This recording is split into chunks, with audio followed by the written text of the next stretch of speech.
Okay, let's try this again.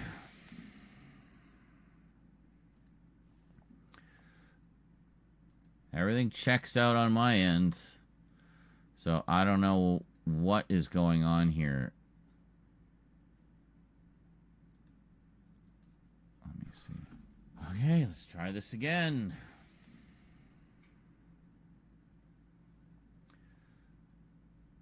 Everything checks out on my end. Holy shit, I think it's working. Oh my god. Holy shit, I think it's working. It's working. Oh my god. Holy shit, I think it's working. It's working. Oh my god. Holy shit, I think it's working. It's working. Oh my god. Holy shit, I think it's working. Good lord. I had to tank a few of the higher quality options. Okay, so here's what happened. It works fine on my end. Local recordings check out fine. But the thing I don't get is I didn't change anything. Like, from yesterday, where we had some trouble getting started, and then it... Please, can you let me explain first, then troll me? Like... fuck's sake. I can't right now. Will you please stop saying that?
Anyway, I hadn't changed any of the settings from yesterday. I don't know what the problem is. It's the same settings that we've been using for literally months. The only thing I did was I created a new scene set that was supposed to be, you know, lower impact on the system resources, because we're going to be doing a lot of big editing projects with like massive project files and gigs and gigs and gigs of footage. So having a lower impact scene set for Streamlabs means that it won't impact the system resources that Vegas needs so much. That's literally the only thing I did. In terms of the actual stream settings, nothing changed. Like, I didn't change any of the settings. I just made some new scenes. So I don't get it. It's supposed to perform better, not worse. Anyway, I went in and I fiddled with some of the, I don't know, like 2-pass and 3-pass settings and stuff like that, and I turned some things off that were supposed to help improve quality and buffer a little bit on my end before sending it out to you guys to send out a cleaner signal. But it's just like, I don't get it. It's like we're in a fucking 4K world. I've got a top-of-the-line PC here that can more than handle it.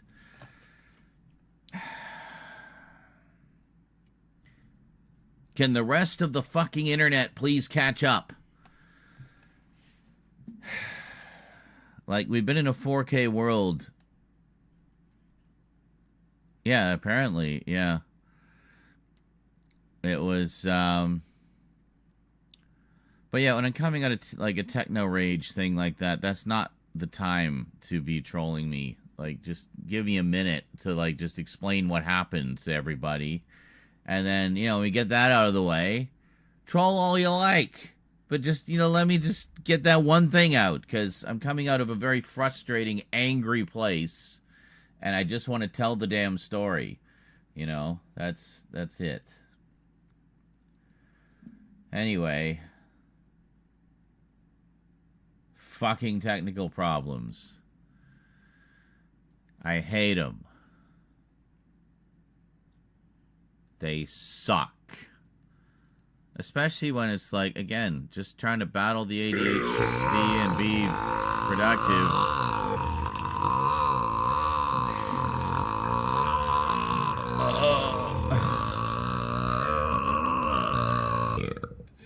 Did you hear that? Yes, I did. I'm making fish and chips for dinner. Because I don't have to pay attention to them. I just put them in the oven and then they're done in like half an hour. So I had like everything timed, like sort of a specific sequence of events. And then like, I don't want to have to make allowances for technical problems every goddamn day when I basically haven't changed anything and it should just be functioning. So we seem to be fine now, knock on wood. And we'll see how it goes. So.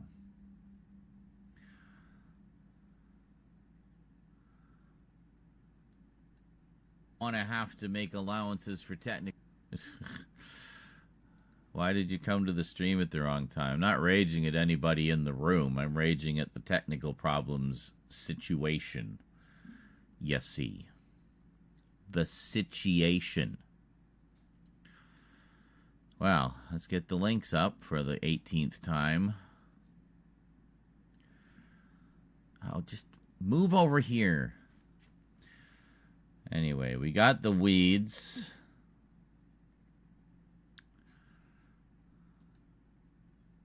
Yeah, you may have noticed, JL, actually, we had a whole bunch of people using the board yesterday. Well, actually, they were mostly just dropping bits because we have a giant bits jar on the dance break screen. Look at that. Still got some remnants from yesterday. Yeah. Yeah, you don't have to just use the board. I mean, you can just drop bits and make the jar explode. That works too. But they found a few alerts that I don't know that people have seen before. So that was cool. There's still more to find. Still a lot more hiding in there. You're going to have to shell out if you want to find them. Meanwhile, finally got the, I guess I didn't tell you guys about this. So anyway, I was applying for that rental assistance thing that they have here in BC, because why not? If the government wants to give me money, who am I to say no?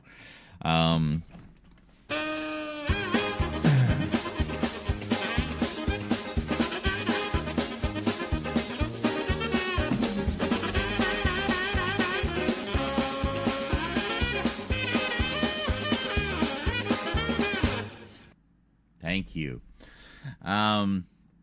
So one of the things they needed was the rent increase notice that I got. I got it back in September, effective as of January. So, I mean, I've been paying this more rent for the past 4 months. And so cool. They needed that last time, so I sent it to them. I had received it in the form of a nice, convenient PDF, so that was great. Just download it and send it straight through to them. Done. Should have been a quick and painless process. I should already have the money in my bank. What I did not realize, and what apparently nobody realized, was when the manager filled out the form for the rent increase, she put my old apartment number instead of my current apartment number.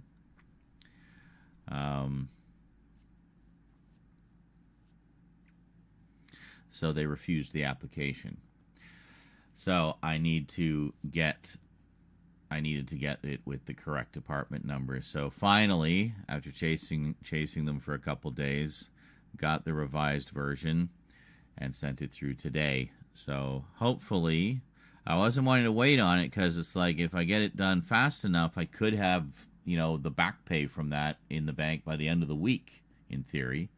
But at most, it sometimes takes a couple of weeks for them to process. So, I mean, we're right on the threshold here. I want to have that done before the end of the month. So we should be okay now. That's the only document they requested that was problematic. So here's hoping. I know. Oh, well, that's the thing, right? Like, I can understand if it had been like just last year, but I've been here like 8 years. If not more. I don't even know. But, yeah, I've been in this building, I guess, for like 13 years. Crazy. It's crazy to think. That's the longest I think I've ever lived in one place in my entire life, actually. Most places I would live for, no more than 5 years, if even that. But, it's weird. This isn't really where I want to settle, per se. We've just been here. No, I don't want to be nested here. This is not what I want. This is meant to be temporary. But I didn't expect so much life shit to occur here either. So this has been the dealing with life shit place. No Kappa at all there, JL. I absolutely want a house. Damn straight I want a house. Good size house where I can have plenty of room for my collection to exist and to grow and to be properly organized. So, yeah. Then you could stream all day long. Well, I don't need to be in a house for that. I could stream all day long now. I just, I like to have some me time in the day. Is that okay? Can I have some me time? Or do you just want me to dedicate my whole life to the stream, every waking second of it? I don't want to do that. Well, I'm not going to play Fortnite all day long either. Whole room for the horror stuff. Yeah, well, I mean, I'd love to have, like, themed rooms, like dedicated rooms. I mean, the ultimate dream is to have, like, several home theaters, and each home theater has a theme. So, yeah. But, yeah, something like that, like what Glenn says. And hello, he says, I would like a movie room with my collection and a big screen with seats. Yes. Ideally, if I was, like, super rich, there's still time, I would have several like that would be themed and sort of be a central hub from which you would access them. So, particular ones, if it's like like a big franchise or something that I feel kind of deserves its own room. So, there'd be a Doctor Who one where it would be designed kind of like the interior of the TARDIS. And yeah. And then have a horror one, which would be kind of like, you know, like an old gothic dungeon or castle, or sort of a mix of both, maybe. You know. I thought of a Star Trek one, because I got like a lot of Star Trek stuff. And I mean, the Bridge of the Enterprise is basically a home theater already. I mean, they got that big screen right there, you know, so just do something with that kind of motif. But, yeah. I have never seen or really had any interest in Mac and Me. I don't really have much interest in E.T. ripoffs. So, it's not of interest to me. And I mean, come on, let's face it, that puppet looks awful.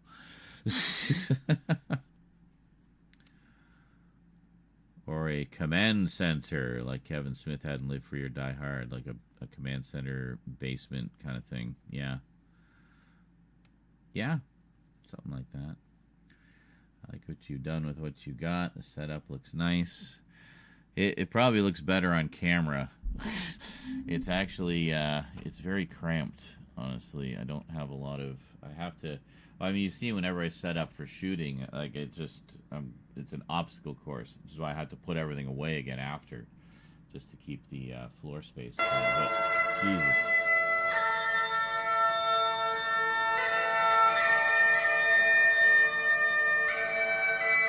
And no, that's going too far, Thomas. That'd be ridiculous. There would be like 100 rooms.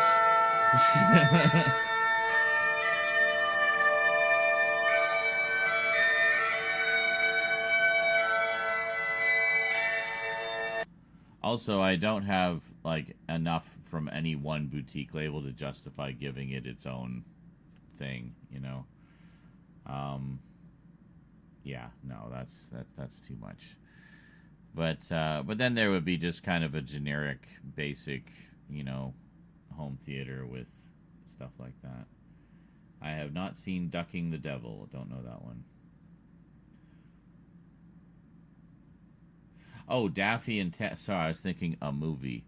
I've probably seen it. I mean, I've seen most of those old ones when they would show them in the 80s, on the Bugs Bunny and Tweety show. I forget what it was, but one of the like hour-long blocks that they would show on Saturday mornings back in the day. I used to watch those all the time. Yeah, the speakers on Macs. Well then, that must have been very discombobulating for you.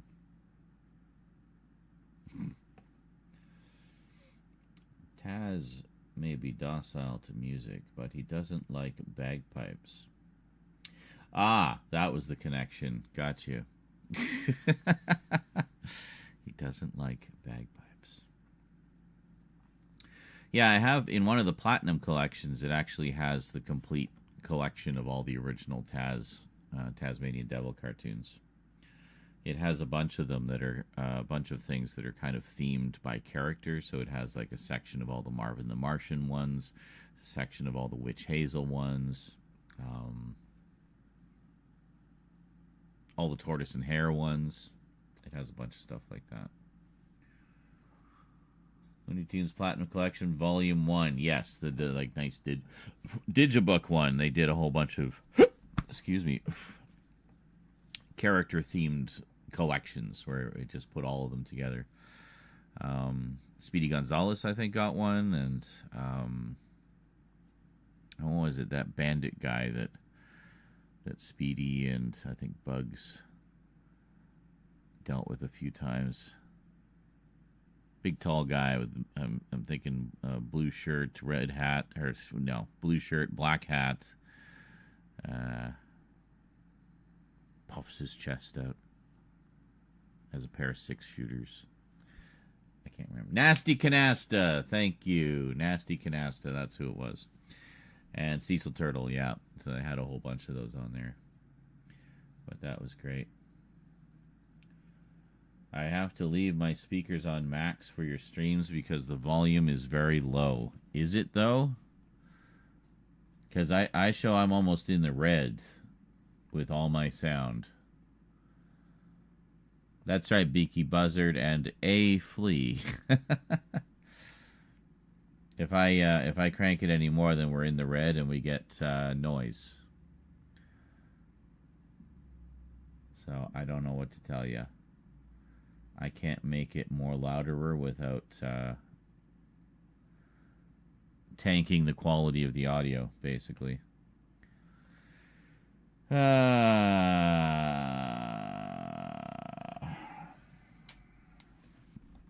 have misplaced some tweezers. Perhaps Rose took one because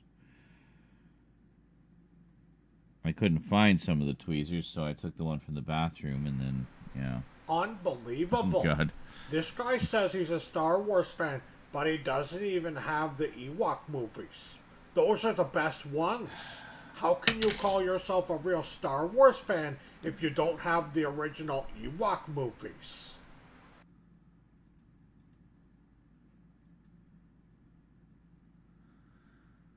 Well, I'm talking into this microphone right in front of my face, and if I speak to... I'm in the red right now. Like, I can't make it louder because it will distort the sound. Let me show you. Are we in there? Yeah, hold on. We'll move this over here. Okay. Now, see the peak meters at the bottom? This is for the microphone. If I talk too loud, it goes into the red. You don't want the sound to go into the red. That is the danger zone. If I crank it, la la la la la la la, see, it sounds like shit. So we're not going to do that. So I don't know what to tell you guys. Get volume dials to go to 11, I guess. I don't know. And they're both like at the same level. So, I mean, I can turn this down a bit. But, I mean, I generally have it turned up because we're watching videos and stuff, and I don't want, you know, I don't want those to be too quiet. So, I don't know. I don't fucking know. I'm just glad the stream's working at this point, honestly. How the fuck am I supposed to fight something like this? Seriously. Yes, how am I supposed to fight these? The visual lies talk more louder. No. Well, let me listen here. Problems every goddamn day when I basically haven't changed anything. Hold on, let's go back. Come on. You know, I don't want those to be too quiet. La la la la la. I don't know. I don't fucking know. I'm just glad the stream's working at this point, honestly. How the fuck am I supposed to fight something like this? There, I turned it up. La la la la la. Fight these. We'll wait for me to come back. The visual lies talk more louder. No. Well, let me listen here. Problems every goddamn day when I basically haven't changed. Well, hold on. We got to put this at max so that you're hearing it at the same level that I am. You know, I don't want those to be too quiet. La la la la la. I don't know. I don't fucking know. I'm just glad the stream's working at this point, honestly. How the fuck am I supposed to fight something like this? There, I turned it up. La la la la la. Fight these. We'll wait. You can hear it. It's clipping. You can hear it clipping. Visual lies talk more loud. La la la da doo da doo ba ba dee boo. I should be talking because we're supposed to be doing audio tests of the sound and seeing how the sound sounds. Hold on. This is kind of my normal talking volume, so this is what it would be typically. That I am. So yeah, I don't know. We'll see how this sounds when it comes through on the thing, and then we get there. So yeah. How the fuck am I supposed to fight something like this? There, I turned it up. La la la la la. Fight these. We'll wait. You can hear it. It's clipping. You can hear it clipping. Visual lies talk more loud. La la la do do do do bobbity boo. I should be talking because we're supposed to be doing audio tests of the sound and seeing how the sound sounds. Hold on. This is kind of my normal talking volume, so this is what it would be typically. So yeah, I don't know. We'll see how this sounds. I can hear it clipping though. That's the problem, and that's why you don't want it to go into the red.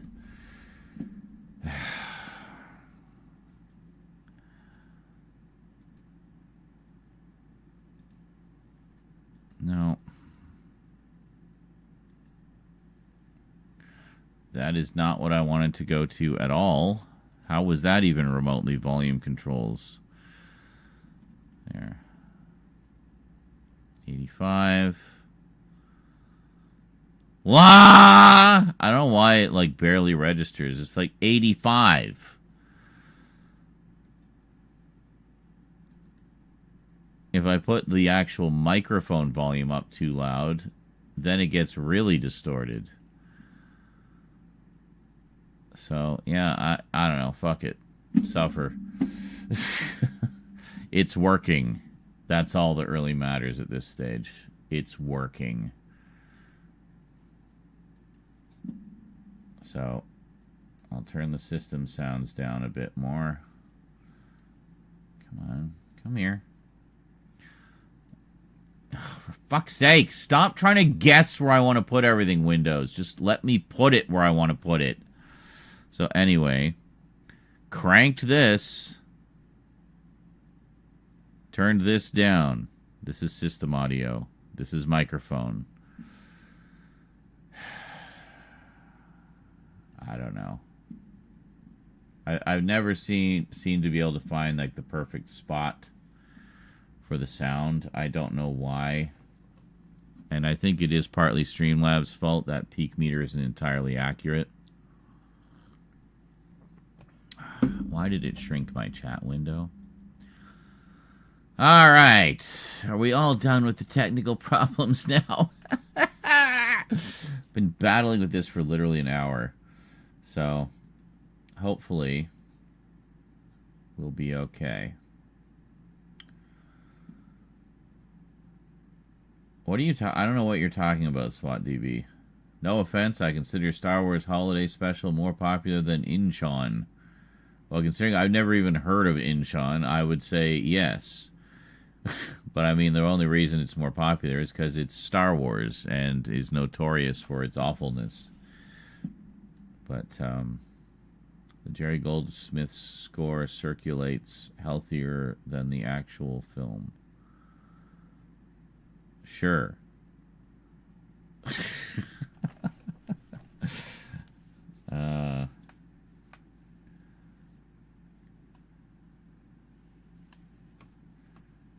Says, no, your setup is fine. The sound effects are super loud compared to the voice volume. Kind of startling, but I suppose that's the point. Correct. They are intentionally obnoxiously loud. It was not expected that the really long, loud, obnoxious sounds would be used as often as they have been. But, well, here we are. Intrada released soundtracks from 1988 to 2024 of this film. Of what film? Incheon? Yeah, I've... Okay. Still never heard of the movie, so I can't help you there. But I'm glad you like it or find it less popular than the Star Wars... I don't know where you're going with this, dude. I'm not following the train of thought. But I like Jerry Goldsmith.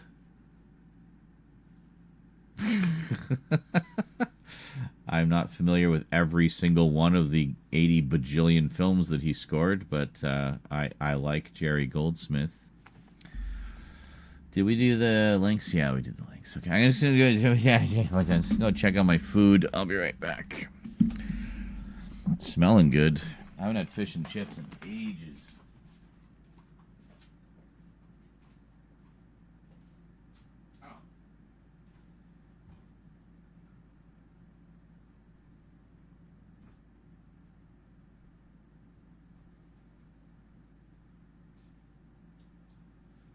It appears to be done. I'm just going to leave it in a little bit longer. I think the fries need a bit longer. They are both disasters. Ah, I see. Incheon. Yes, critically and box office. The Star Wars and the Terrence Young film. Oh, it's Terrence Young. Hammer director. Yeah. I know his Hammer work. But, interesting.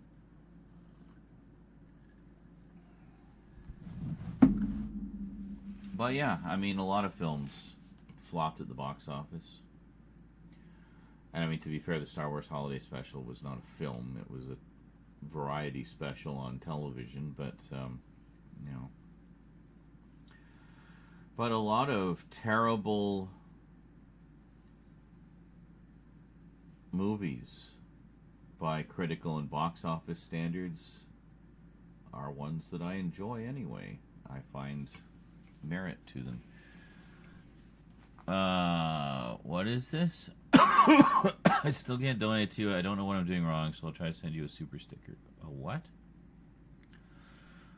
I mean, it should walk you through it, dude. I don't know what the problem is. Like, you should just be able to click on the link and it'll walk you through what it wants, like what it wants you to do, and then that's it. I don't know. It should work with PayPal or credit card. That's the way it's supposed to work. It does process the credit card stuff through PayPal because I have a business account, so it literally won't let me set it up any other way. So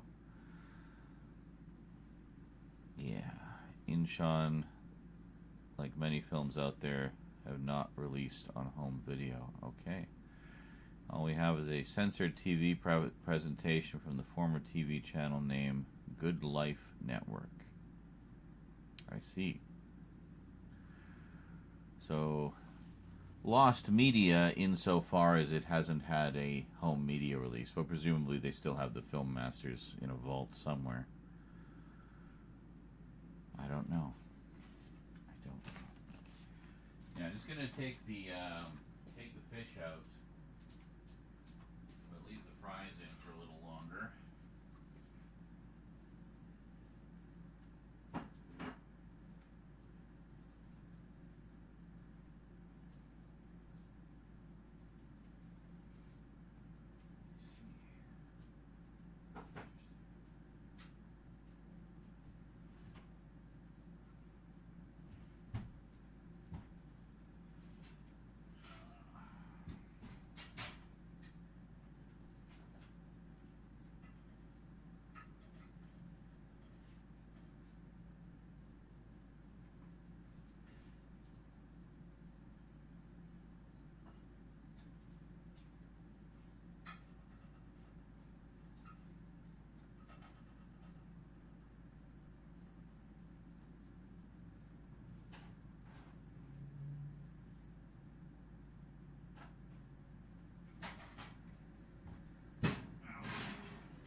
That'll also give the fish a little chance to cool.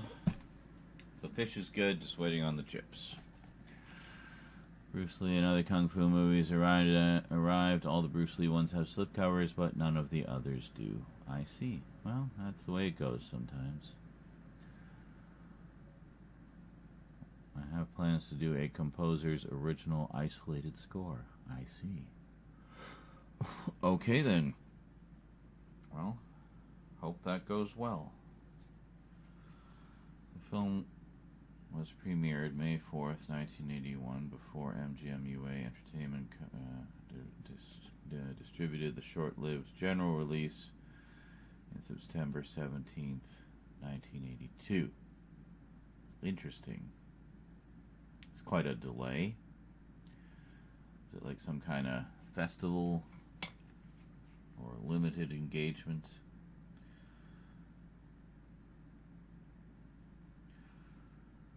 Sounds like it would have been more profitable if they just written it off. You know, like Warner loves to do with so many of their movies. Like Kennedy Center. Interesting. Well then. Were they going to watch it in space? Maybe they were.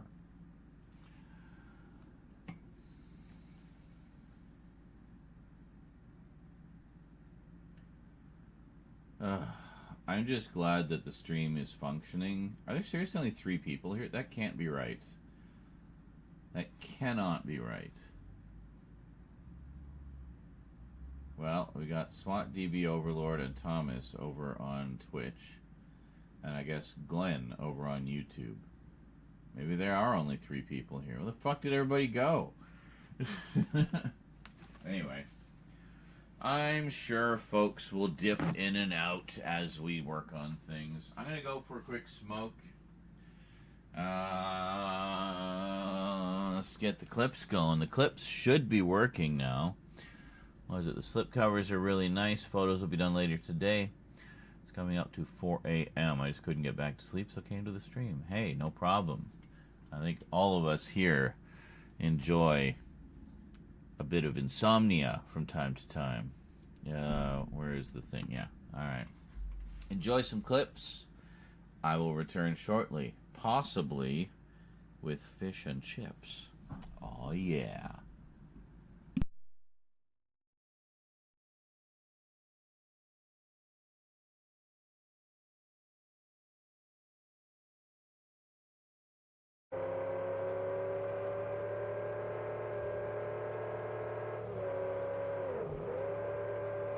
Oh, we be booking.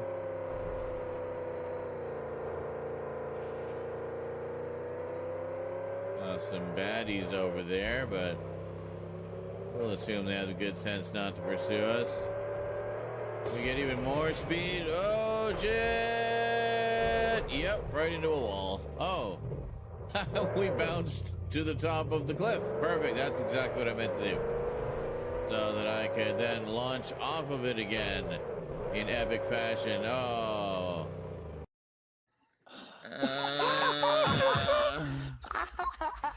What even happened? I don't even know what's going on. Oh, God.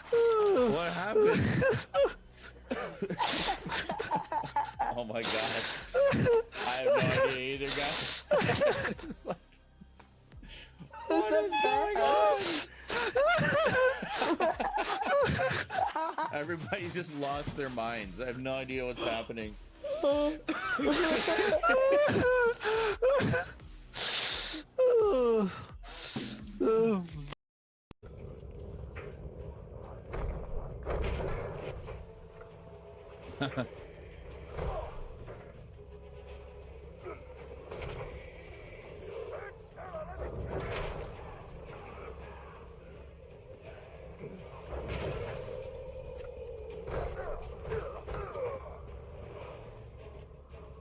Alright, try to finish him with the knife.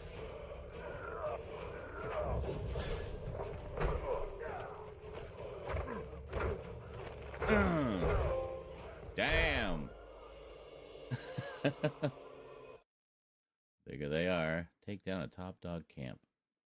Okay, excellent. Sweet. We go. I honestly don't know what's causing it because that, I guess. Yeah, there's. Oh, maybe, actually, hold on. Well, fuck me. How did cat puke get on the camera? God, just cats puking everywhere. I thought it was lens flare because it disappeared when I would move. No, it was definitely some spooge on the camera. Alright, well, thank you for the dono to inform my stupid idiot ass that there's been a piece of cat vomit impeding your view for the past 2 hours. No, neither Oh. Shit, shit, shit. Come on. Oh. Crap. Alright, you know what? Oh my god. Fucking hell, man. Jesus Christ. I can't even move. I can't even move. I'm just getting bombed into oblivion.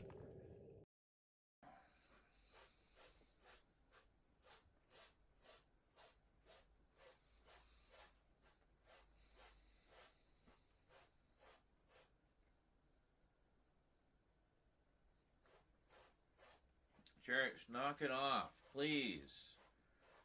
You're just like in a loop. Stop. Just stop. Lick your chops, that's fine. That's legit.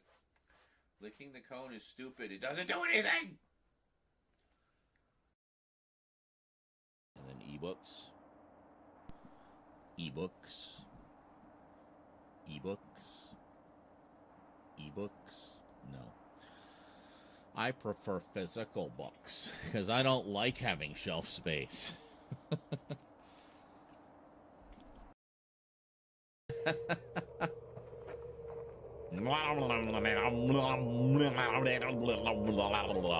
You taste like maggots, baby.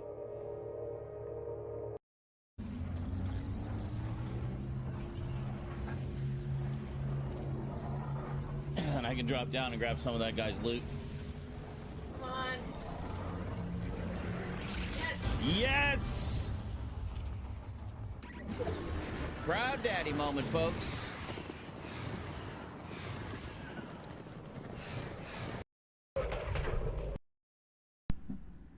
Fish and chips.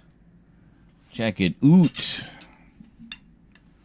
Food. Oh, yeah. Engagements, post-premiere, 35th Cannes Film Festival. Okay, cool. I don't need the entire history of this movie I've never heard of. I get it. It's an obscure thing that was panned and failed dismally at the box office and has basically been buried ever since.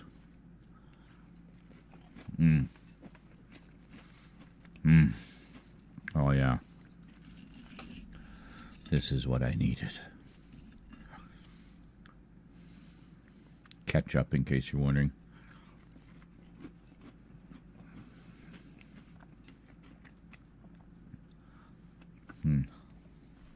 Very good. Very tasty.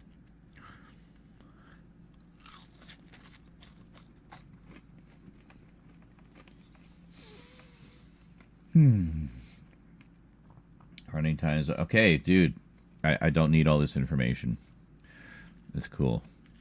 Put it in your video.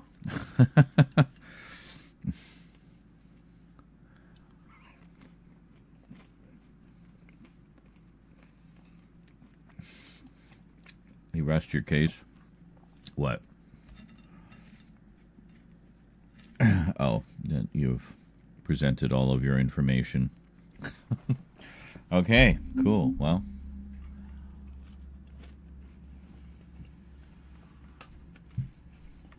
so I guess it tested poorly at the premiere.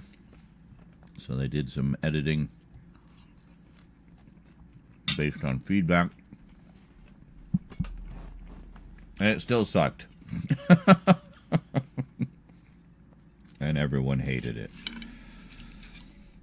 Here's something I'd be more interested to know. What is the film about? Hey, there we go. We got a super sticker from Glenn. Thank you so much.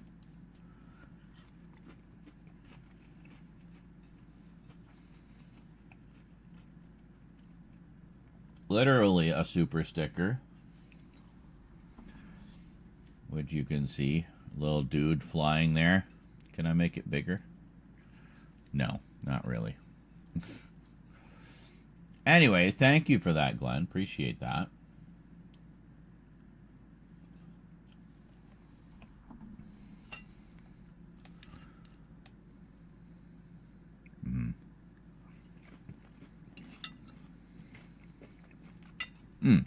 You know what we need? To go with all this fishy protein. Let's do 4 again.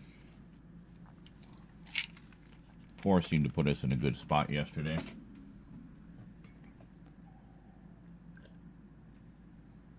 It finally happened, says Jordan Haji Simpson 77. What? You watched the first season of Game of Thrones to the end? I'm guessing not.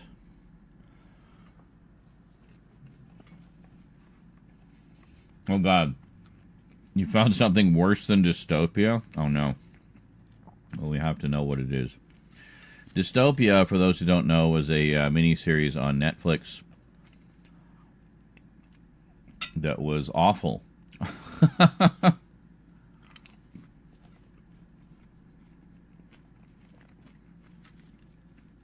You might like it, JL. It is made by and starring a former Power Ranger.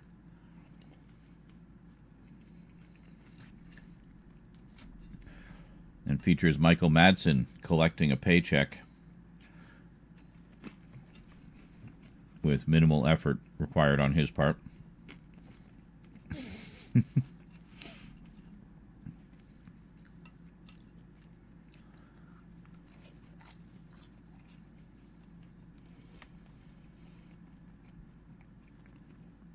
The downside of time travel.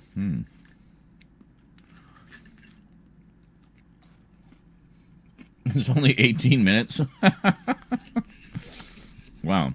It's just a short film.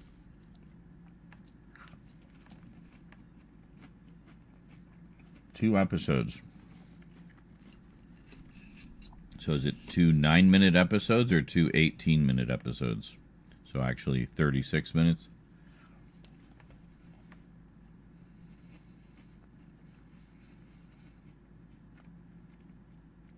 I want to see Minecraft movie, good bad. He plays a good psychotic who, I assume you mean Jack Black. He does. Endearingly mad. And I will defend him as Claptrap forever. 18 to like 2 9-minute episodes. Wow. And in 18 minutes, it managed to outsuck Dystopia. Wow. You know a time travel movie that doesn't suck? Primer. Which I just got on Blu-ray. I've got to do the closer look, but I can't do the closer look until I get that boom arm. Which means we need some donos coming in, guys. Those boom arms aren't cheap. You will be literally very directly helping the Multimedia Chronicles. You want more closer looks? There you go. There's your incentive. Help me get that boom arm. And we'll do a whole shit ton of them. Tropic Thunder. Oh, Tropic Thunder's great. I need to rewatch that again. I haven't seen it in ages.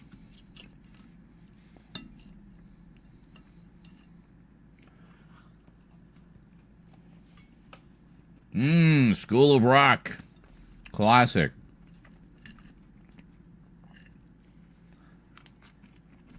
Yeah, School of Rock is great. That's his big family film turn, you know. And it's a genuinely good movie, too.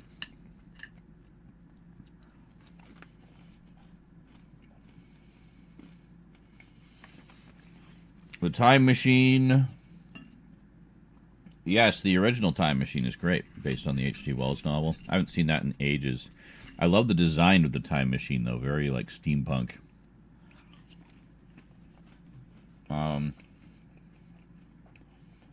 Looper. I know the film. I'm trying to remember if I've actually seen it. I think I've seen it. Let me look it up.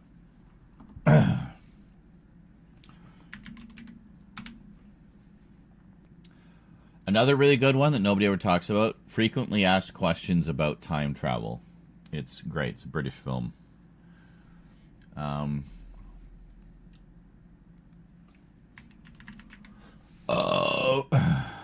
Oh, yes, this one about the assassins. Yeah. I'd say that's a good. I'd say that's a good one.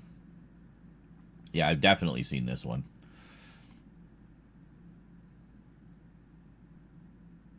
Yeah, that one's great. Lots of twists and turns. Obviously, been a while since I've seen it. It took me a sec. Mickey 17. That's the one with Robert Pattinson. Yeah, I heard that was good. He's doing a lot of interesting films these days, eh? Shaking off his Twilight curse. Hot Tub Time Machine. Oh my god, that one's so much fun. So funny. It's taking like the raunchy, college humor type thing, but putting it in a time travel movie, which is amazing. I haven't seen the second one. I heard it's not as good.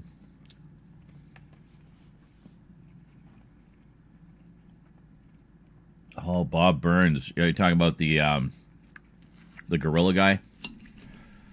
Yeah, I understand he was quite a memorabilia collector as well. That'd be amazing.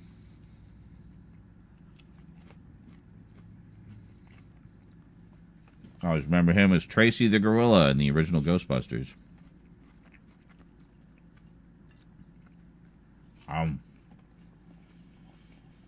The Ghostbusters, that's right.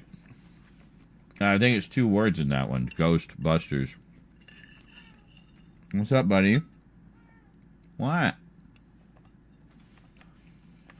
Yeah, Larry Storch and Forrest Tucker from F Troop. Yeah, very funny.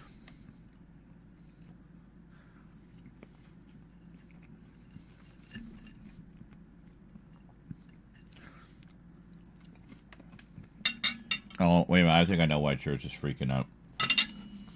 Because he was asleep on Rose's bed. And he woke up and she's gone. I will attempt to inform him as to what's going on. Hey, buddy. What's up? You seem concerned. Where'd you go? Where'd you go? Oh, there you are. Yeah. Mommy just went out. She'll be back later, I'm sure. It's okay. Nothing to worry about.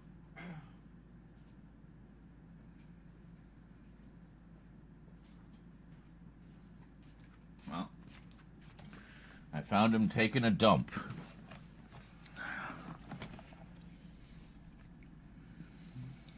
Prop collector. Interesting. Never got into the Ghostbusters from the 70s. I see. Well, see, I vaguely have memories of watching it when it was on. I would have been literally 4 years old. But I enjoy those kinds of goofy shows that you would only see in the 70s.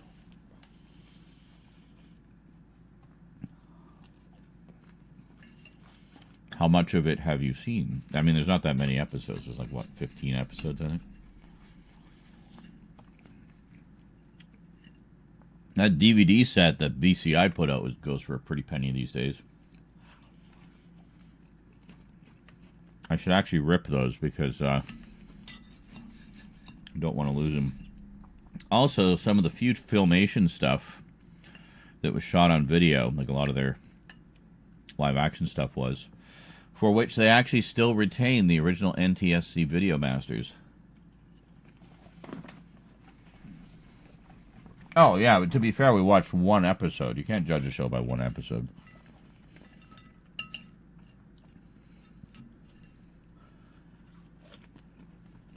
We'll watch another one of these days. Probably another Halloween. It's a fun one. It's silly. See, what you can't do is go into that one expecting it to be anything like the one we know. Because it's not. Very much its own thing.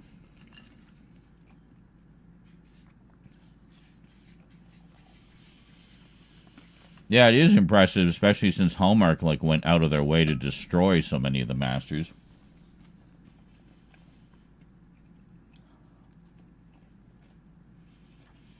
after converting them to PAL format video for some reason, and then junking them.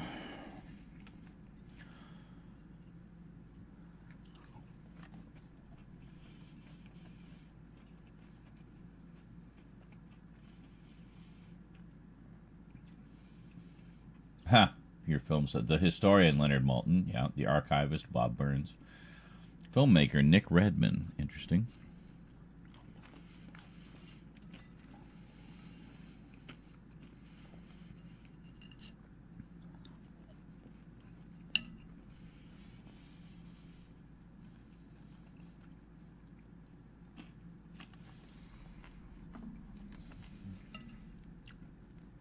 Realized we weren't looking at much there.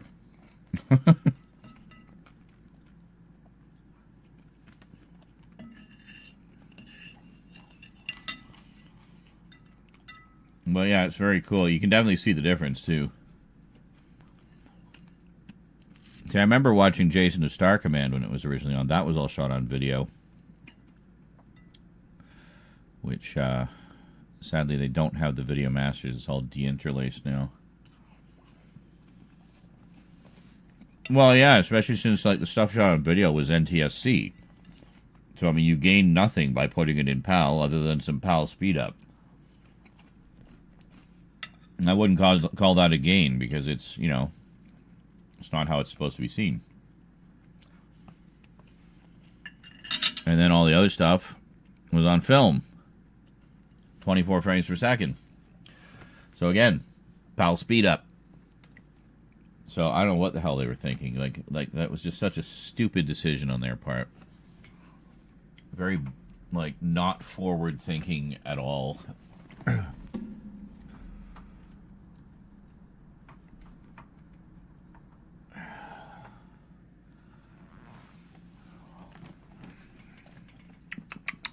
Nummy. Fox music producer and co-founder of Twilight Time with Brian Jameson. Yeah. Was he the one that passed away, or? I know one of the original founders passed away, and that was the reason the label was discontinued.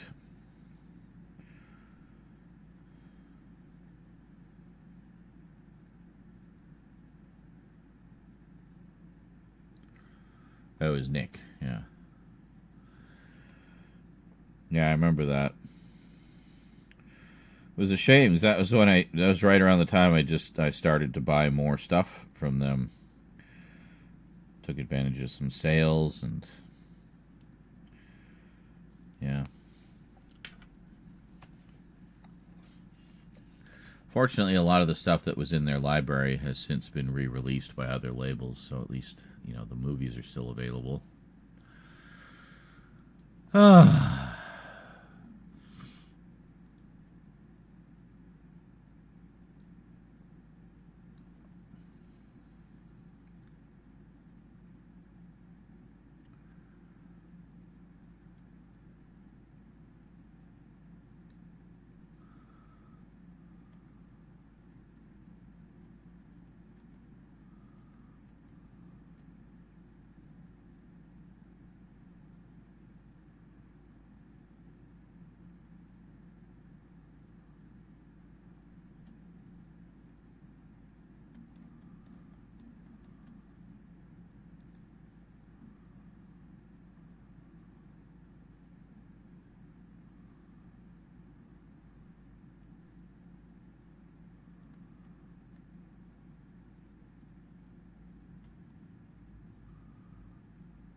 And yes, Jordan, Time Crimes, obviously, is another good time travel movie. At least I assume, because you're borderline obsessed with it. So here's what I'm thinking for tonight's agenda. So, after the stream yesterday, I did indeed do some house cleaning on the big PC here, the gaming PC. Transferred over all of that footage of all the gaming stuff that we're in the middle of editing. Grabbed all the project files for them. Well, we did that yesterday, but Anyway, so everything's been moved over. I had to uninstall a bunch of larger games and stuff too, just to make room. It's okay. It's not stuff that I was planning to play imminently anyway. So we freed up about 800 gigs on the C drive. There's only 2 drives in there, C and D. And then about 600 gigs on the storage drive, the D drive. So the good news is we'll be able to make fairly good use of that space because all of those particular gameplays are only 1080p. And there's literally no point to bumping them up to 4K because they're all from streams and stuff like that. So you're not going to get any more quality out of them. So we're just going to do them at 1080p 60, which means they'll take about, probably a quarter of the file size of the equivalent 4K video. And, and they'll render really fast too, because this thing renders 60 frames per second video, 4K videos at about 40 frames per second. So I expect 1080p will probably render, like, if not in real time, then, very close to it. Possibly faster than real time. I don't know. We'll see. They had the pilot episode of Jimmy Neutron on DVD, but not on streaming. I think you mentioned that before. That sounds familiar. Probably some kind of rights issue.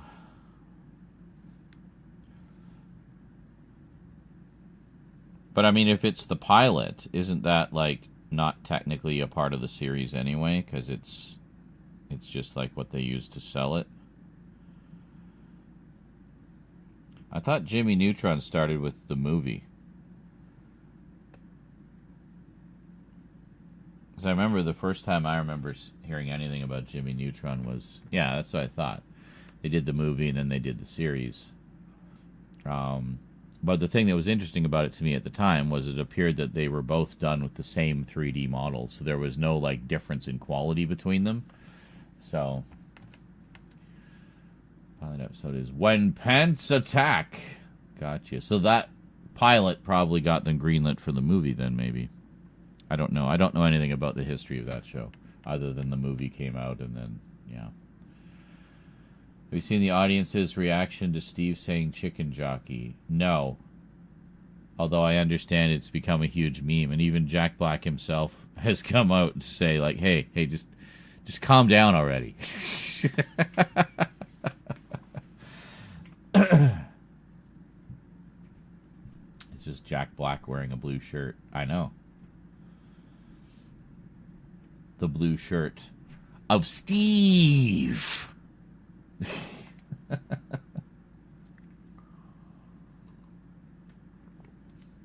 But yeah, that's not uncommon. Pilot episodes like that don't always make it to streaming. They just kind of focus on the main show. Because that would technically be an extra, right? And they don't usually put extras on streaming. And if they do, it's like streaming-specific extras, like,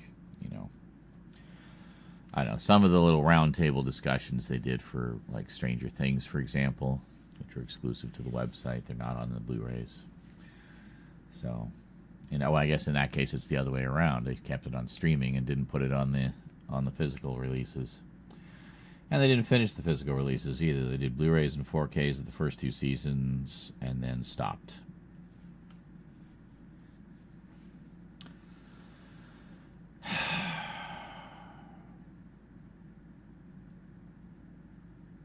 Yes.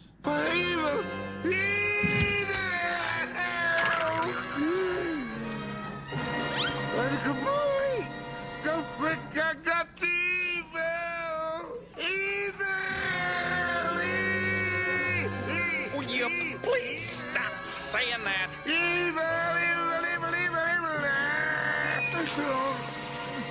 Death Ray!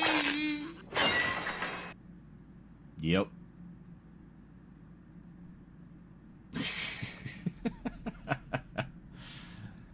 Yes, indeedly doodly. Quite evil indeed.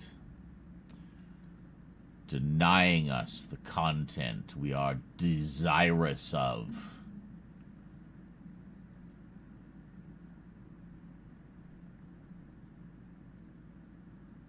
So weird. I don't know why it doesn't give me the sound here. It used to. Oh well. Anyway. On the stream manager screen, yeah. Season 3 of Stranger Things I've seen available on DVD. You sure that was an official release? Because I have seen no official release of Season 3.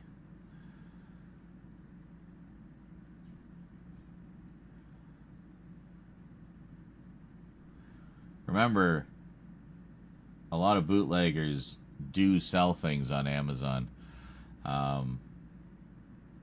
Yeah, I mean, like, there was bootleg Blu-rays of the Disney Plus shows all over Amazon and eBay before Disney put them out officially. They may have put them out to combat that, honestly. I don't know. But, yeah. What other movies have Jack Black being Jack Black? I'm not even going to comment on that because I don't agree with that statement. I think, like, for certain characters, you want a Jack Black type, so you get Jack Black. He has a certain type of zaniness that he does quite well. Reminds me of kind of some of my zany moments. But, I mean, it's just, he plays a particular type of character that is right for certain types of characters, essentially, that, you know, they want that vibe. He has a very particular vibe. I mean, does every actor need to have a huge amount of range? No, I wouldn't say so. I mean, comedic actors in particular, you go to see the comedian, you know. You don't expect them to do Shakespeare. You want them to make you laugh with their particular brand of goofy shtick. That is what Jack Black does, and I think he does it fine, you know.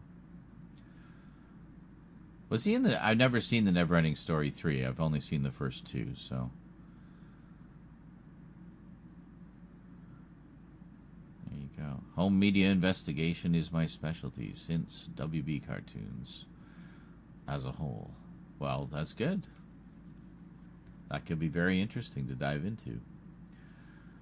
And if it's something you're passionate about, yeah, go for it. He's the nasty? Really?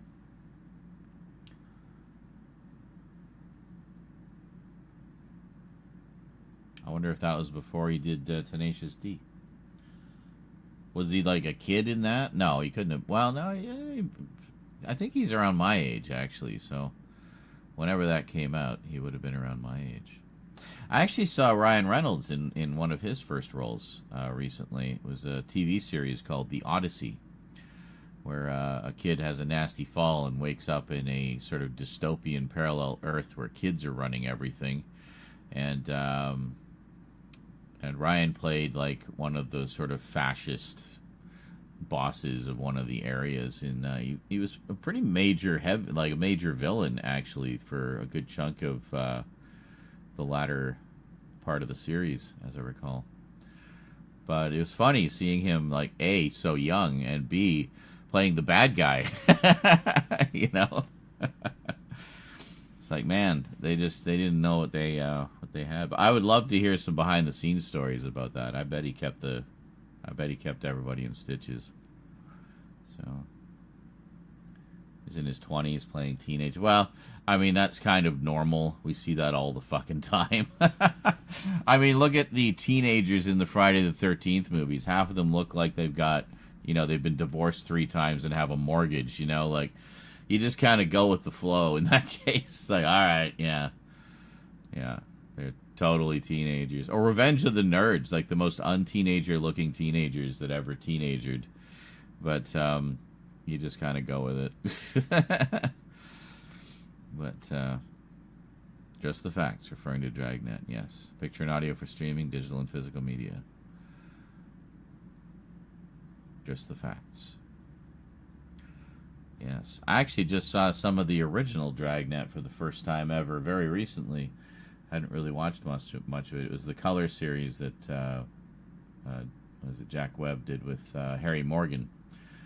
And it was the first episode of that. Not the movie. There was a premiere movie of that, but I think we watched just the first standalone episode. Had a very anti-drug message. I think it was marijuana specifically, too. But, oh my God. Or Grease. Yeah, Glenn says, or Grease. They were like in their 30s. At first I read that in their 80s.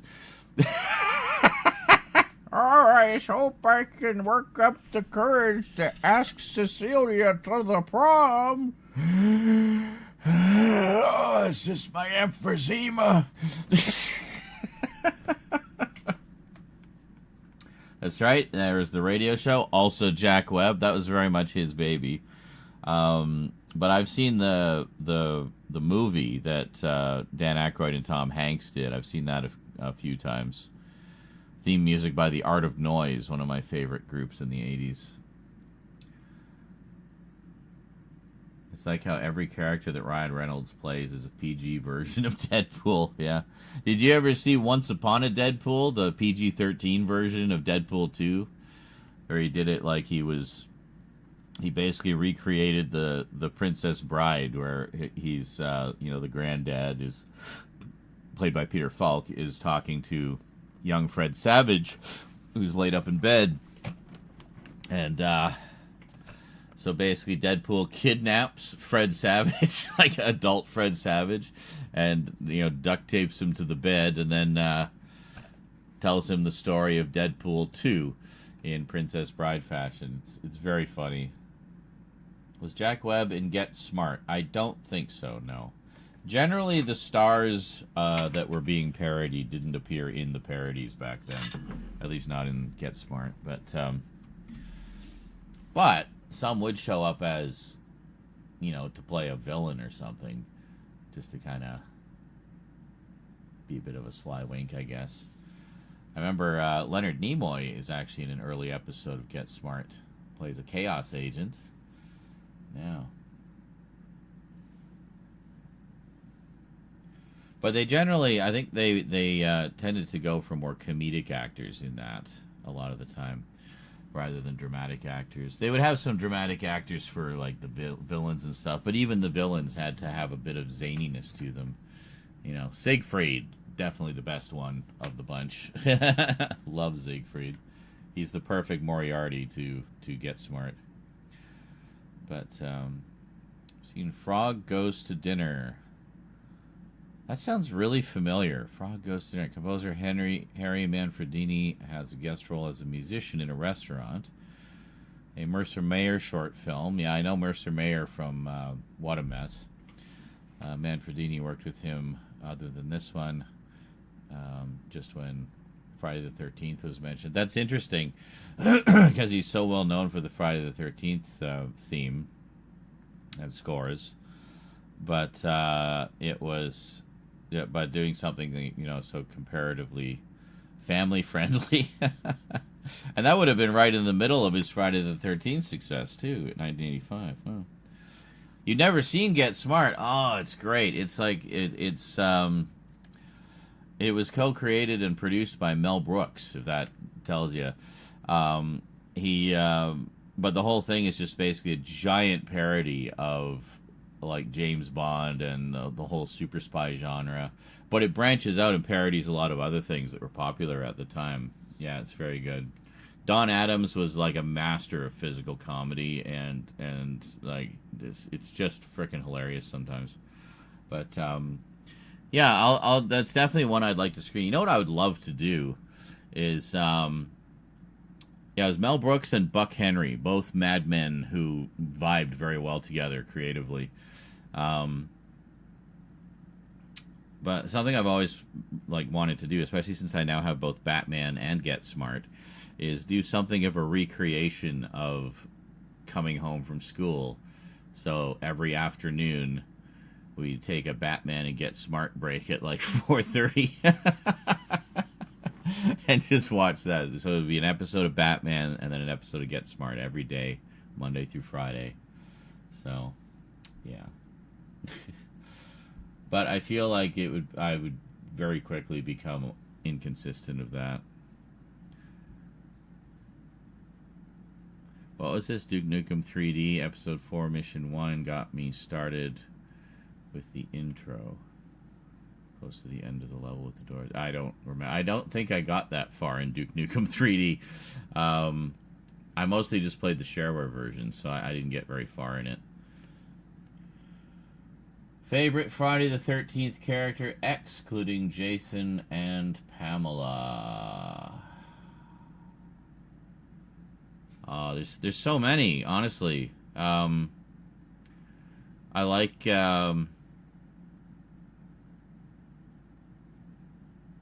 I like young Tommy, played by Corey Feldman. That's fun. He's fun. He's such just a horror nerd in that. It's great. I like Shelley from Friday the 13th Part 3, who, thanks to his theatrics as a character, is, you know, we have Jason getting his hockey mask. So he actually got his hockey mask from that character. God,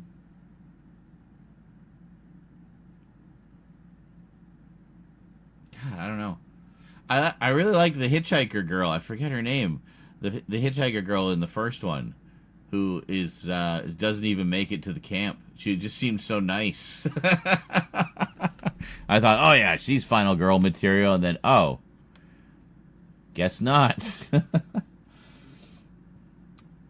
Ginny from Part 2. Yeah, I'd have to remind my self. I haven't watched them for a couple of years, but I will be rewatching them again soon because I really want to do a review series of all of them for Halloween.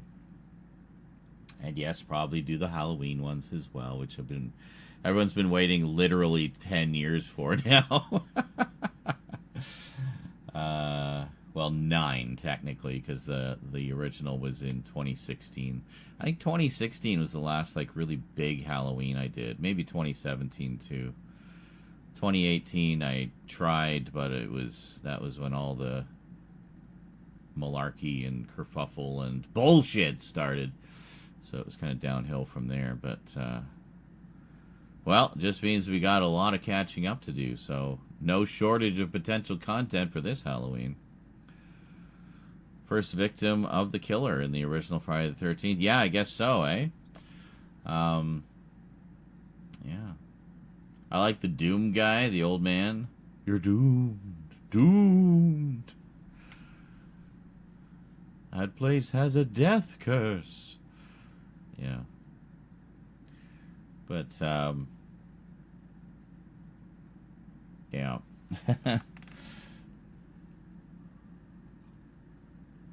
God, I ate so much yesterday. Crazy Larry, yeah, good old Crazy Larry. I was so bummed when he got killed in the second one. It's like, oh, no more Doom. Crispin Glover's character is hilarious in Part 4. Yeah, they had. I mean, honestly, I feel like in the early ones, especially, they actually gave a fair amount of character to, you know, the kids, the teenagers who would become the victims. But you know, Friday. Yeah, I guess Back to the Future came out shortly after that, didn't it? So. Do you believe Michael Myers or Jason Voorhees would survive a Xenomorph's acid blood? Ugh, this sounds like a who do you think would win? Blah, blah, blah or blah, blah, blah question. I hate those questions. Yeah, I think they would survive, of course. I mean, they survive pretty much anything. They're both effectively immortal. So, I mean, would they be injured by it? Yes, of course. But I don't think it would kill them. Unless they just, like, took a bath in it. But, Part 5 has Demon. The song was great. Yes. Yeah, a lot of people didn't like Part 5. I like it, actually. I enjoy it quite a bit.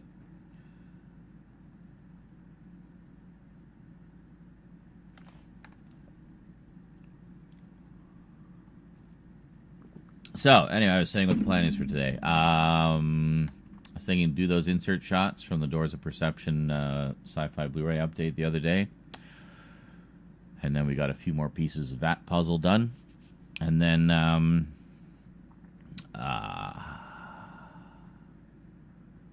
And then just edit. Just edit a lot. Edit, edit, edit, edit, edit. I will try to get some stuff going on both computers today. Just like we want to really start cranking up the output. So, yeah. Yeah. Yeah. It's going to be awesome. Awesome. Why is it so zoomed in?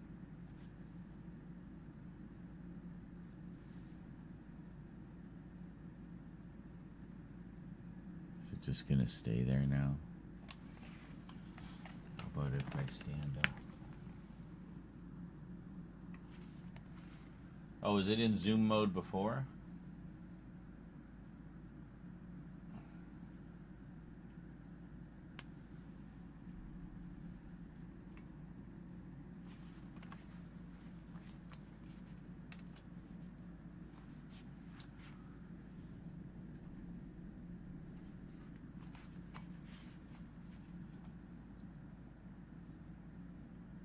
Like so frumpy.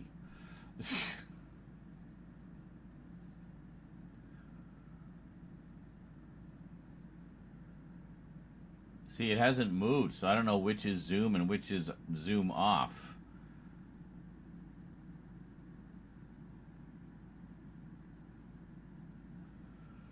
What is this? Now, if a xenomorph merged those characters, that would be OP. I thought you said a xenomorph Muppet. Like, whoa, Xenos versus the Muppets. That'd be something. But, I mean, the Muppets are basically indestructible, too. So, you know, take a lot of punishment. Just see Miss Piggy going toe-to-toe with the alien queen, you know? Alright, I'm going to go smoke. And then let's get going here. We can chit-chat whilst I edit. Yeah, I guess you enjoy some clips. I'll be back.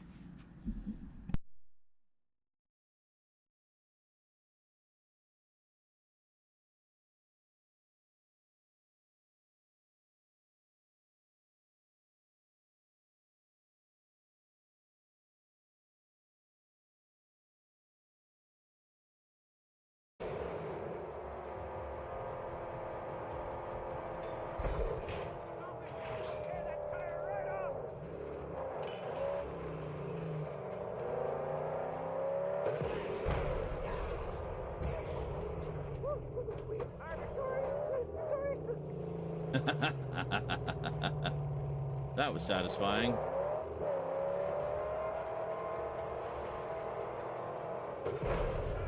Oh, shit!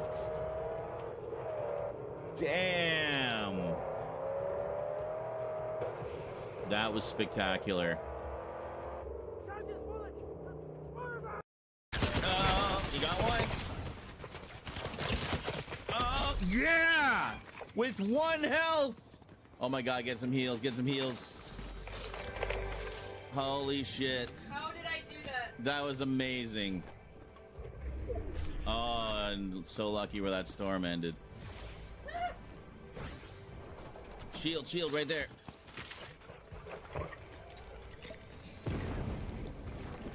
Look where the explosions are. Make sure you're not, like, getting snuck up on. Oh shit, nitro fists.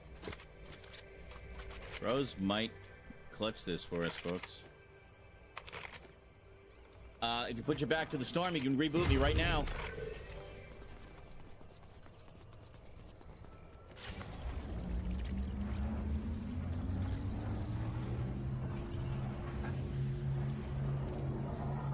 And I can drop down and grab some of that guy's loot. Fudged it. God damn it, eh?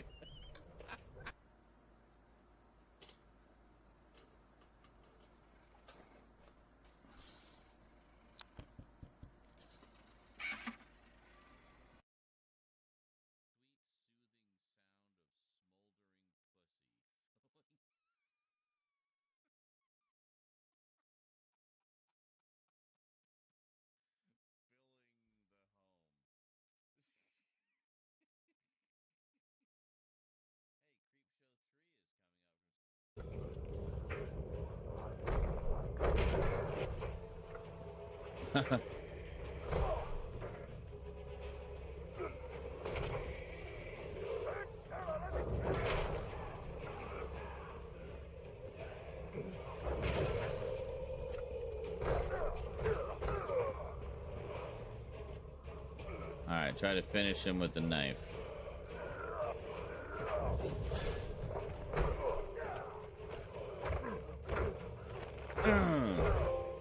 Damn. Oh, the boss fights are so satisfying in Mad Max. Take that, hot dog can. They really were. Hi! It looks like I'm bald here. I'm not. It's just I need to re-dye the hair. It's faded. It's basically faded to almost my natural color, actually. It was kind of funny, but then, of course, roots. The plan is to do all of the non-horror stuff. So comic books, sci-fi, drama, comedy, action, whatever, anime. Unless it's horror anime. In that case, set that aside. Get all that stuff done first, and then that can be going up over the course of the summer, right? And well, I guess the rest of spring, and then throughout the summer. And then by the time we get to the end of the summer, we should be at the end of all those updates, more or less, plus any new stuff that's come in since.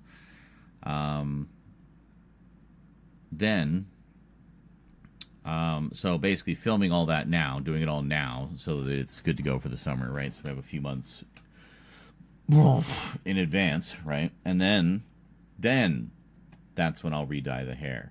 Because then we'll be going into the dungeon. Well, library now.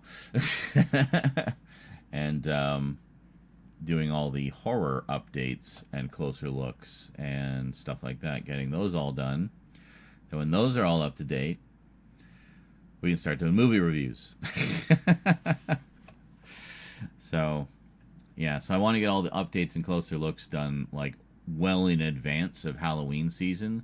So while, at the very latest, while the first wave of those are going up, we can start doing movie reviews. So that means lots of screenings. Huzzah. And lots of filming sessions of the things. And also, just having gotten back into the swing of things and having been filming so much over the past couple of months, yeah, I think I'm more in the right mindset to kind of go with everything and just keep the flow going and not, like, crap out for months on end.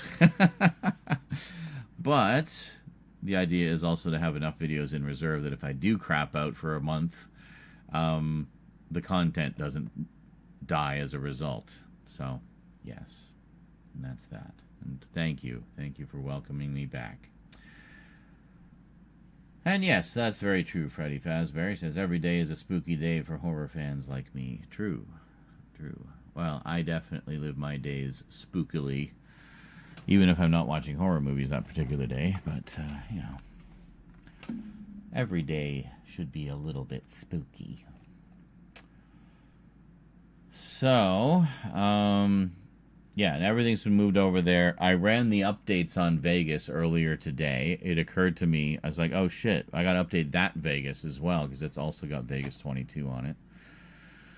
So, did that. It's all good to go. Ran any and all other updates that needed to be done. There was a bunch of games that needed to be updated, so I was working in between that and picking ones I wanted to just uninstall for now to recover the space. I can uninstall more if I need to, but yes. Actually, no longer Sony. It hasn't been Sony for a while. It's now owned by a company called Magix. That's Magix. And that has been so as of about version 14? 13 or 14, I think, was the last Sony one. They're on 22 now, so it's been Magix for a while. But yeah, Sony sold it a while back. I don't know why. I mean, it's still basically the same program. It's just, different company. And Magix has been doing pretty good with it. It's actually, still as solid as it ever was, and they've added a lot of cool new features. I just wish they hadn't decided to retire the Pro-type titler, because I really prefer that over the other titler. You use Adobe Premiere Pro. Yes, I refuse to have anything to do with Adobe on ideological grounds. Also on privacy grounds. I don't like how they can look at your stuff whenever they want.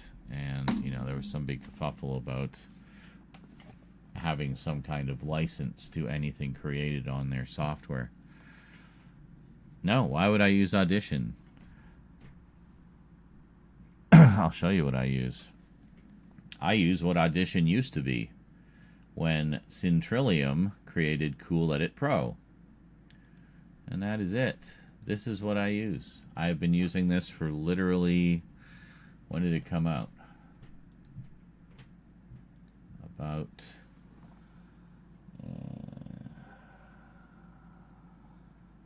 it doesn't have a year. Copyrights and notices. 2003. There we are. Okay. So 2003. I've been using this for 22 years. It still works perfectly. It has continued to be flawlessly compatible with every version of Windows I've used, which means that they followed the Windows style guides when they originally programmed it. So they were very good. But yeah, Adobe bought this. This is the last version, by the way, before Adobe bought it and turned it into Audition. But no, I don't use Adobe products because I don't like how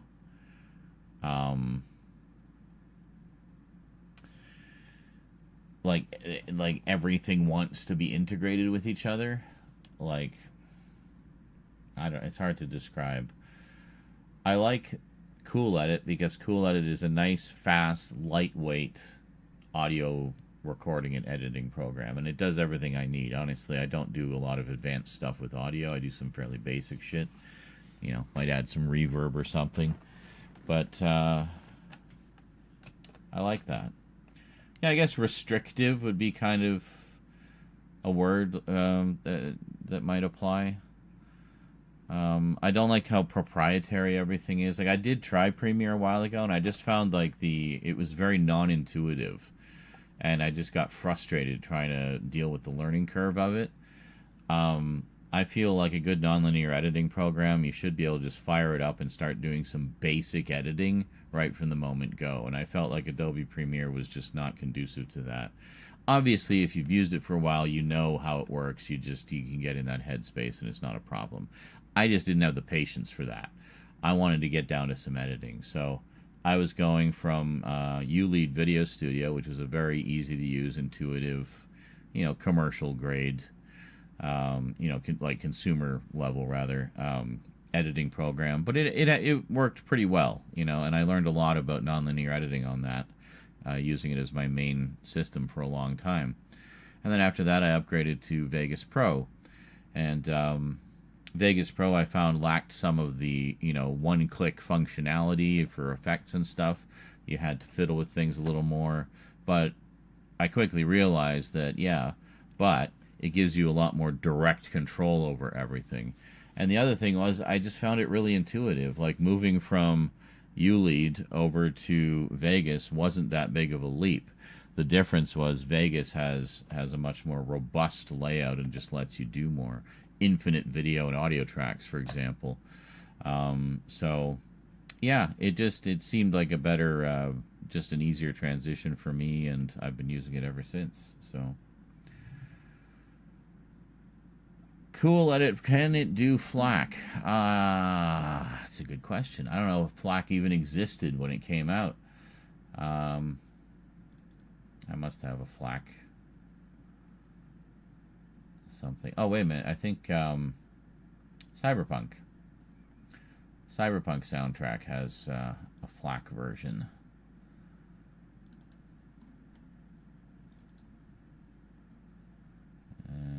Cyberpunk, is that this one? Yeah, no. That's other miscellaneous tracks. Yeah, FLAC MP3 and WAV. How cool is that? So let's grab that, and we'll grab the theme. Okay, it wants to convert it. Well, let's convert it to 48 hertz and kilohertz, and we'll see what it does with it. And what is this? Yeah, it's going to try to interpret it. Yeah, no, we'll go with Intel. That's fine. Here we go. Oh, wow. Yeah. Perfect. Just, damn, that's such a good song. So, no, it cannot. However, I think, I don't know, does Handbrake? No. Does Handbrake do it? Let's find out. Let's drop that in. No, Handbrake does not. It only likes video. I did manage to, well, let's check Vegas. Let's check Vegas.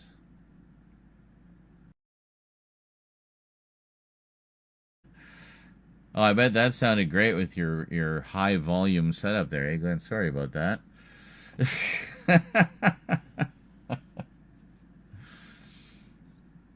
Okay, so this is what we were working on yesterday. We'll come back to this in a little while. So let's see.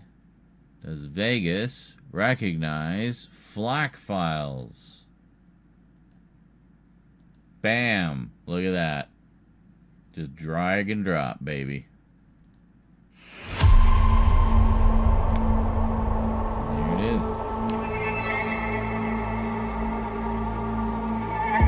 Just take the gain down a little bit. Take a bit of the bite off the audio.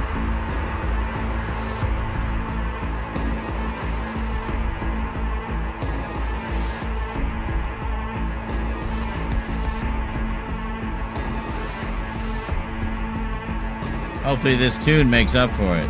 This should sound good.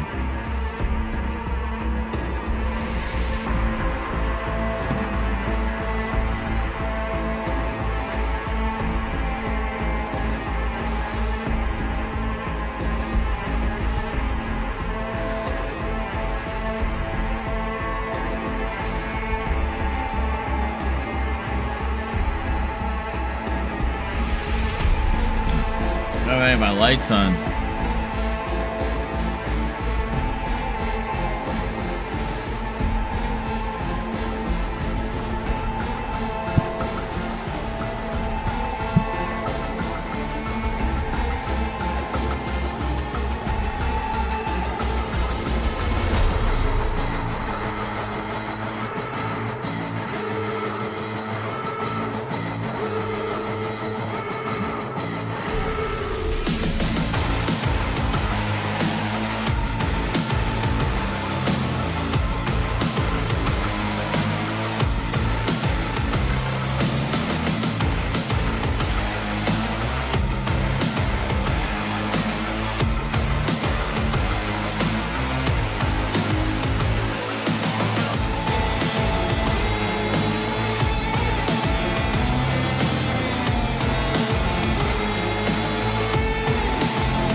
So yeah, it looks like Vegas has no problem with FLAC.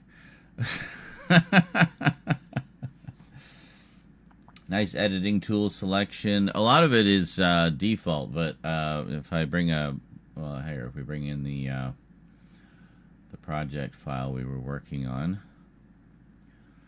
there you can see a little bit more there. So we've got we move down. Oh, you can't see. Hold on. We're still on the dance break screen. There we go. See, you can see now. So we do, like that. Great face there. But, we got our positioning tool. We can resize.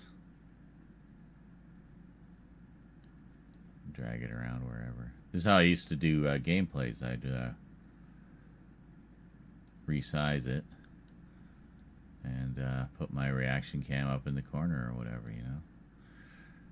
And then have a separate video feed for the game. The advantage there is, of course, you know, I could move this around. And I did that in some of my playthroughs where I would record everything separately. So I could actually move this or get it out of the way for the cinematics or you know, whatever. But I can't really do that in a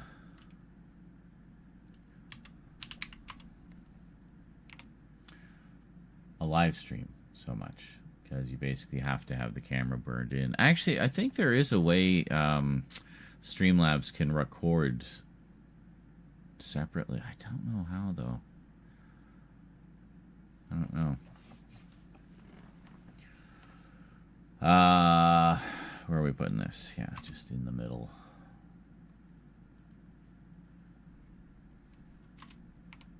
There we go. It is back where it was. I mean, I guess I could have just... Yeah, never mind. But, yeah. I try to get at least one perfect shot of the boxes in every video, even when you can't really see them too well in the bulk of it, you know. So yeah, I got you covered, don't worry. But yeah, and then here you can just click FX.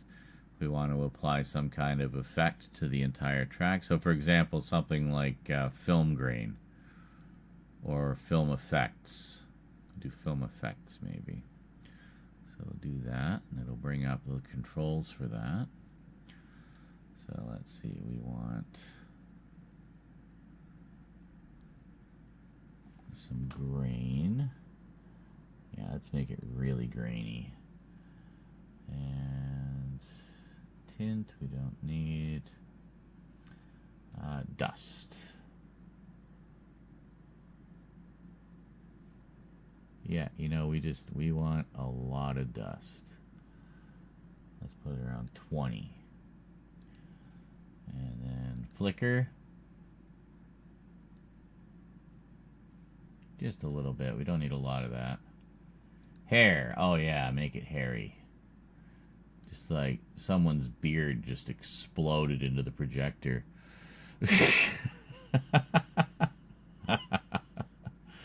Okay, maybe not that. That just looks like maggots running all over the screen. Let's bring it down a bit.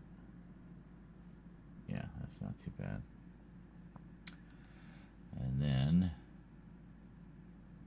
jitter just a little bit. Like 1.1. Scratches. Oh yeah. Yeah, we want scratches. Lots of scratches. Like someone just dropped the whole damn reel on the floor and then like slipped on it and scraped it across the concrete and gravel. Yeah, there we go. Alright, so what we're going to do here is we're just going to render this little 1 minute slice of it.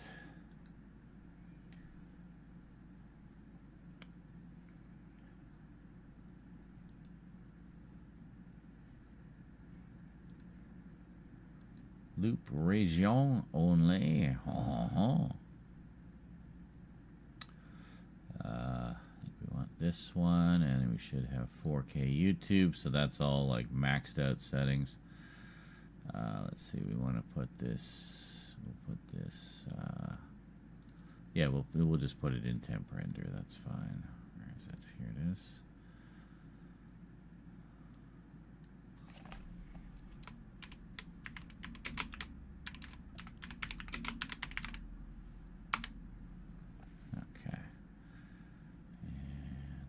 Go.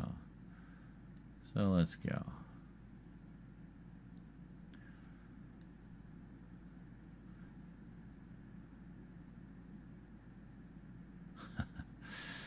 That's funny. Normally it renders the... Oh, actually, no. It's... Right, because of the effect, it's rendering slower. But look at that.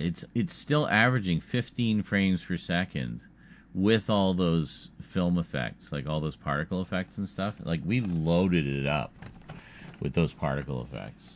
So we'll see. We'll see. Scratch me, baby. Someone's hair all over the lens. Yeah.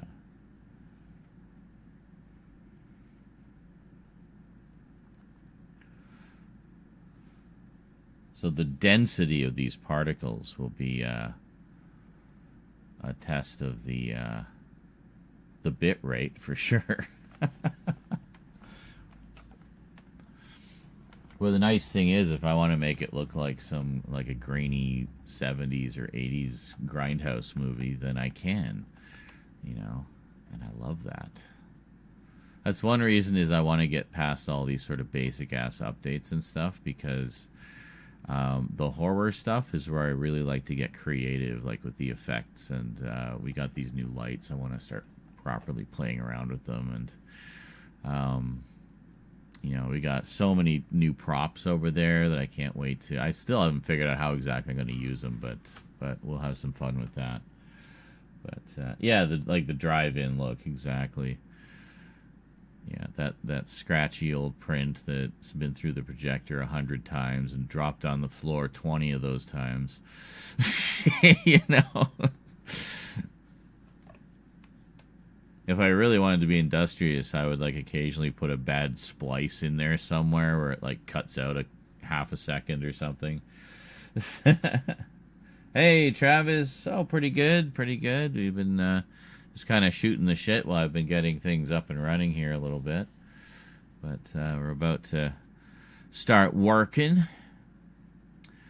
Got a little bit of filming to do. Nothing on camera unless I get a Doors of Perception inspiration, in which case I'll just quickly grab the camera and do it.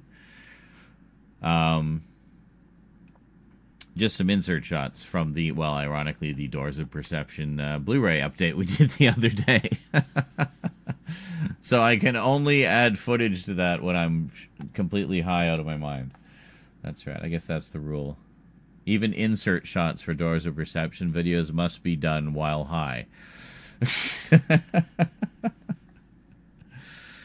Oh man, I could probably come up with some really fucked up Doors of Perception horror based episodes. Yeah, the bad trip episodes.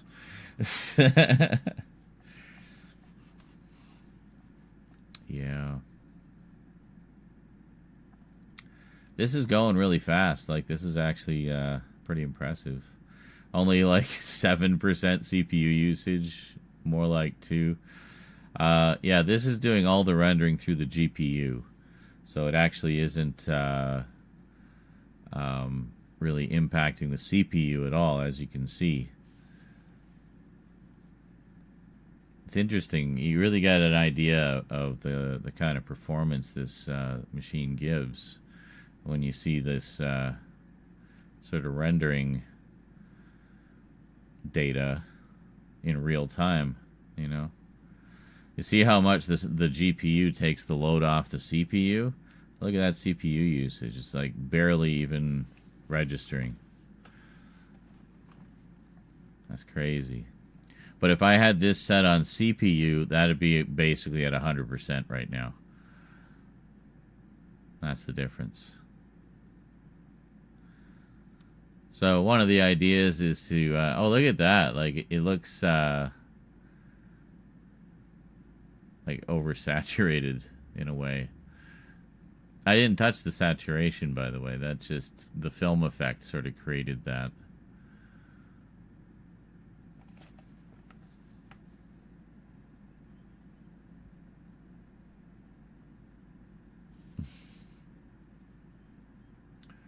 Continuity is important. That's right, yeah.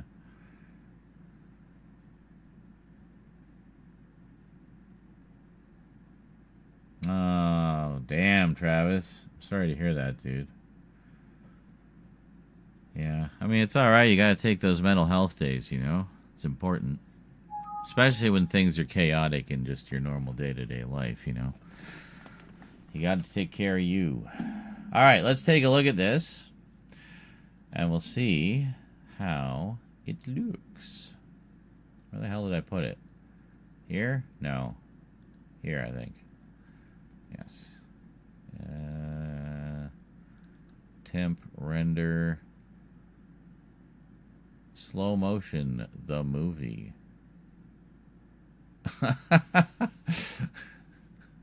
Might have to check that. I think I know what that is, but we might have to. Did I put the test in here? No. I swear I put it in here. Where the fuck did I put it?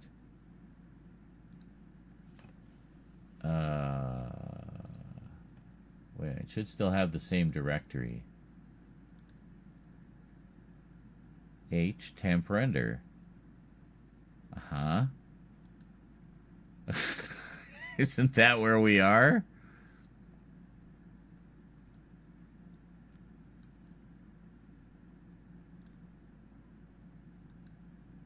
Wait, did it not close off the file? Is this it here?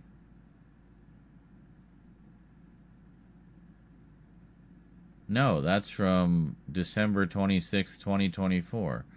Well, where the hell's the new one? Oh, here it is. Oh my god, I'm blind as a bat. Okay. Hold on.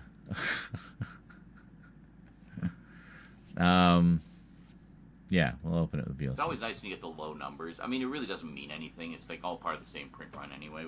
Hold on. Okay, here we go. So, we want to full screen this, obviously.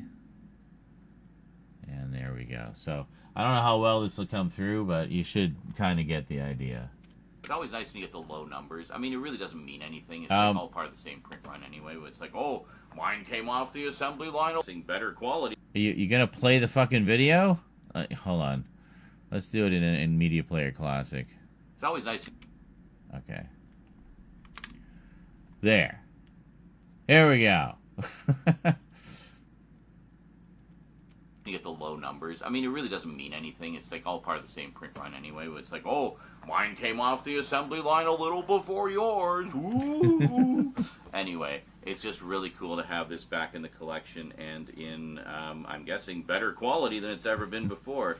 And just a ton of special features on top of that. So we are definitely going to do like a mega closer look at this. And there we go. Look at that. Very nice. I even got the cyberpunky lighting going for it. Oh, you can actually see the lights reflected on the case. There's my blue light.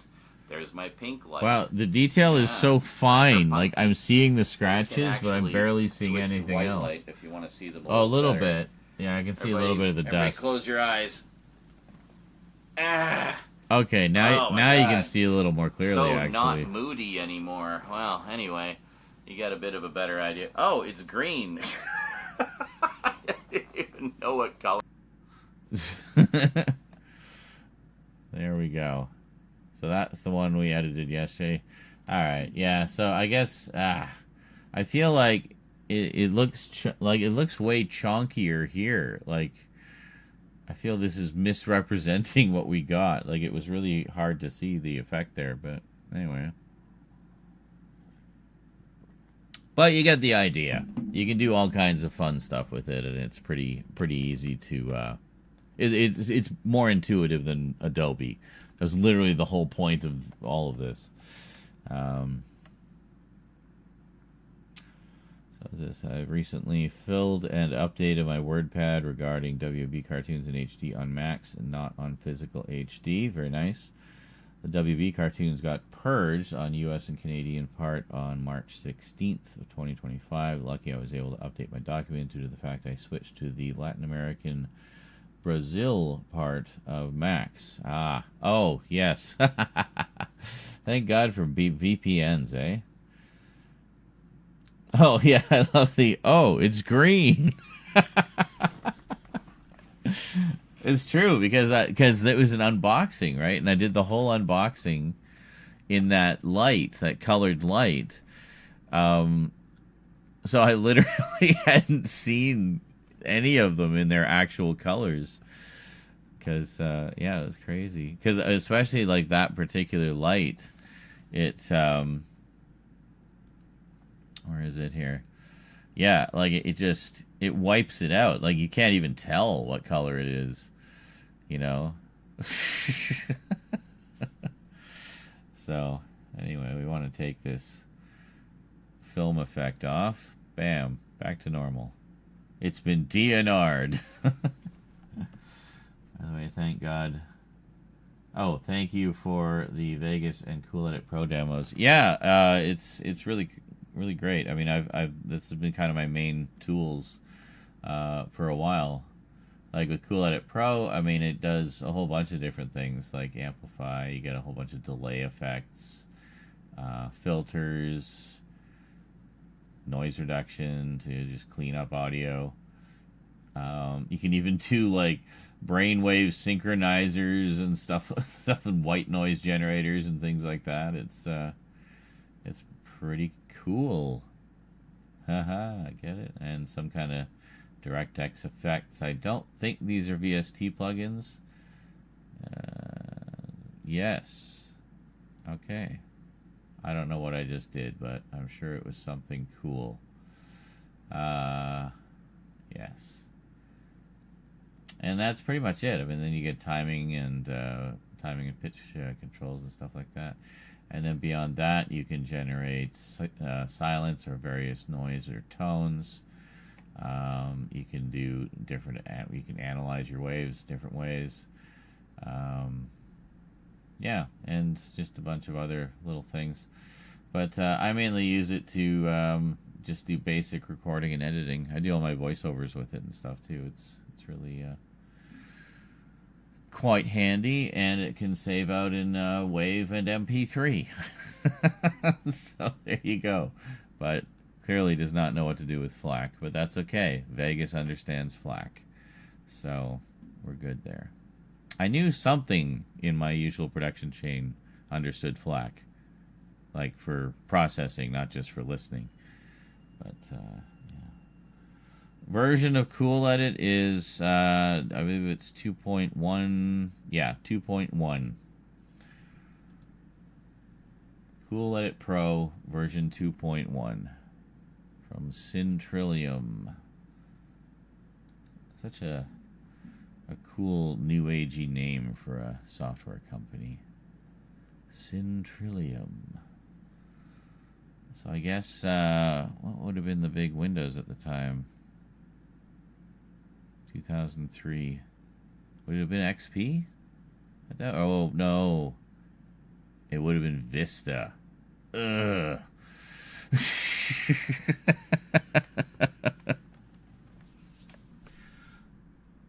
Yeah, that would have come out in the era of Vista, I think.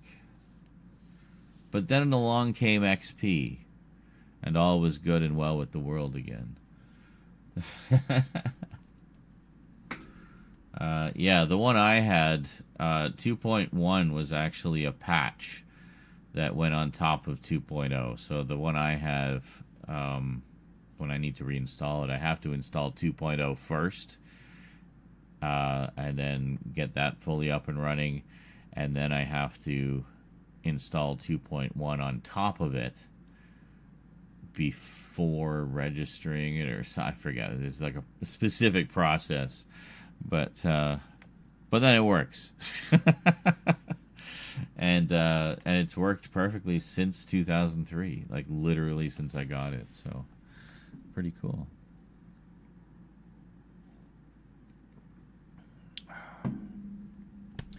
Audition before it was Audition. I'm sure there's been a few more features added since, but, you know, I just have no interest in the Adobe ecosystem.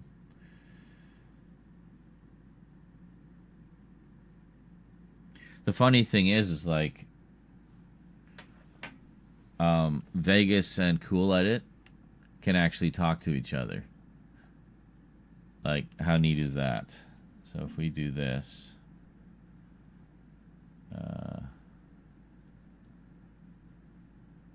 open a copy in Audio Editor.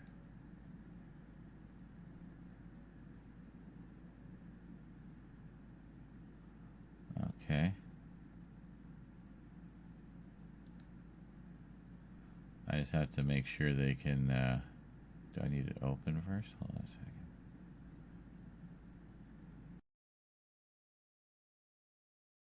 What was that? SoundForge. Oh. Okay, it wanted to go to SoundForge. Well, I can set it. I can actually, that's just the default, I guess, with Vegas, because I got it as part of a suite. But, I can actually set it to cool edit. Like this current 2025 program, I can set to load that 2003 audio editor as the default audio editor. Which I think is awesome. That so it's like I've created my own ecosystem is the point, right? So I have things talking to each other just that I want or need to be able to talk to each other.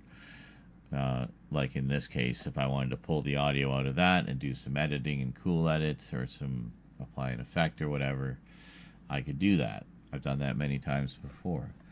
So it's neat. But yeah, in this case, I was like, what is that S? I completely forgot I even had this installed. And like I said, it just came with the suite. So I think it was... Yeah. There we go.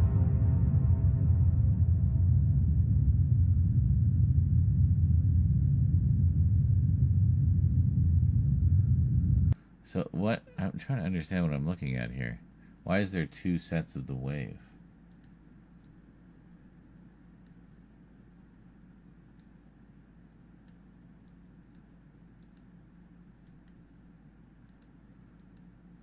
One is the full wave, I guess, and one is the editable version. Maybe it just...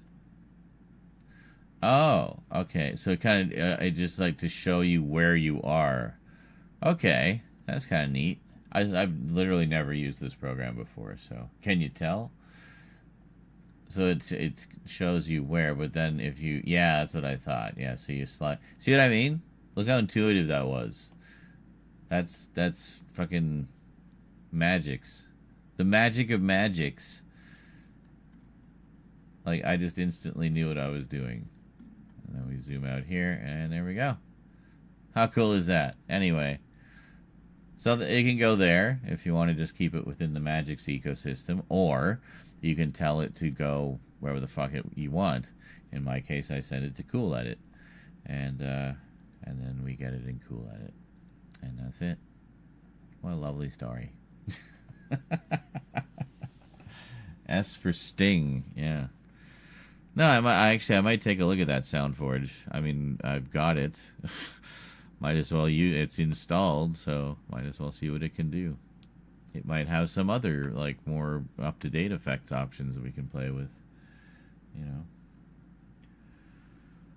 So as this just to conclude the topic, Incheon centers on the Battle of Incheon, a turning point in the Korean War. Ah, okay.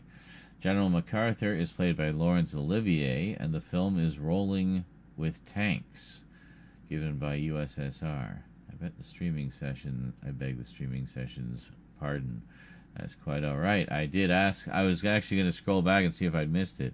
I had asked you earlier what the movie was about, and I'm glad you remembered. Thank you. That actually, honestly, that actually sounds interesting.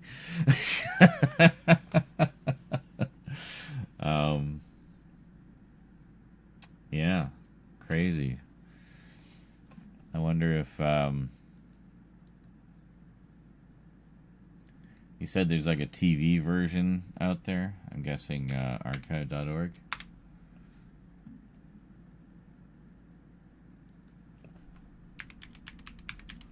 You said it was, what, 1981?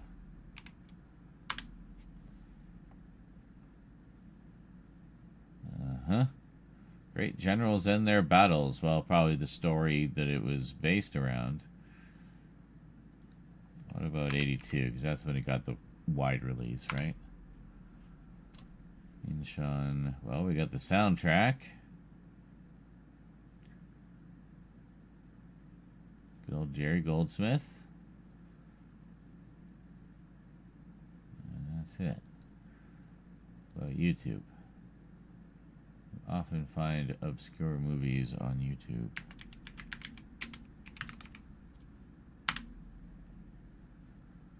Ah, I think this is it.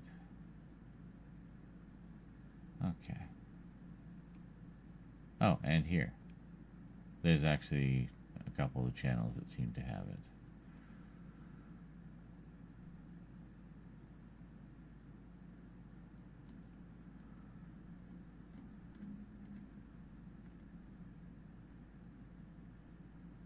Years ago, so 217 51. 1 year ago.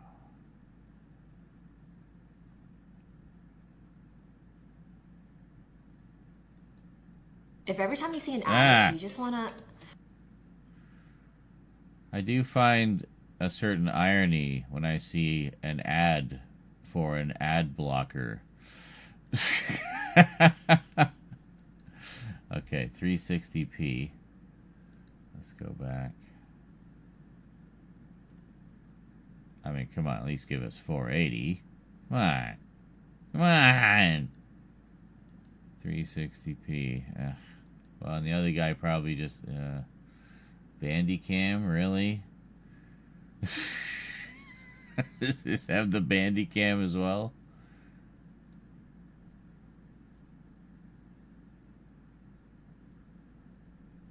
No. No Bandicam. Okay. I think we'll go for the no Bandicam cut.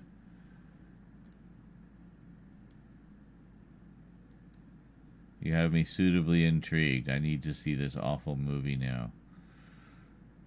And if this is all we have, then, well, this is how I will watch it. Which is how I'm guessing most people have watched it. Oh, I did find that an American Family show, by the way, on YouTube. And it was the one that Real Life is based on. I'll just throw it in there. That's fine. There's behind the scenes footage of David Jansen from The Fugitive. Nice. Rehearsing a scene where he tries to get on a plane, recorded by a bystander. Tells him, you ought to be in pictures. Ha!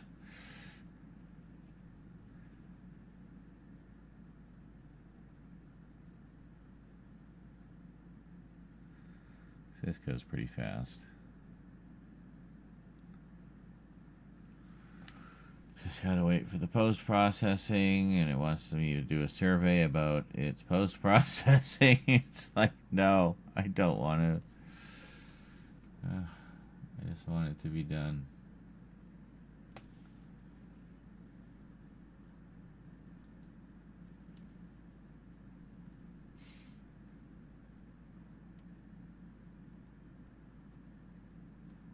So that's 137 minutes.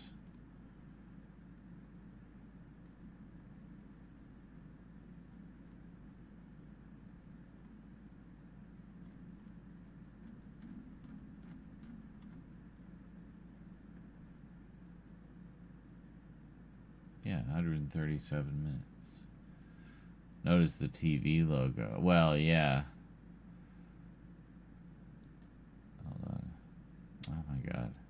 God damn it, now I want a Kit Kat. Fuck you. Oh my god, just... It's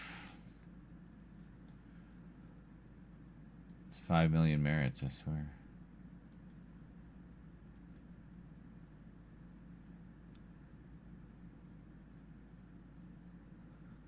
Yeah, you got the TV rating on there. One over the other. TVG, TV, PG. So, there it is. Good Life TV Network. Yeah. Nice. And that's it. Alright, cool. So 2 hours and 17 minutes. So is that basically the full length cut?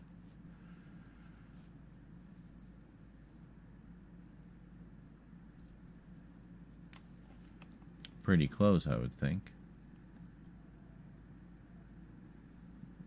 Although, obviously, it would be nice if they could find or release a better print of it.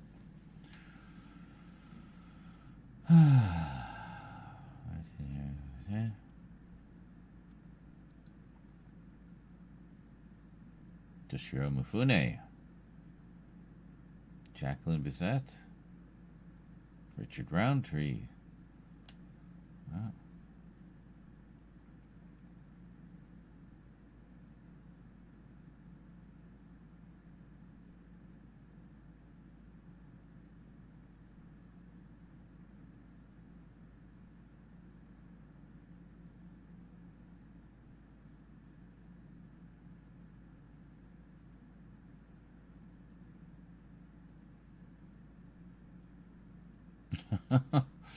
Wow.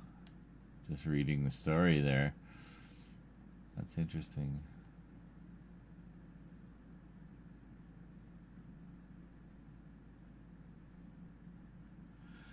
Dialogue like son of a bitch, goddamn, and shit, bullshit are muted on the soundtrack. Oh, yeah. Of course. Being a TV broadcast.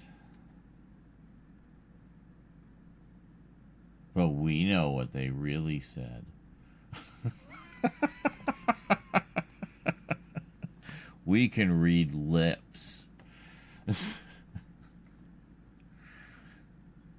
At least when it comes to the swear words.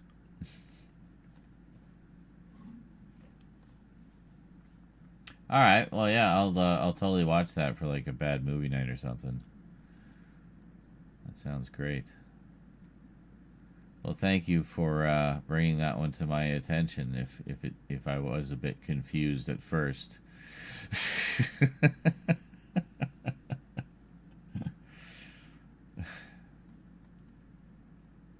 I think that's everything. Yeah. I can fetch up the film's lines when I'm working for this film. Yeah.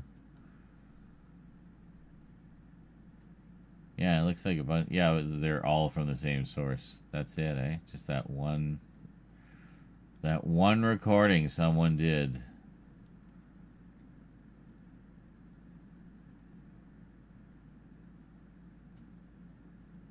Yeah, no, same one. It's all the same one. So yeah, that's it. Just get the one without the fucking Bandicam logo all over it. Bandicam. That is such an early 2000s internet thing.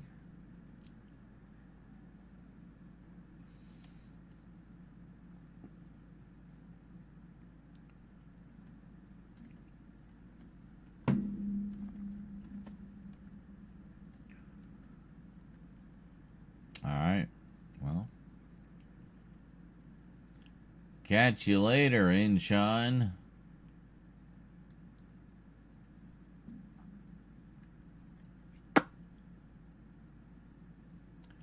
Now, where were we? What were we doing? I don't remember. All right, we were going to do insert shots. I think I'm sufficiently high to do insert shots for a Doors of Perception review.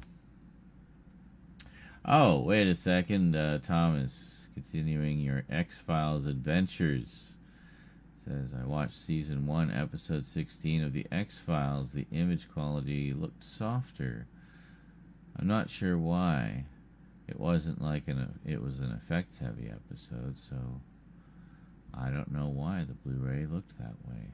I don't know. I haven't watched too much of the Blu-rays. I just watched the first couple discs, I think. So I didn't get quite that far into the first season. But, yeah, I mean, I think with the first season and the first couple seasons, the quality is going to be kind of inconsistent. in some cases. Usually because of the effects, but which we already talked about before. But sometimes it could just be they just didn't have the film elements for that scene or something, you know, so they had to use, you know, one of the video masters instead. But you know.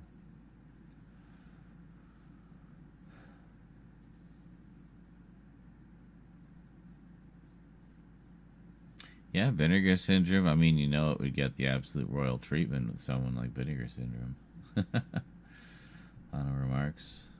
Ben Gazzara talks a bit like Batman due to his voice. Okay.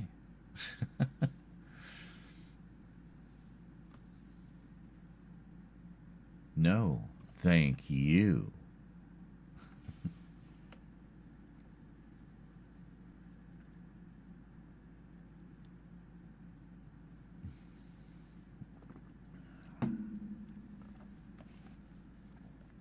Ow. That was my knuckle. Okay, so one of the things we need to do here is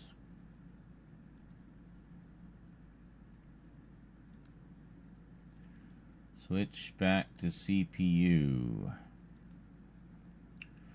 We gotta do CPU for editing, because GPU doesn't like, I guess, all the stoppy-startiness of editing. I don't know. It barfs all over itself after a few minutes, and the more edits we do, the worse it gets. But with CPU doesn't seem to give a shit, so it is more stable. So, yeah. So we do CPU for editing, but then switch to GPU for rendering.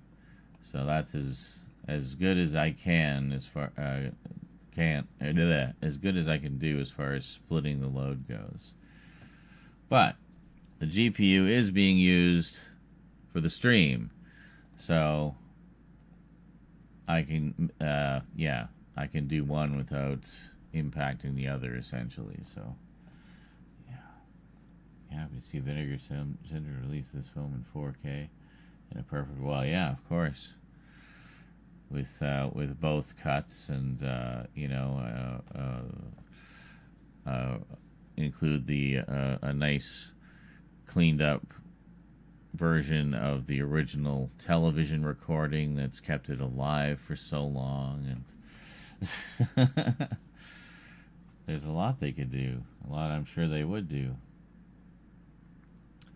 So sort of trailer and Siskel and Ebert sneak preview excerpt. Interesting.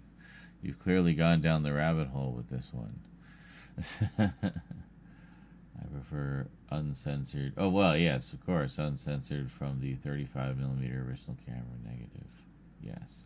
No, I meant they could include the TV recording as an extra, like as a bonus feature, in honor of all the fans that kept it alive through that singular television recording all this time. 140 minutes. So the TV version's pretty close. It's 137. So that, but uncensored, of course. I want to hear all the hecks and darns and damns and hells and poopy buttholes. Excerpts of the 105. Or, I mean, they could just fully include that cut as another, you know, another version. Like, for example, I have the Scream Factory release of King Kong, the 1976 version. It includes both the theatrical version and the extended network TV version, which is about 3 hours long. So, you know, they could do the same with that. Yeah. Each cut getting its own 4K disc. Oh, yeah. Yeah, we know what we want.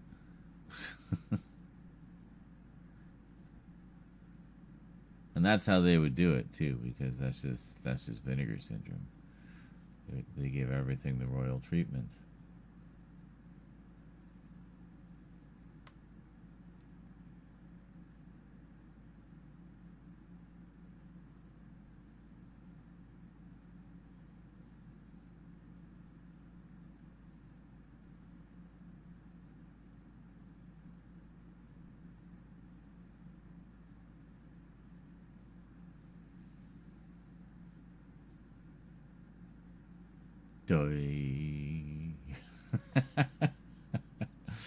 I may be zoning a little bit.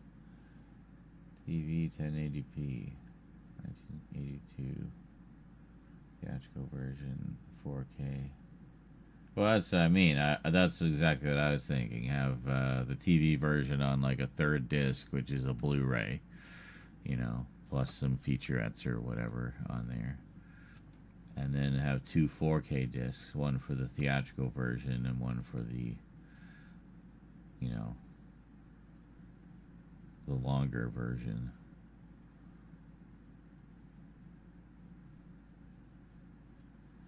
And there you go. Giving each cut its own disc. And putting all the extras on the Blu-ray. There you go.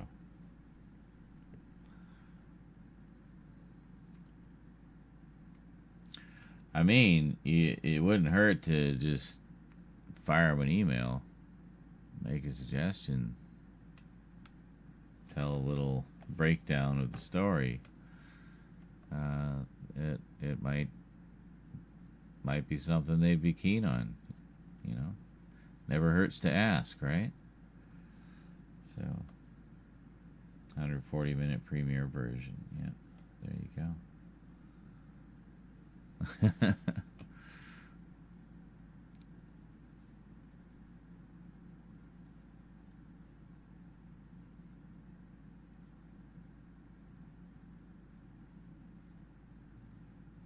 It'd be difficult to... Well, that's the thing, though. That's not your problem. You just want to get vinegar syndrome on the hunt, you know? You don't have to worry about it beyond that. Just get them itching to sniff out the trail and see what they can find, you know?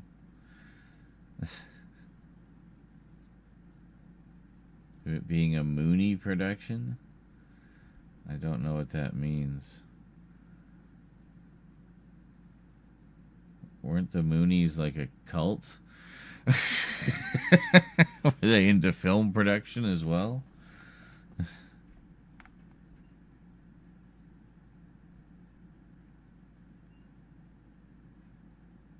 The Unification Church. Oh. I don't know.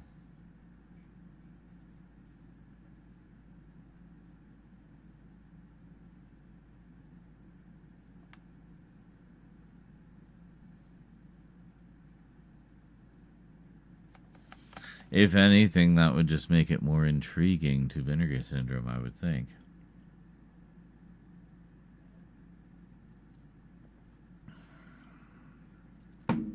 It would be quite a coup if they were able to unearth something like that, you know? Maybe you should ask all the boutique labels. They'll all start sniffing around and catch wind that they're all looking for the same thing, and then it'll be like frickin' the Cannonball Run, or what is it, that other one with Mr. Bean in it. One of those like madcap zany around the world races where they're all trying to win the big prize, which is who can find the film print first and be the label to release this obscurity.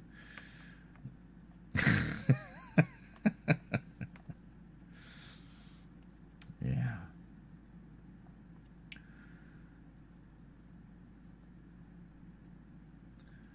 We were planning to do a biopic of Elvis Presley and Jesus before falling for Gene Dixon.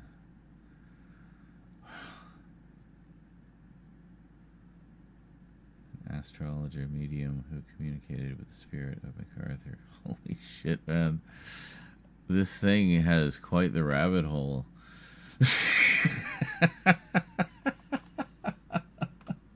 This is almost reading like a creepypasta now, like this cursed movie. My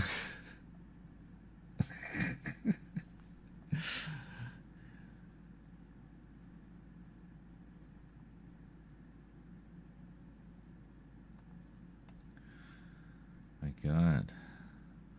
I guess I've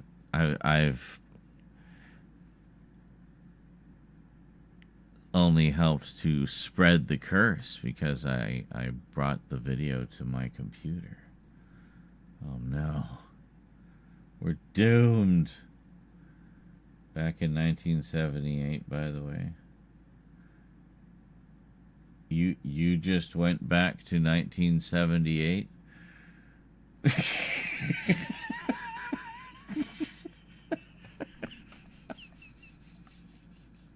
Ow.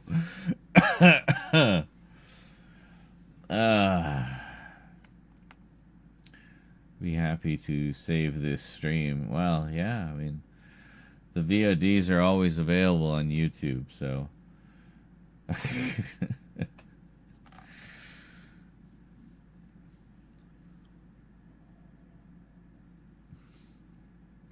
Retroactively save it in 1978. Sean took too much weed, it seems. No, there's no such thing as too much. Unless you don't have enough munchies to, you know, cope. Greetings, Devon. How's Kit doing? Ha, ha, ha, ha. I dropped in earlier, but now I'm returning. Ah, it is the return-a-thinning. I see. MacArthur's spirit, during production, endorsed the production of the film. Oh, well, that was nice of him. What a kindly old ghost MacArthur was.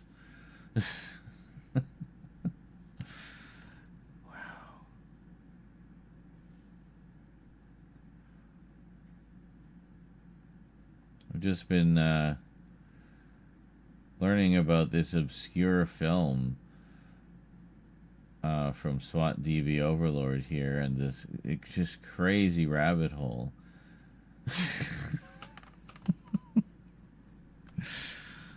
Like, I was like, yeah, cool, like, obscure film. Maybe we were talking about, like, maybe Vinegar Syndrome could release it, and then he's just like, well, it could be difficult. I'm like, oh, why? Oh, you know about the Moonies? Like, what? The cult? And yeah, so apparently it was funded, it was made by the Moonies or something? I don't know. And now there's like a medium who was, you know, the spirit of MacArthur blessed the movie, and this is so weird. By the way, I have the James Randi book, The Mask of Nostradamus, because of Inchon. Really? So this, wow. So this movie kind of like unlocked this whole other path for you that otherwise would not have existed. Also looked at the claims of Gene Dixon, pardon me. Okay.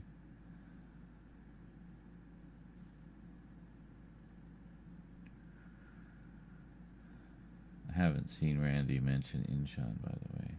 Huh. I don't know. Yet. Fair enough.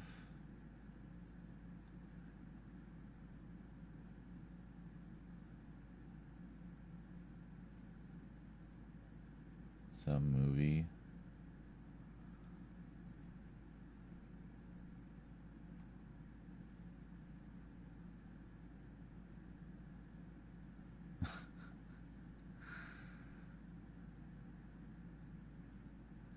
Well, that's quite a history. It almost sounds like the story of the movie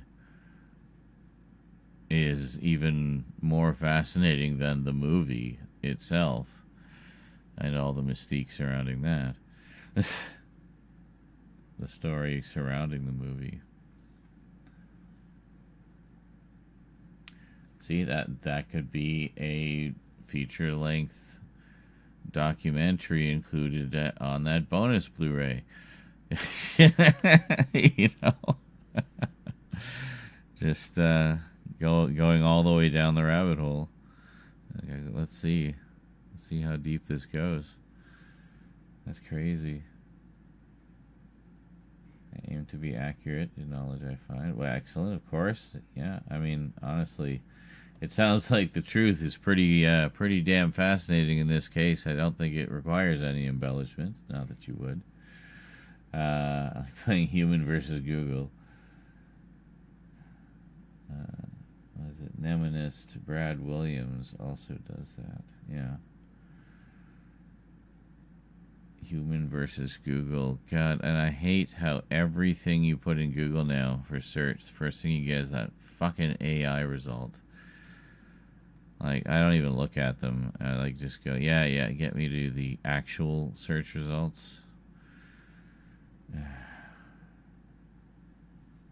Hate that shit.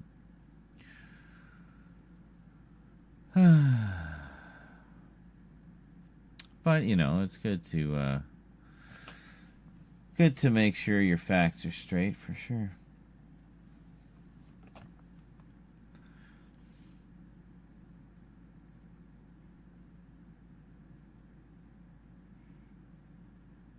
So, yeah, that all looks pretty good.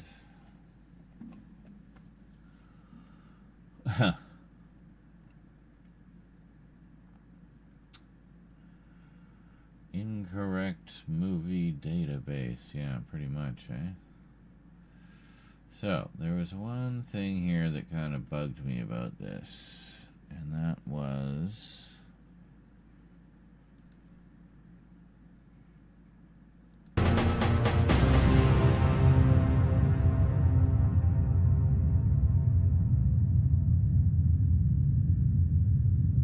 Welcome back. Yes, I've been holding it just like this. Yeah, I feel like the title stays on a little too long.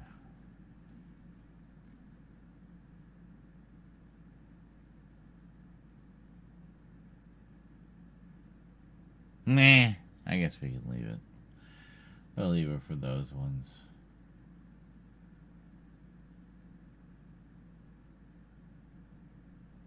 If you swear in your search, really? Oh no, we can't let our AI's virgin ears hear those kinds of words.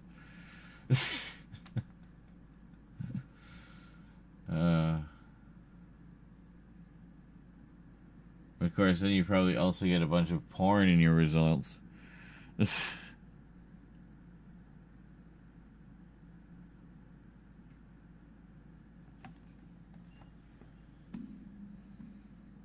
Oh, sorry. Corn. Stupid. So stupid. Alright.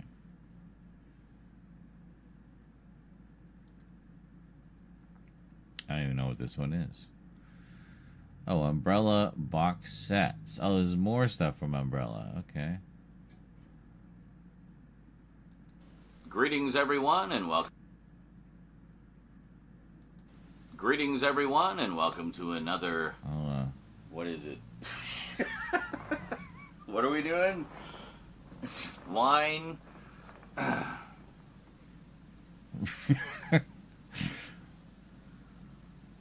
Greetings.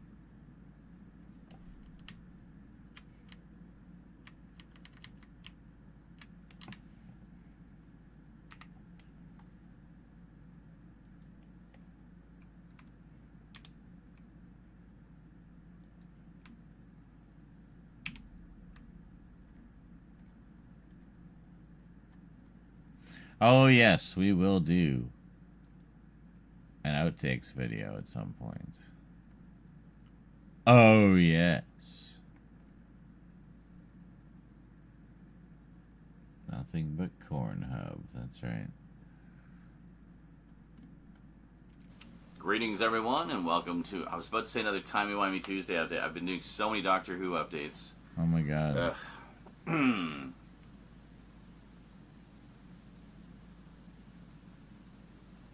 Greetings, everyone, and welcome to another... Wow, I'm brain farting like crazy. Brain diarrhea. Welcome to another brain fart. What is it? Another Blu-ray and 4K update. A couple of box sets. A couple of collector's editions. Alright. Greetings, everyone, and welcome to another Blu-ray and 4K update. A few more additions to the, well, mostly sci-fi collection and a historical epic. What could they be? Well, I'll give you this hint. It's more treasures from that wonderful Australian boutique label that I'm really, really becoming a fan of, Umbrella Entertainment. Yeah, so we got 2 mega box sets and 2 nice slipcover, keep case edition, special editions of a couple of other movies. So what do we get? Let's find out today on the Multimedia Chronicles.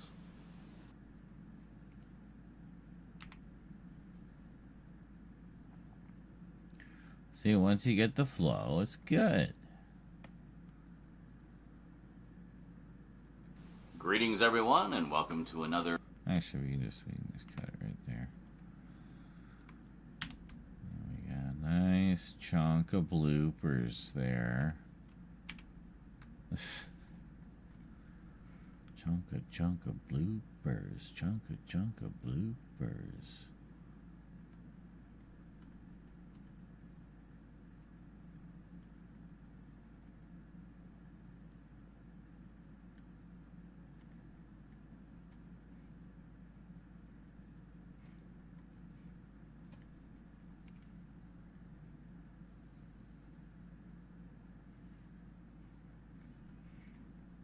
Actually, hold on.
That Rose is here. Okay. I'm a coming. Whoa. It's asleep.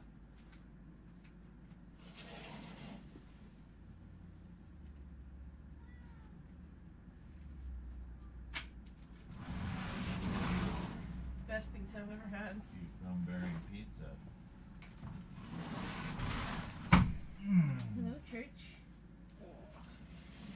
Went down to Chris's work and we played Magic Oh, yeah. with some of the guys he brought down to the pre-release. Ugh. Is there any there? Can I try some?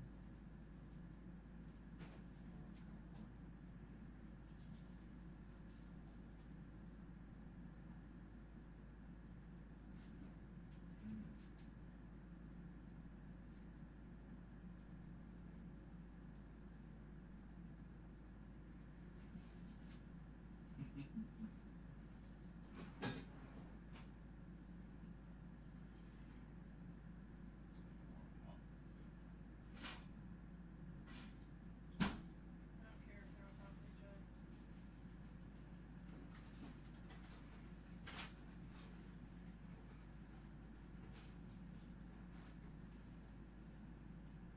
What? Why? Smells like everything. Church.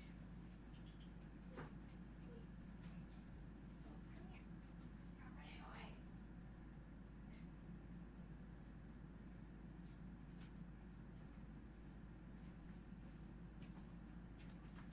Sorry, just having a slice of apparently the Show best, you a little heart balloon.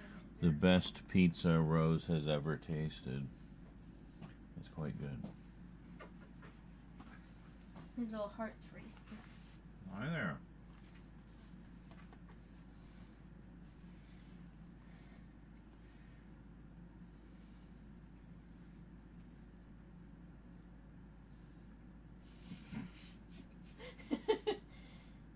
Stop eyeballing the pizza, Let us cat. know.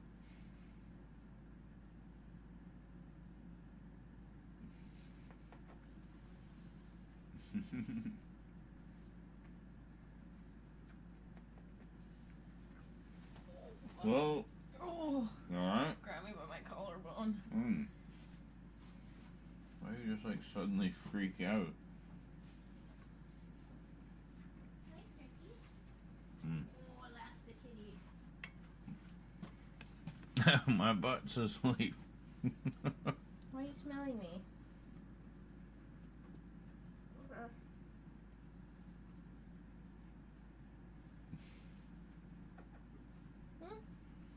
Making sure you weren't sneakily running around with other cats. I pet a dog today. Oh.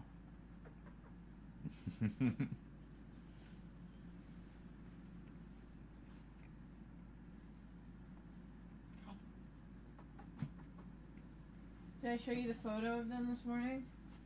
I don't know. Probably not.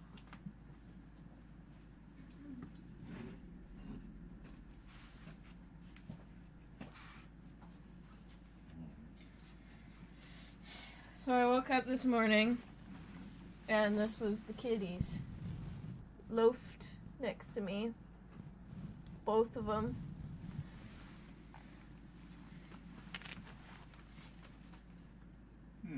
They were both just little lumps Yeah. curled up next to mommy. Aw. Oh yeah, and we went to Neck Point and the sunset was so pretty. Thanks. Much nicer in person, obviously. Well, yes, of course. Yeah, Yeah. Are you mocking me? maybe, Are you mocking me, child? maybe. I had some of the fish and chips. Very good. Do you eat fish and chips? Yes. Okay. I wasn't sure because I know you like certain kinds of fish stuff. The only fish thing I don't like is tuna. Okay.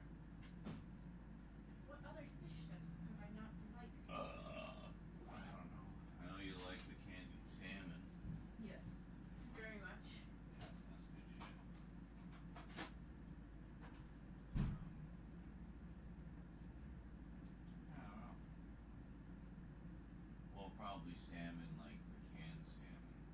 Because it's basically like tuna. So it's more, is it just more of a texture thing? You don't like that?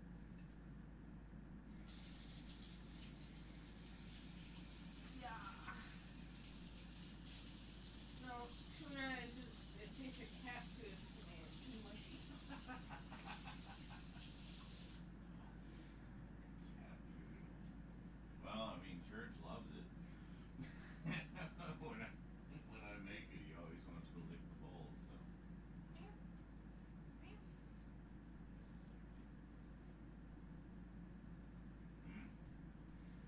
I've been so depressed this week. Thank you for the pizza slice. You're welcome. I have depression. Why? School and not doing a job. Crippling love life. What love life? Exactly.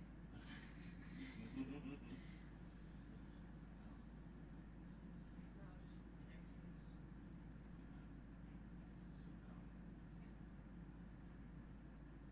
And the thing is, I have never been dumb.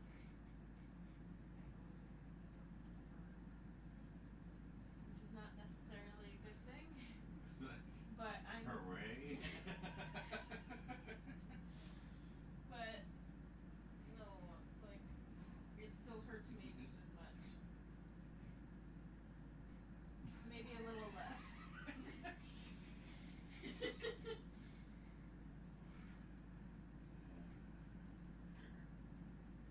But no, I've always had very valid reasons to dump people. Well, yeah. Usually it's because there's something genuinely psychologically wrong with them, Yes. or I just was not ready for a relationship like I thought I was, and my mental health was fucked up. Yes. Which is what my past two have been, and my past two have made my mental health worse because I broke up. Yes.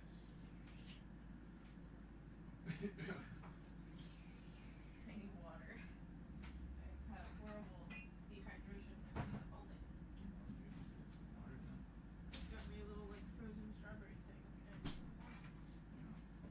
And for some stupid reason, I was like, "You guys don't have any breakfast stuff left, right?" And they're like, and I was like, "Never mind. That's a stupid question." Because they were like, they're literally closing in an hour.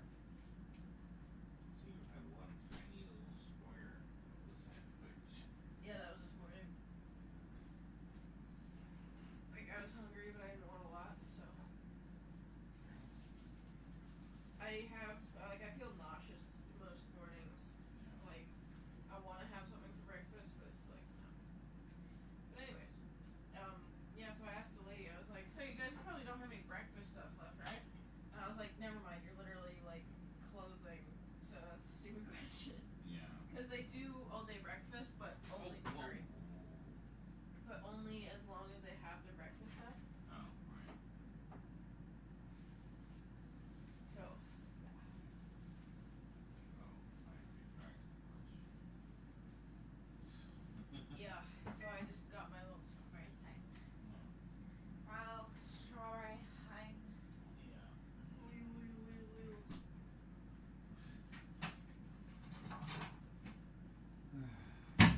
Whoa.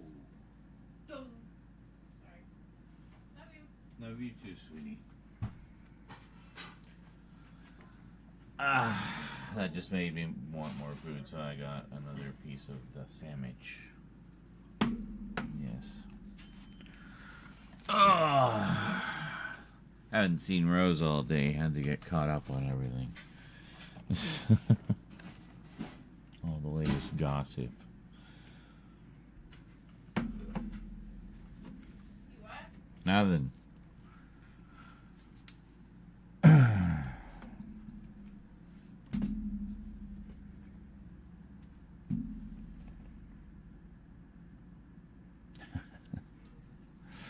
I do like the trippy lighting. So this is the lumberjack sandwich. A few different kinds of luncheon meat, cheese, tomato, lettuce, mustard, and like salad dressing, something. Anyway, it's good. I like it. And it's one you can heat up too if you want. I just have it cold.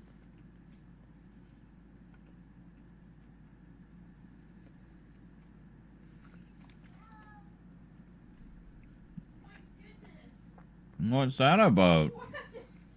Oh, don't give me that. You guys hear that? That was church. I picked him up and he did a squeak and then went meow. I put, whoa. Shush.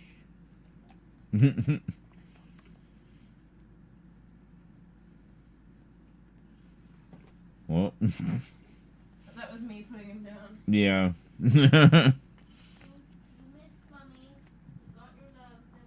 When it'd start to wiggle, that's how you know. But sometimes the thing is with him, he doesn't always give you a warning. He'll just like be completely placid one moment, and then suddenly, like just teeth and claws everywhere.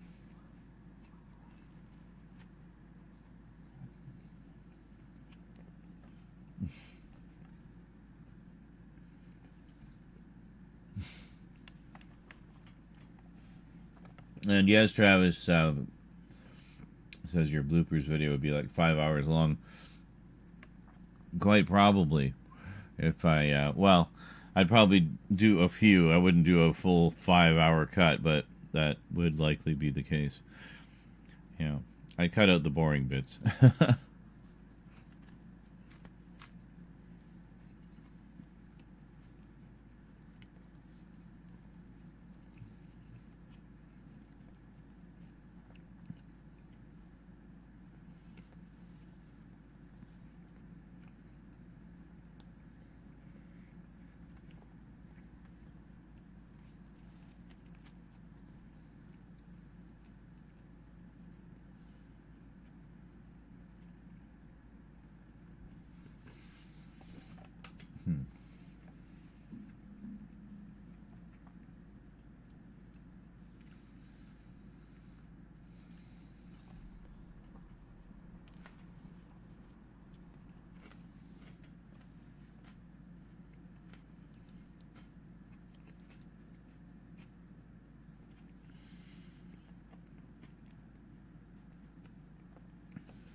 I was going to check.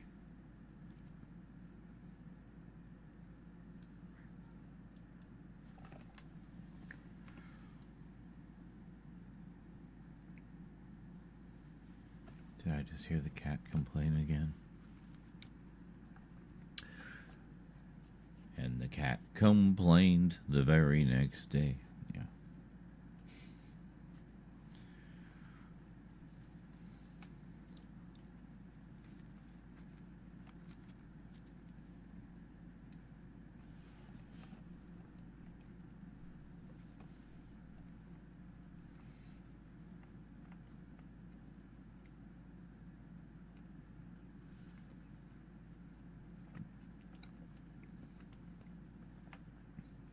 You always see that in cartoons, where a cartoon character would just bite into an entire loaf of bread.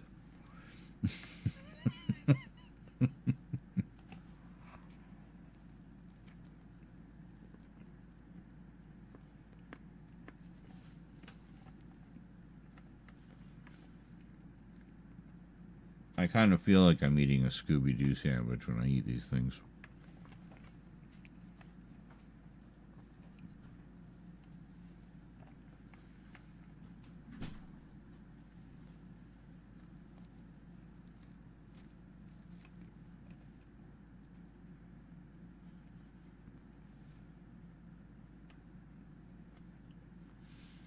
The trick is knowing how to unhinge your jaw. But I mean, all skinwalkers know how to do that, right?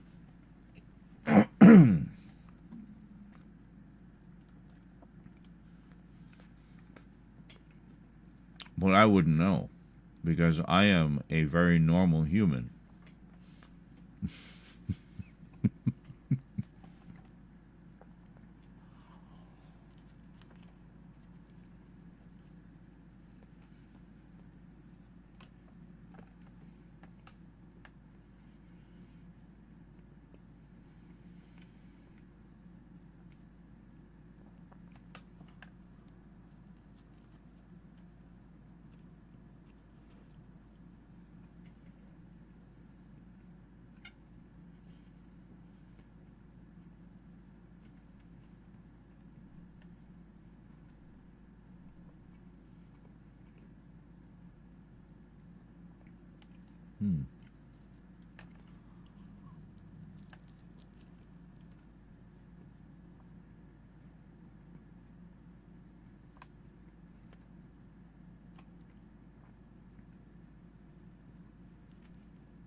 Ta-da!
How was that?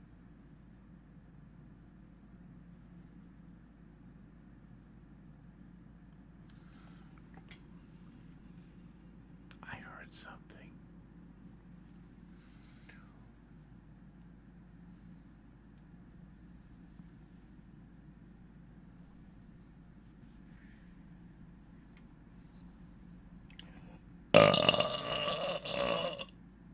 Shh.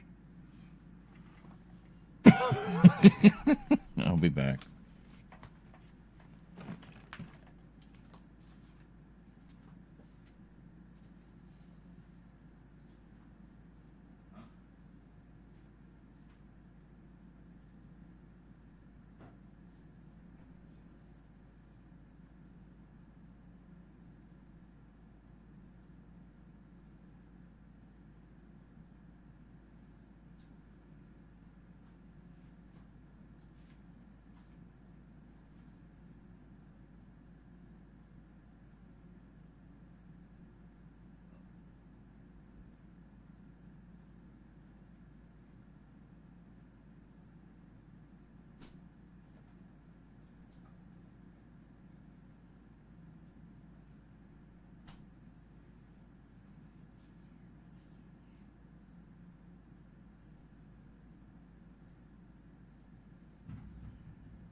So, what's the plan for tonight? Right, insert shots, and then editing. So we did a little bit of editing, but yeah, we got to go do them insert shots first. Just gonna waddle my way on over to you. Hey, why don't you watch some clips while I go have a smoke, and then we'll do those dad blamed, dad gubbit insert shots. All right, here we go.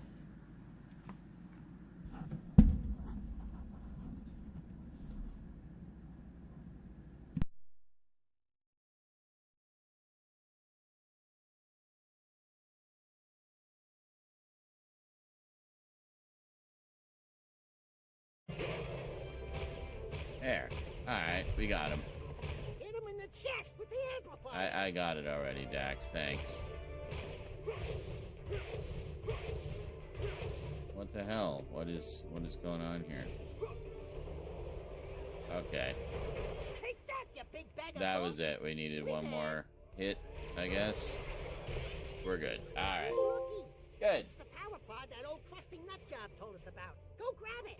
The old I will be so glad when I can talk like a normal person again. I know, eh? I don't remember the last time I had a cold. I do. Last week. This is not cold. This is laryngitis. Convoy. Okay. I had COVID during the Christmas holiday. I don't know if we want to Yes, take we it. know. Then. Do we really want the battle bus? Oh shit. Well, they're fighting us anyway, so. Oh, hold on. Oh hey, Craftwork's on at 11 o'clock in the evening. Yes. Oh. Well.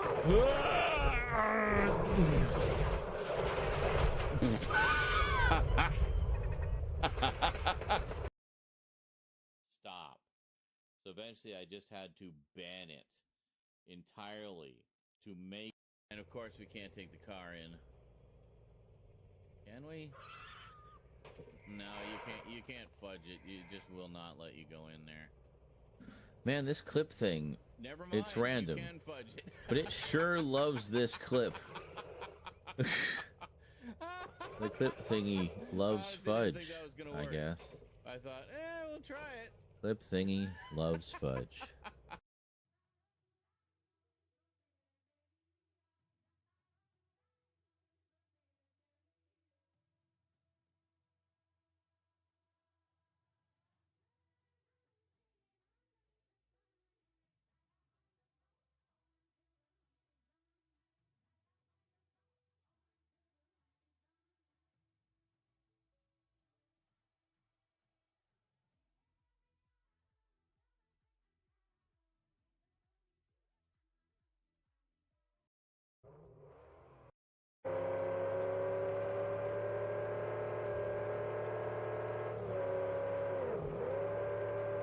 Oh, we be booking.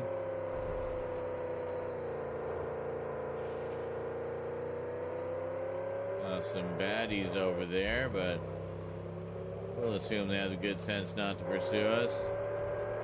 We get even more speed. Oh, shit! Yep, right into a wall. Oh, we bounced to the top of the cliff. Perfect, that's exactly what I meant to do.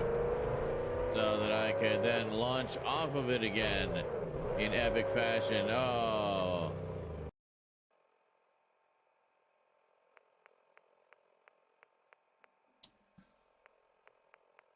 Well, I don't remember. Anyway, it was in one. Why is there a Brahmin in my house?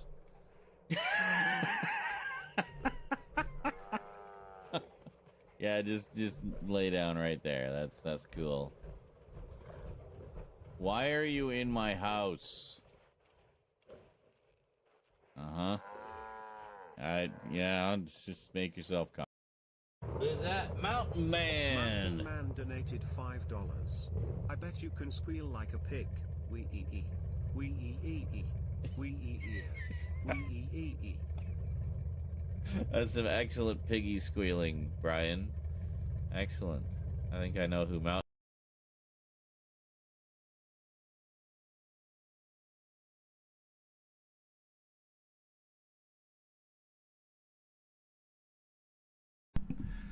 Sorry, I swear it was still playing the clip after I switched away from it. Anyway, yeah, I think we're ready to do those insert shots. I'm going to get you guys over here somewhere.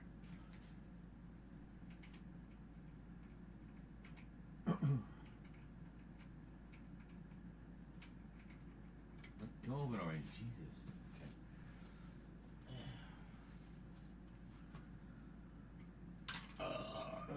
Okay. Oh, that was gurgly.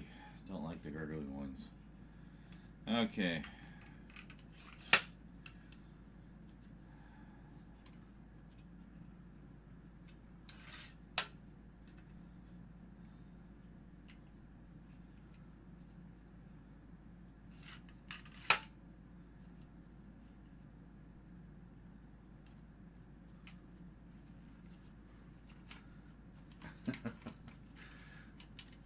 And I think maybe we should just keep the psychedelic lights going and use those. And we'll put in some of the sitar music in the background when we cut to the insert shots. Oh yeah. We're gonna make this Doors of Perception thing a whole like other production process entirely. It's gonna be totally its own vibe. So yeah, we're gonna have fun with it. I can't have you guys that close because that would be in my way. I can probably put you over here though. This might work. Alright. Come here. We're going walkies. Hold on. Oh, you motherfucker. You dare be in my way? Sorry. A very naughty cable.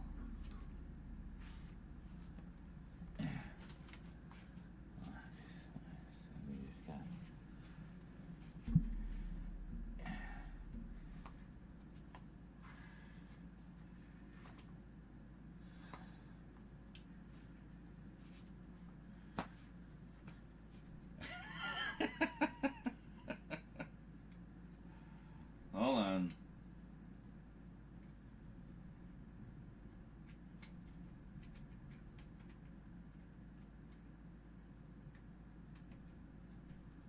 Enjoying the view? Wow, that's like disco vision, man. Alright. There we go. Yeah, you can pretty much see everything from here. I'm gonna have to move that light. Gotta bring the light in closer. Get a little closer.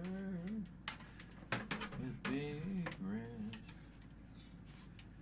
It's all in your head. Wilma and Fred. I don't know.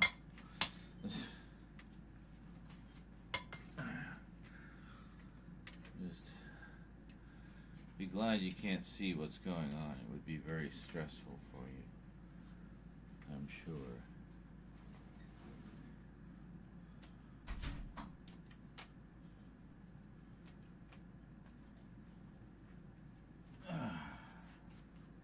Alright, you can look now.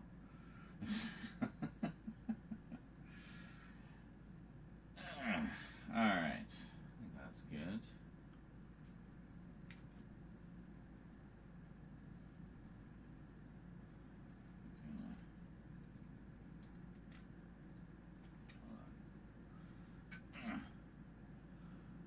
This way. There. Yeah, you can pretty much see everything from there. Good. Gurton.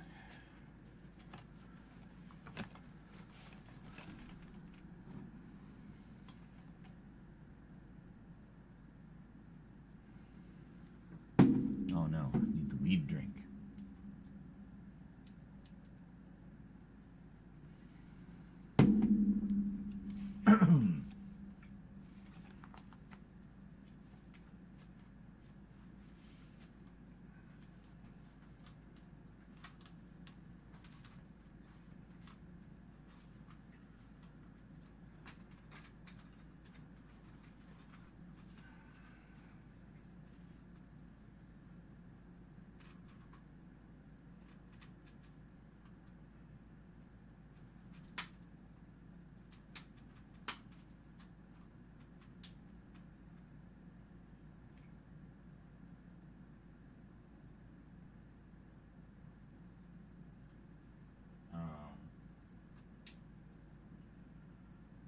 thing we don't have a battery in here at all, do we? No, we don't.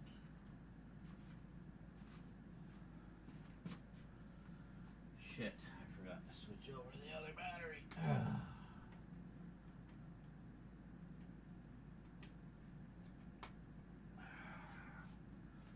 I had one waiting to be charged, and the other one wasn't done yet.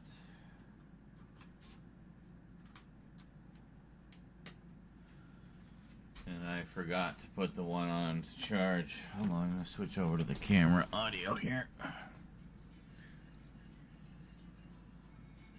Okay.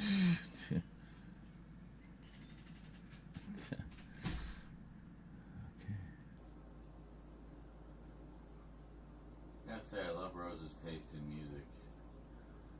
She likes a lot of stuff that I like.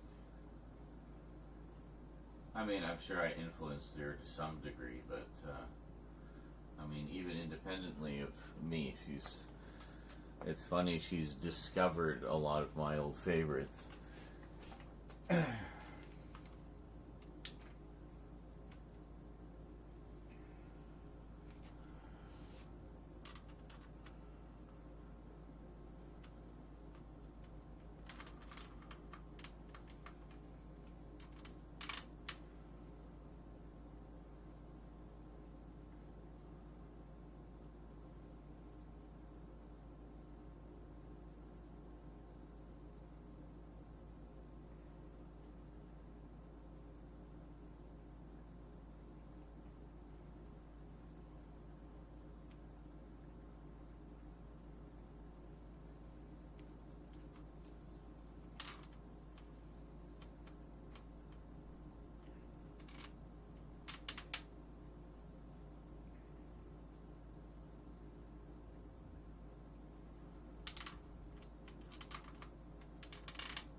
Hi, it's me. It's insert shot time. Yeah. Oh, not this one. No, this you're not allowed to see this one yet. Sorry. No. Stop looking. You didn't see anything.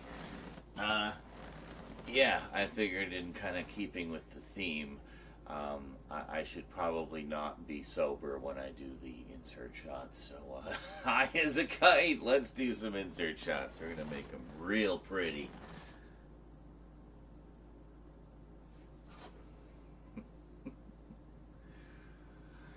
Okay, now, which ones do we do? Oh, right, all the different movies. So, we gotta do, we got Matrix, Starship Troopers, Borderlands, Running Man. Sure.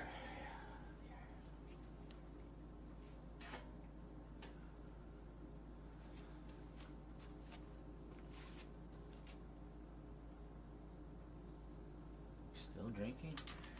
Cat's been drinking for like a minute, I swear.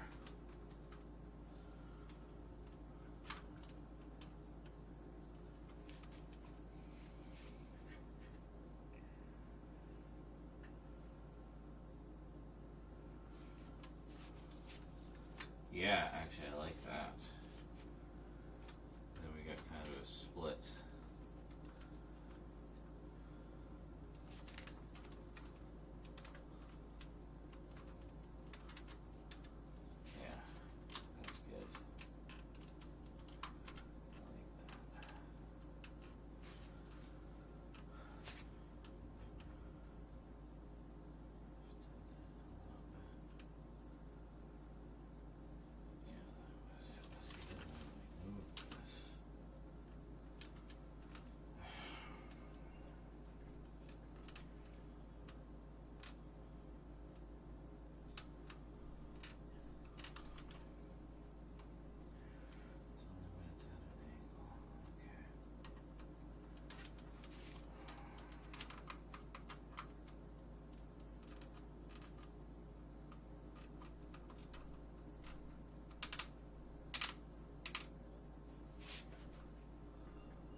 It's actually pretty good. I think that'll. Yeah, I think that'll work well. Okay, so let's spin this one out.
I'd be lying if I said these lights weren't tripping me the fuck out, by the way.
Borderlands. This one will have quite a few different shots. Anybody alive out there? Nope, doesn't look like it. Alright, well, at least I'm getting work done.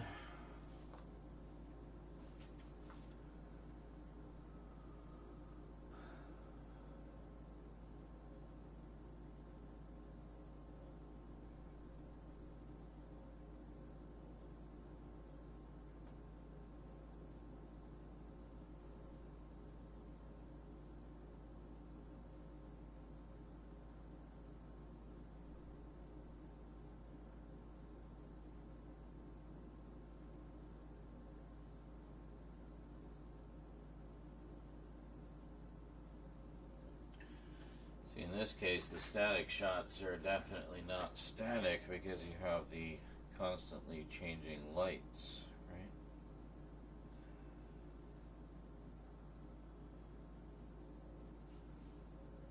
right?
About 30 seconds of each,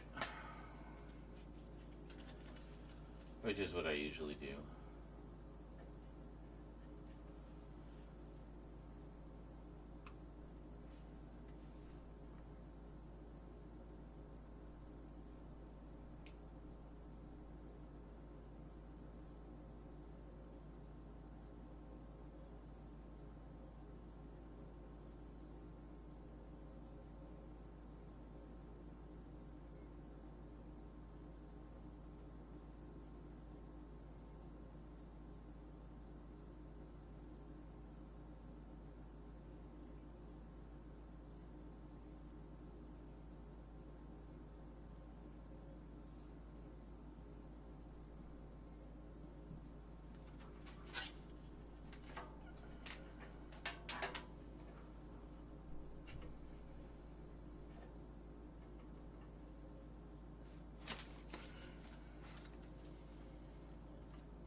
Also, this won't really spoil the closer look, because the closer look will be done in normal white light. We'll actually be able to see all the colors properly.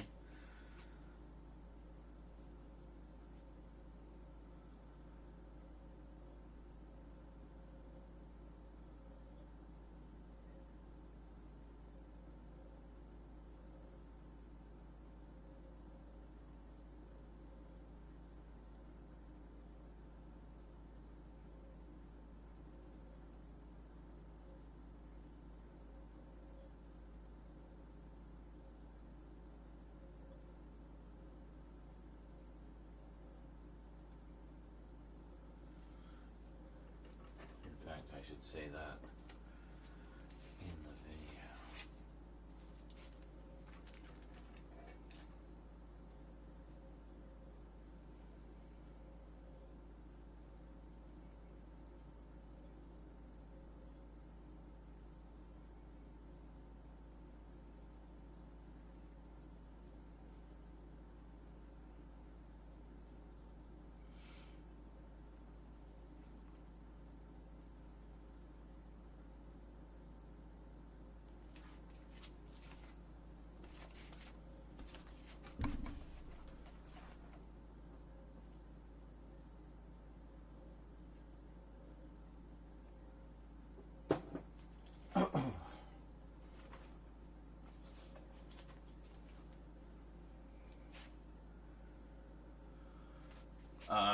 Hi, insert shot guy here again.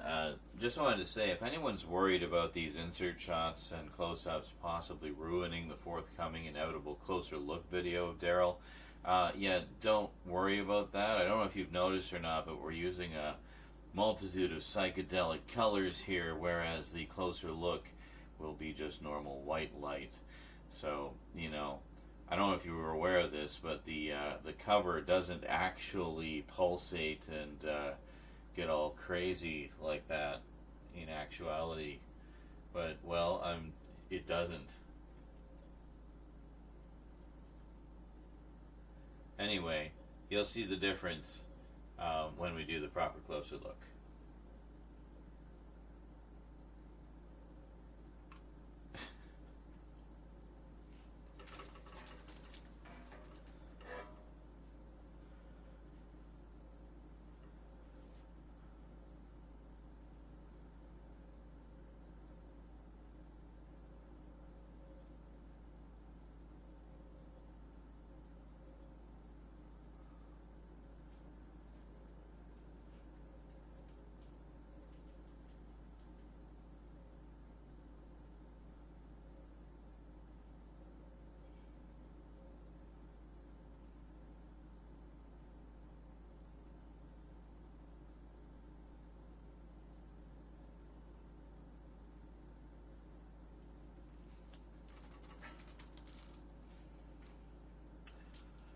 I think that's it, unless we did a side-by-side. I don't actually remember, but we'll do one just in case.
I was thinking they could have very easily had it be like an anagram for dart, but I forgot about the L, so it just became Dartle.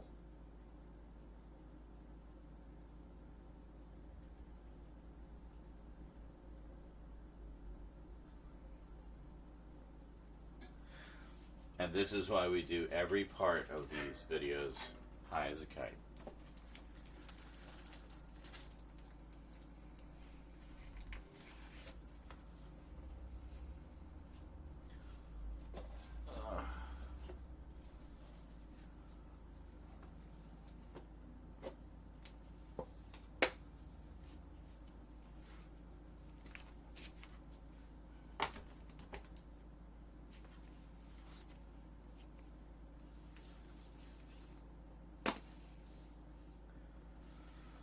Yeah, we need to do something. I forget how these were arranged.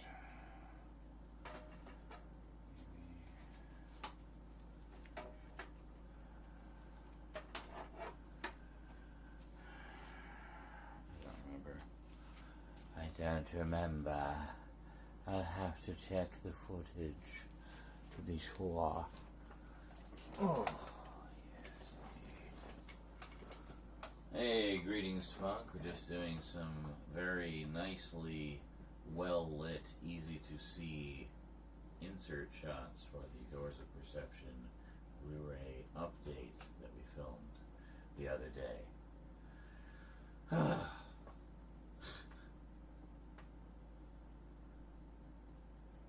Oh no, there is actual filming happening. I assure you. What did I come over here for? Alright.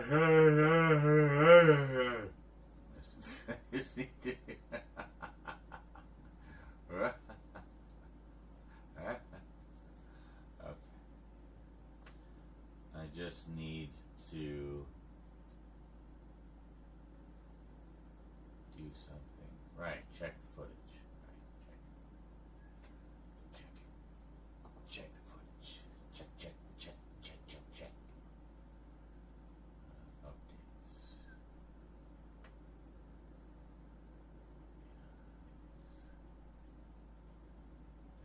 Here we are.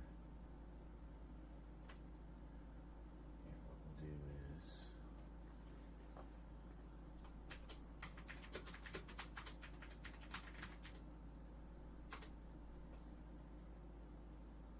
all of those will go into a special folder.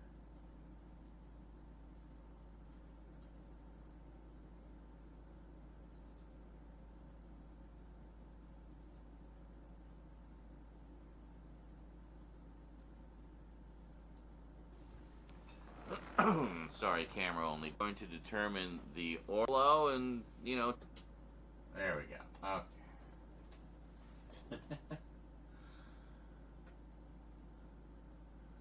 Yes, JL came in and dropped some sound bombs earlier.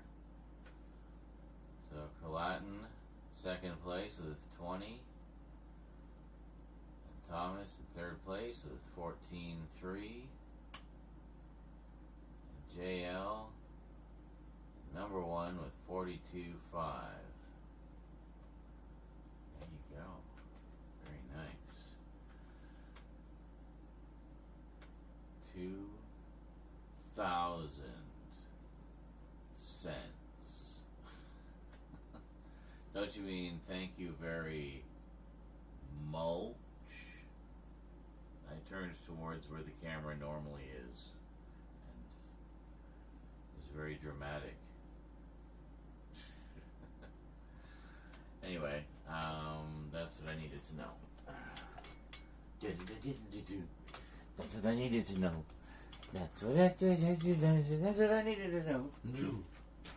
Alright, so Borderlands is in the correct place.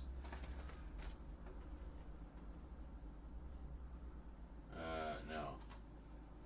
That was it. Borderlands and Daryl were in the correct place. Here, this goes here, this goes here, there we go. Okay, we got it now.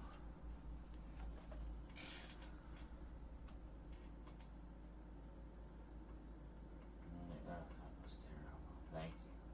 Speaking of that, when you have some downtime between filming and editing, possibly make more emotes for us to spam. Yes.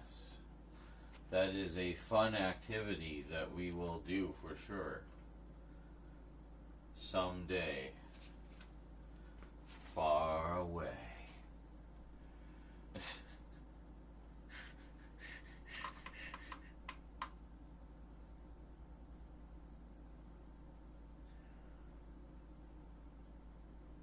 that looks pretty good. Let's just double check. Oh yeah, that looks real good.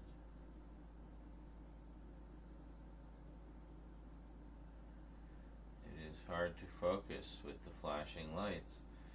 That's okay, we got it.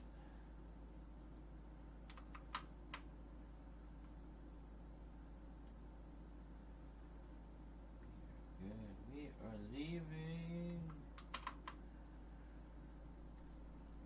Okay.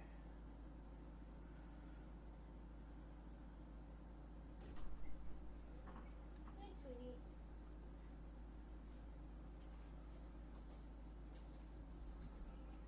What? What? What?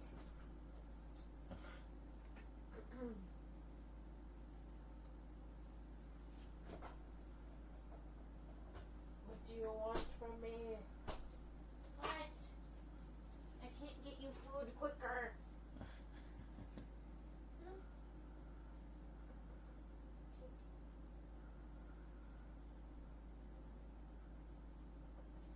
Stop grunting at me.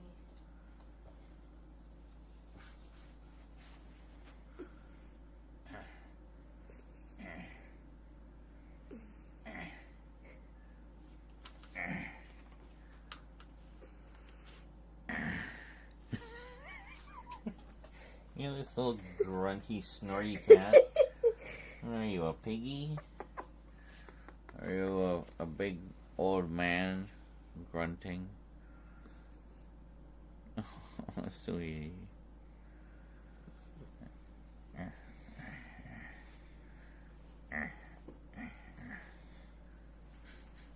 Why are you so grunty?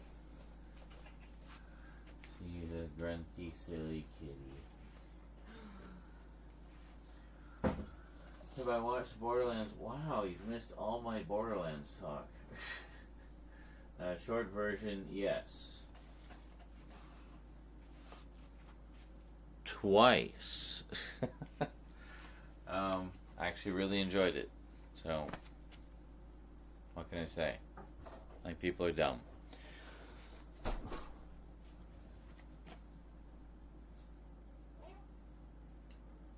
not getting more food. So, anyway, that wraps up the insert shots that we needed for that. So let's move those over.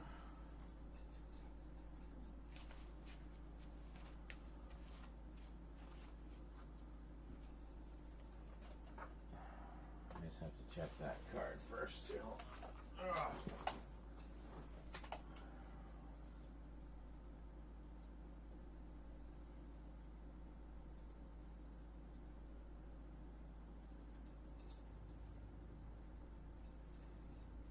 Oh yeah, that's choose your battles.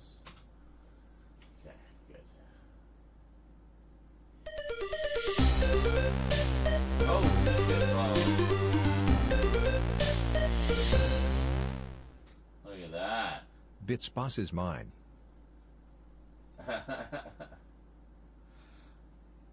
Well, damn, you just like scooched right in there with the biggest unicorn boner I think we've ever seen.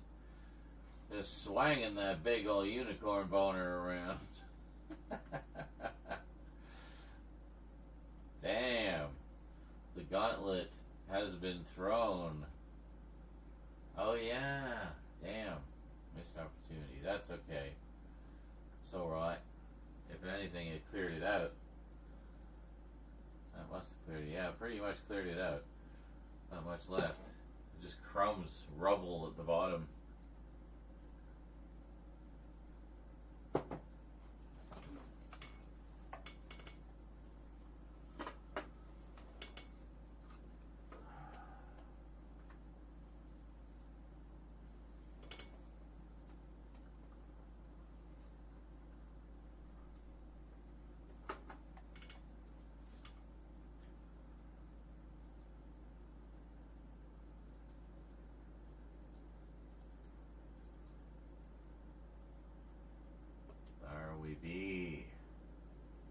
Look how colorful they are. Holy shit. That's crazy.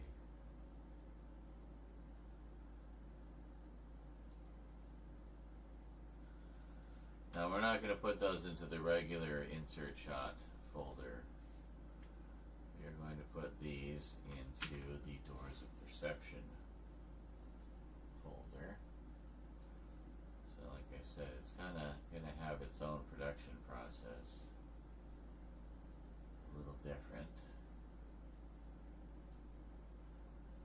And will probably be ever evolving.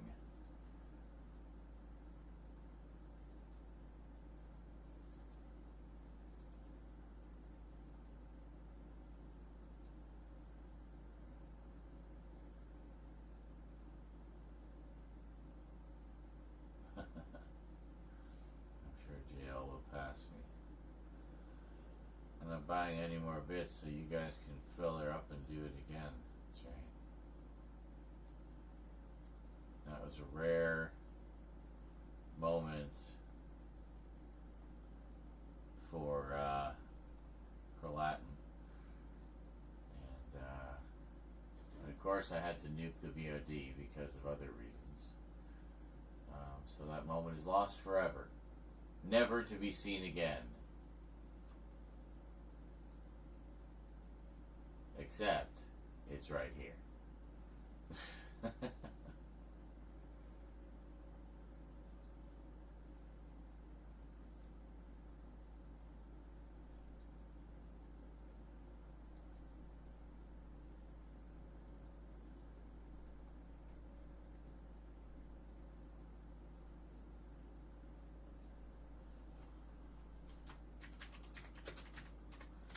Fixed it.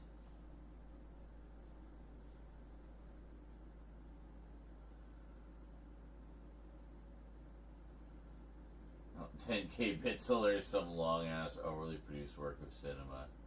Mulch but a bits alert. That's a really good idea. Maybe I should do, I wonder if you can do videos, like if it will actually play an entire video. Find some public domain movie that's only like 150 megabytes.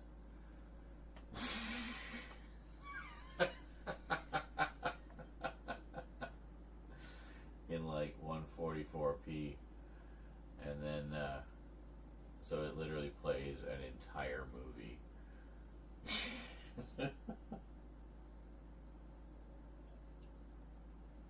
An old shitty B movie, so probably, you know, a little over an hour long, but like, yeah, it will play an entire movie. And then after the movie is complete, that is when Brian will speak whatever the message is. So, yeah, a little bit of trolling can go a long way. If you do what Dan, I think, has been doing with his, where he'll put in a bunch of emojis, and instead of just saying, you know, something simple, Brian like has to describe what each emoji is. At least that's how it feels, and it goes on forever. So have us sit through an entire movie and then a string of emojis right at the end, narrated by Brian. Make a 100K bits alert. I'm sure somebody will do it one day. 100. What is that? That's 1,000, right?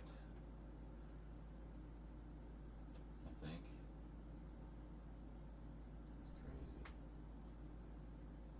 It's crazy. Yeah, Brian reads out the emoji code. Yeah. Yeah, because 10,000 is 100, so 100,000 would be 1,000. I should know that. It's basically metric.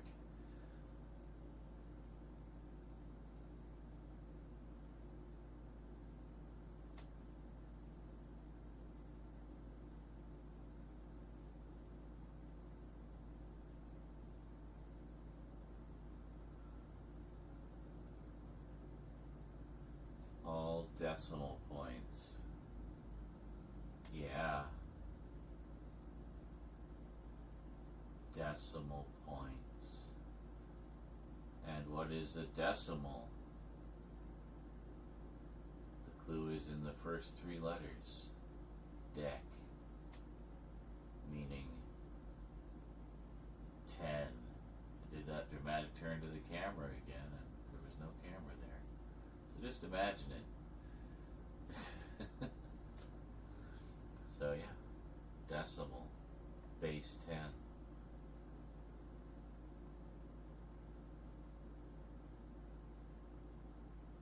You're almost there. You're so close. I forgive you, Sean, geographically. Too close to the Americans who can't do metric. I know. It's very sad. I blame the lack of ketchup chips and poutine. But especially ketchup chips.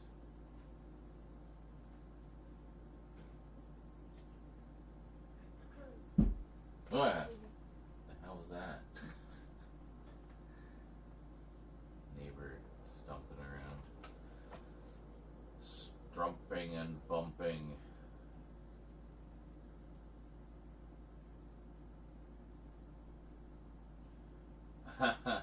Good evening, Michelle. Loquacious Z. Falling asleep over here after packing more crap and drooling into a cup. Good to see ya. Excellent.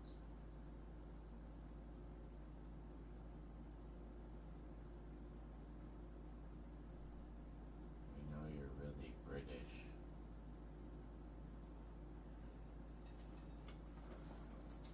British Junior. Speaking of decimal points, I love how that's basically the dono goal now. Oh, yes. A lot of decimal points. We have very specific donation goals here.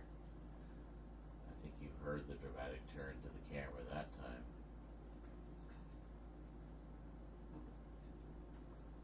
Anyways, this good? Yeah, this is good to go now. Except for the copyright, because we played that remix of 7 Days, 1 Week, which was so good it was mistaken for the real thing. And apparently UMG owns some of that, so yeah, we're not getting any ad rev on that one. So good thing that we did get a lot of bits. So definitely make up for the lack of ad revenue for my choice in music.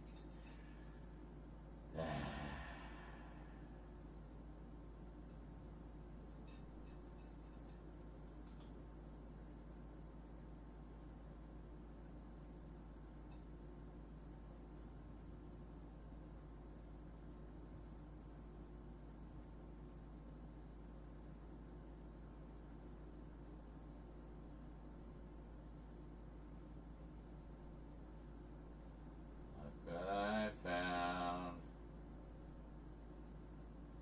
Jesus, this is long. Screen as well, shouldn't we? Hold on a moment. There you go. So if you want to relive it, There it it is. starts around the 212 mark. Okay, I just need to copy it from here. And then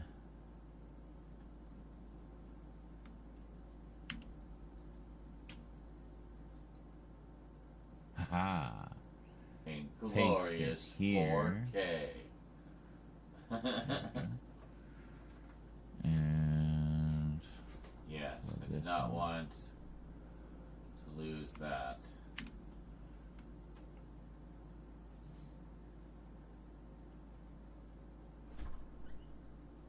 Hello, church. Are you coming in too, friends? Are you coming in? This looks really good. What am I doing? okay. There we go. Oh, here, idea. Oh, here it is. 213. Like why? Giant jar.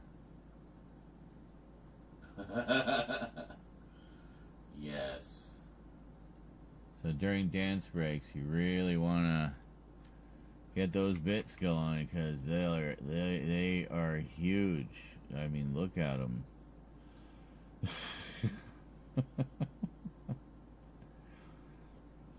And they actually do the animations in there. It's just the emote wall that they don't. We discovered this, and we're delighted.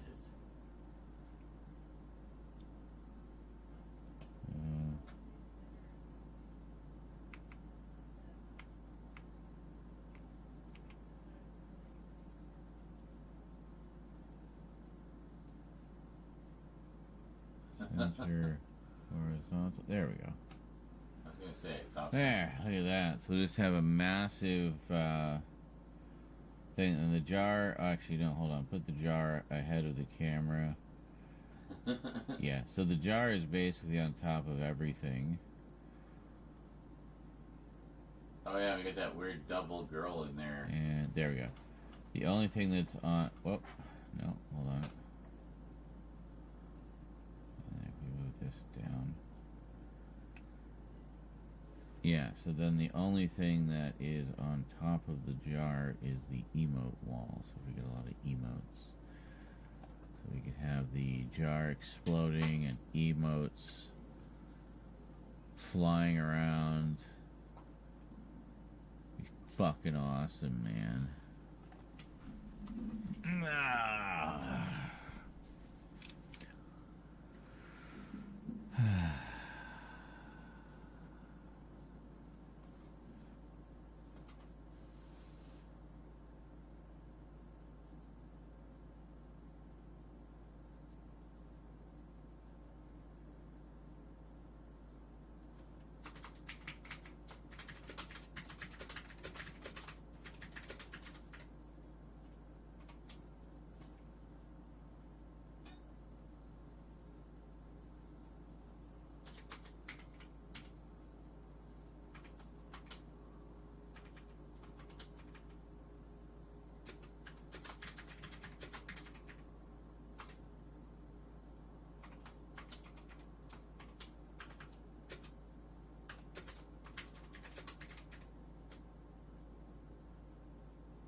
Emotes.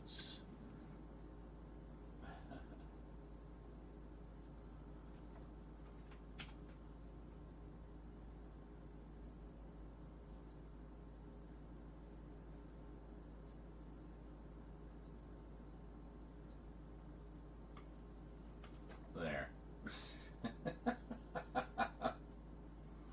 So now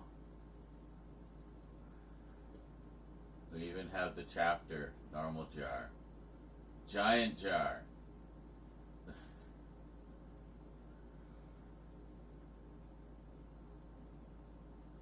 now you can find it. There you go. So if you lost any sleep over that, I told you not to worry. I had it by the ass. I got you. I got you. It's handled.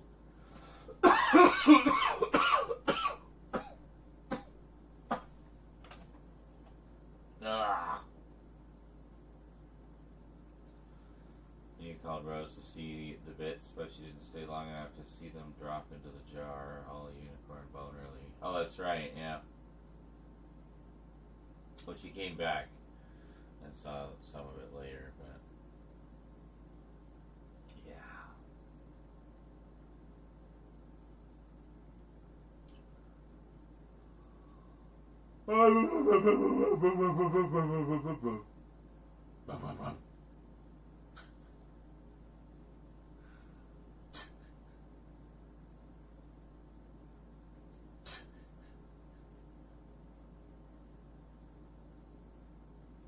Stop blinking at me.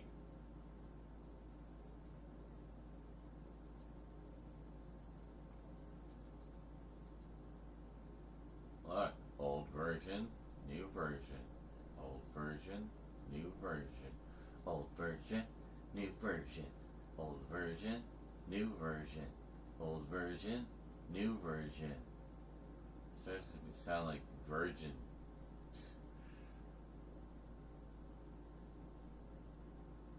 Night of the giant cock bag. Na na na na na na na. Cock bag. I may be just a little high. Did those files transfer over yet? Yeah, they did. Alright, let's take a look here.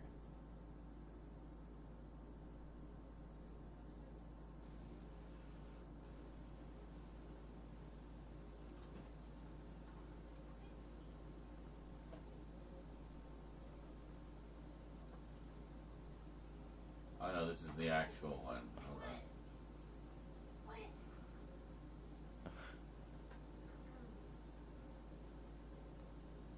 Yeah, this is the one we want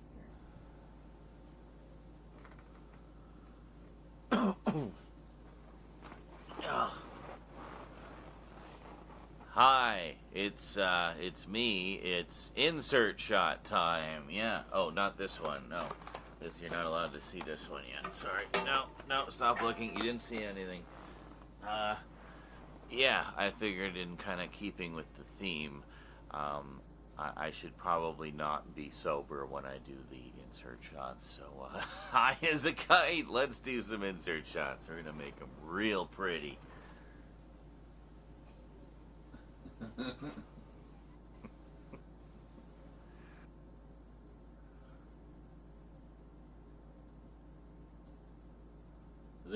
Just look how colorful it all is. Crazy, man. I love it. I love it.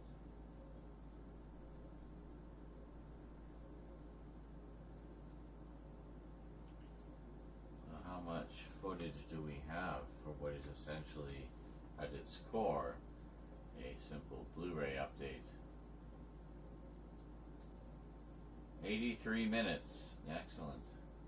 And counting. There will probably be more little segments that I add to this.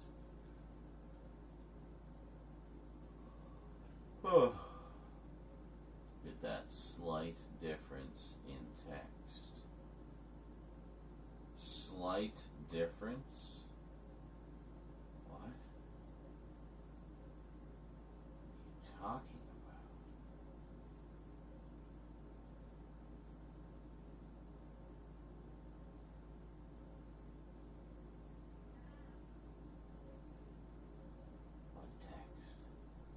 Text? I'm so confused. Fucking YouTube description of the fucking VOD. Fucking. Yes. Maybe. Well, the idea was I had to do the insert shots for Doors of Perception, so I need to be high for Doors of Perception, right? So, yeah, we swung wide open the Doors of Perception and did some insert shots. I mean, look at how pretty they are.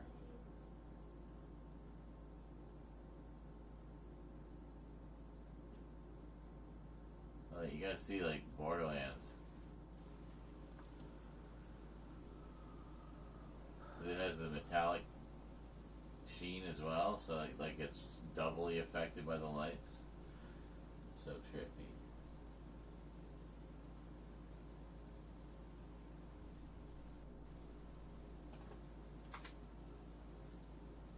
It's awesome.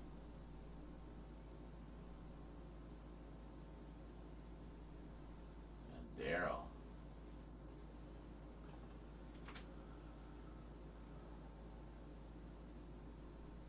Kind of fits the psychedelia, you know.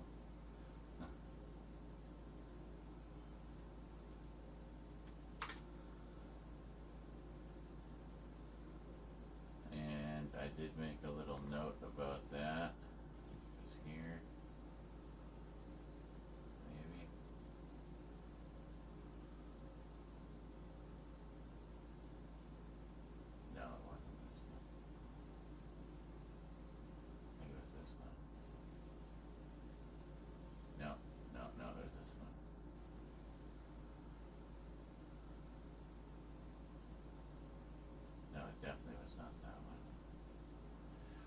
is this? No, I remember now. It was this one, the front cover. Yeah, here it is. Yeah, so watch this. This is the keep case cover. Look how trippy it is. But I'm gonna do a closer look at this set at some point as well, right? So something occurred to me. And as insert guy, I felt it was my duty to inform the people. I will keep the door open so don't go insane.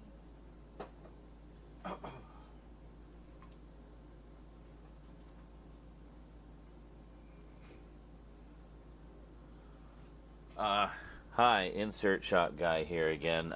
Just wanted to say, if anyone's worried about these insert shots and close-ups possibly ruining the forthcoming inevitable closer look video of Daryl, yeah, don't worry about that. I don't know if you've noticed or not, but we're using a multitude of psychedelic colors here, whereas the closer look will be just normal white light. So, you know, I don't know if you were aware of this, but the cover doesn't actually pulsate and get all crazy like that in actuality. But, well, it doesn't. Anyway, you'll see the difference when we do the proper closer look.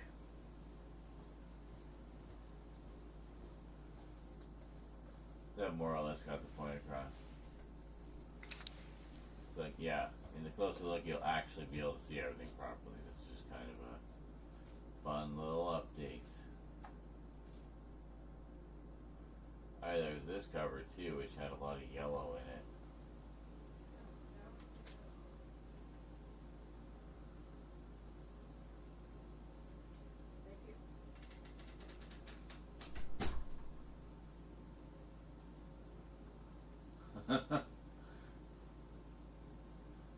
It's very trippy.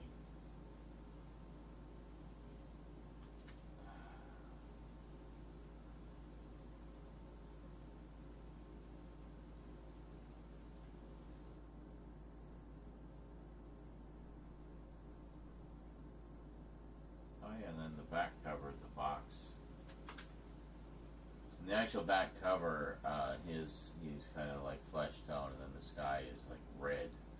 But there's certain combinations where I swear he looks like normal flesh tone, and then the sky is bright blue. I swear I saw that.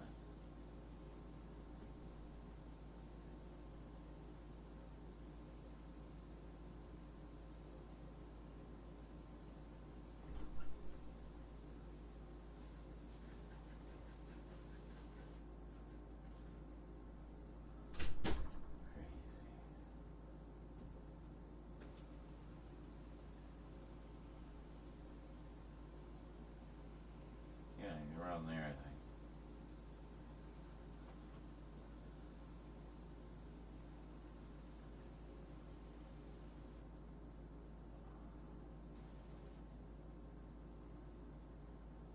What's weird is the first frame of this, that's the normal colors. That's basically how it looks normally, it's just a little dark. But as soon as we unpause it,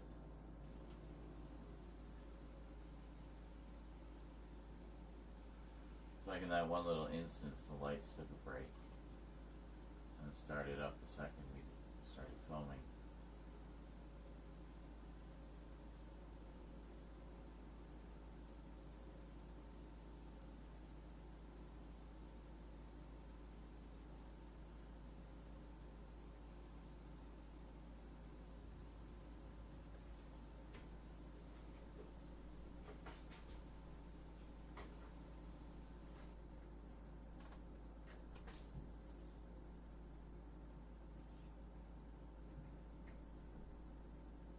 Trippy, man.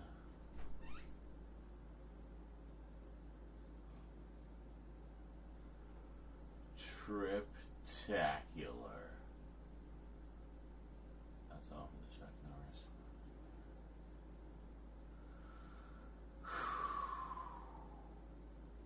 We've got a lot of stuff in here.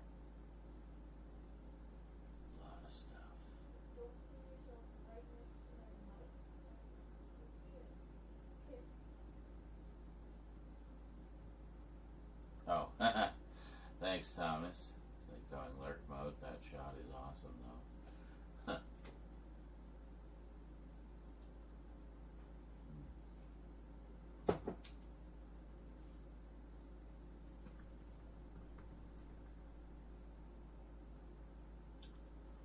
Well, I guess that's it for this.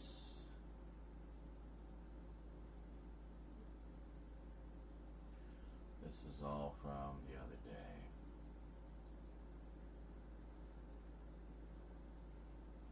Yep.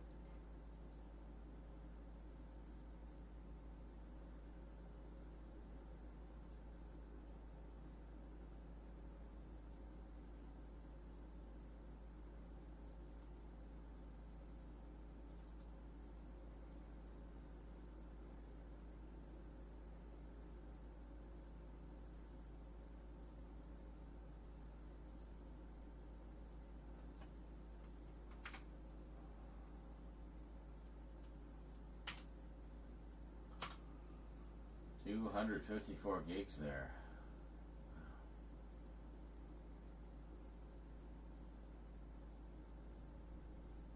It's crazy how fast we're burning through space.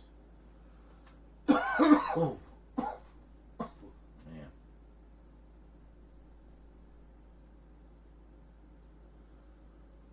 We should have long since cracked the 10 terabyte barrier by this point. I feel like it's being deliberately pushed back.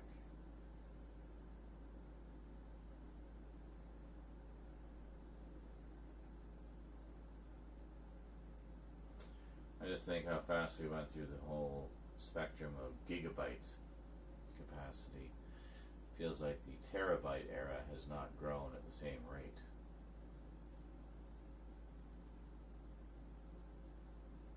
Good morning, Dan says, I went to see a film the other day, The Amateur, good film, but The Amateur, good film, but a bit slow in places for me.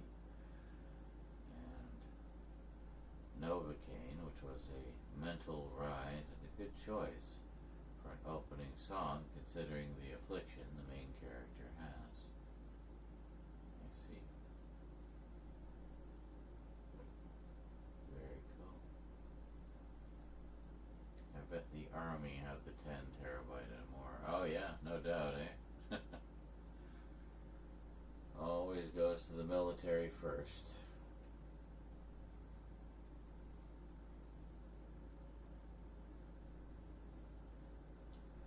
I just think in particular in terms of my storage needs and the fact that I only have so many SATA headers on my motherboard, and I'd like to avoid having to use a card slot just to add more SATA headers if I can.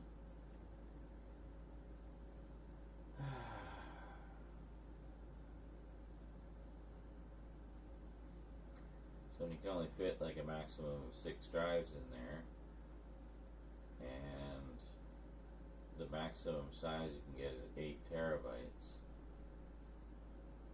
and you work in a video format that produces a quarter of a terabyte every day, then yeah, space becomes a concern. Begin wondering, okay, great, we got 8 terabyte now. When's 16 coming? When's 32 coming? What's 64? 128, 256, 512, 750, and finally 1 petabyte. And there you go. And then we've entered the petabyte era.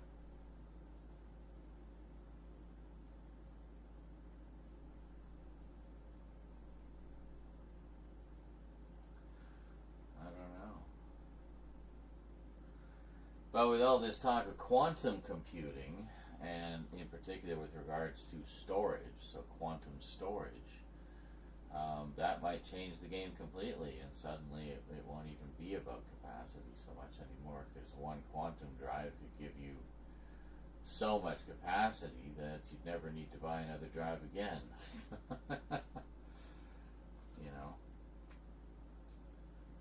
So I don't know. But I feel like it's really slowed down in recent years. It seems to take a long time to get to the next level, you know, compared to how it used to be with advances.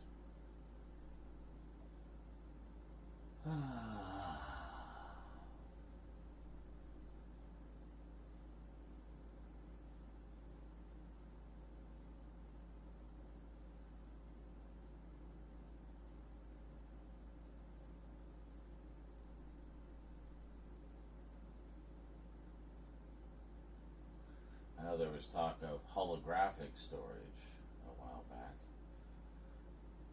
That was, it looked like that was actually going to happen. So it was disks that could store data in holographic layers. It's kind of crazy.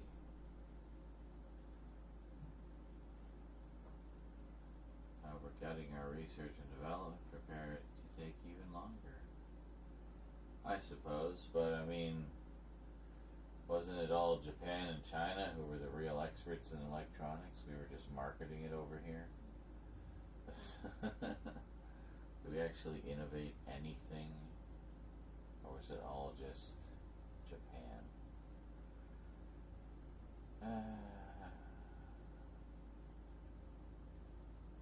And I know, the Xerox Park project, Steve Jobs, all that stuff, I know.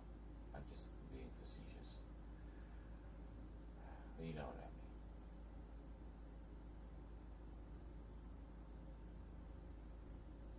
You know what I mean.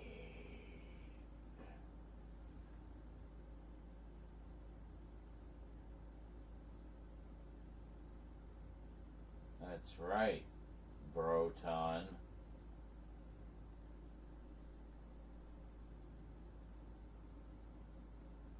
A Zygon from the planet Zygon.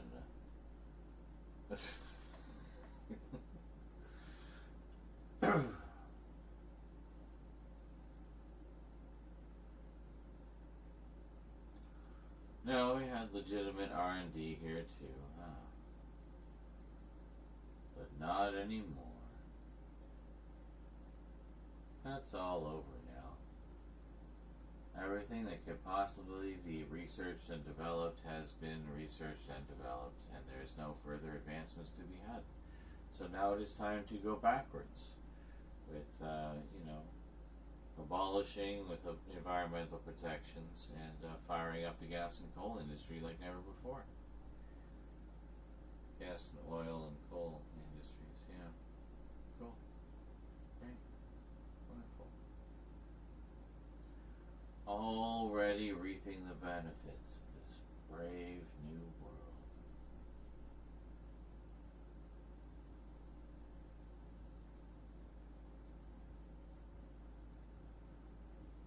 Multiple storage means you can spread the potential for losing data. Yes.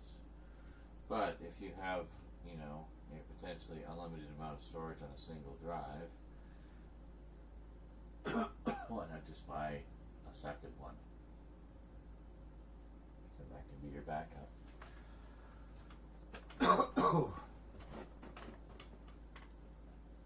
The whole idea is you get this high capacity that's very inexpensive to make, so the drives themselves won't cost a lot.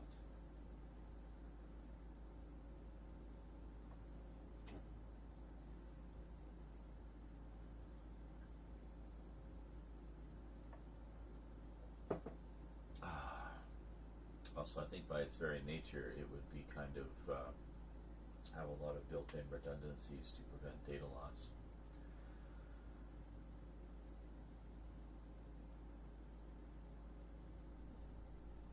You can't think of a quantum drive in quite the same sort of physical way as you think of a regular hard drive, like a mechanical or SSD drive. It's like practically magic.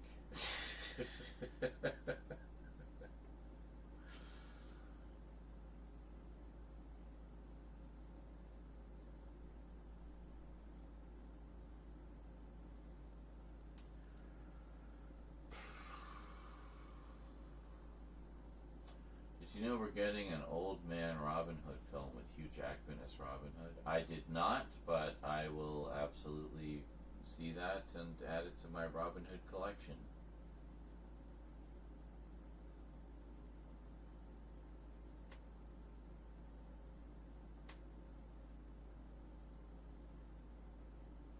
Even say if you go by Queen, it's a kind of magic. Yes.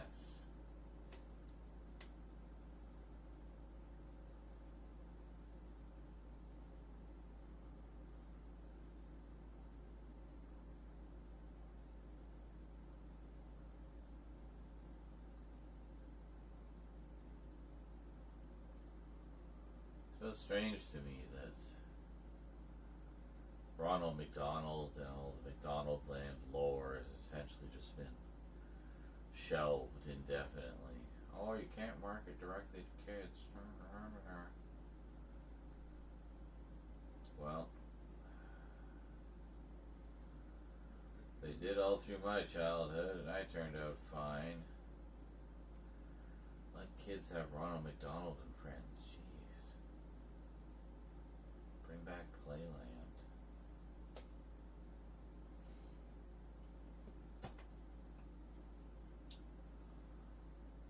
Let kids enjoy the truly magical side of capitalism.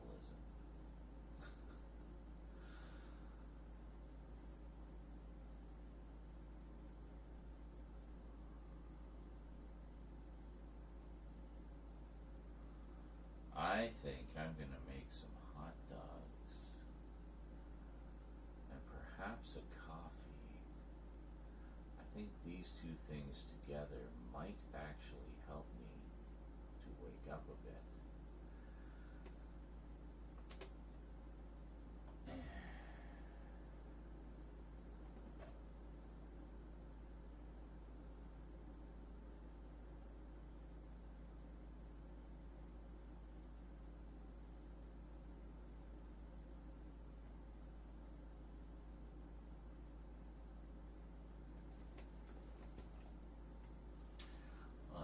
Something that's been bugging me.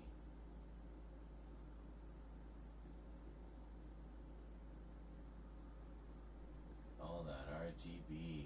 I know, right? Welcome to Trippy Town.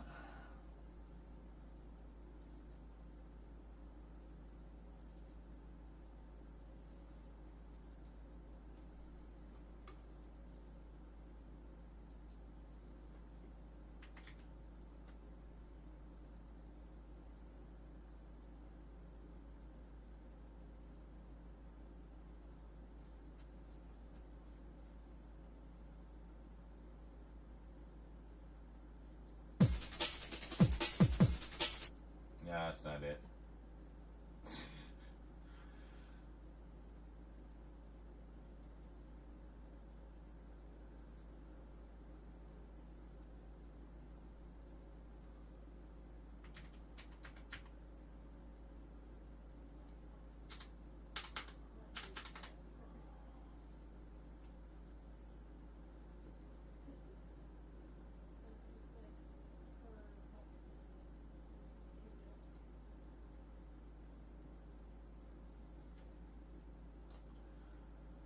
I have to read the titles again.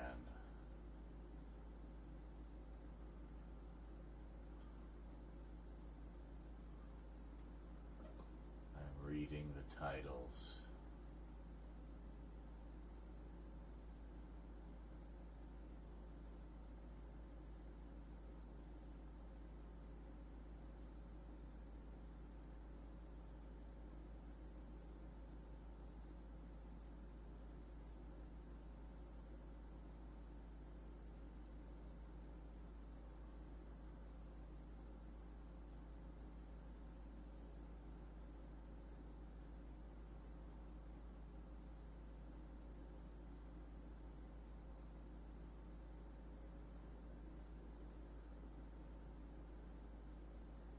You can listen to this when I'm looking for the other one.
figure out which one it is.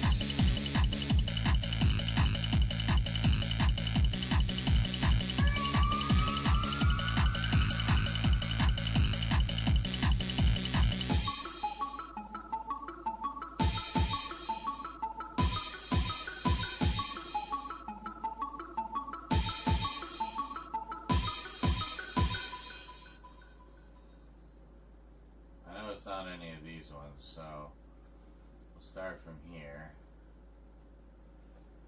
I know it's one of the ones by the Rave Busters. I can't remember the title of it. It's been stuck in my head. I need to know what it is. I'll know it like right from the beginning, so here we go. No.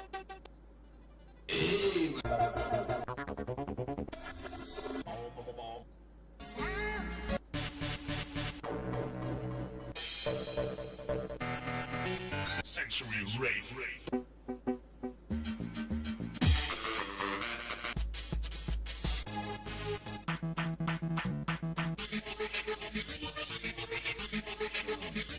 This isn't the one, but this is the banger.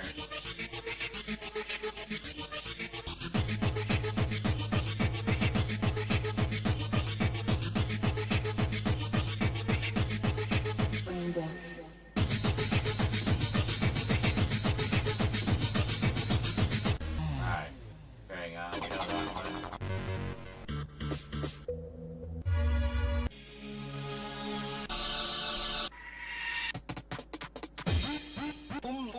Devastated, motivated, complicated, perpetrated, hesitating, celebrating, dominated, infiltrating, devastated, motivated, complicated, perpetrated, hesitating, celebrating, dominated, infiltrating.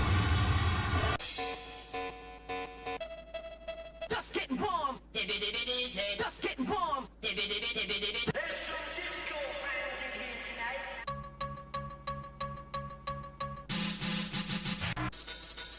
Don't look at me.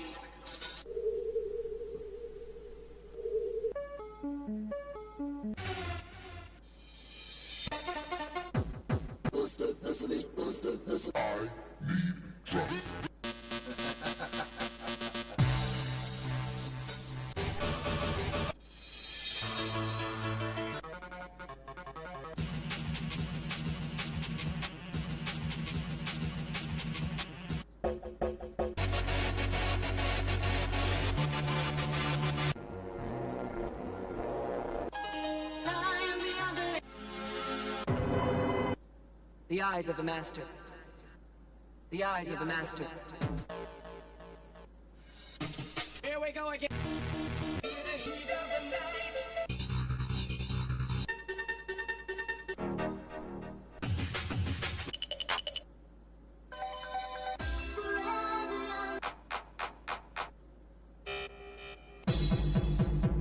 Have you ever sucked on cocaine?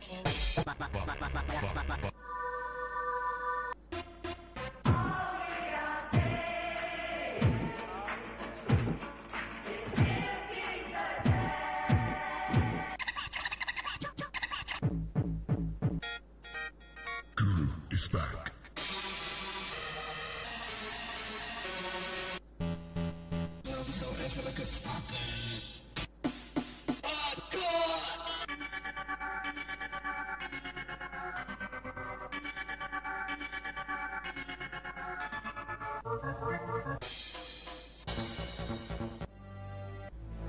Yes, yes, yes!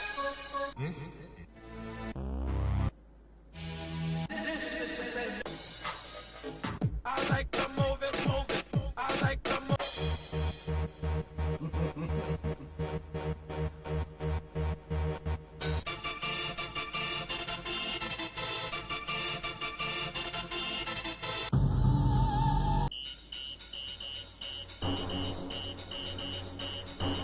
Excellent. That's the one!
made me dizzy. Alright, it's called I'm Gonna Break.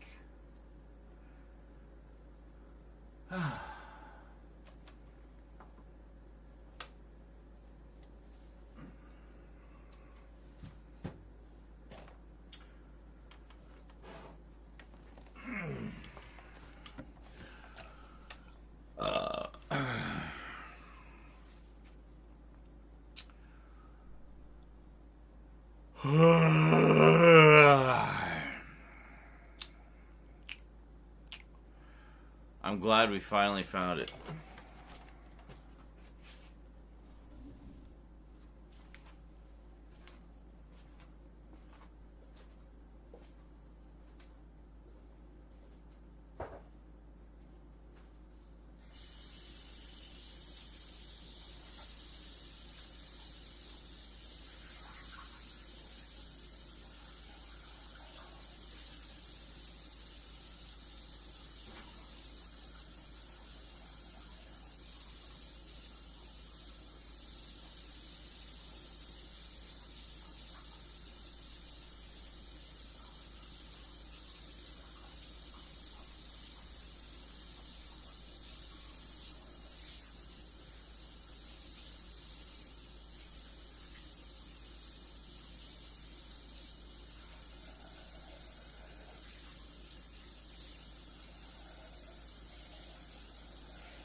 Yeah. I'm just making 4 hot dogs.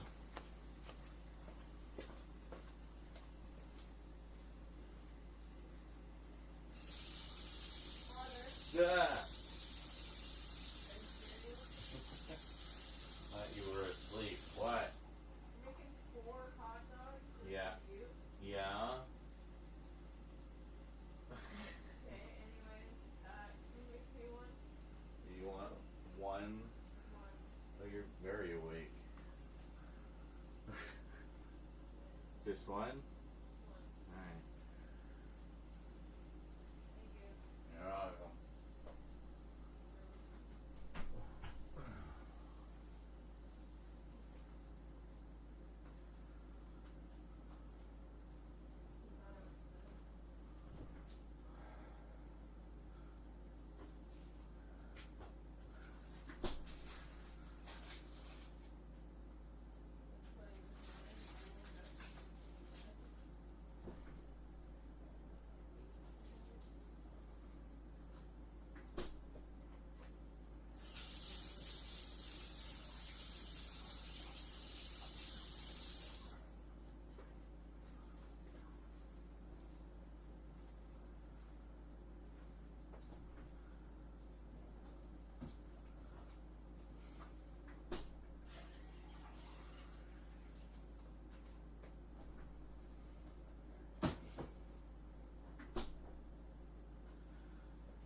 So it just occurred to me, if I had had the sound muted during that whole previous segment, it would have been very strange.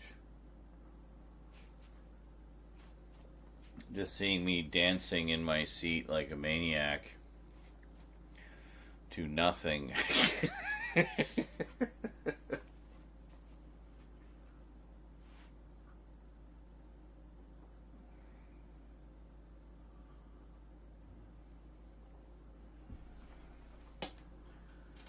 Dancing as a silhouette, yes.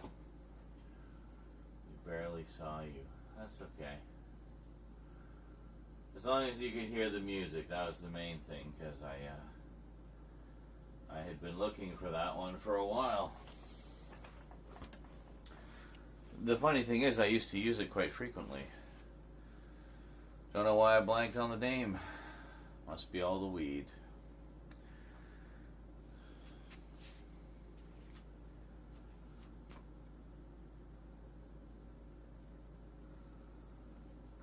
Yes, it's but actually speak. I guess technically, this spot right here where I sit is the dead zone for all the lights. The lights point shine down on the desk or into the room, where you can see everything. But here, this is like this one little pocket of shadow in between the two. So of course, that's where I did all my funky dance moves. It was all part of the plan. Whatever that plan was. I guess others didn't like it because they fucked off like a bunch of cocks. I almost read that as cunts. Which, would also be apt. And by apt, I don't mean the abbreviation of apartment.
Sorry, did you guys want to watch some clips or something while I'm making hot dogs? This is kind of, I mean, it's very pretty, but it's kind of boring. Hold on, I'll put some clips on for you. Hang on, I'll be back.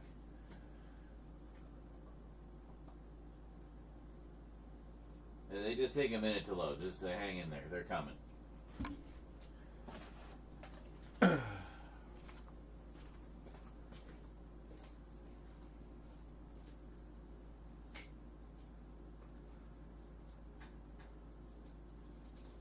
Who's that? Mountain Man. Mountain Man donated $5. I bet you can squeal like a pig. We ee ee. We ee ee ee. We ee ee. We ee ee ee. That's some excellent piggy squealing, Brian. Excellent. I think I know who Mountain Man is.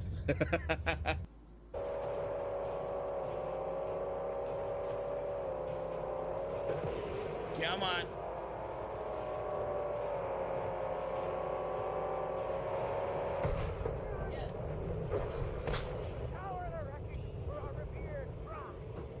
Get out!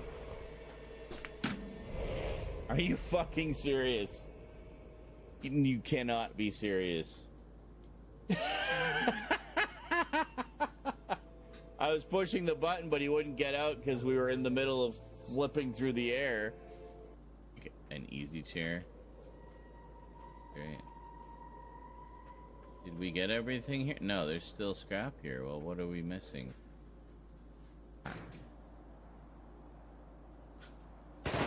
You're gonna get us killed. Time's up, Blake. God damn it. Oh, for fuck's sake.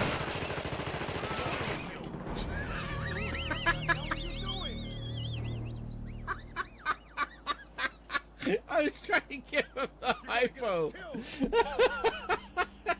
I just like shot him in the balls.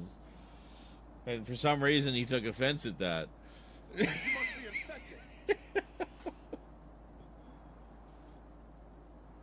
We're off to a rockin' start here, folks. We haven't even bumped into the thing yet, ever.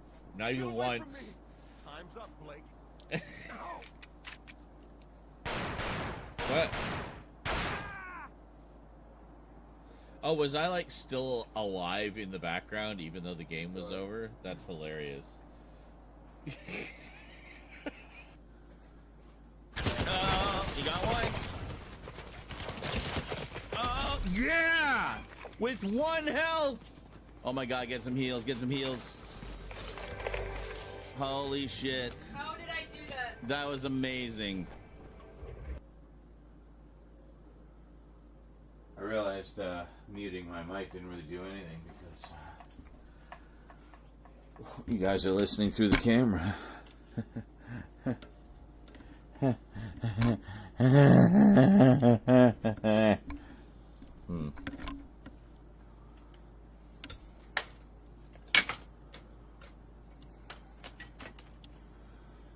Now can you see me? There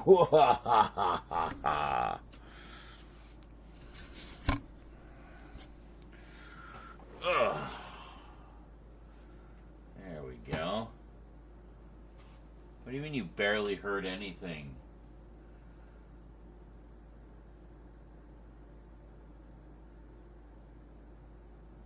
It's not muted.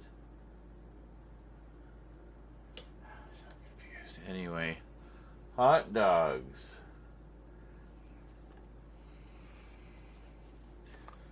Were you just hearing my headphones?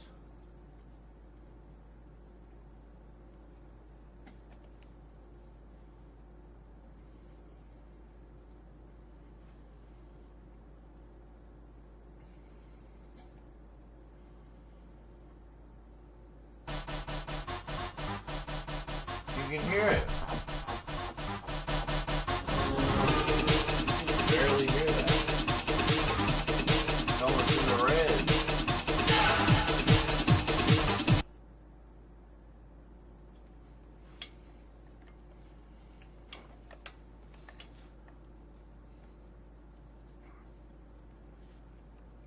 I think you're just trying to trick me.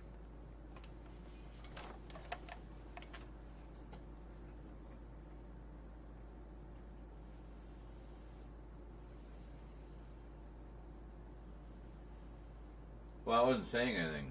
When I dance, I just dance. I don't narrate as I dance. Here we see the mating ritual of the middle-aged mollusk man.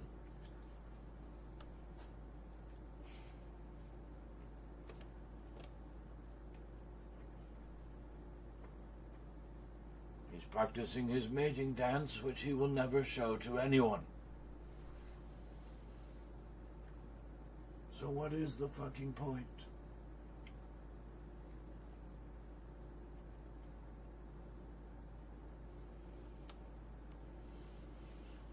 I don't know what I mean anymore.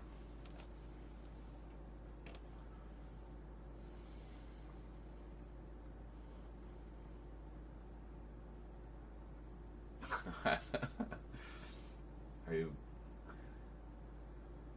trying to convince me of that, Croatin, or are you trying to convince yourself?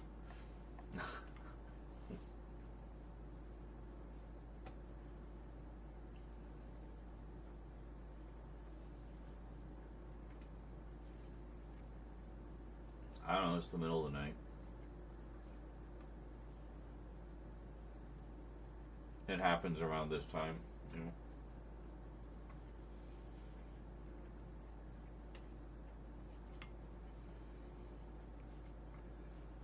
So good, these are just the Western Family local brand.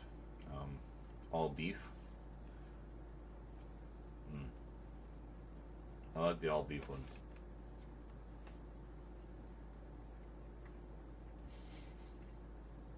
I guess it was my fault all along. Well, I mean, you are the only common denominator besides me. But, I mean, we know it can't be me.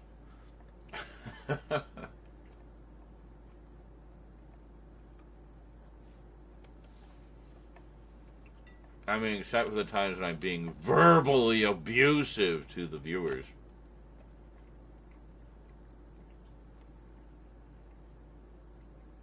I think I've been pretty good tonight.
Yes, indeed.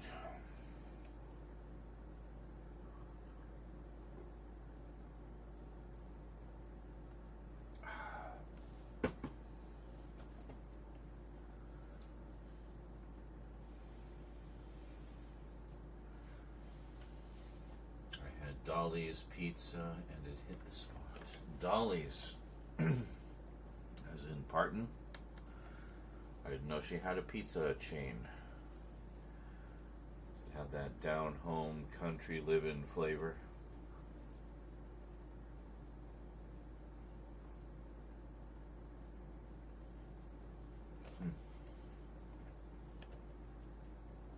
But everything will be way more expensive. We'll all get really big raises to be able to afford the new prices, right?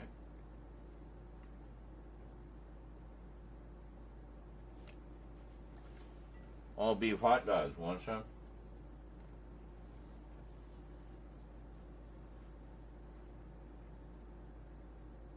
Just made them.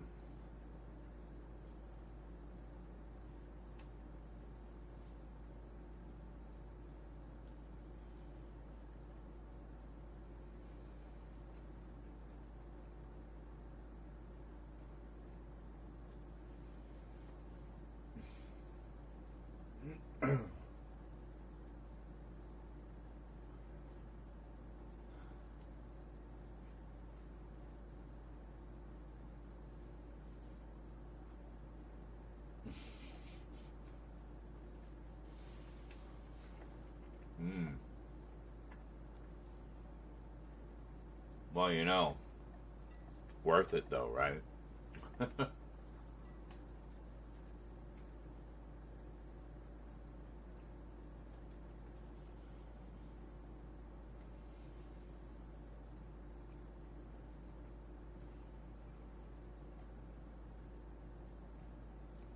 I was so full last night, eating half that lumberjack sandwich and like an entire massive bowl of cheesy meaty nachos with tons of salsa.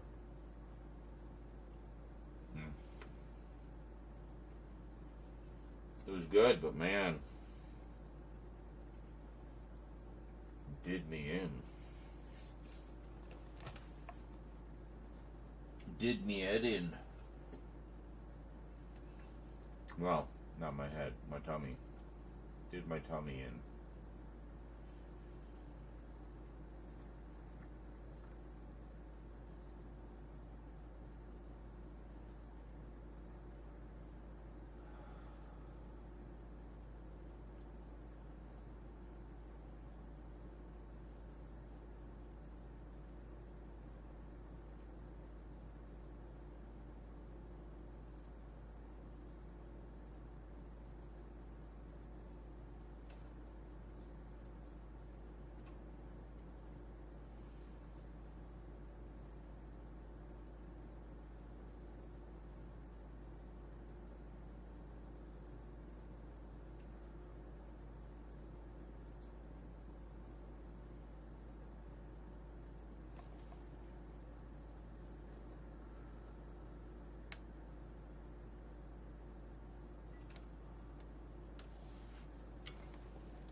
Count again, Raptor, Curlatin.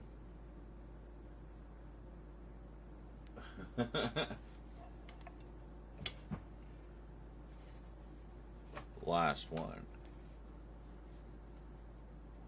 Mm.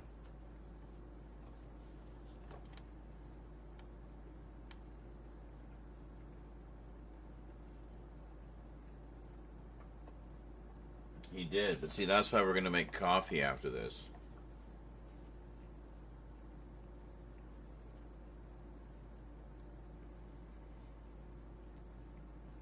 Rose got me the fancy vanilla creamer. Which means I don't have to put as much sugar in because it's got a lot of sugar in it already.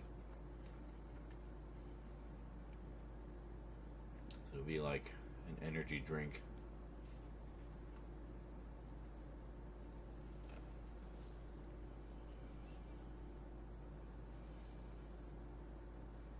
Oh, 2 carb crashes. I thought you meant 2 donuts. I mean, hot dogs. Now I want donuts.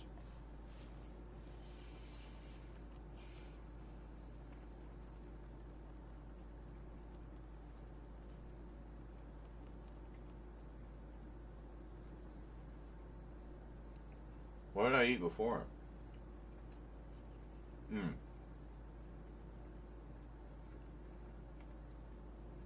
Fish and chips and a quarter of that lumberjack sandwich.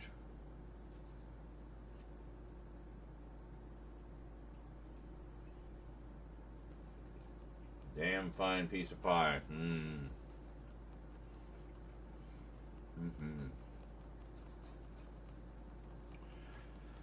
Yeah, Rose and I had pie when we watched, I think it was the Twin Peaks Season 1 finale.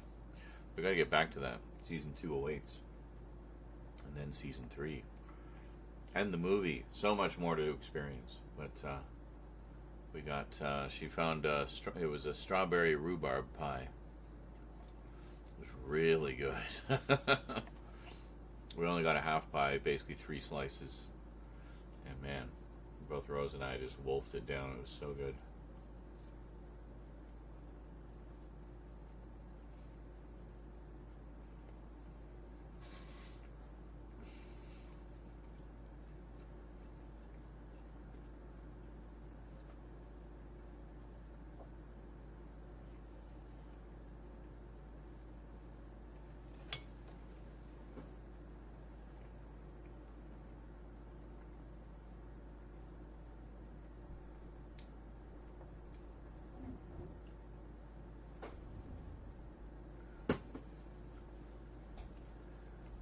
cream pie.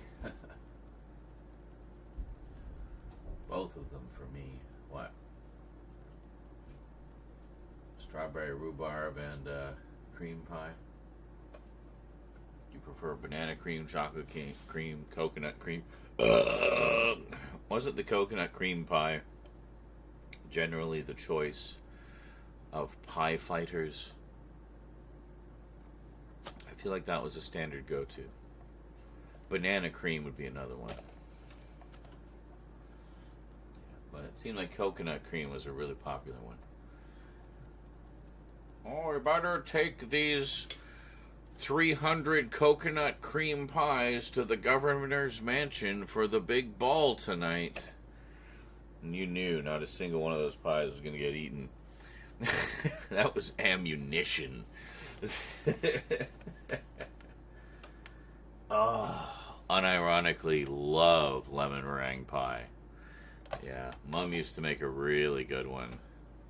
Yeah, she'd even like take the barbecue lighter and just gently run it over the meringue on the top, so we get that nice little bit of almost like melted marshmallow. Well, I guess it is kind of a marshmallow, sort of a melted marshmallow kind of, you know, bit of a crust to it. But yeah, that was good stuff. Now I want lemon meringue pie. And more of that strawberry rhubarb pie. And some apple crumble. And some apple pie.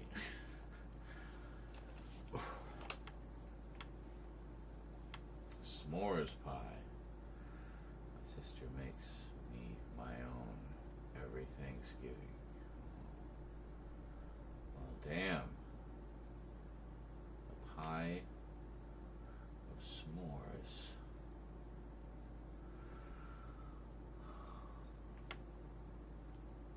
So how does a s'mores pie work? How is it layered?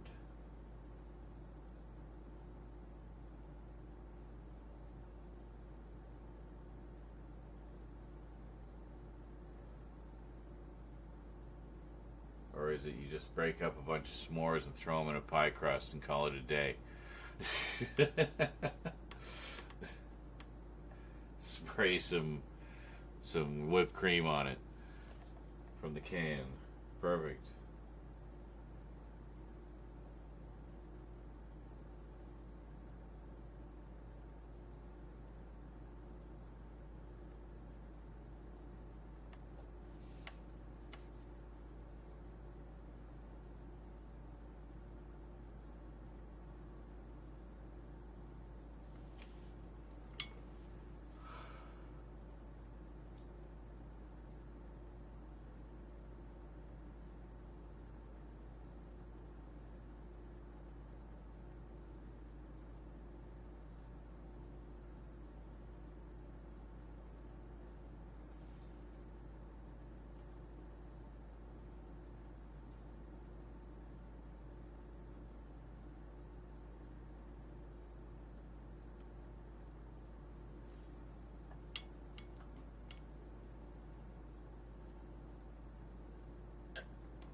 Delicious. The pie crust is made from mashed graham crackers. Okay, that part I figured. Chocolate pudding for filling and marshmallow fluff on top. Okay, so it's like a chocolate cream pie kind of thing. Yeah, that sounds good.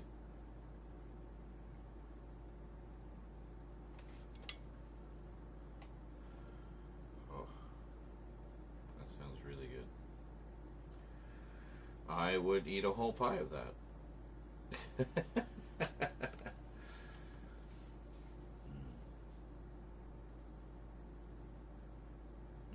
Yeah, I can actually imagine what that would taste like.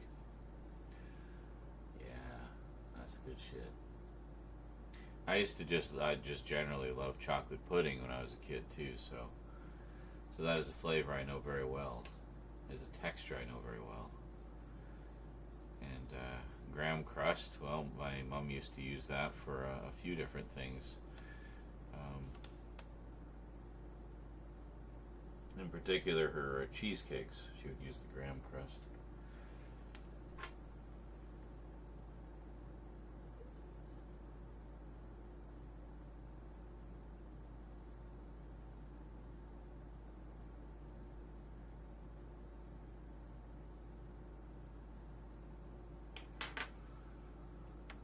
Chocolate pudding? Yeah, you can't go wrong with chocolate pudding. Yeah, I mean, if that's an option in front of me, yeah, I generally will not say no, generally.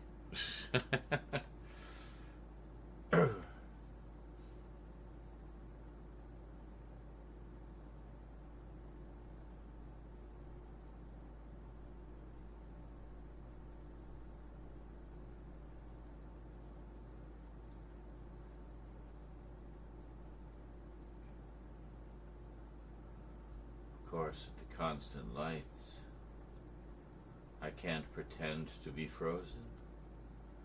You will know. They give it all away.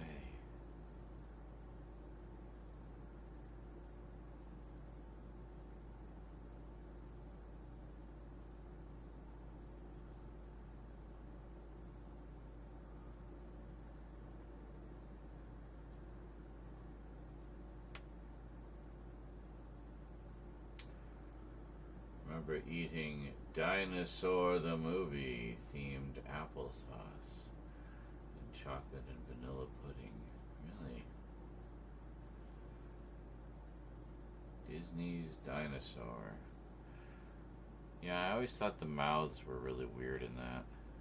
Little tiny human mouths on the front of a giant dinosaur head. Like, what the fuck? Who thought that was okay? Yes, go with that design.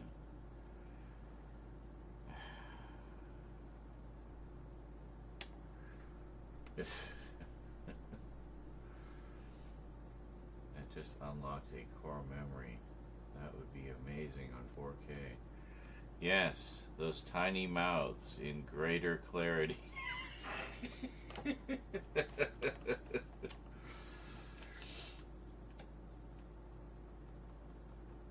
I never saw it because the tiny mouths really put me off. I was like, as a dinosaur person, like a kid who loved dinosaurs, I was like, yeah, they wouldn't look like that.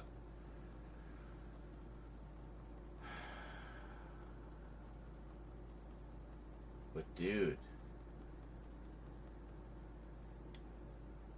the mouths, they were tiny.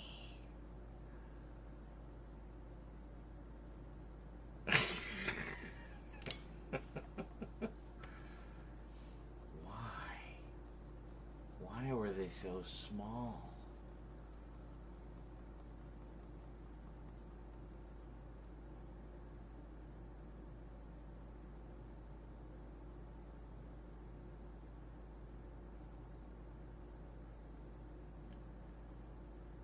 I wonder if I have it. I don't know. I don't think I do. The score is amazing too. James Newton Howard doesn't miss. Well, there we go. Excellent.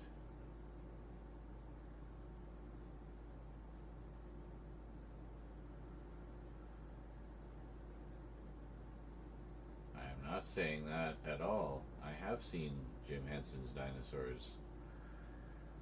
I haven't seen all of it, but, you know, I have the DVDs.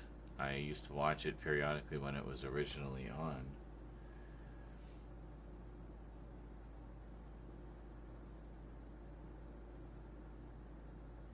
That show was great. I do need to sit down and watch the rest of it.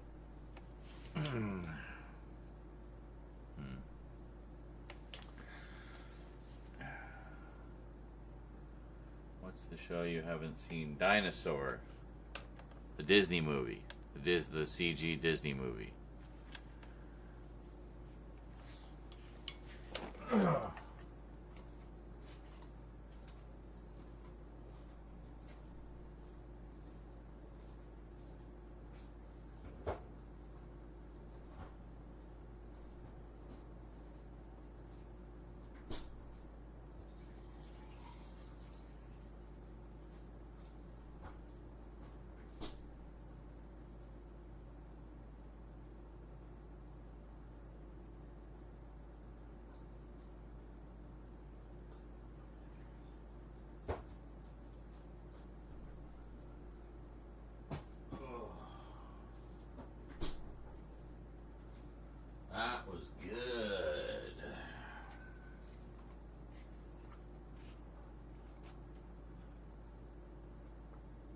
Alright, we're gonna make coffee.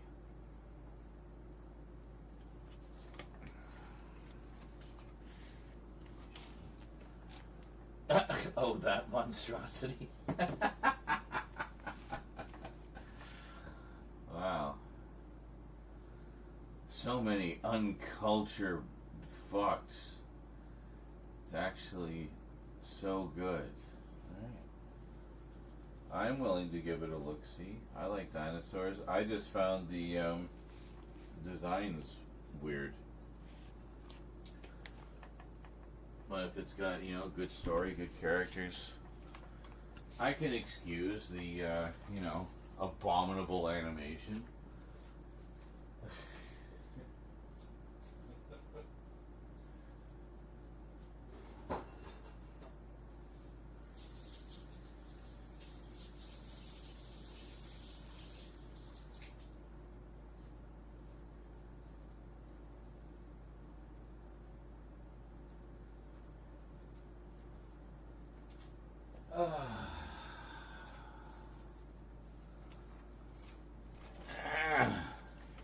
Alright, I was going to make coffee. I keep forgetting. Do you prefer grilled hot dogs or boiled? Well, I would say I prefer grilled, but I almost always have them boiled because it's just easier. But I definitely prefer grilled. Especially if they're like Smokies or something, like the big, thick ones, the sausages, Franks, whatever.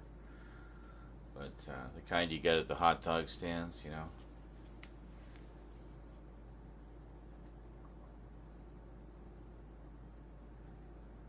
Tiny mouths.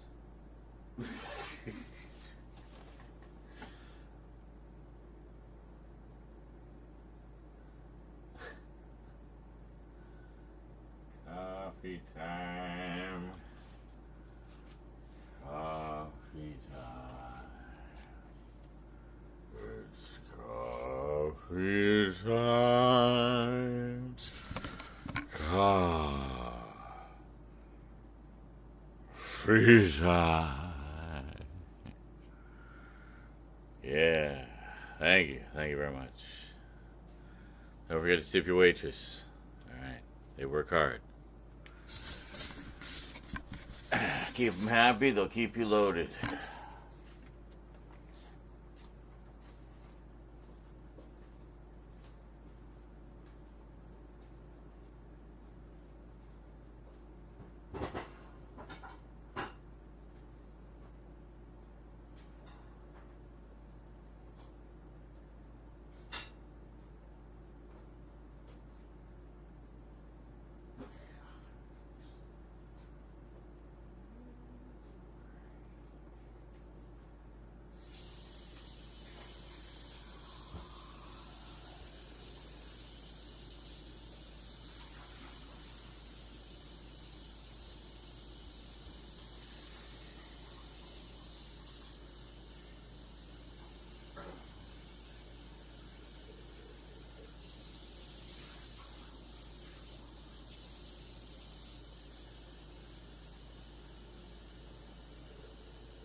Racing against the carb crash here. I'm already like struggling.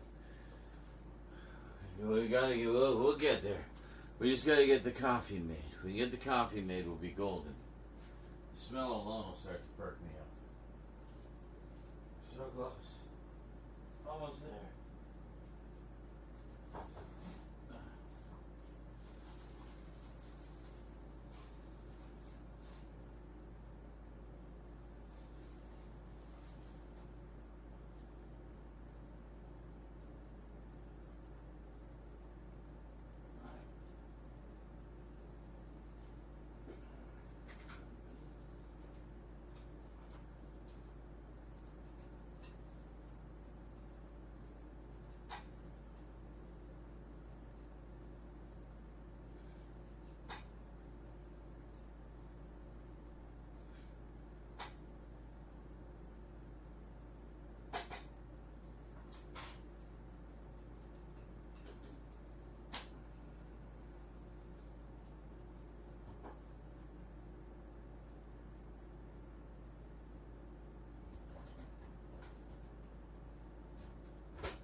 coffee is brewing. And apparently at some point I spilled sugar all over the counter. I don't remember when that was, but it might have been this morning. I don't know. Maybe it wasn't me. I have no idea. All I know is there's sugar all over the counter that's like turned into cement, so I'll have to deal with that later.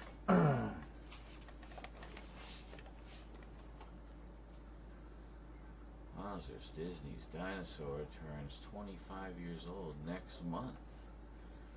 Perfect time for a rewatch. I think I actually knew that.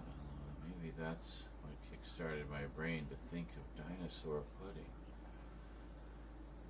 Dinosaur pudding. So it's kind of like a Happy Meal type of thing, but like snack stuff for lunches.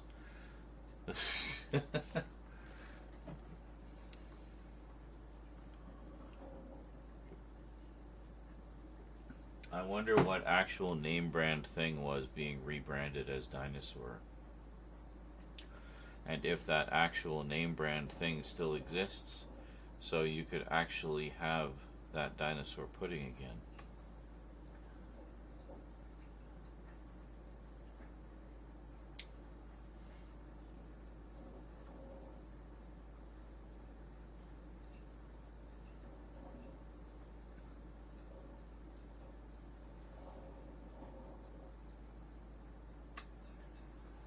Quaker Oats putting out a dinosaur-themed oatmeal with eggs that would pop up with edible dinos. Delicious.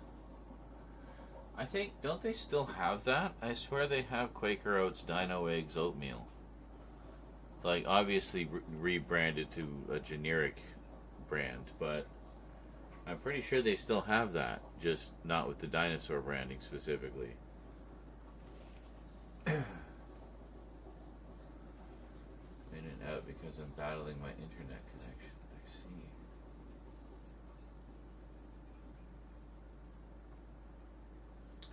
Well, I was just saying that, I wonder what actual name brand was being rebranded as the dinosaur pudding. And if that brand still exists, you might be able to have your dinosaur pudding again. If you can find out what that was.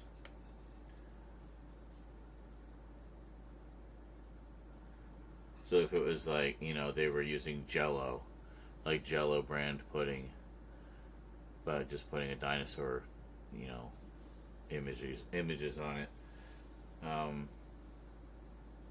you could just get some Jell-O pudding and there you go. Or whatever.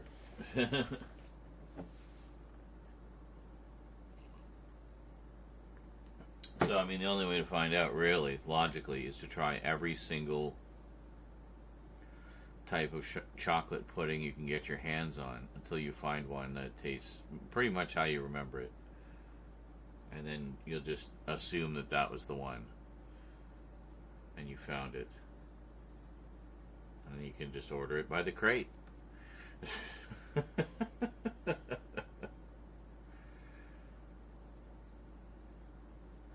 Could even get some vintage dinosaur branded lunch bowls and cups and stuff, and you could scoop it out into one of those. And there you go. You're right. Quaker Oats still sells dinosaur eggs oatmeal. Yum. Yes, I knew I'd seen it around. Because it goes on sale fairly frequently. So, yeah.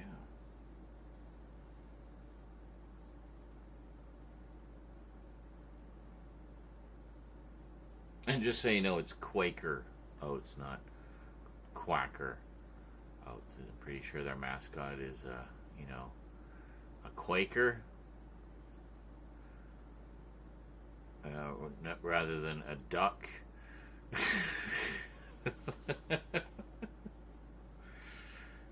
Unless they've changed it, I don't know, but I'm pretty sure it's still the same.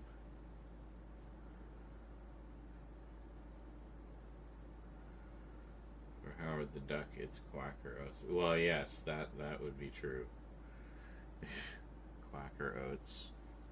Well, it'd have to be. It's just not no other option there.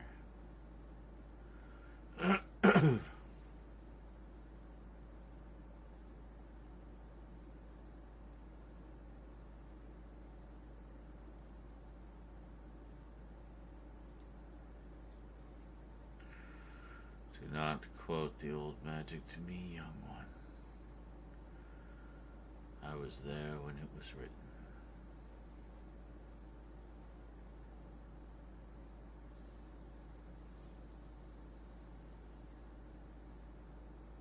All right, I made coffee.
Imagine if convergence actually happened and all realities merged. How chaotic that would be. Fuck. I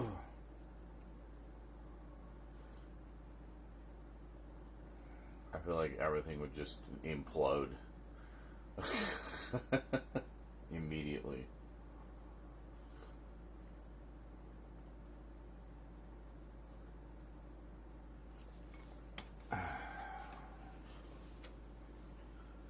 Many is all. We would all be gray goo. Pretty much.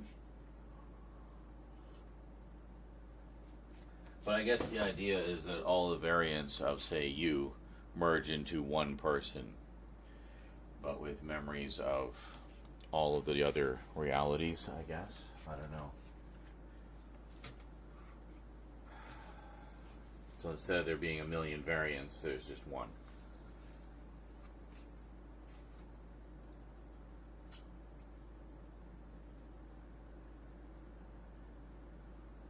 But everything that exists in all those other realities would also exist here. So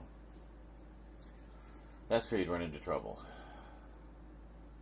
Because different realities might have different laws of physics, for example. How would those things coexist? You can't have matter and antimatter existing in the same space, right? But then, of course, there would be a reality where that is possible. So that would cancel out the negative effects. So we would, in fact, have antimatter and matter coexisting. I don't know. It's kind of crazy.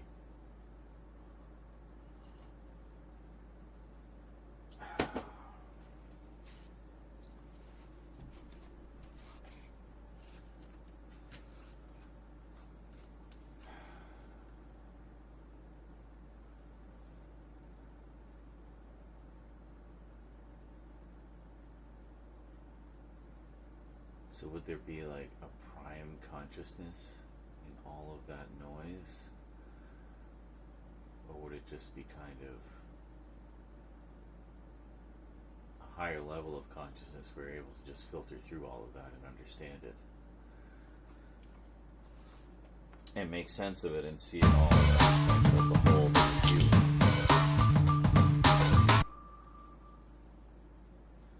Good morning. Millions there and eyes are X all getting pissy at one another, just going anyway, left and right.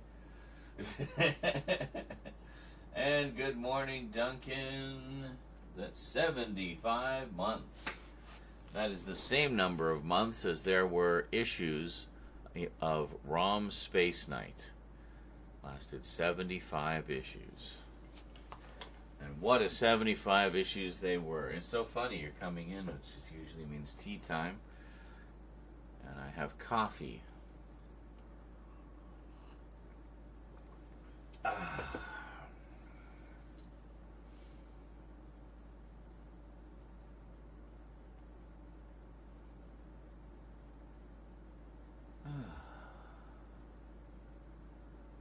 And good to see you. Hope that life has been treating you well. Haven't seen you for a bit.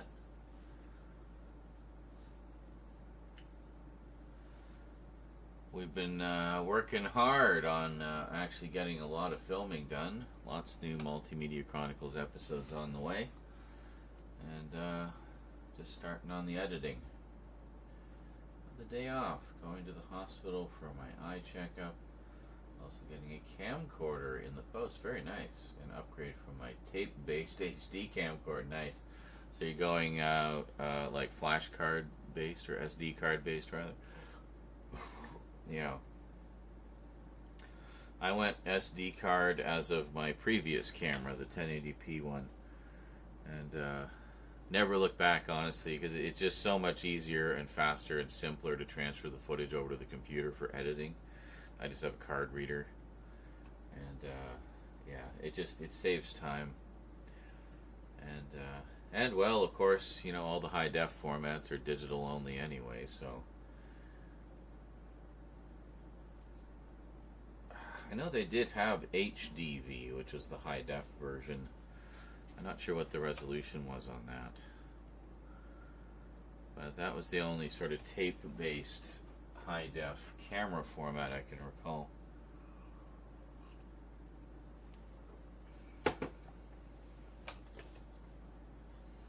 Getting a Panasonic TM300. Oh my god, mine is the Panasonic TM900. So it sounds like it's 1440 by 1080. Okay, gotcha. So is that like, that's not quite 4 by 3, but it's not 16 by 9 either. Somewhere in the middle. TM300, that's hilarious. Yeah, the TM900, I mean, it lasted me a good decade, honestly. I'm pretty sure I was using it since about 2013, 2014, I think is when I got it. So yeah, I used it for a good 10 years, you know. Good cameras, good line.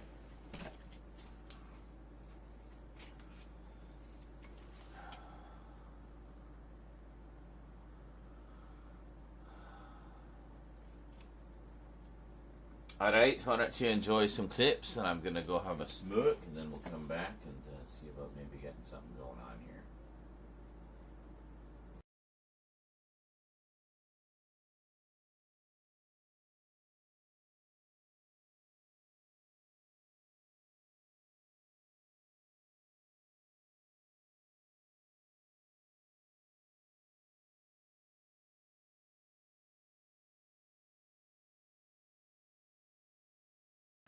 Oh, and then the light. Just bursts out laughing. Literally blinding lights. The actual Zarenizarak set is coming to fruition. I know, right? Dan says you might get a bit of a suntan from it. It's 2,800 lumens, by the way.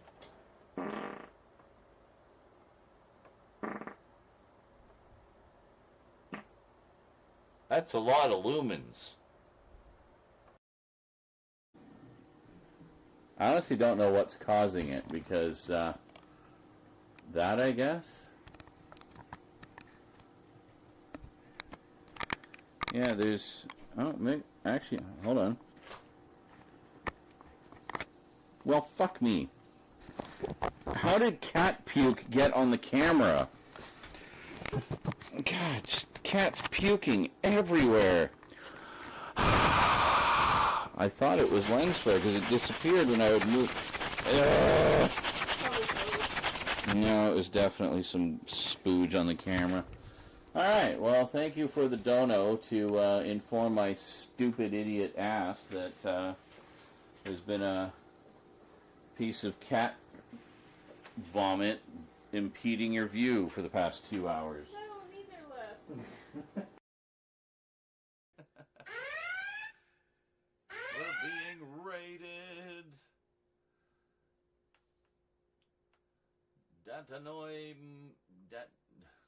Datanoi mouse block. That's how I read that.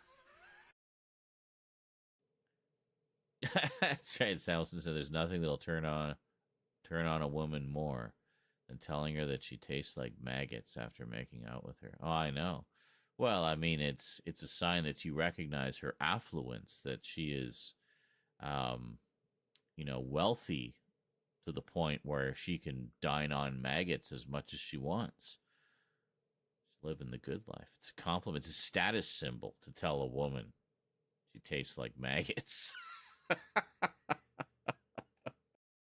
What does the chicken say? You're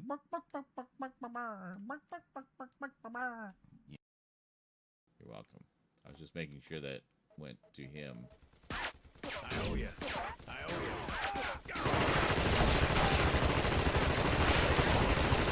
Oh my god! Okay, those have never taken that much punishment before. Holy shit, man.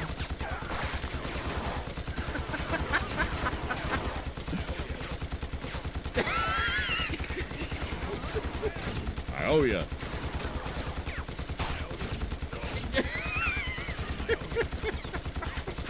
What is it? Ed 209 manning the controls. There you go. Finally killed him.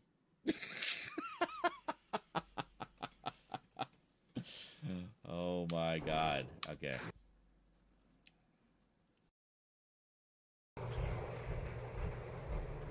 What the hell, Jezebel? I just noticed where you were. What are you doing? Why are you under there? Did you get... How did you get under there? There's like literally no way... Damn it, Jody, or whatever the hell the robot's name was. Yeah, you'd be able to really guard well from there. That's great.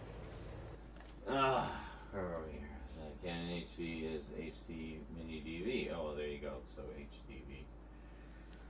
It is 4x3, but it's anamorphic 16:9. I would have gone for a Canon G30 with a dual card recording, but I've mostly been not using the camcorder, I get something cheap and see if that aspect of the hobby picks up again. Only not been using the Canon HV30 as I need to capture as many tapes. So many tapes, yes, fair enough. I have avoided making new ones. Yes, I completely understand. Also, the tape mechanism is getting old, and I must have it work to capture the existing tapes, so have avoided wearing it out further. I hear that as well.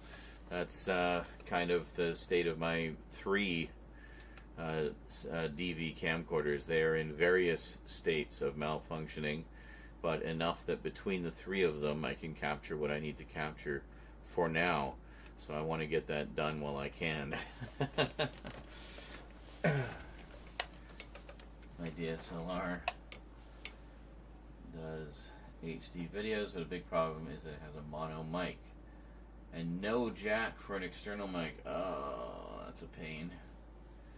Yeah, see, that's something I made sure I had because I bought a stereo external mic a while ago for the previous camera, I used it with the previous camera maybe twice before the camera died on me. And yeah, so I mean, that was almost a $300 mic. So I wasn't about to let it go unused. So I've been using it with the new camera. It works great. It's actually really nice quality. I haven't had to record the audio separately at all, which was the point. Also, I wanted a good external mic so I could go beyond the confines of my living room, you know? So, one more thing I was thinking of doing here, just for shits and giggles. We'll actually do one nice shot of the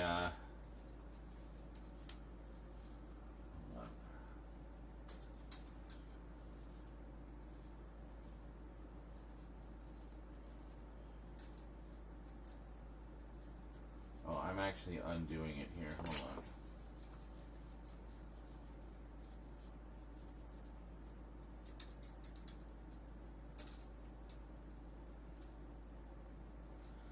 All right.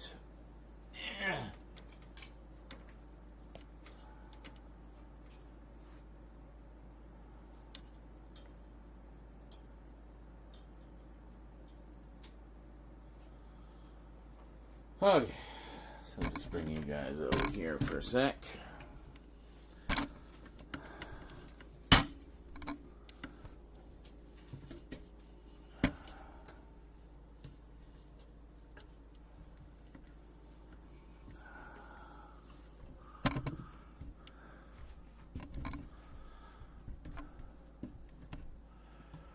Where you can see what I'm doing.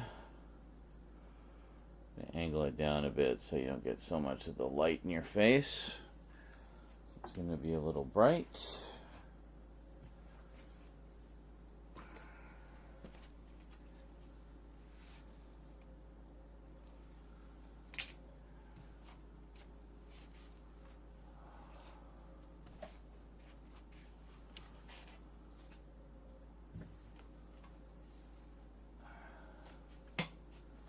Actually, that's not too bad.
Panasonic TM300, your TM900 should be able to do time-lapse videos.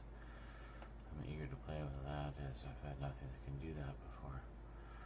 Well, if it could, it can't now. It won't even power on now. So, yeah, good times.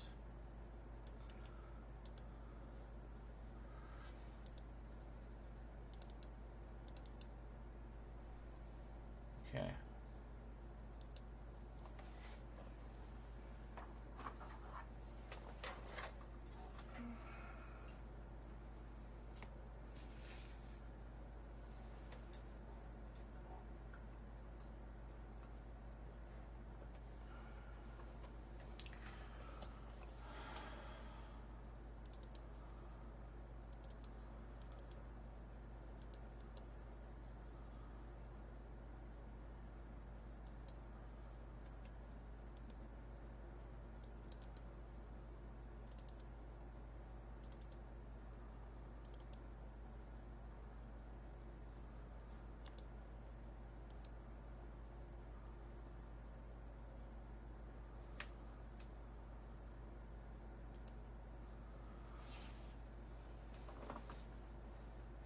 So I thought just right at the end we'll do like the Mario coin sound,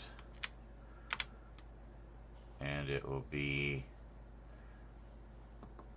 pa-ting, and we'll have like just a few seconds of the beautiful perfect color shot of all 5 of them.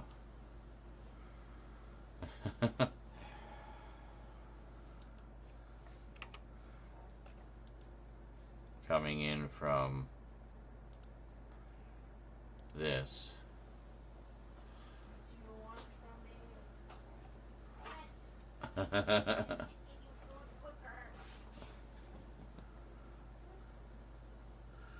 Cats.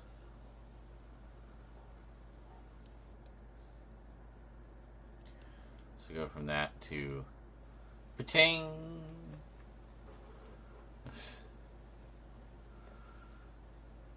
And there we go.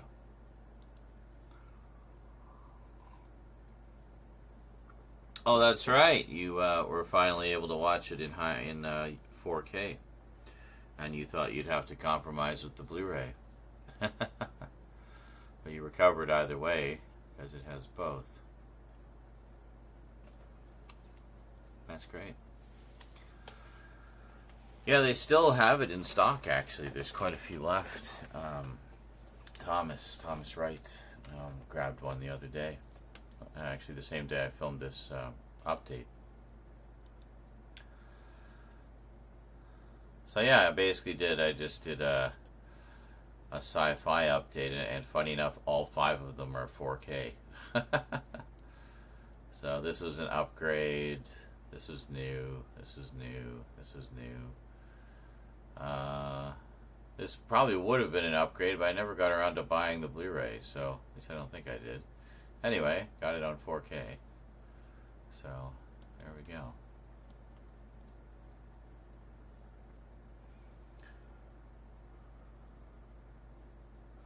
Ah, gotcha. The problem I had was with the Blu-ray being region locked and having the documentary on it, of course, yeah. But I managed to rip that, yeah, for sure. It's invaluable being able to rip Blu-rays. Suddenly, region coding means nothing. It's merely a suggestion.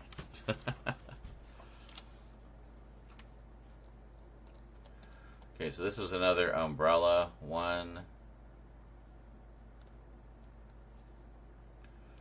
So we want to move all this back here.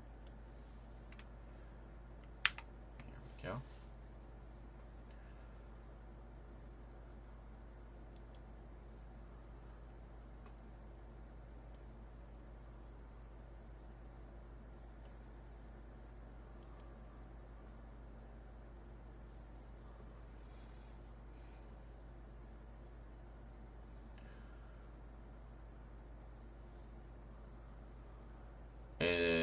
Is this all sci-fi as well? I think it kind of is. No. It isn't. It's like box sets and stuff. Yeah, 2 big box sets and some sci-fi.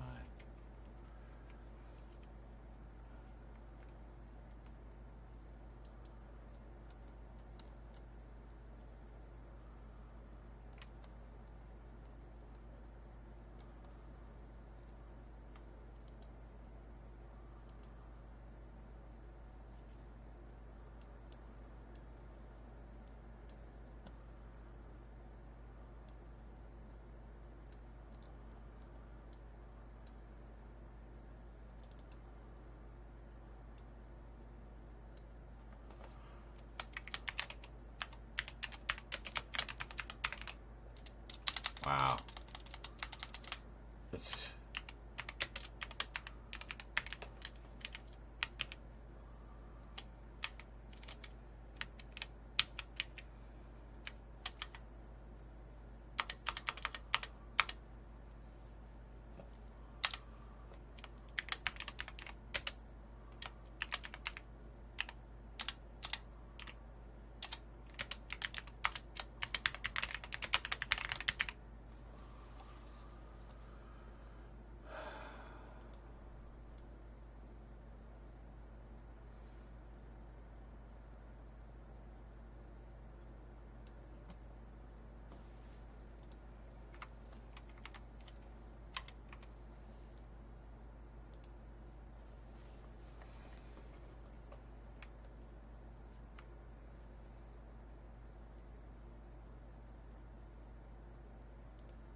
What they've done to this thing.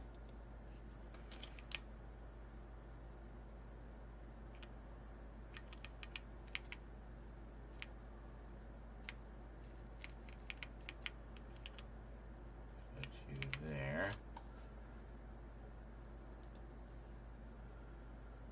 And then we'll move you up a little bit.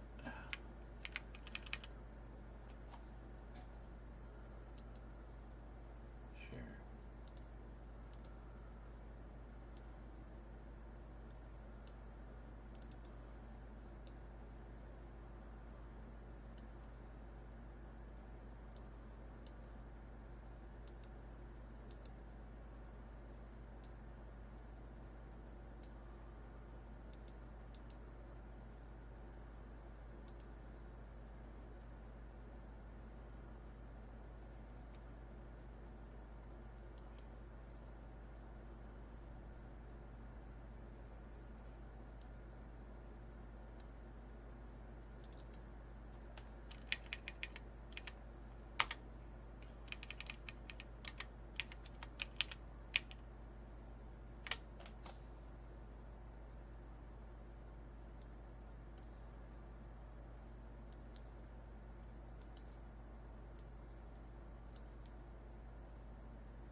no way to fix those spaces, eh?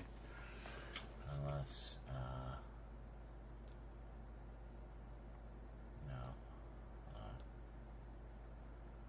Ah.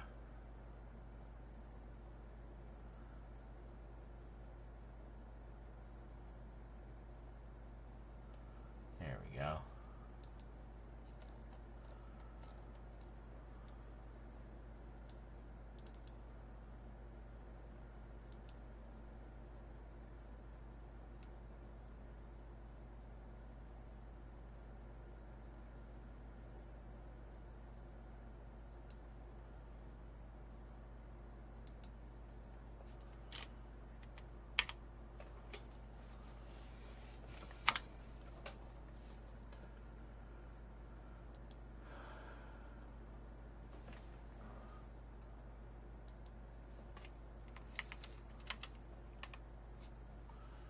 Huh, it's actually almost centered. Look at that.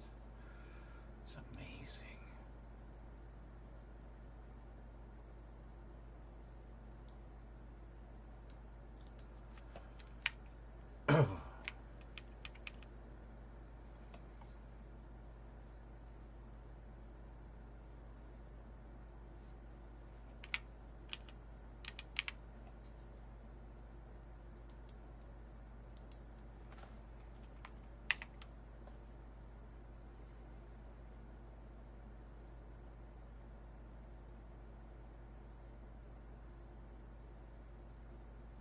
Oh, I know it's one of your core movies. Yeah, a short list of movies I rewatched over and over as a kid. Back in the day of 4 TV channels gave me insight into other cultures. That movie, E.T., Short Circuit, yeah, that's a good one. All gave me my understanding that there was this place called the USA out there. And I loved seeing how their cars, homes, etc. looked like.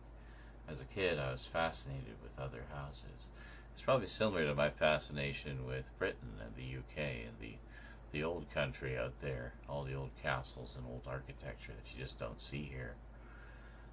Especially the huge wooden ones in the US. And that's why I always bloody loved the Money Pit. Oh, actually, I might watch that today. I don't know if I have. No, I think I do have it. Yeah, I have it on that triple hanky Tom Hanks set I got ages ago.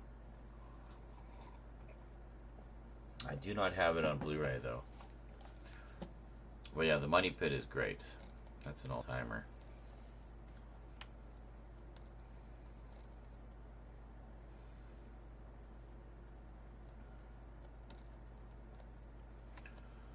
Okay, now.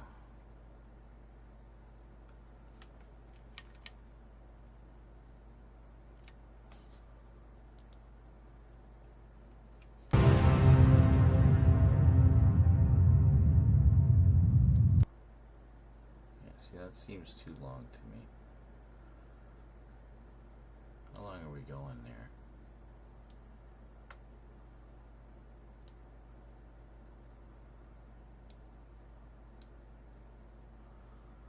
$6.29.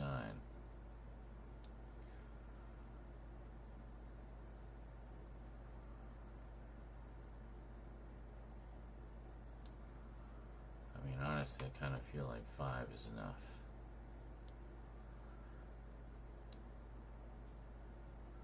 I'll do 5.5.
Since I'm sitting right in front of it, I should switch to the other mic.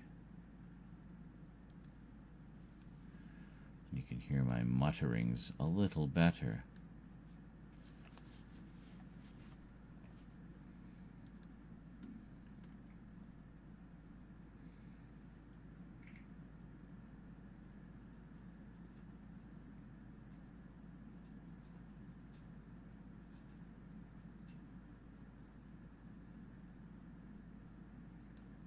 There.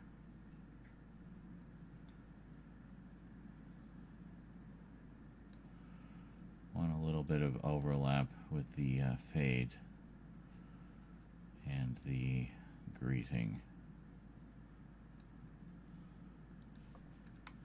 Okay, so now... Welcome back. Well, let's start off with some of the, not as specials. I'm going to take it one more second down.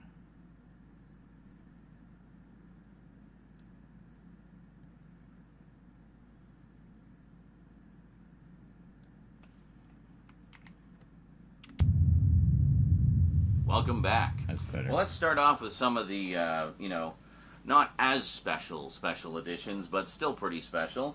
First up, this is a movie that has been recommended. Hold it.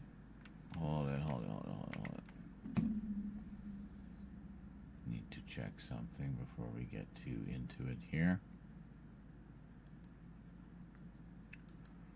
Okay, we're good. I just need to make sure we were in CPU mode for editing. GPU mode for rendering. The reason is CPU mode seems to be more stable.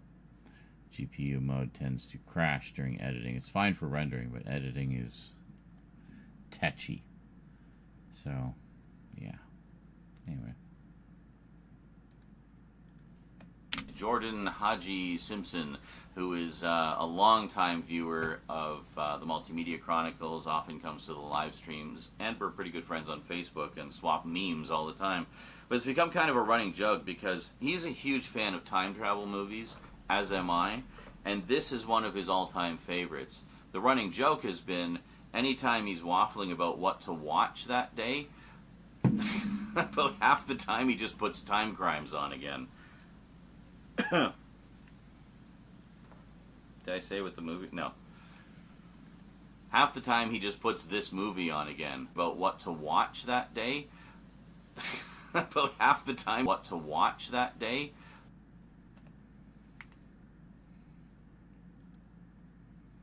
Half the time he just puts this.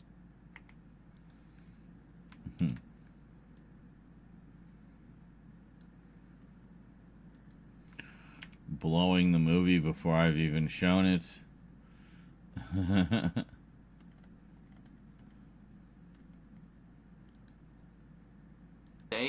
Half the time he just puts this movie on again. What is it? A little gem called Time Crime.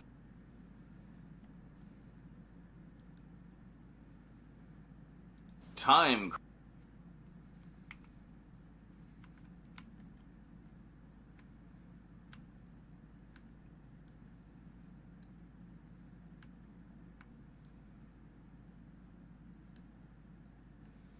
Oh yeah, we can use that.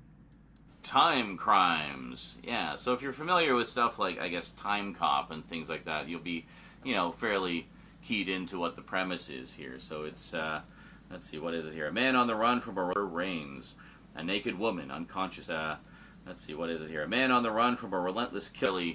Keyed into what the premise, stuff like, I guess, Time Cop and things like that, you'll be, fairly keyed into what the premise is here.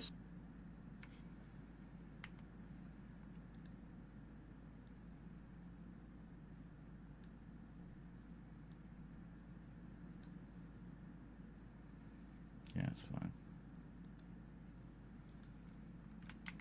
Keyed into what the premise is here. So it's, let's see, what is it here? A man on the run from a relentless killer stumbles into a mysterious lab and accidentally triggers a time machine, sending himself back an hour. Suddenly, he finds himself entangled in a nightmarish loop. Oh, so it's like a time loop story, where reality blurs and terror reigns. A naked woman unconscious in the forest. A cloaked stranger with a face covered in bloody bandages, a disquieting hilltop mansion, and Hector, a man whose curiosity threatens to unravel the very fabric of time. Each of them pieces of an unpredictable jigsaw puzzle, where every moment ratchets up the suspense, and every twist plunges you deeper into a web of fear, drama, and mind-bending intrigue. Who's the murderer? Who's the victim?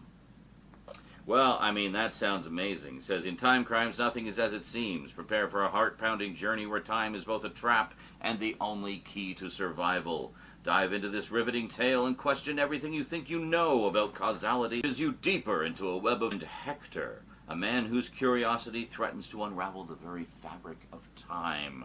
Each of them pieces of an unpredictable jigsaw puzzle, where every moment ratchets up the suspense, and every twist plunges you deeper into a web of fear, drama, and mind-bending intrigue. Who's the murderer?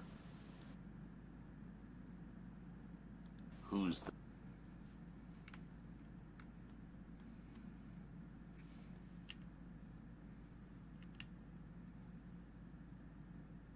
murderer?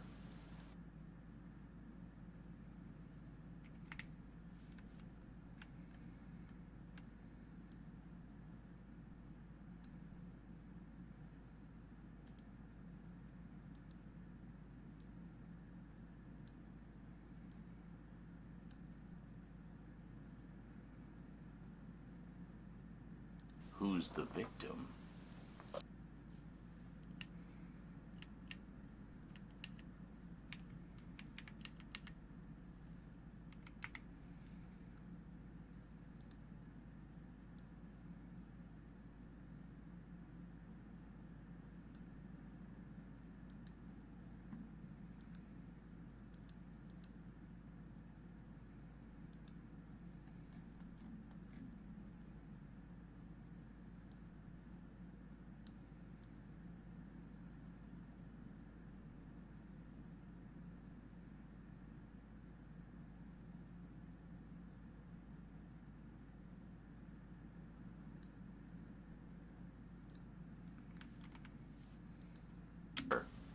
Who's the victim? Well, I mean, that sounds... Who's the murderer? Who's the victim? Well, I mean, that sounds amazing. It says, in time crimes, nothing is as it seems. Prepare for a heart-pounding journey where time is both a trap and the only key to survival. Dive into this riveting tale and question everything you think you know about causality and crime in Nacho Vigalando's unforgettable directorial debut. So yeah, Jordan has been just raving about this movie to me for years. So when I saw that Umbrella Entertainment was putting out a special edition Blu-ray of it, I was like, okay, I'm going to get that. He's probably going to be really jealous because he just has the DVD. But anyway, I'm going to get that and finally check out the movie because it sounds awesome, honestly. So I haven't seen this yet. This was sight unseen, based solely on his recommendation over the years, and I can't wait to check it out because honestly it sounds great. I love time loop stories. Like Groundhog Day type things, but there's been a ton of them over the years. Happy Death Day, those were great. I really wish they would do the third one. It's supposed to be a trilogy. Before everybody gets too old, please do the third Happy Death Day. But anyway...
Oh my god, that's Hunter.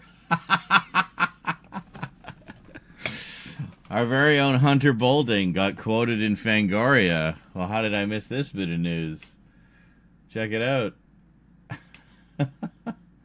That's awesome.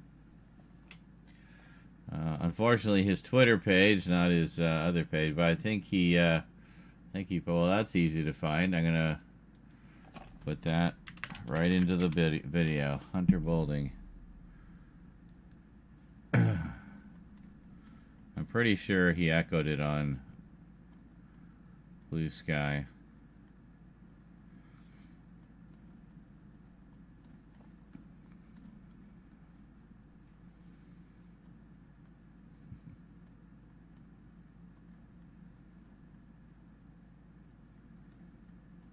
Or not.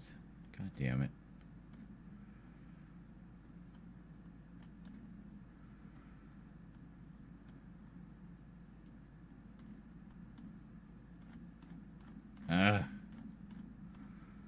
I don't want to quote X.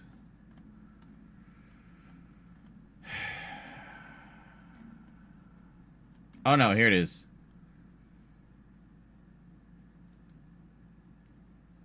Thank God. I did. It was like right at the top. I went like way too far. Oops.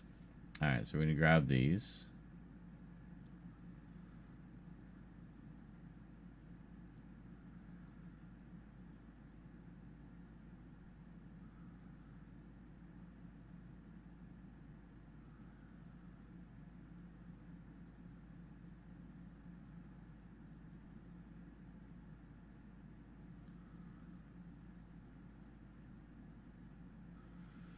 I don't know. I feel like putting the quote because there's not as much viewers over here yet.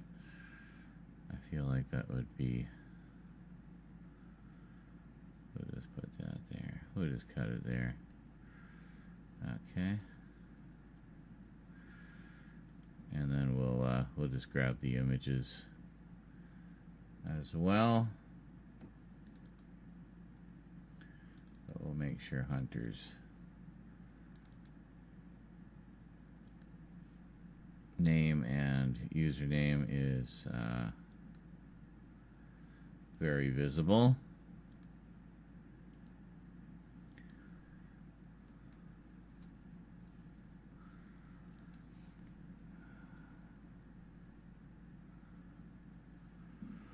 Let's see now. How long is this? 28. How long is this? Oh, this is longer. Okay. So what we're going to do is... Where are we? We're here? Yeah. So we're going to drop this in. But we're going to go past the titles. So it's just the Galactica Rumble.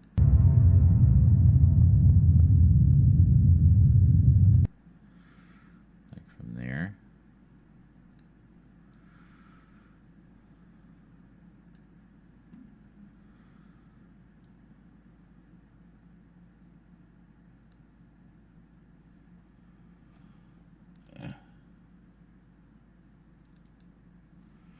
Let's make it -9.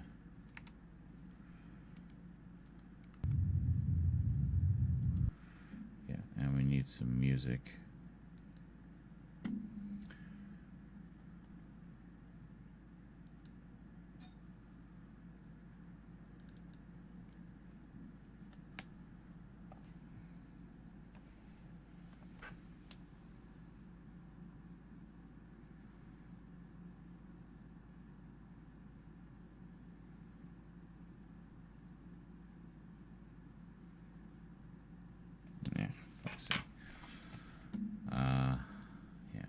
Sure I know the exact one I'm looking for.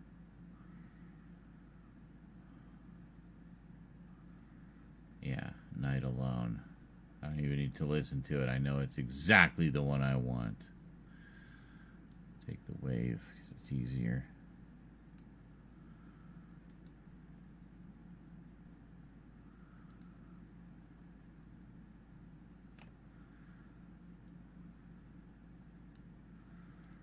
Now,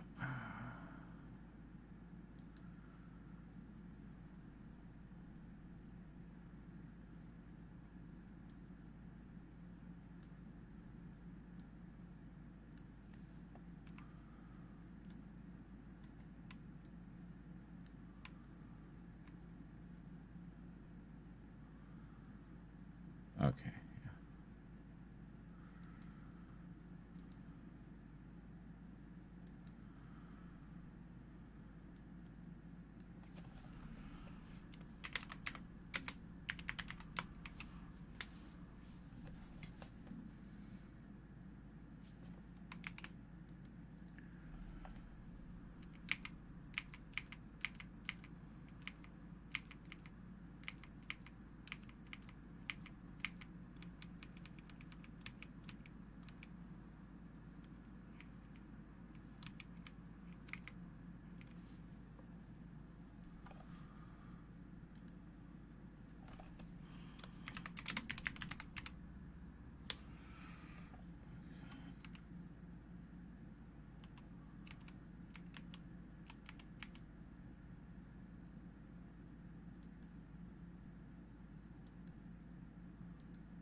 Why am I having so much trouble?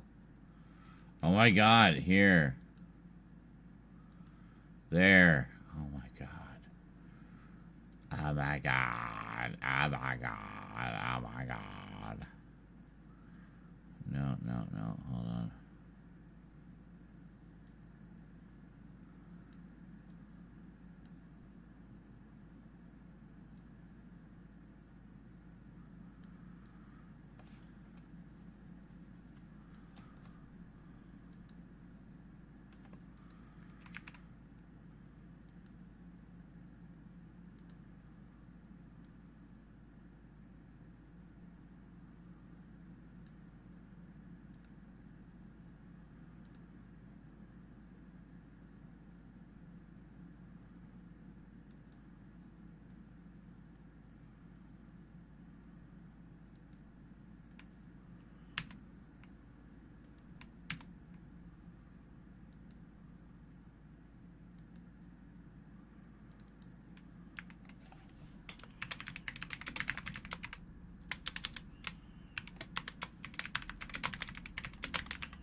That's fine.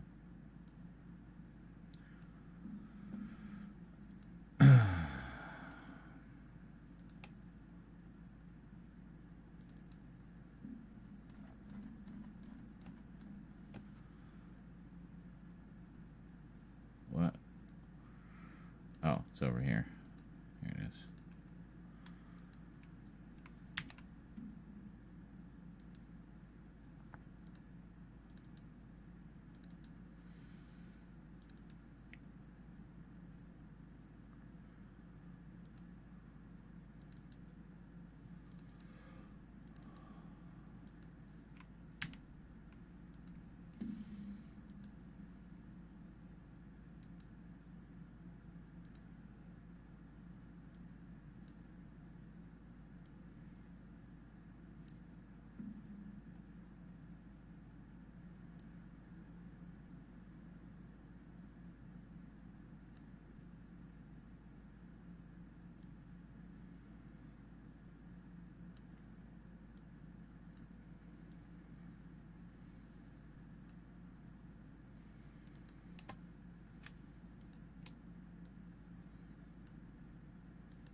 Okay.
This will all make sense in a moment. I will play the sequence in a moment.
Okay, but we want to shrink this down a little bit.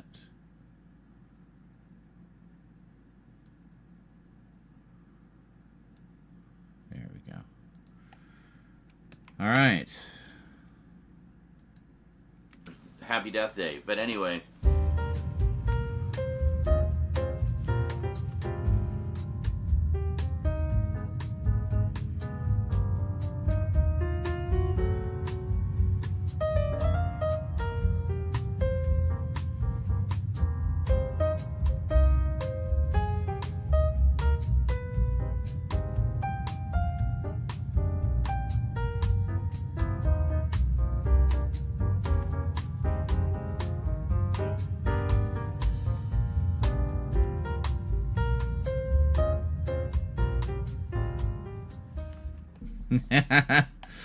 Perfect. See? All that was in here. I didn't even need to check everything. I knew exactly how it was going to go.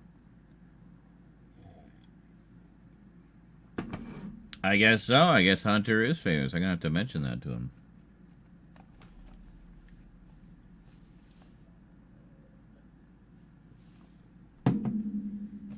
He's so damn humble, he never even mentioned it. Maybe he doesn't know. I'm sure he knows. Because they would have asked him for permission, I'm sure. Unlike me, who just blatantly steals his content from my video. Ha ha ha ha. I know he wouldn't care.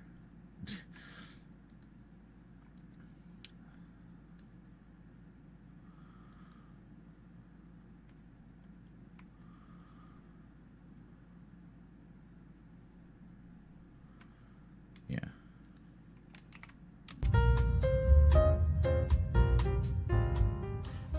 So this sounds great, but more in the sort of crime thriller, you know, suspensor, keep you guessing till the end kind of genre, which I also love. So looking forward to checking that one out. Next up, something a little less obscure that most of you have probably heard of in your travels. A little, you know, independent film gem from 1987. Masters of the Universe. Yeah.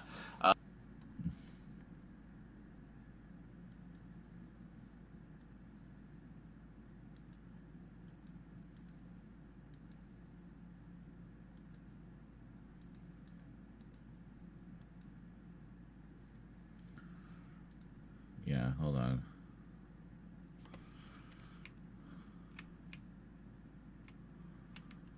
Before you can just see it, we'll cut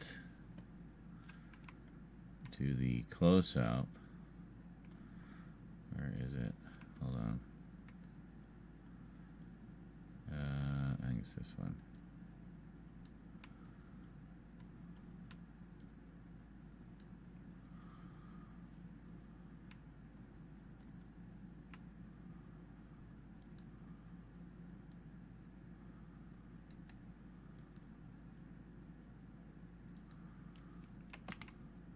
Independent film gem from 1987. Masters of the Universe. Yeah. We from 1987. Masters of the Universe. 1987. Masters of the Universe. Yeah.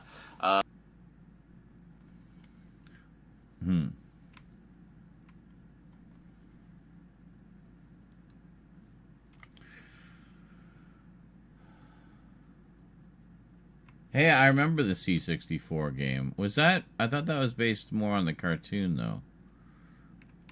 I don't know. But anyway, I remember the Masters of the Universe game on the C64. You'd be flying on a little skybike thing, shooting stuff. I remember it being really hard. We, of course, have a new Masters of the Universe movie coming out, which, if the set photos that leaked recently are any indication, is basically the same idea. I gotta find the set photos now.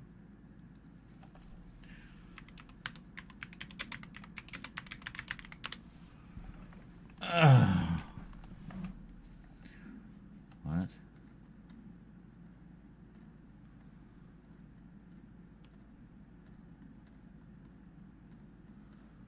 God, why is it just all...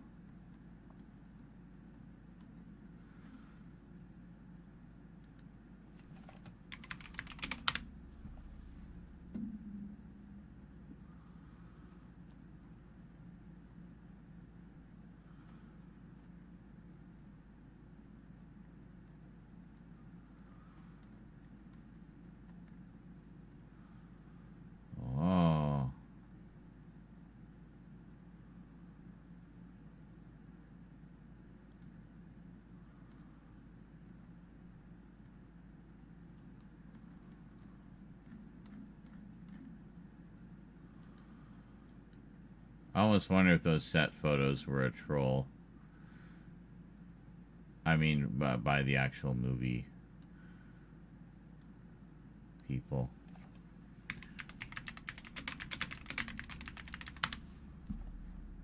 There we are.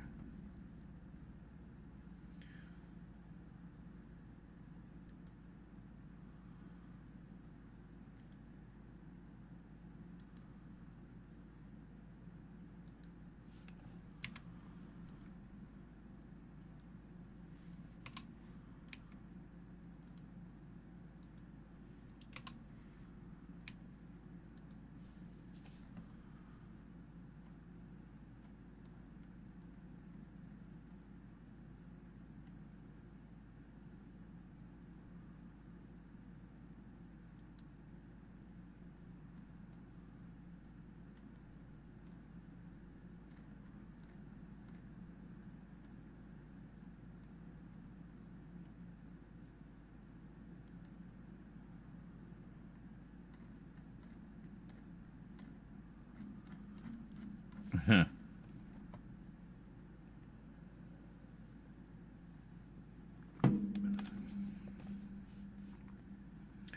was based on the movie, had the same artwork as the movie. You had to find the keys in the streets. Oh, okay. There might have been another He-Man game then, because I do remember one specifically where like the designs were very much the toys, and you were flying on like a sky bike kind of thing, and you had to shoot stuff. I don't know. I remember there was no map. Yeah, because, see, the one I played, it was just an action game. There was no, like, sort of RPG elements to it. You had to learn your way about, but it was hard to stay alive while doing so. Gotcha. Interesting. Well, I thought there was, like, one more.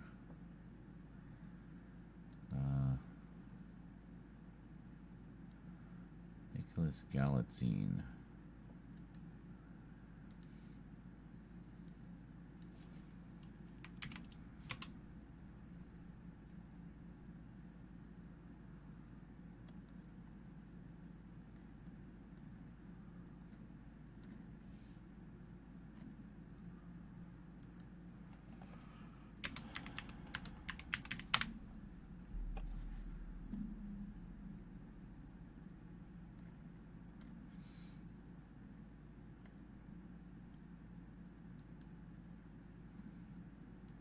That's the one I was looking for.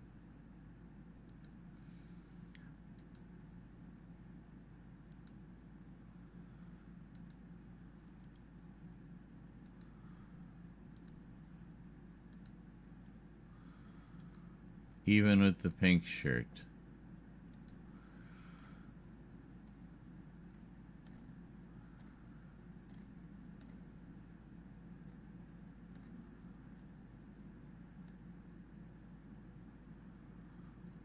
I like the idea of Idris Elba as Man at Arms, actually.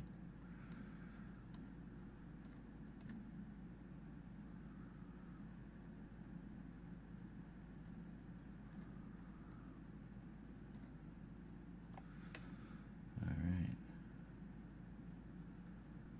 Oh, let me see. Maybe this is the one I played.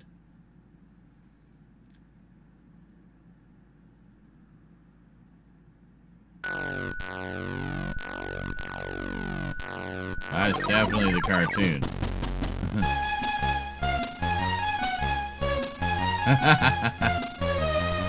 Nice.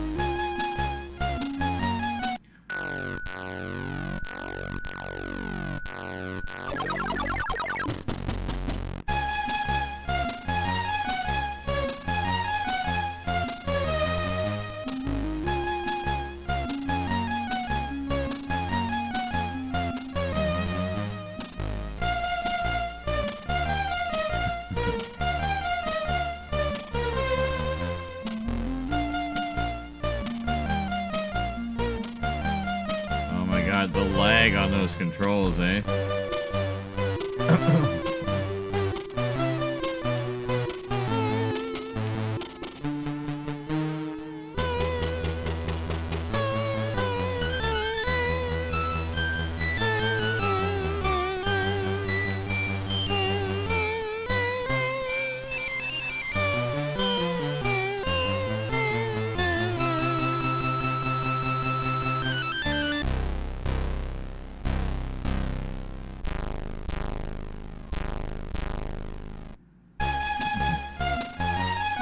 Oh yeah, for sure.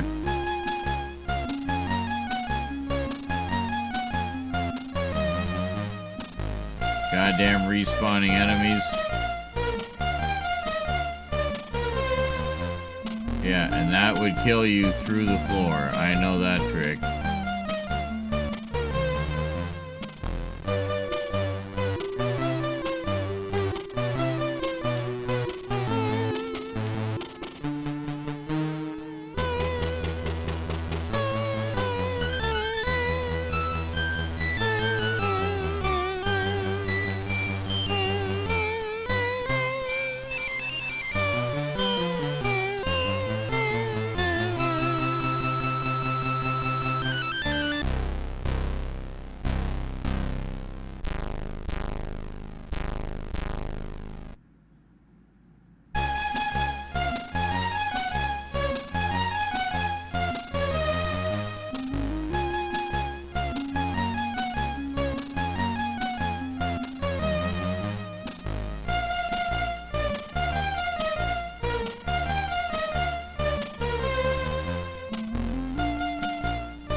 Okay. Well, I don't know if I ever played this one. It actually doesn't ring any bells. Let me check the movie one. Shopping online comes with digital threat. Well, that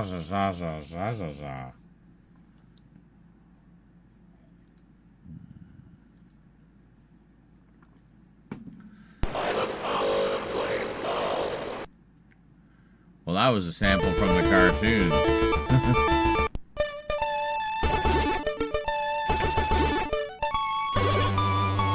That's music from the movie for sure. Weird they used a cartoon sample at the beginning.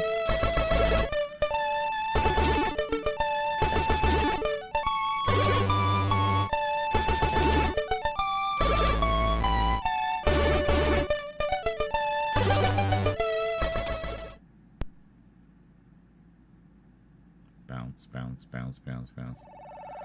They really liked bouncing titles back in the day, didn't they?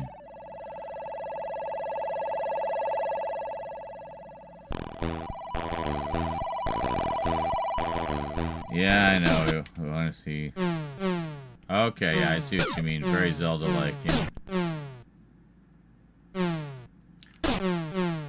Damn.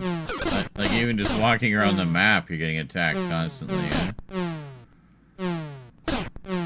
Good lord.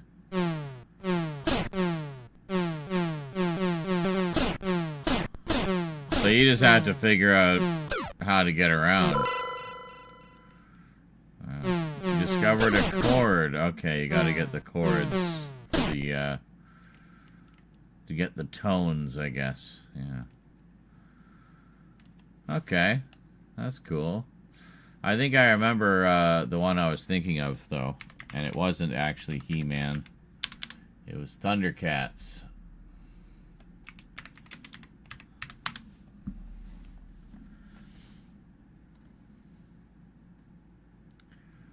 Yeah, I'm pretty sure this was it. Thundercats. The Lost Eye of Thundera.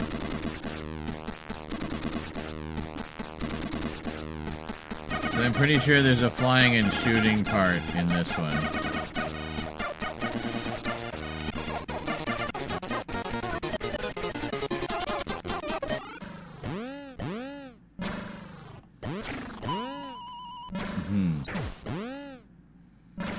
Yeah, Lionel, fuck them all up. See, I like this because it's got more responsive controls than that other one. You actually feel like, you know, you can respond fairly quickly to things.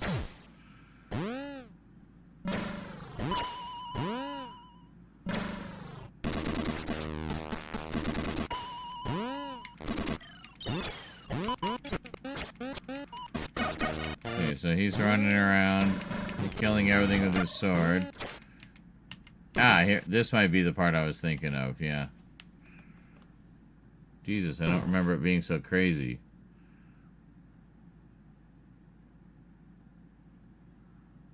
He's not even bothering to shoot, just avoid things.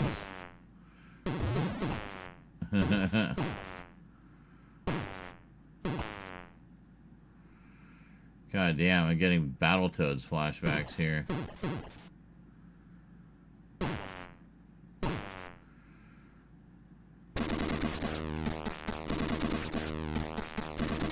And that was the end. Alright.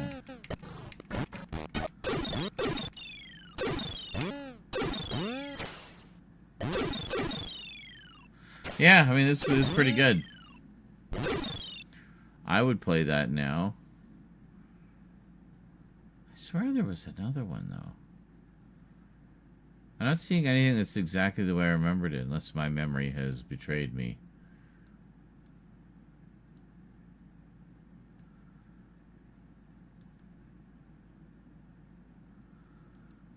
Uh-oh. I don't think you're allowed inside the carts there, sweetie.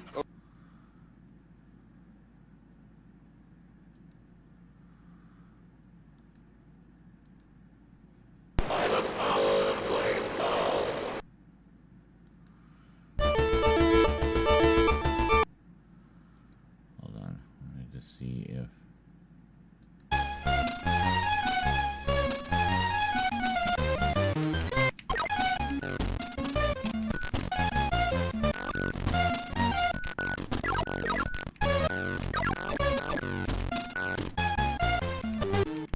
No. No, this is just a lot of the same old platforming over and over again from the looks of it. Until you get to the end. There are only 16 colors unless you want him to look like Homer. Then Peach it is. Yeah, quite. Why isn't Lion-O Peach? Isn't he more yellow? Oh, why is that? Yeah, I guess. But the title card had him yellow. As I can tell the difference, it's just skin color to my colorblind eyes.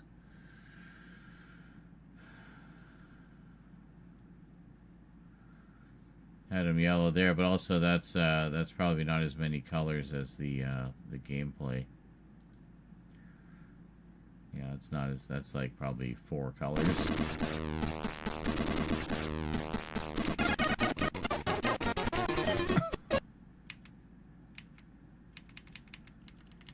Come on. There we go. So here it was to differentiate him from the background, I guess. Oh, it looks like everything is the same, like pink color. Even all the monsters. So yeah, palette limitations.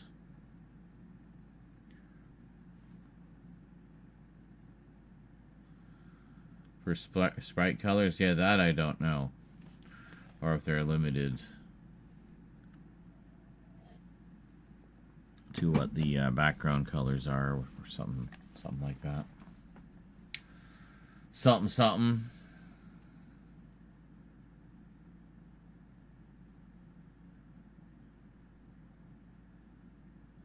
I can't think of what else it was. That must have been what it was. It must have been that Thundercats level.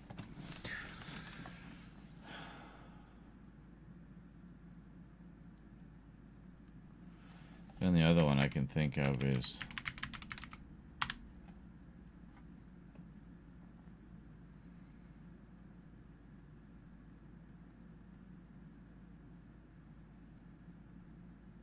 Transformers, and the Transformers battle to save the Earth. Yeah, which one did I play? We've given our fine... Yeah, Thundercats look pretty good. Like I said, I would play that today. Come on. Oh my god, can we just get to the goddamn video?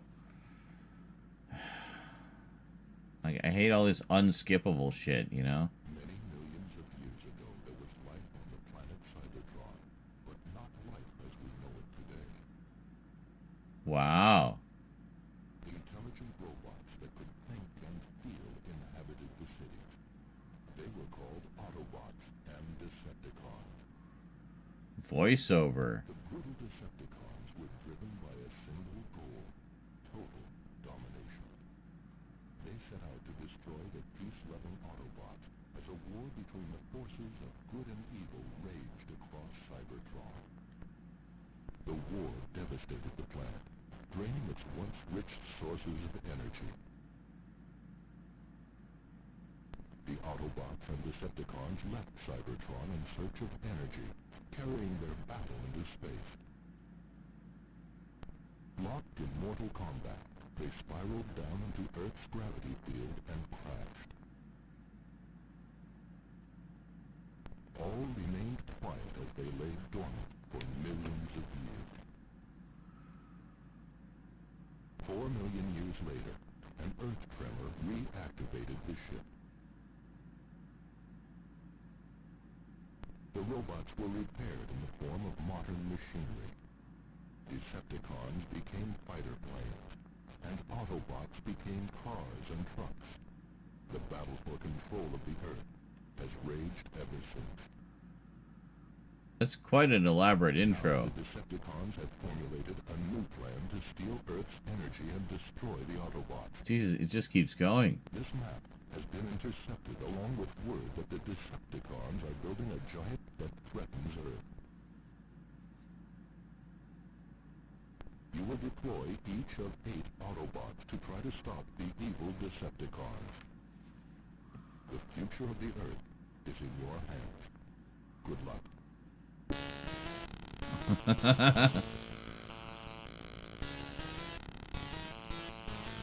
Well, damn.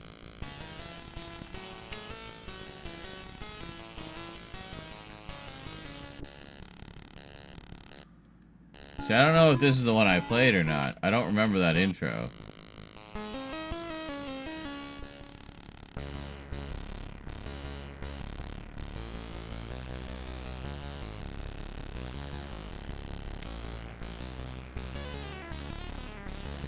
And designed by David Crane, no less. He designed a lot of games that I enjoyed.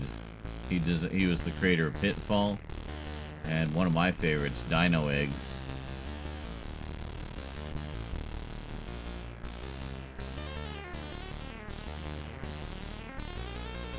Deploy hot rod to nuclear plant. Transforms. That's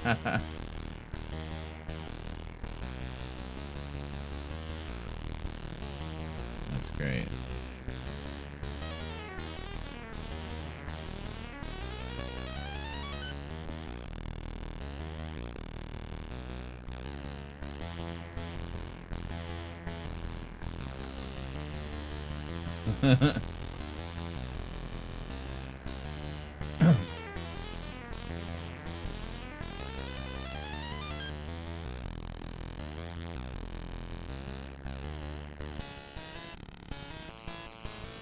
Dinosaur Park. Oh, is someone coming after him?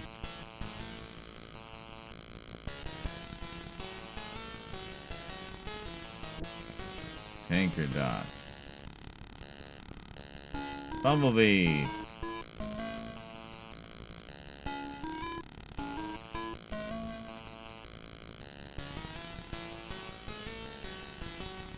So he's deploying all the different Autobots to different areas. I see. That's cool.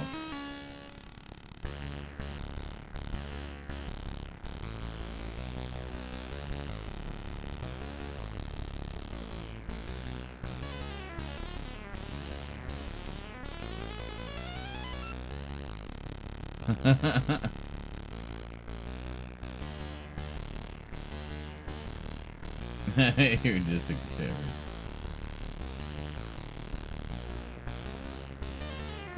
You actually have a C64 disk drive. But tape games were more popular in the UK, but Christ, that long sampled audio. I thought it was cool hearing Ghostbusters, ha ha ha ha, at the beginning of Ghostbusters. I know, that was pretty lengthy for back then. Obviously very low sample rate. Hey, Hound!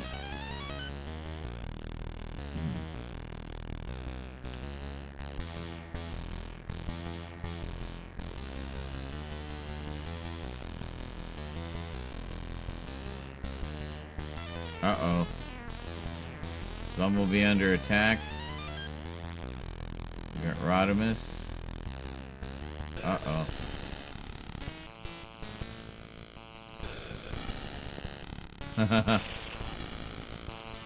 Interesting. So then if they're under attack, you gotta... It's like a shooting gallery. I see. Yeah, you see them transform in the air.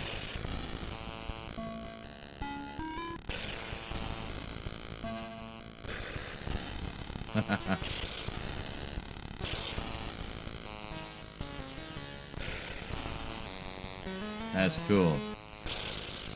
So anyway, this is definitely not the Transformers game I played. So let's go back. There's another one. I think it might have been this one. Is that it? What's this one?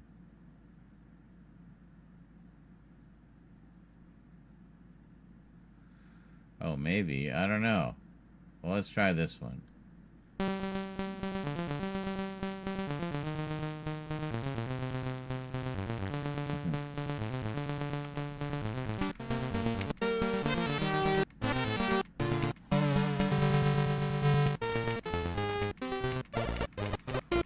Let's just get on with it.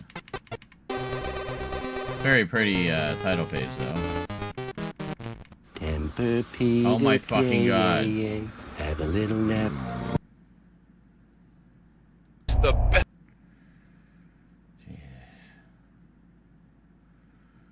Played 10 frames of Bruce Lee doing a kick. Unfortunately, I lost it.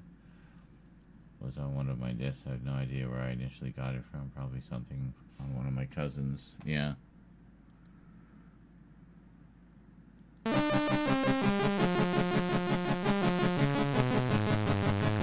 No, this is it. This is the one I played. I recognize this rendition of the music.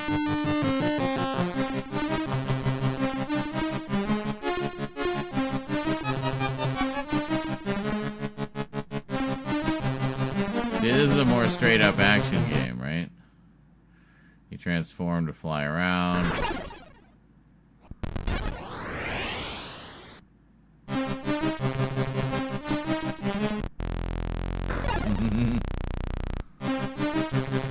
That's great.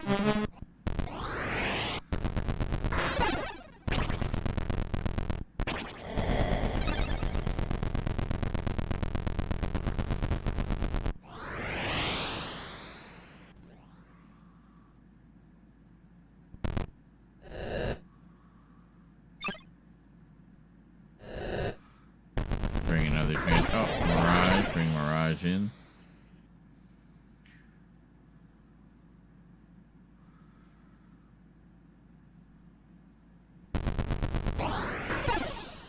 Huh.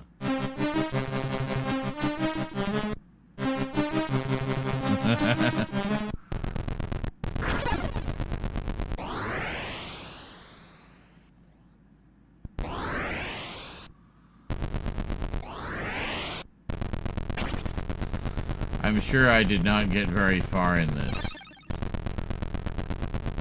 You gotta form the Autobot symbol.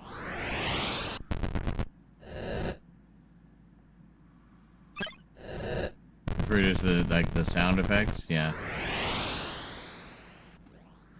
Yeah, the problem was, of course, the SID chip only had 3 channels, so it was basically you could have music or game like sounds, but not both.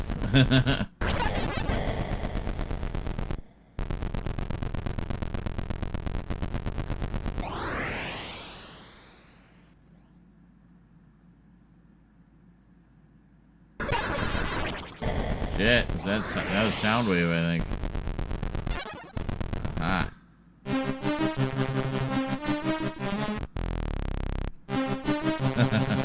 Where's Hound?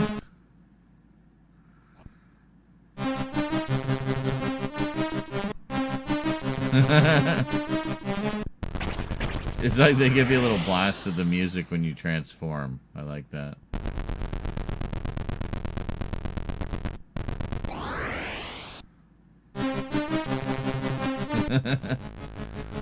There it is.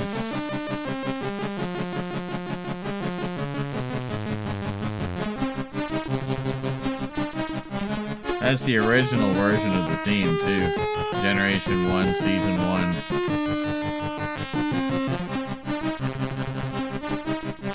Well, yeah, I know that. I mean, that was the thing that set the SID chip apart.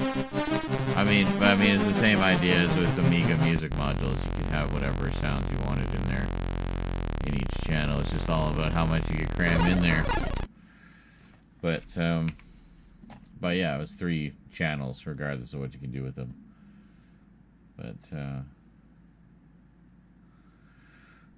But yeah, that was the thing, is you could flip back and forth between the different waveforms. The same idea with the Amiga, where you could flip back and forth between different sound samples. I did that all the time. I would just see where in the tracker there was space to cram more stuff, and I would put that in there. You know.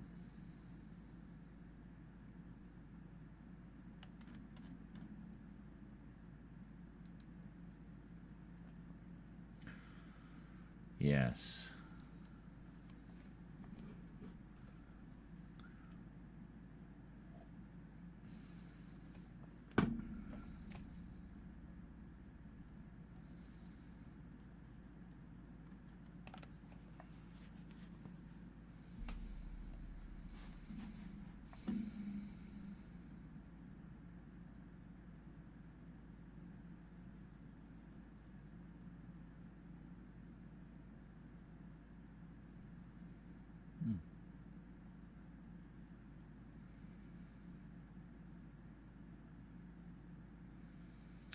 Ooh, to add a second SID to do stereo. That's interesting. Let's put one in the left, one in the right.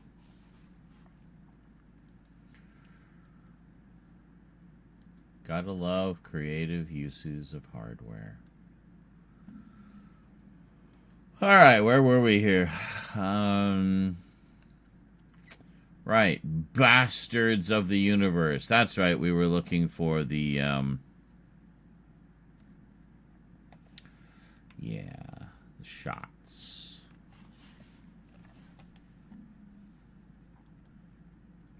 Coming out, which, if the set photos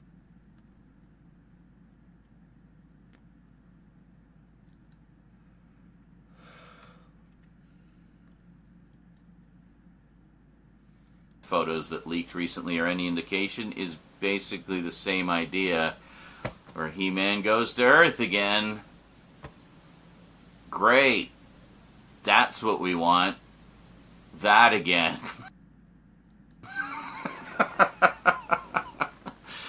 Any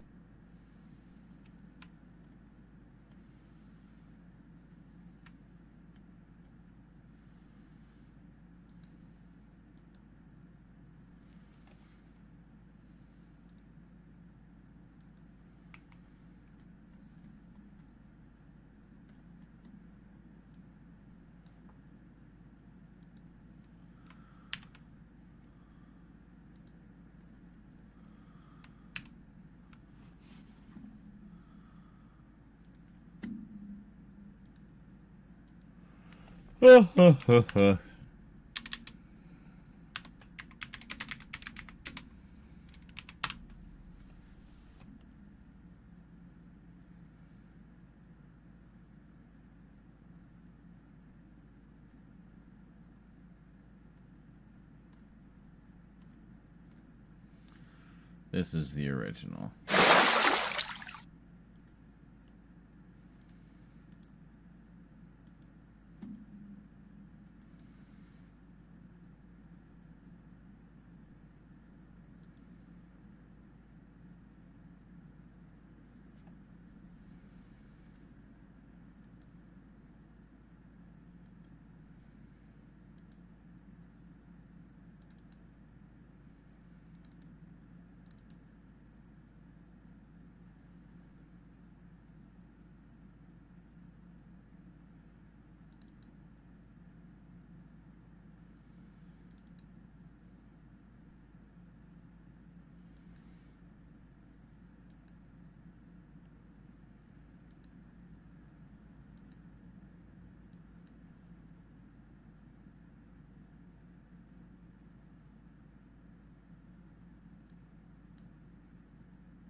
And so I cry sometimes when I'm lying in bed just to get it all out what's in my head.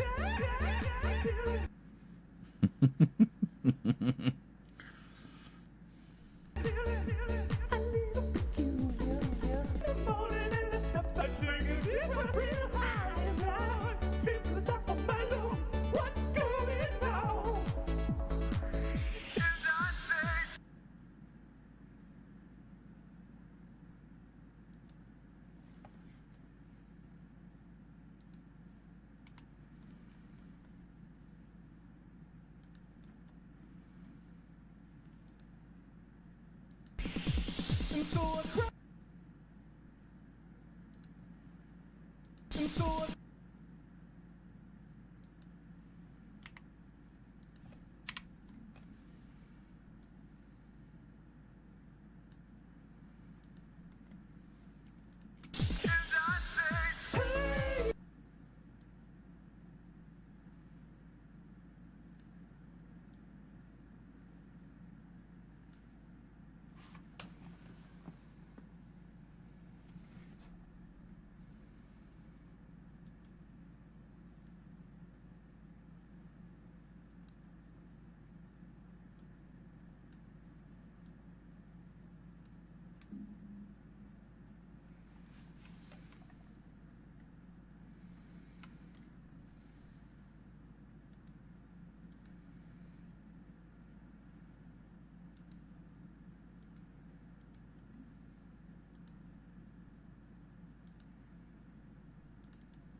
Ether bells.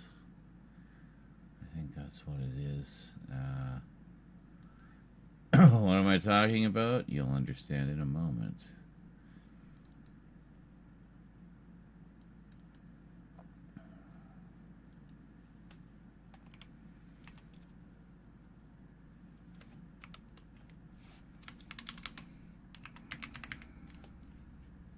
And 5EX, that's what it is.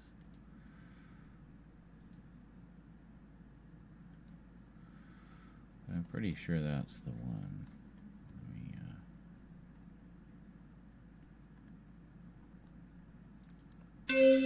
Nope. That's the one. That's the one.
Oh, what the fuck?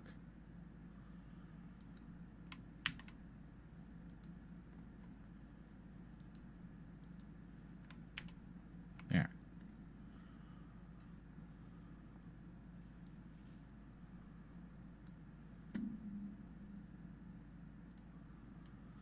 There we go. Good times from the last few days. I put in that playlist immediately after I said that. Brody Quest, yeah, for sure.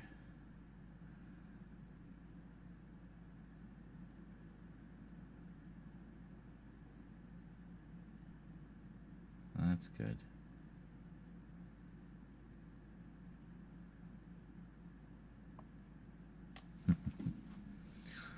Okay. So then, yeah, we want to go there.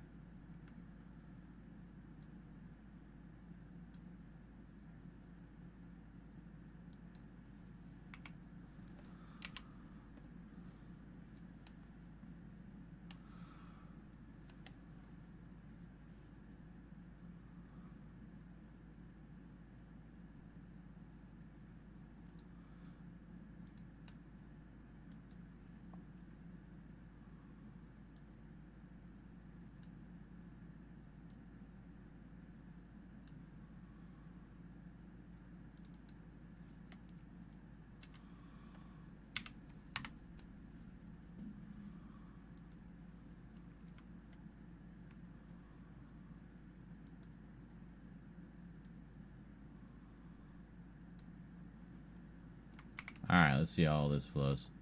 Great. That's what we want. That again.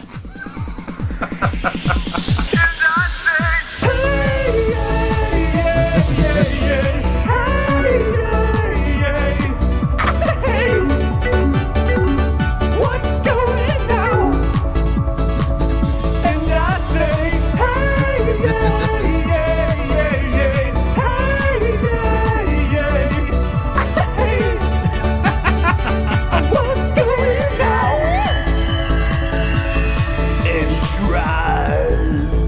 Oh my God, gonna try. Anyway, I think the big problem with this movie when it came out was it came out in 1987 and not like in 1984. Oh my God, that is...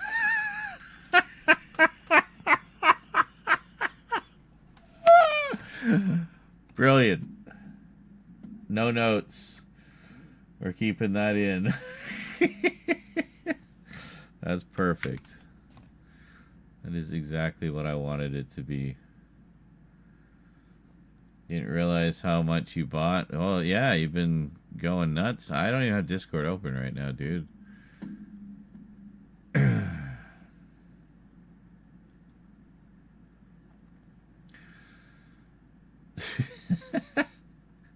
I don't think people will be expecting... What happened to the stream? What? Just don't... Things fuck up. That's what happened. That's all. It's okay. Well, damn. Holy shit.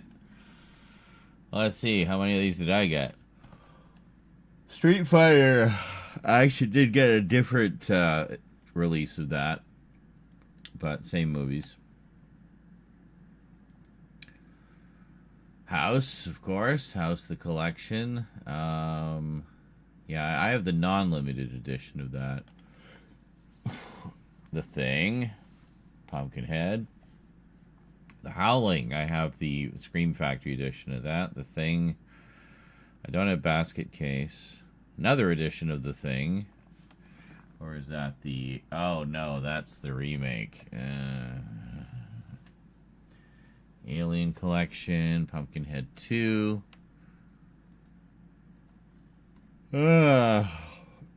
Hey, this one. The Arrow Video Collection. Yeah, I got that too. That's got some great stuff in it. Which contains... Oh, which you opened. So it's... yeah. Arena, Dolls, Robot Jocks, Cellar Dweller, and the Dungeon Master. Yeah, Rose and I reviewed Robot Jocks a while back, the old Scream Factory release, and I've been a huge fan of the Dungeon Master forever. Clapboard Jungle. Oh, I don't know that one. Hey, it's Sid Haig. Cool. Guessing it's like a documentary or something.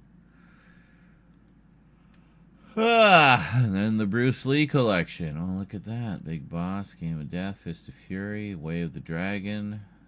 Very nice. Where's Enter the Dragon? I thought you got Enter the Dragon. Is that this one here? I'm guessing that's it there. No, that's Sonny Chiba. Hold a second.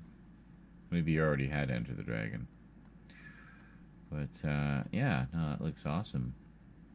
Those covers are fantastic.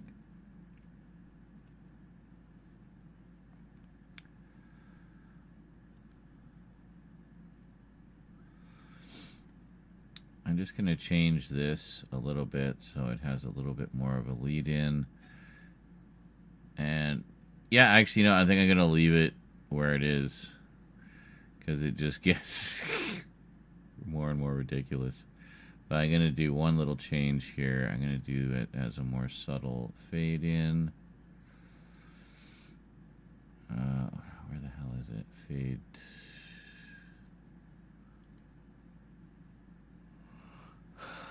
Fade type. Oh, right at the top. Yeah, I'm going to do this. It kind of swoops in. Again.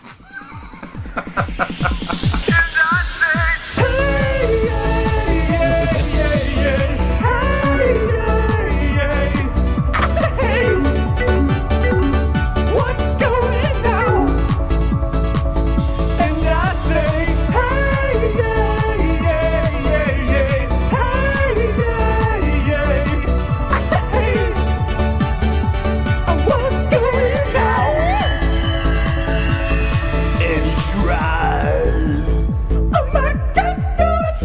Anyway, I think the big problem with this movie when it...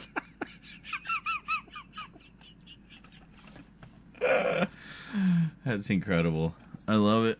Okay.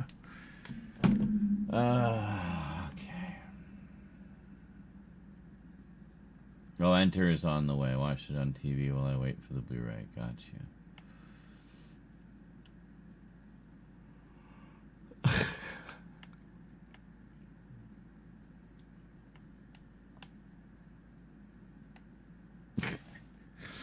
For just a simple update video, we sure are having some fun with this one.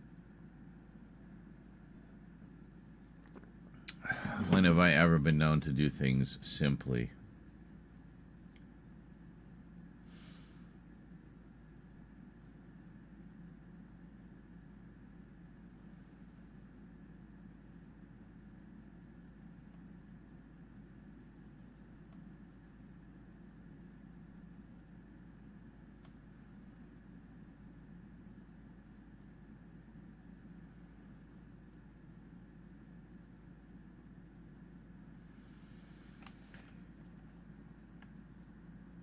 Oh my god, dude, no. Miss Piggy. No. Just a coincidence, I think.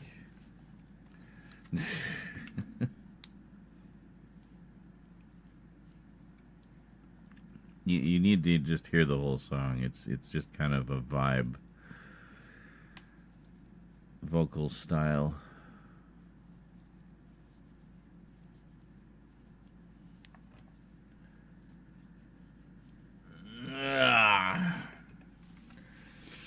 Anyway. Alright, short break for me. What do we got here? Yeah, we got... I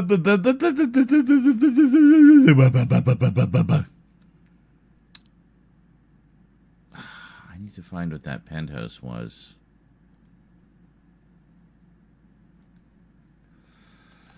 Hold on, because it's penthouse. There might be fucking...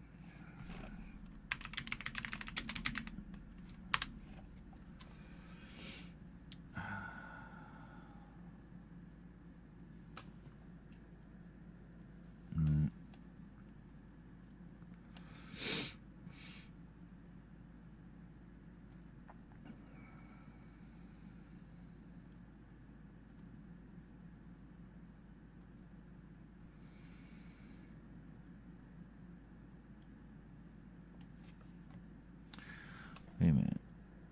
That was it. Penthouse on the Wild Side. I found it. Holy shit. Okay. Yes, and I got it because there apparently Madonna was nude in it.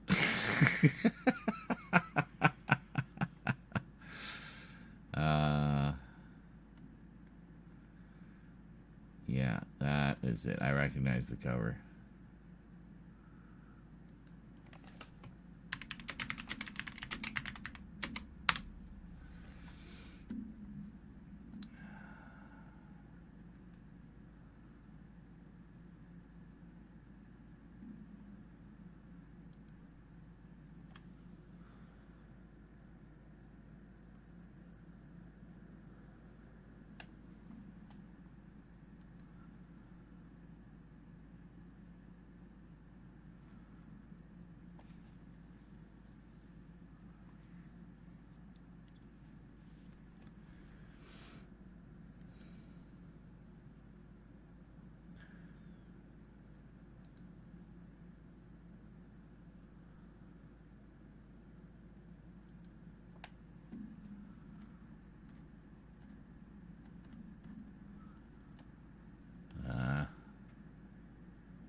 When did that come out, does it say?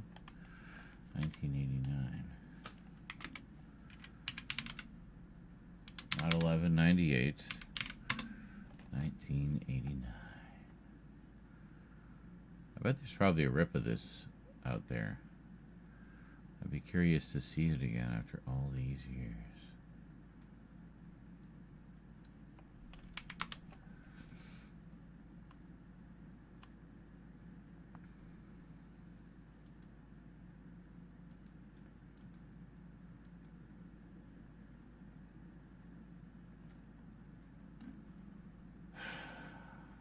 Nothing. Not very many big ones.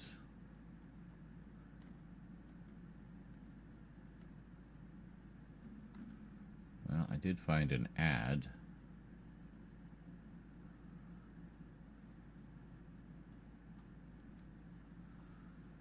There.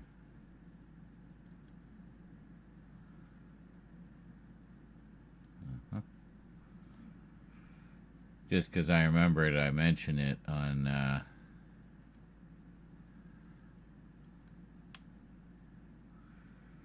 when I do the Caligula update.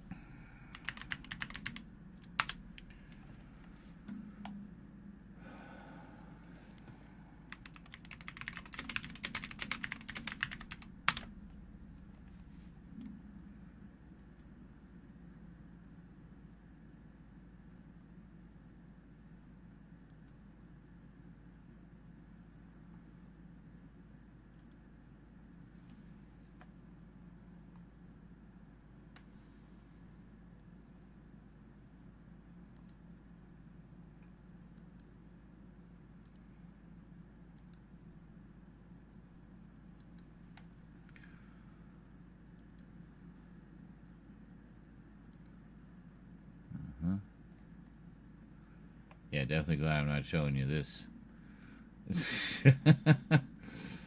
Well, that didn't take long to get straight to the porn.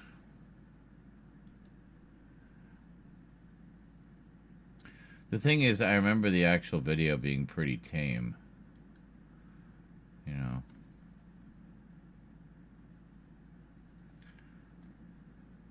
I actually found the Caligula segment about the making of the movie to be the most interesting part.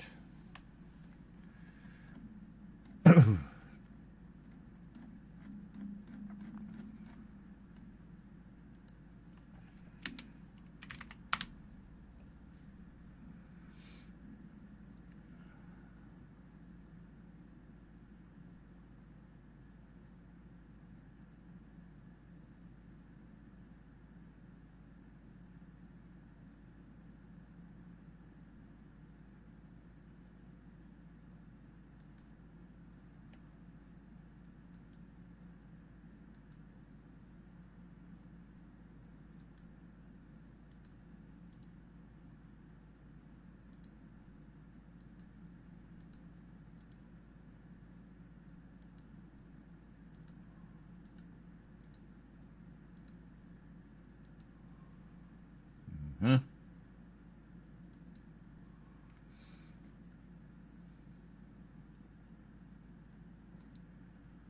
Alright, so I got a few pictures there. Let me just close all these tabs. So all the pictures I got are clean. T and A, that's right, all the T and A.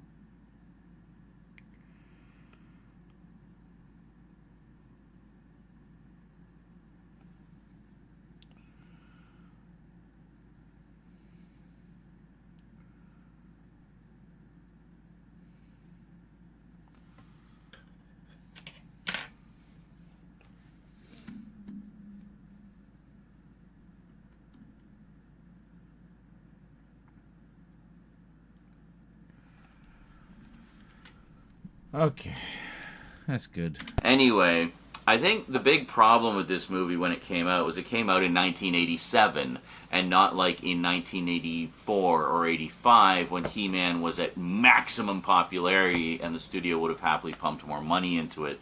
So we ended up with a relatively low budget affair, but it's not without its charm. I mean, I think this has definitely become one of those sort of cult favorites that that people have warmed up to over the years, and just kind of the cheesiness is just part of the appeal, you know. I've always had a soft spot for it. It's, you know, it's the good old stranger in a strange land story. Dolph Lundgren is a lot of fun as He-Man. You got Billy Barty as the little I don't know, hobbit elf gremlin guy who knows about music. It's been a while since I've watched it. You got Meg Foster as Evil Lynn, and of course Frank Langella, Dracula himself, hamming it up to the nines as Skeletor. So yeah, it's a lot of fun. And look at this beautiful Drew Struzan poster art. I mean, come on.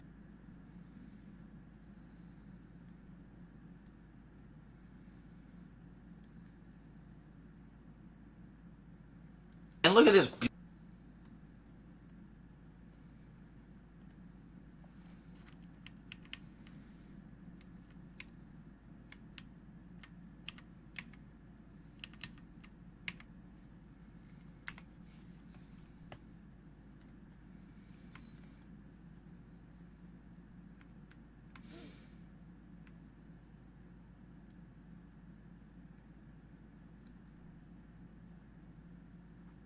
Look at this beautiful Drew Struzan poster art. I mean, come on. Drew Struzan. Enough said.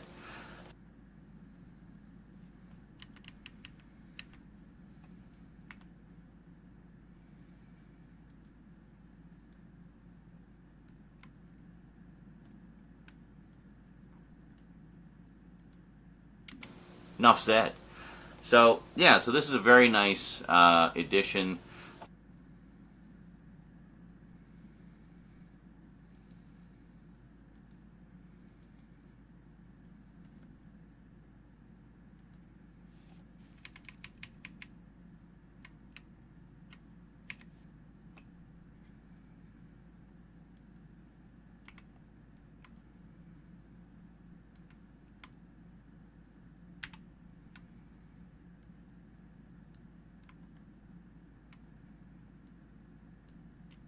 Yeah, so this is a very nice edition.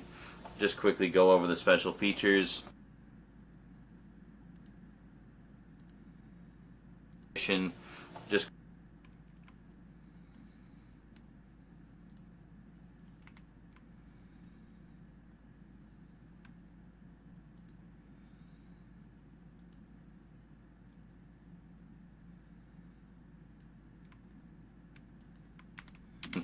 Just quickly go over the special features.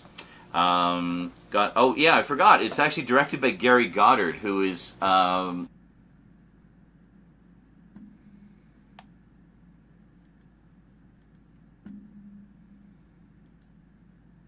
already know what I'm about to say.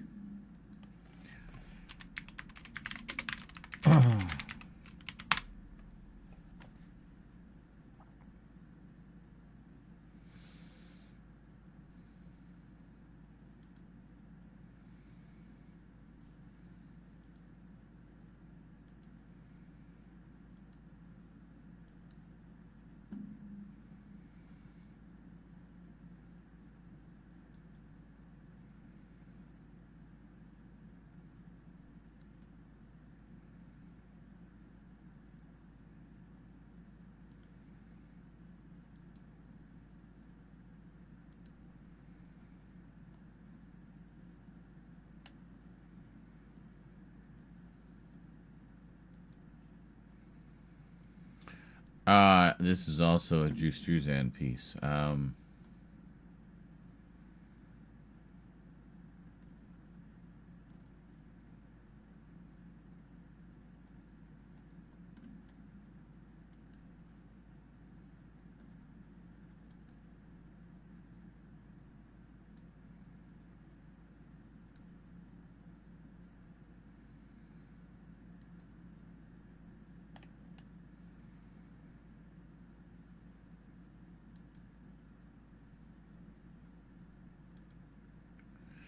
That doesn't help me because I can't pull the pictures out of here. It won't let me.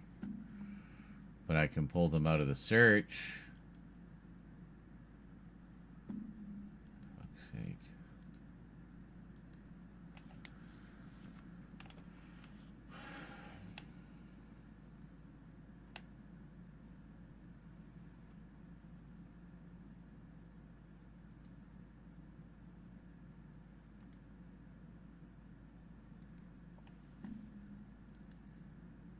Fucking bullshit, man.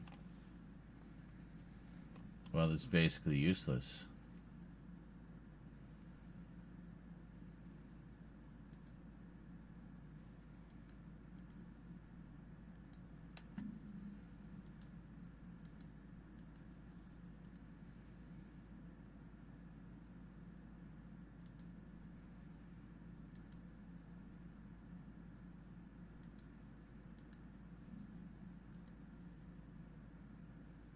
It's alright, found a higher resolution one elsewhere.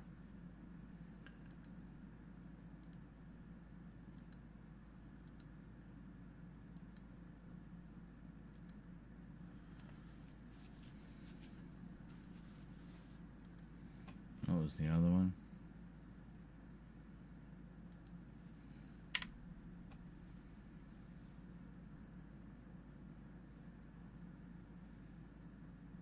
Oh, it was this one, yeah.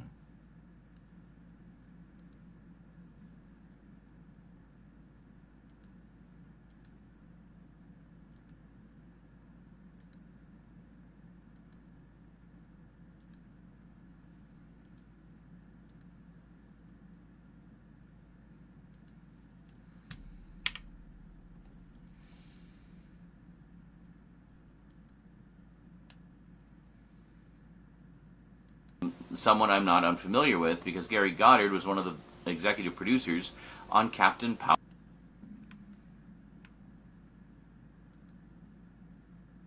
On Captain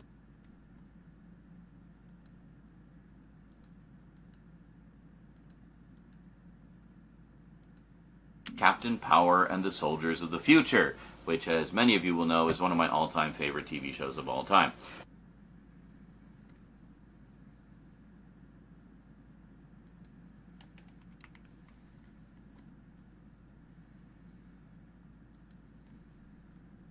Goddard was one of the executive producers on Captain Power and the Soldier. Forgot to trim it over here.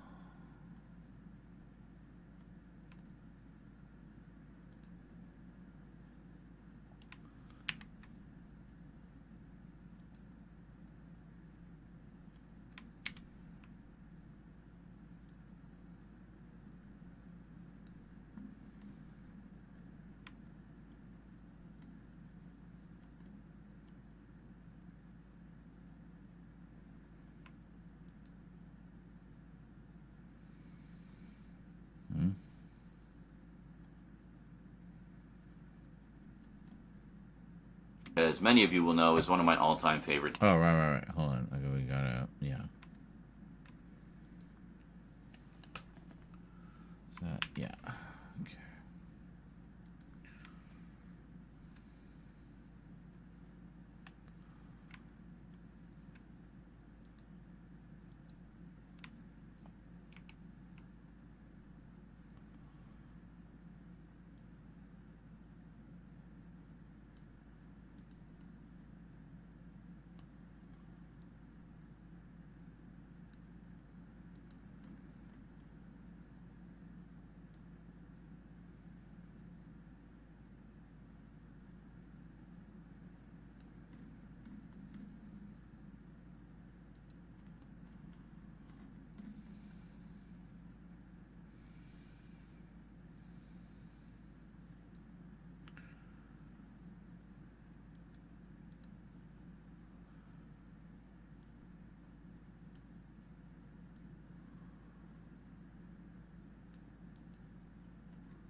Okay, what the fuck?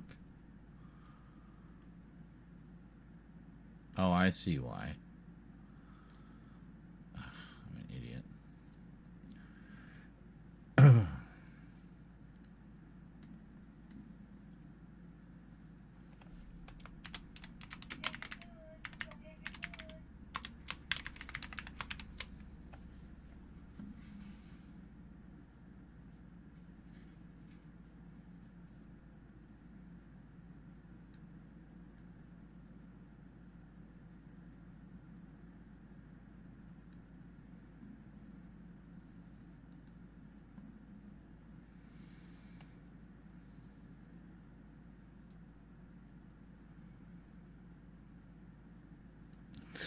Okay.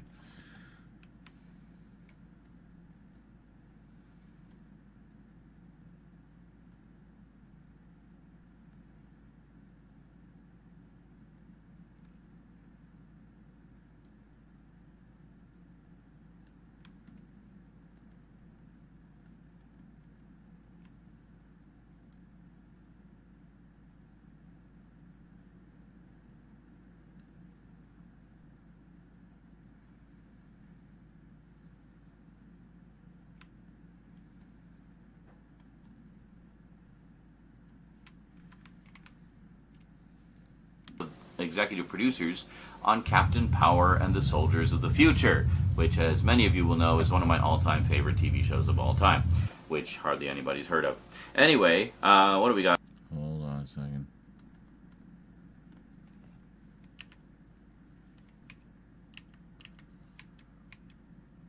Okay, we're good. Which hardly anybody's heard of. Anyway, what do we got here? We got audio commentary with director Gary Goddard, Electric Boogaloo, extended interviews with actor Dolph Lundgren, director Gary Goddard, and producer Ed Pressman, production designer William Stout, co-writer Stephen Tolkien, not Tolkien, Tolkien, and special effects supervisor Richard Edlund. Yeah, so despite being fairly low budget, the effects are actually pretty good in this, because Richard Edlund, a Star Wars alumni, was involved, so very cool. Masters of the Universe 2, Tales of the Sequel That Never Was. Yeah, because as you recall, it was left kind of open-ended. I'm assuming they thought they'd be doing more, and, well, sadly they did not. So now, 40 years later, we're getting another He-Man movie, which basically just does the same damn thing over again. Can we just have a live-action He-Man set on Eternia, please? Is that too much to ask for? With today's CG effects cutting the effects cost way down, it should be easy to do. I hope it's just a big elaborate troll, and those set photos were just like to make us all worried, and then we're going to end up getting the most epic He-Man movie the world has ever seen. Hey, I can dream, right? I guess we'll find out. Time will tell. What else we got here? We got... yeah, so Masters of the Universe 2, Tales of the Sequel That Never Was, with filmmaker Albert Piyun and others. Behind the Legend archival featurette, Canon Films sci-fi and fantasy trailer reel, stills and poster gallery, original theatrical trailer, teaser trailer, and an Easter egg of some kind. So, yeah, pretty nice. Pretty nice edition. And I should go over what's on Time Crimes, since I didn't go over what's on Time Crimes. So what's on Time Crimes?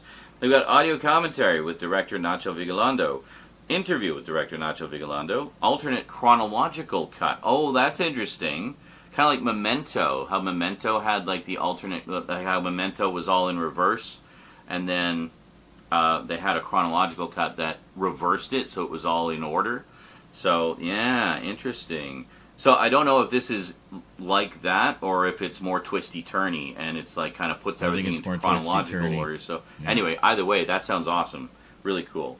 The Making of Time Crimes documentary, cast and crew interviews, makeup featurette, 7:35 de la Mañana, short film by Nacho Vigalondo. So you got something else from him as well.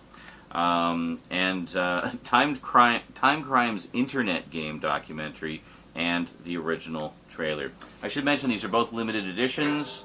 Masters of the Universe, I got number 130.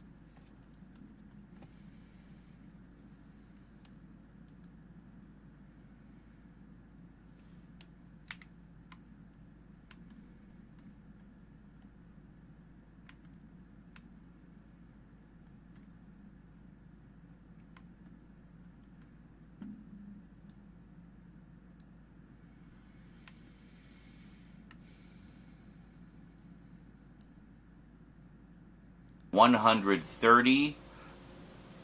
You see that? I'm just going to do a digital zoom on that. Hopefully you can read that. Anyway, it's number 130 of 3,500. Pretty sweet.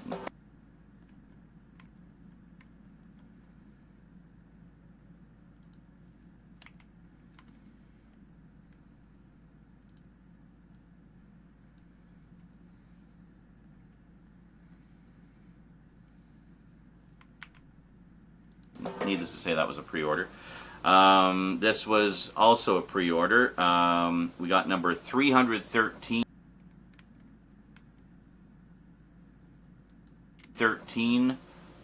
of 2,000. Cool. All right. So, 313. Yeah.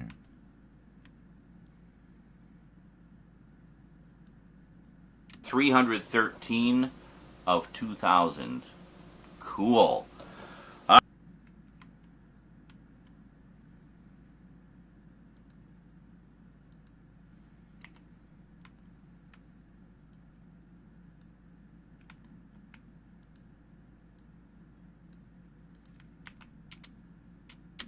All right. So, what are the big honkin' special limited edition box sets I got? Well, one of them is actually a re-release of a limited edition that Umbrella did, I don't know, about a year or so ago. And I guess it was so popular they thought, well, why don't we just do an unlimited version? So, the original version of this was called the Trust the Fungus edition. That is sold out, and that was limited and numbered. But they did a re-release, which as far as I know has all of the same contents, called the 1-Up edition. So it's like they gave the set an extra life. Get it? Huh? So what is it? Well, from the directors and creators of Max Headroom, Rocky Morton and Annabelle Jankel, we have...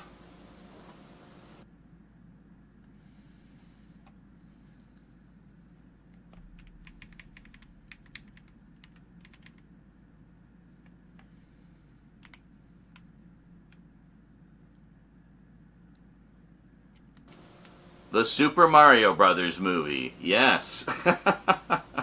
And this is a ridiculous set. This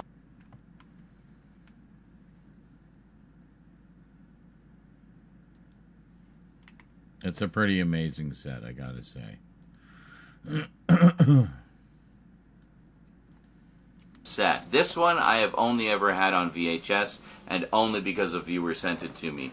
I did watch it. I watched it with a bunch of the old gang a while back in a group viewing for the first time, and it was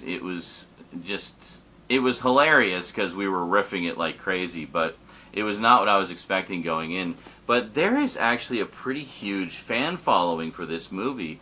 And a lot of people say, like, you know, don't look at it so much as an adaptation of the game, because it really isn't like that, but it kind of borrowed, you know, there's elements of it in there, obviously, but as an adaptation of the game, it's really not that good. But as a bit of post-apocalyptic dystopian sci-fi, it actually is pretty good. So this is an incredible edition. I could not pass this up. And this will definitely be a big opportunity to reevaluate the movie.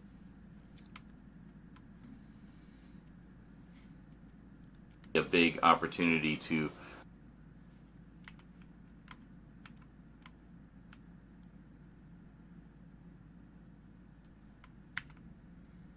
reevaluate the movie from a different perspective. Look at how much stuff is in here. Let me just give you the quick rundown.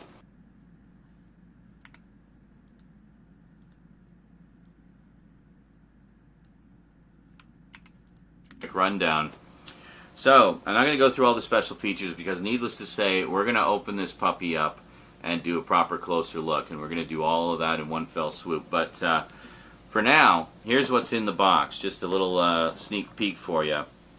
So the 1-Up Super Mario Bros. 30th Anniversary Collector's Edition includes a brand new 4K restoration from the original camera negative. Oh yeah, this is a 4K disc, by the way.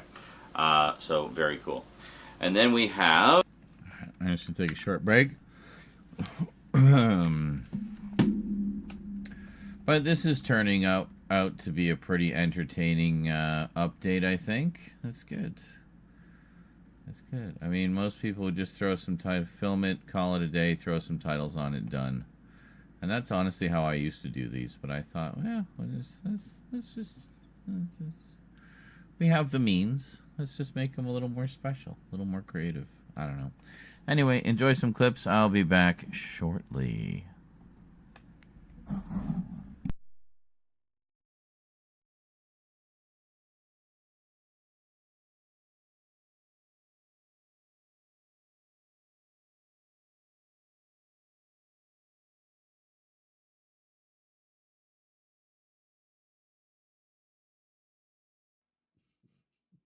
Oh, and yes, the 88 It films gets in release 2 is weeks? really nice, too. Wow, That's the really? one that Funk got. That They both fast? came out, I think, around the Oh, same you meant time. Transformers 1. Right, okay. All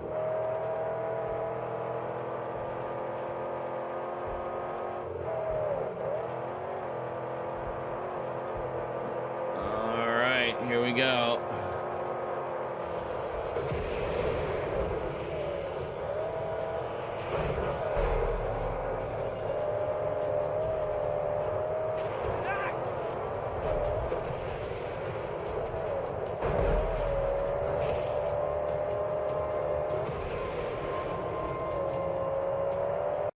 Too much noise. They'll come for us. Will you please leave me alone and go get some help? You can't stay here. You're making too much noise. They'll come for us. Will you please leave me alone and go get some help? You can't stay here. You're making too much noise. They'll come for us. Will you please leave me alone and go get some help? You can't stay here. You're making too much noise. They'll come for us. Will you please leave me alone and go get some help? You can't stay here. You're making too much noise. They'll come for us.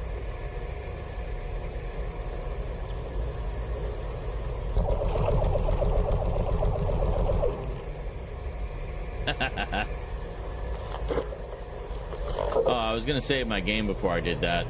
Oh well. Nope. Too guilty. Trying to do a not evil run. Let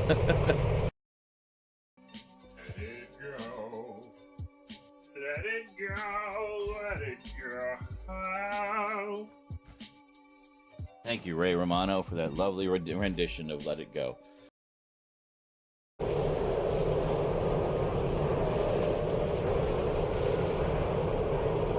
No!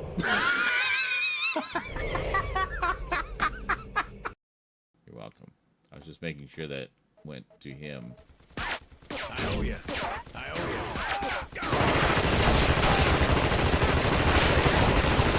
Oh my god!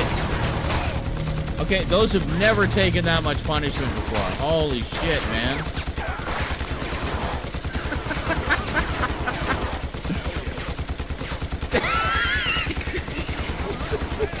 I owe ya.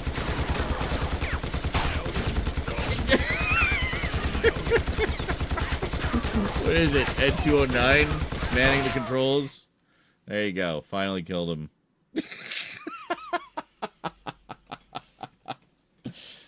Oh my god. Okay.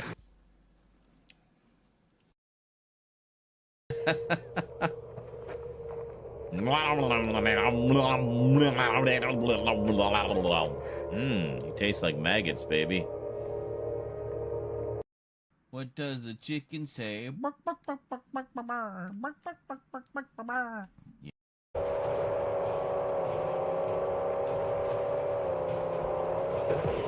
Come on.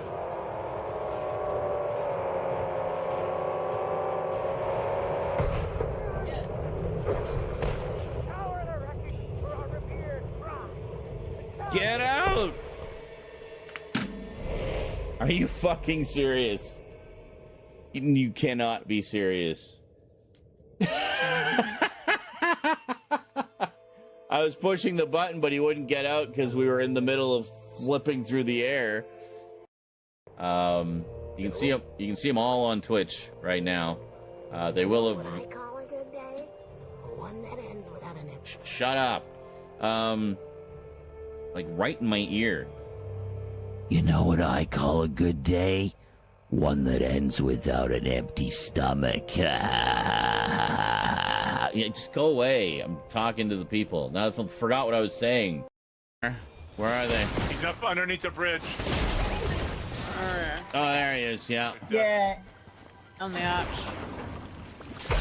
Come down, he's come down. Yeah, get him, kick his ass. Get him, Bach! Oh, I got him. Hey. Nice. He came down to avenge his buddy. Gotta love those mutual elims. I just wanted to grab the card over here.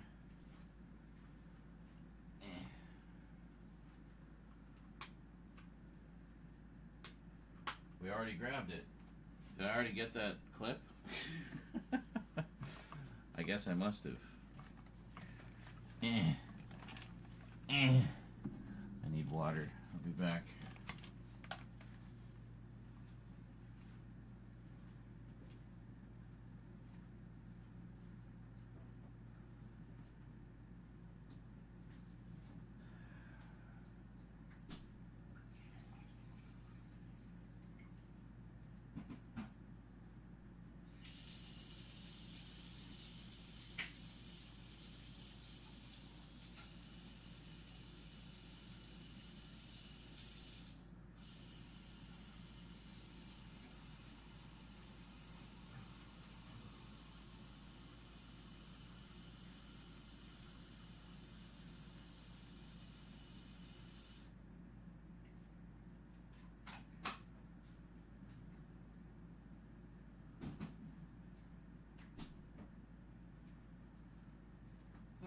All right, I did already grab that clip. We watched it earlier. Well, I just realized I don't need this to be an obstacle course currently. So I'm just going to move some of this shit out of the way.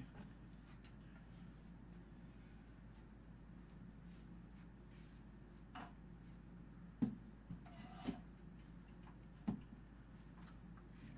that over there.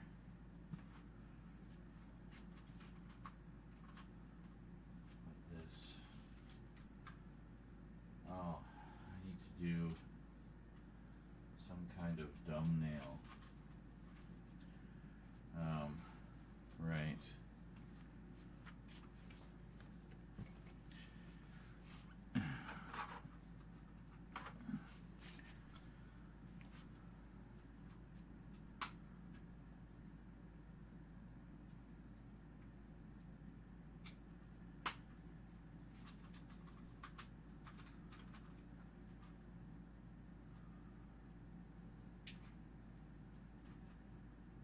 Just be a second here.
That'll do.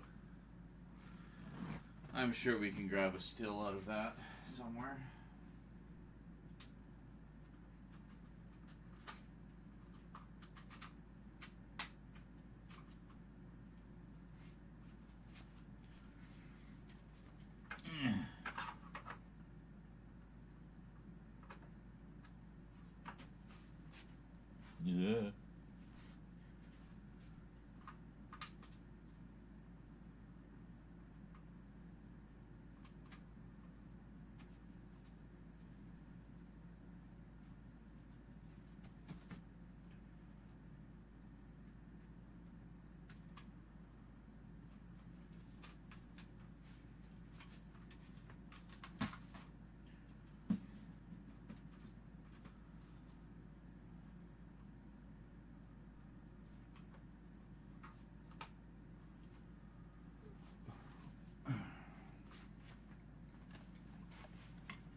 There. Ugh. That's a little better.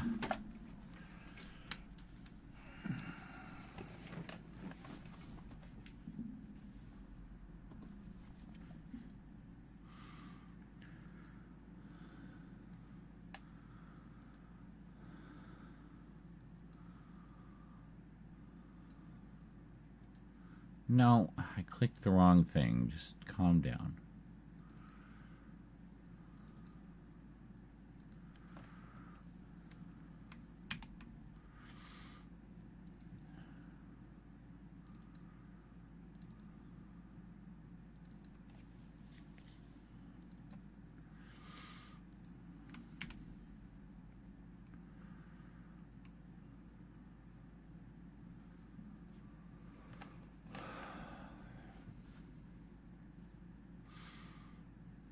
Here we go.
That should be good.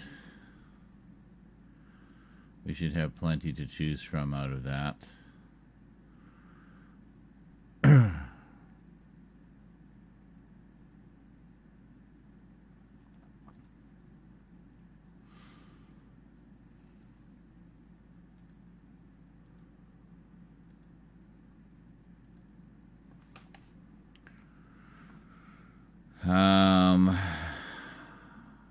Right.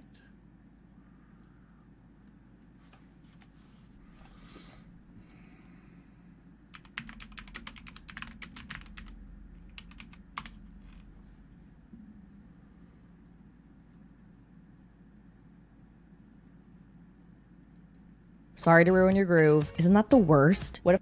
Just fuck off.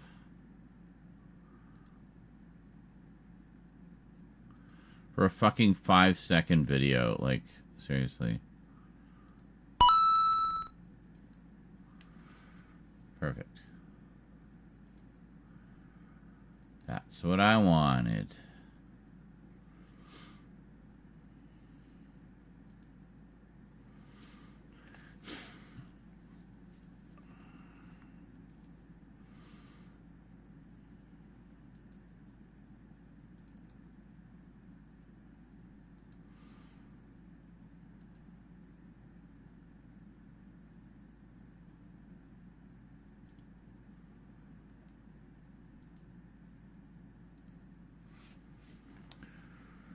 Okay.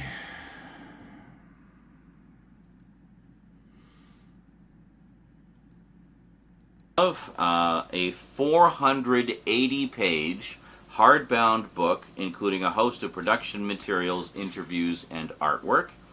A over 200-page bound book of scripts.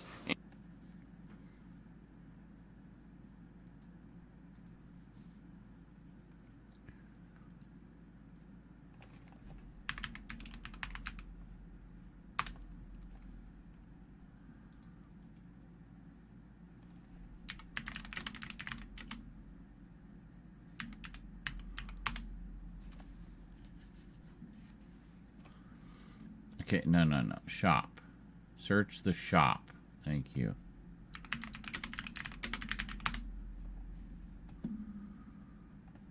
There we are. This is the one that I got.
Okay.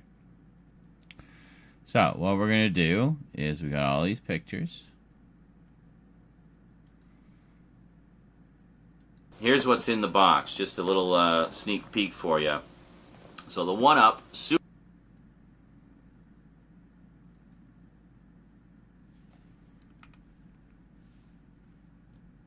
a over 200-page bound book of script.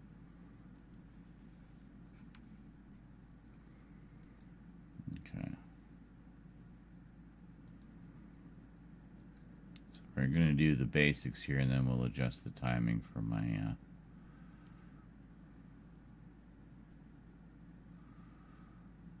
So actually, hold on a second. Just a little sneak peek, but for now, here's what's in. Here's what's in the box. Just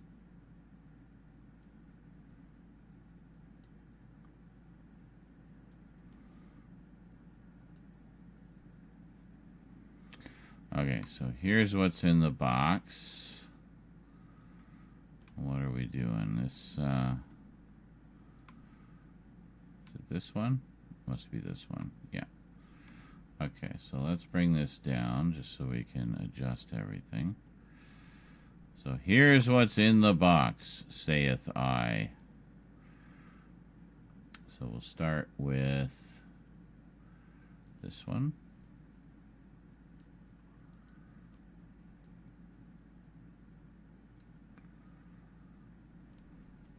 Okay. Here's what's in the box. Just a little sneak peek for you. So the 1-Up Super Mario Bros. 30th Anniversary Collector's Edition includes a brand new 4K. Okay. New 4K. Brand new 4K restore includes a. Okay, and then we'll do the 4K picture there, which is this one.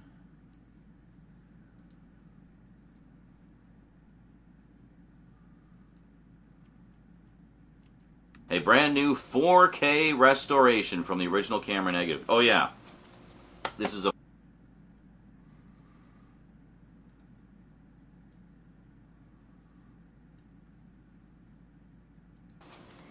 This is a 4K disc, by the way. This is a 4K.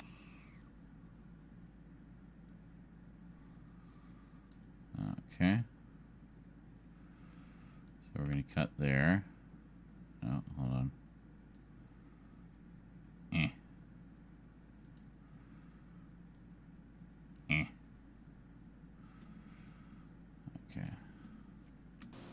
So the 1-Up Super Mario Bros. 30th Anniversary Collector's Edition includes a brand new 4K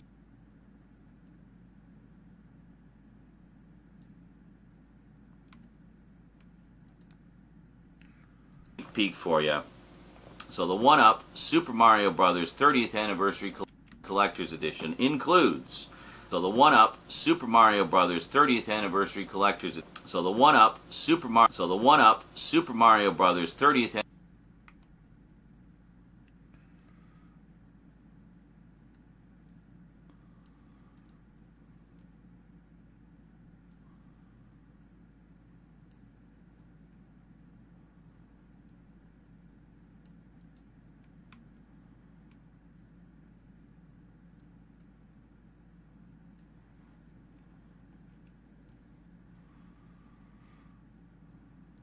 Here's what's in the box, just a little sneak peek for you. So the 1-Up Super Mario Bros. 30th Anniversary Collector's Edition includes a brand new 4K restoration from the original camera negative. Oh yeah, this is a 4K disc, by the way. So very cool. And then we have a 400.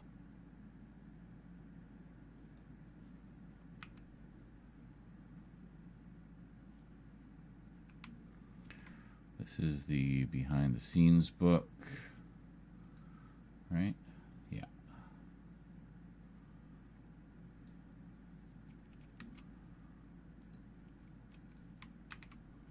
$480-page hardbound book, including a host of production materials, interviews, and artwork. A over 200-page bound book of scripts, including early drafts. She actually found a book of script. 100-page bound book of a over 200-page bound a over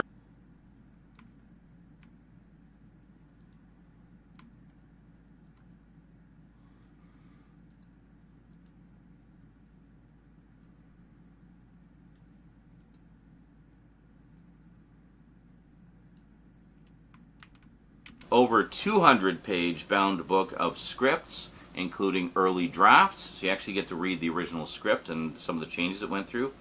Replica A drafts. So you actually get to read the original script and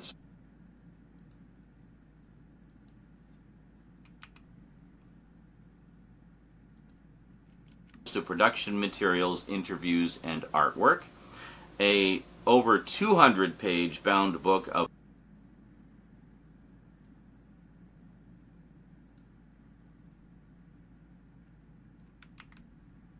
so you actually get to read the original script and some of the changes it went through. Replica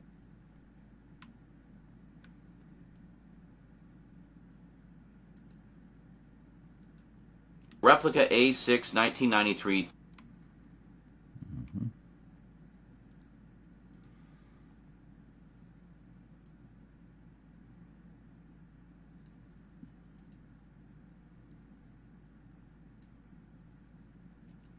Replica A6 1993 34-page souvenir magazine. Classic artwork designed outer...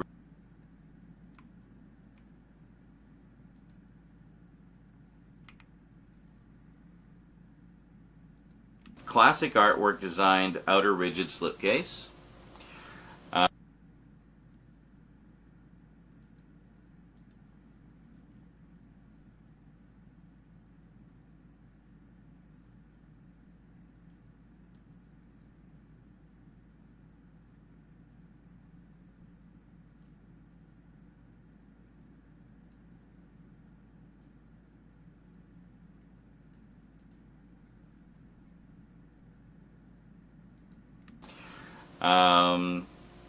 Classic artwork designed slipcase.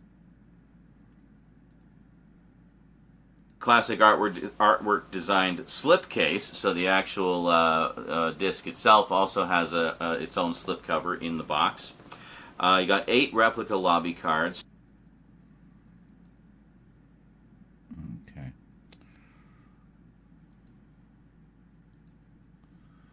So the slip case is this one.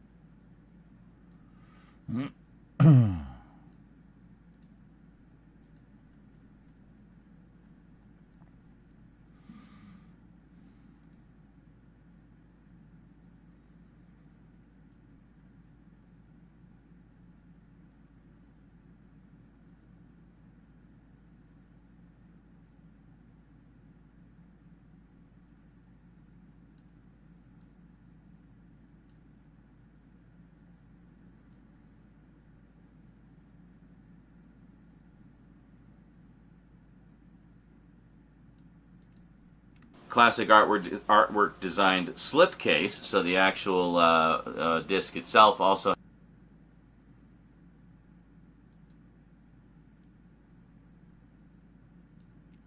has its own slip.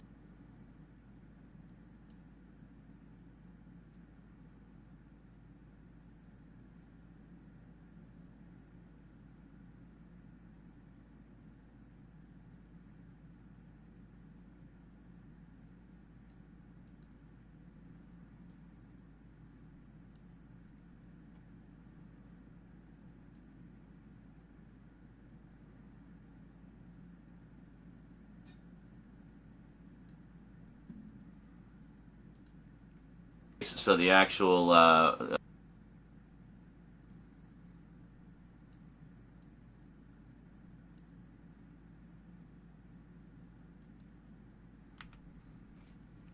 disc itself also has its own slipcover in the box. You got 8 replica lobby cards, 2 A3 reversible posters.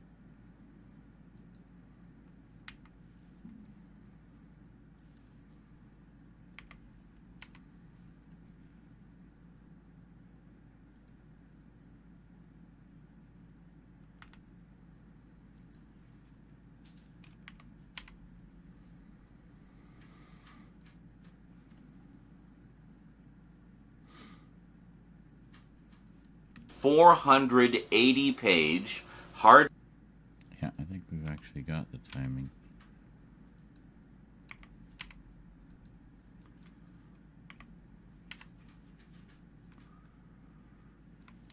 Okay.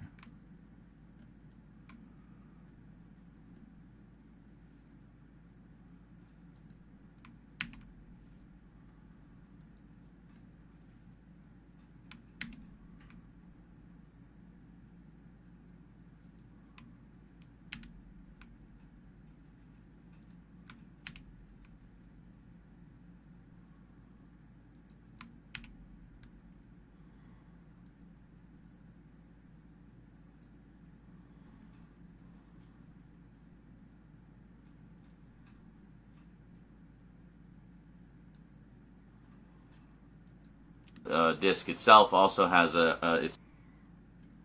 Oh. Right.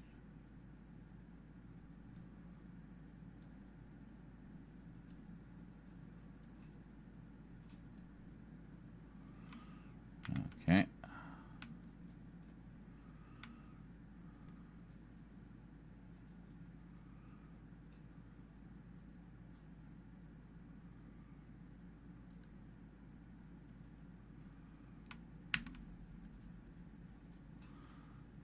actually, hold on. If we do this, yeah.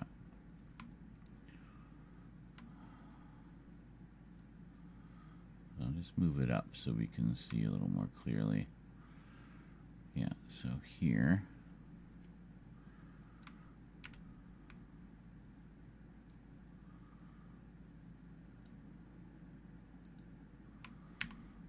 Oops.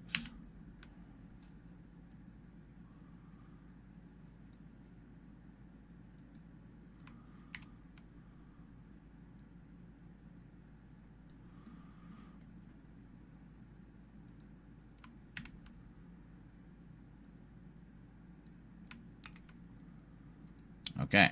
But for now, here's what's in the box. Just a little sneak peek for you. So the 1-Up Super Mario Bros. 30th Anniversary Collector's Edition includes a brand new 4K restoration from the original camera negative. Oh yeah, this is a 4K disc, by the way. So very cool. And then we have a 480-page hardbound book, including a host of production materials, interviews, and artwork. A over 200-page bound book of scripts, including early drafts. So you actually get to read the original script and some of the changes it went through. Replica A6 1993 34-page souvenir magazine. Classic artwork designed outer rigid slipcase. Classic artwork designed slipcase, so the actual disc itself also has its own slipcover in the box. You got 8 replica lobby cards, 2 A3 reversible posters featuring USA, Australia. That's a little too loud. Could you maybe negative 12?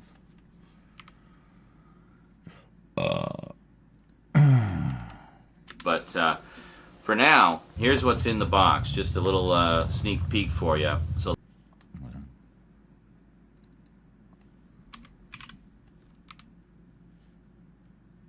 But for now, here's what's in the box. Just a little sneak peek for you. So the 1-Up Super Mario Bros. 30th Anniversary Collector's Edition includes a brand new 4K restoration from the original camera negative. Oh yeah, this is a 4K disc, by the way. So very cool. And then we have a 480-page hard. You got 8 replica lobby cards, 2 A3 reversible posters featuring USA, Australian, Thai, and Japanese original posters, and limited edition numbered release. That's right.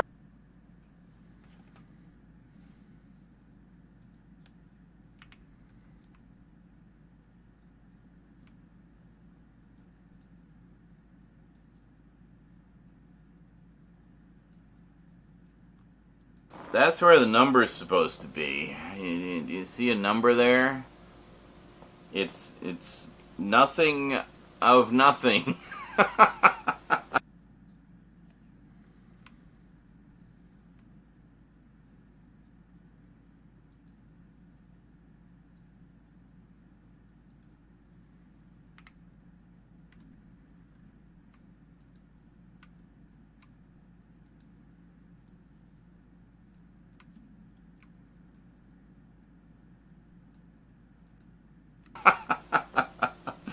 I think they basically just copied all of the copy from the back of the Trust the Fungus edition and forgot to remove a couple of lines. But anyway, yeah, it's, as far as I know, it's not, well, I'm sure it is limited, but it's not numbered. So if you want to get this, get onto Umbrella's website and grab it. It's an absolutely gorgeous set, and I'm pretty stoked about that. Next up, going from kids' movies.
do we not have that font?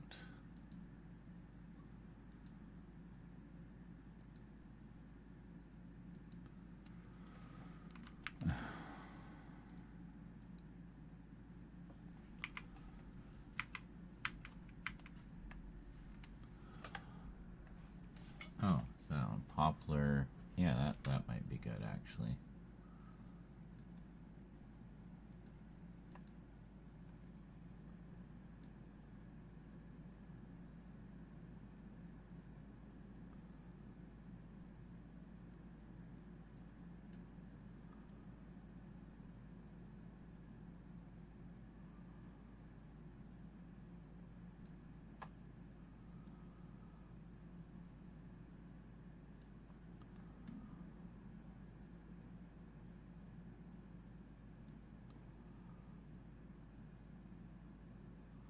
Just occurred to me, I don't want H-Bomber coming after me, so I better put credits in.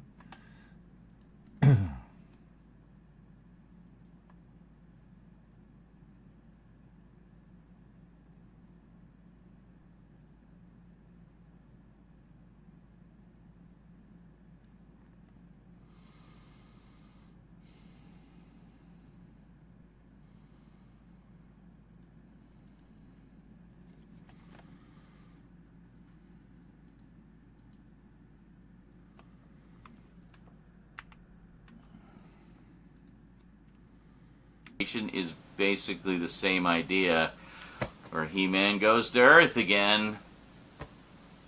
Great. Oh, what the hell? What? God damn it. Hold on.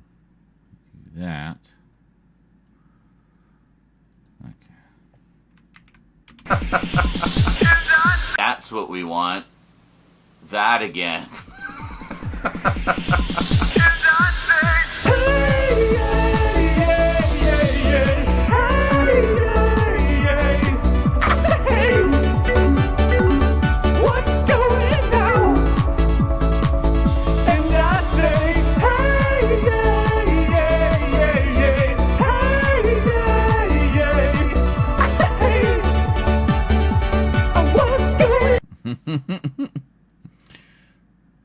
It's just such a great thing. I just want to kind of check the timing on the music credit there.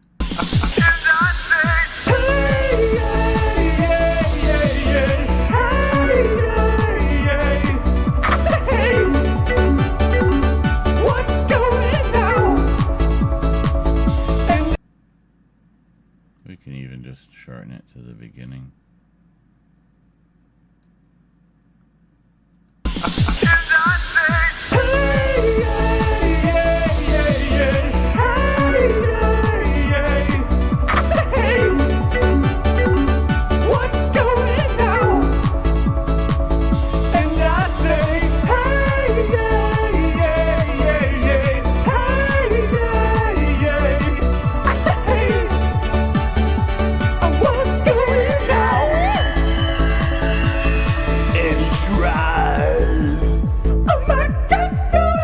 Anyway, I think the big problem with this movie when it...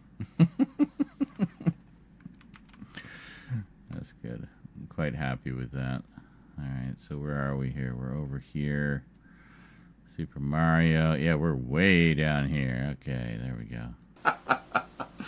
I think they basically just copied all of the copy from the back of the Trust the Fungus edition and forgot to remove a couple of lines. Which, what, who? It's sold out? Alright, well, I guess that's it then. But anyway, yeah, it's as far as I know, it's not... Well, I'm sure it is limited, but it's not numbered. So, if you want to get this, get onto Umbrella's website and grab it. It's an absolutely gorgeous set, and I'm pretty stoked about that.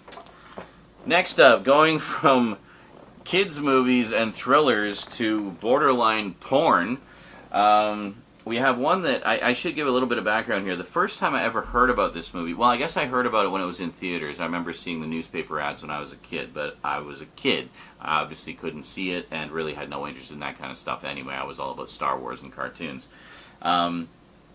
But it's a very interesting beast of a historical epic because it covers one of the sort of key players in the Roman Empire, and is a film that sought to really accurately portray the debauchery of Rome at the time, and also it came out at a time when there was a distinct divide between sort of the overground Hollywood films and the so-called underground pornographic films.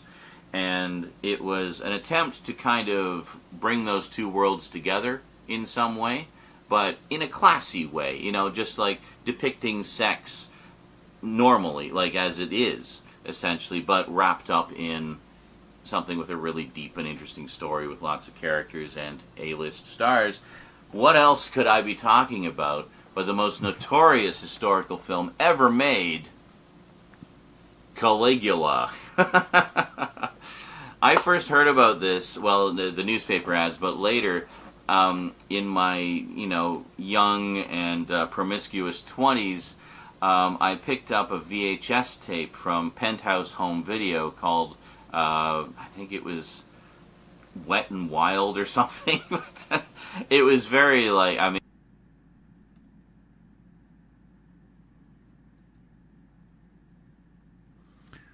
So, we found the tape. It was this one. Penthouse on the Wild Side.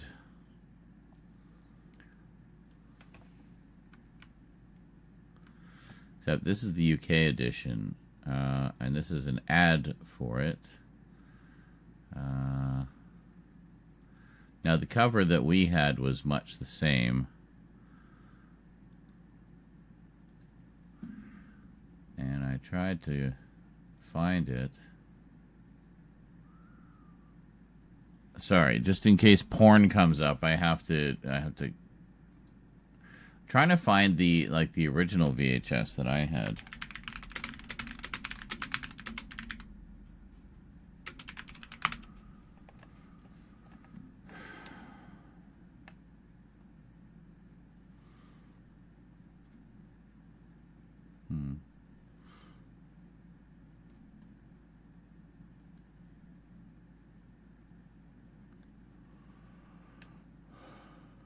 Ah.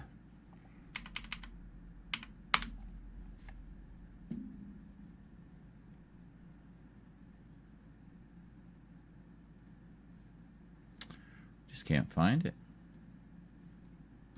Wait, what about eBay? Maybe it's on eBay somewhere. I don't know what they're... Yeah, just fuck off.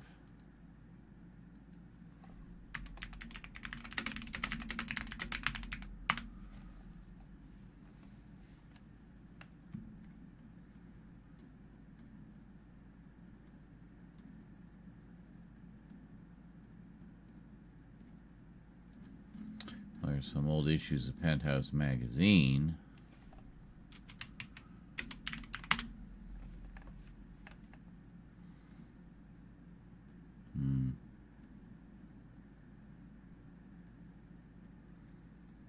Some other Penthouse videos.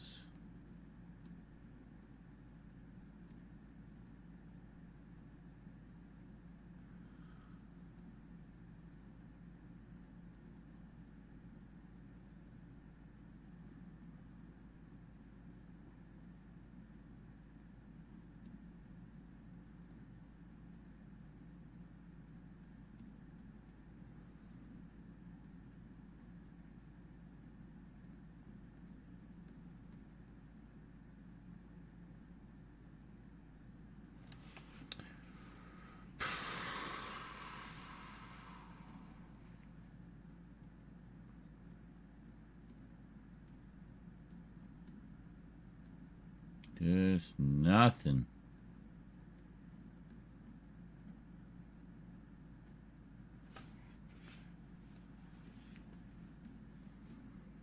All right, well, I'll just go with the UK one then. At least it's got the same cover.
It was very like, I mean, it was, you know, just a lot of like writhing around and stuff like that. But anyway, it was, you know, it didn't even really qualify, it barely qualified as softcore. It was more just like, hey, look at all the hot chicks.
I understand why. Oh, I see why. Yeah, I get it.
A second here.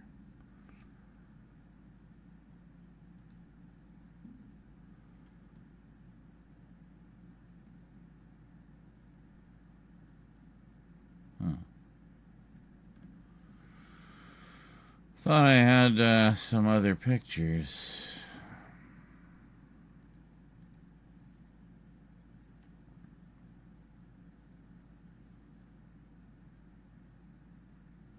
Maybe it was these ones.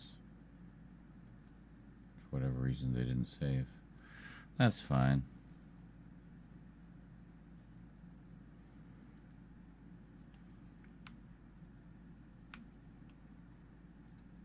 It barely qualified as softcore. It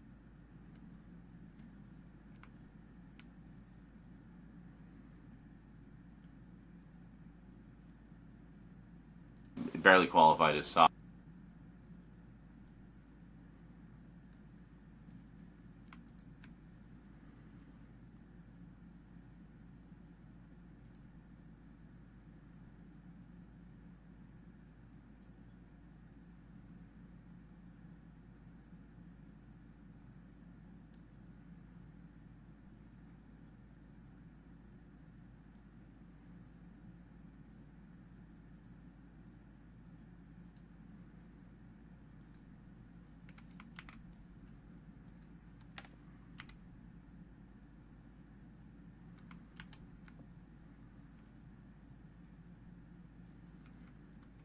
Actually, yeah, now we'll do this.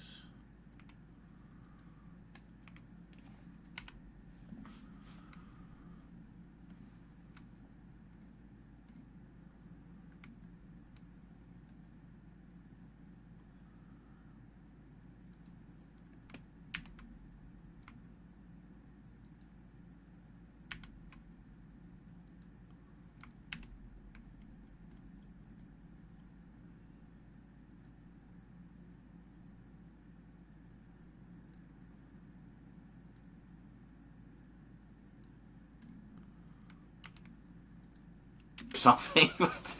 It was very like, I mean, it was, you know, just a lot of like writhing around and stuff like that. But anyway, it was, you know, it didn't even really qualify, it barely qualified as softcore. It was. Well, why did that all quit at the same time? Hold on.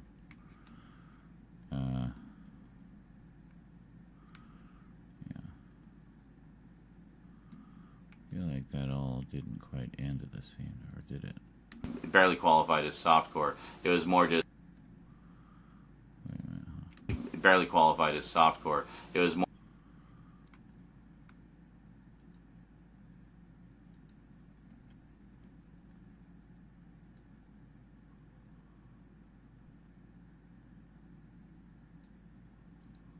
It barely qualified as softcore. It was more just like, hey, look at all the hot chicks.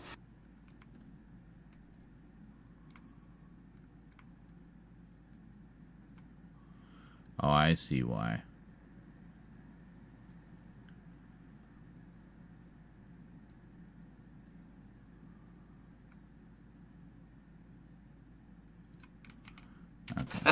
It was very like, I mean, it was, you know, just a lot of like writhing around and stuff like that. But anyway, it was, you know, it didn't even really qualify, it barely qualified as softcore. There we go. It was more just like, hey, look at all the hot chicks.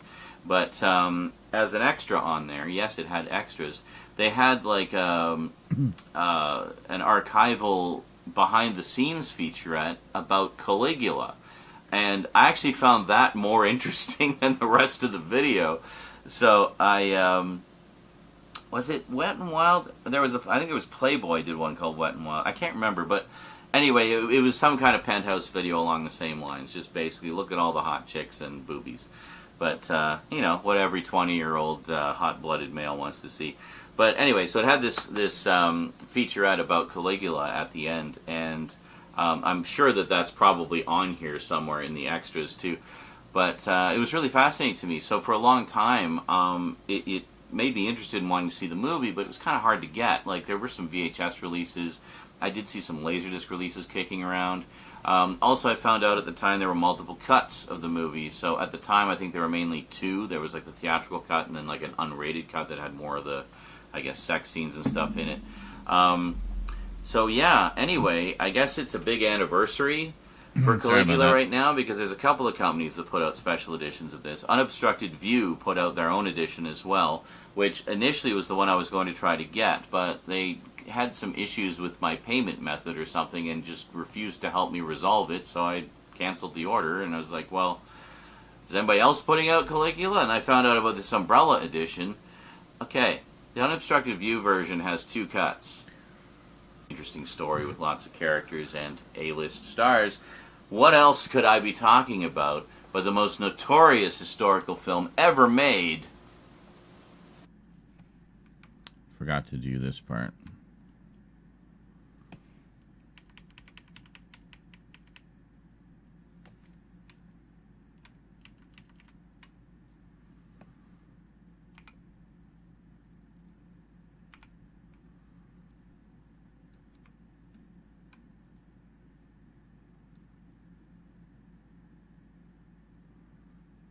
Huh? What? Oh, I know why. Hold on. It's the one above this. There it is. Caligula. I first heard about this, well, the newspaper.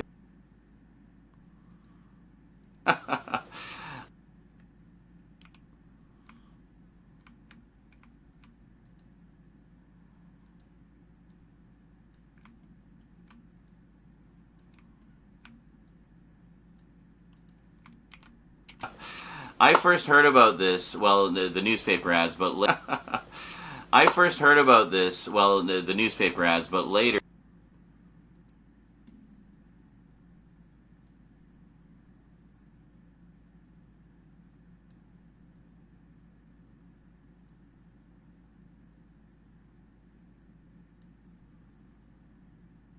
I first heard about this, well, the newspaper ads, but later, in my, young and year-old hot boy. But it was really fascinating to me. So for a long time, anyway, I guess it's a big anniversary for Caligula right now because there's a couple of companies that put out special editions of this. Is anybody else putting out Caligula? And I found out about this umbrella edition. Okay, the unobstructed view version has 2 cuts. This has 5. This is like the Blade Runner set of Caligula, okay? So take a look at this thing. It's honestly, it's like hurting my arm holding it up. So it, of course, stars Malcolm McDowell in one of his career-defining roles. This would have been around the time that he did... when did this come out? It was... God, the printing is so small I can't even read it with my old man eyes. Yeah, anyway, a while ago, sometime in the 70s.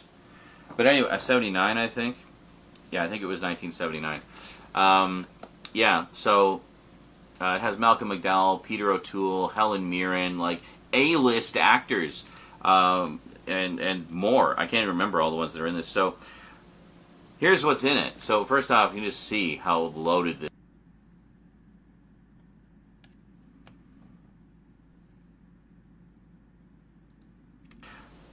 Here's what's in it. So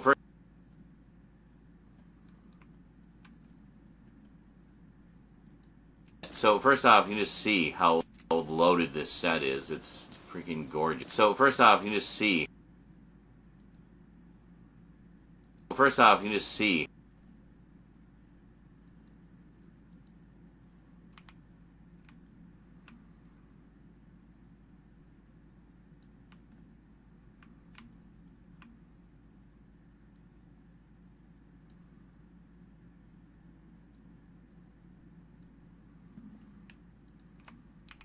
So first off, you can just see how loaded this set is. It's freaking gorgeous.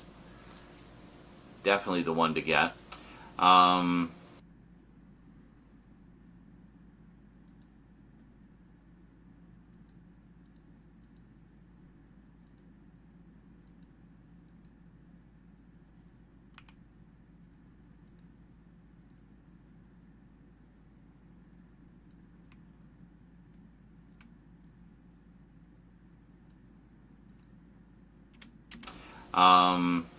It's 4K as well, so cool. It's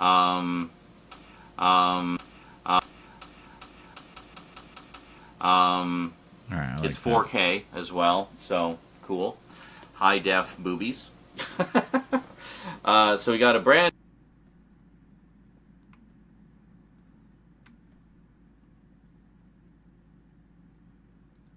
So we got a brand new. So Absolute Power Corrupts. Only available from the Umbrella web store.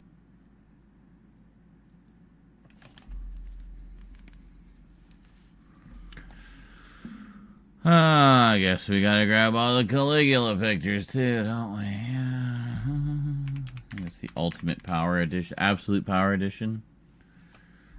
Yeah, it was this one, Absolute Power Edition. Out of stock. Well, shit, I'm glad I grabbed these when I did.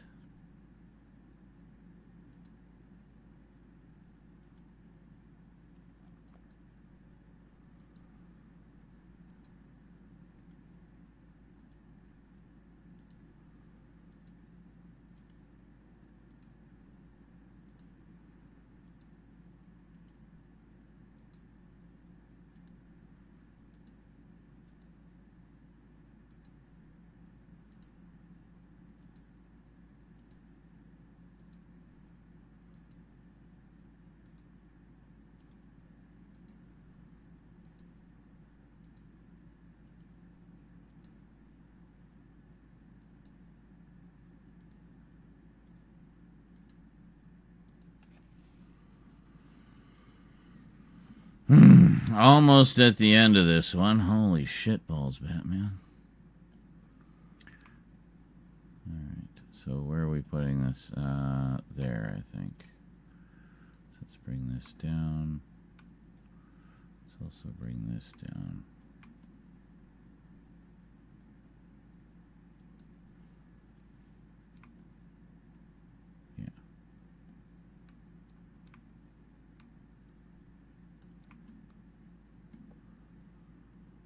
Okay. So now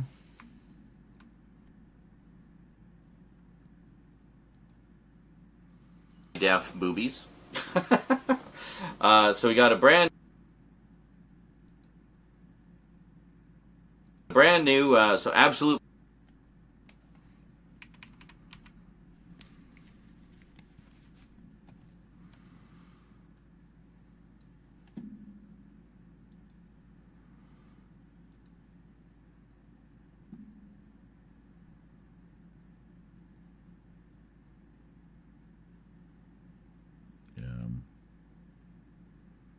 There.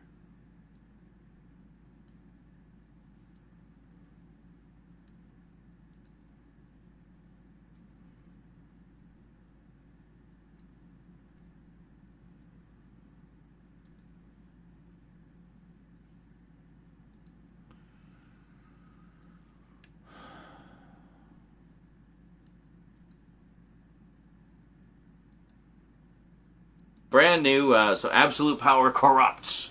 Only available from the Umbrella web store. The Absolute Power Caligula Ultimate Cut Collector's Edition includes a brand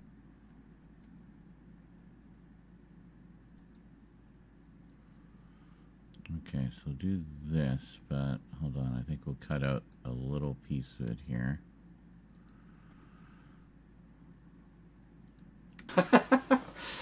So we got a brand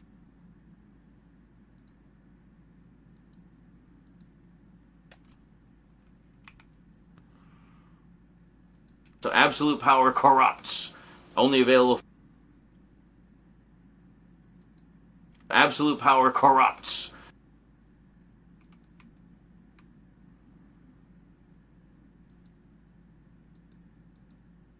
So Absolute Power Corrupts.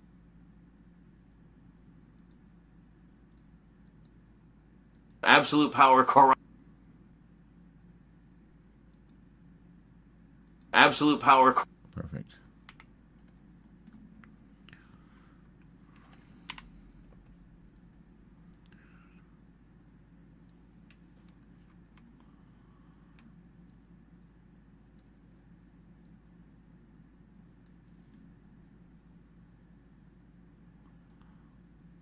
Well, A brand new 4K HDR restoration and reconstruction from the original camera negative on UHD 100 disc. And I just remember negative on UHD 100 disc. And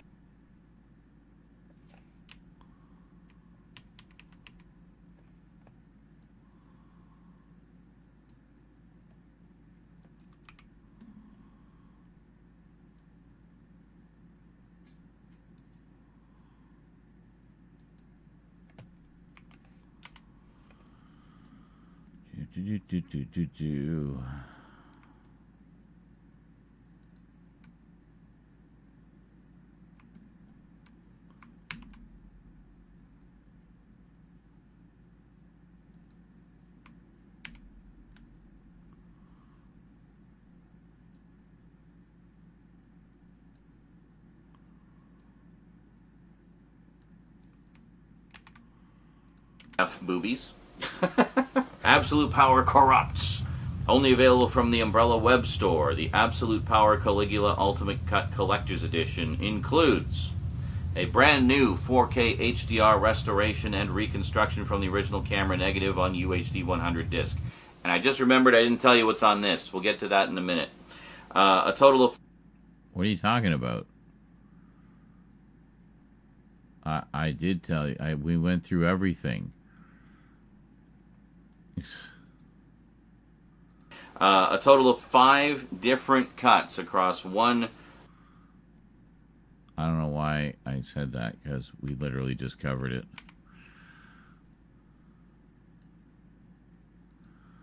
A total of 5 different cuts.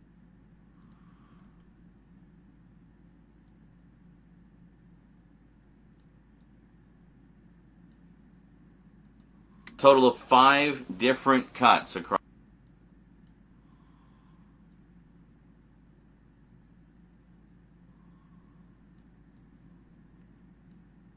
A total of 5 different cuts across one UHD and 3 Blu-rays.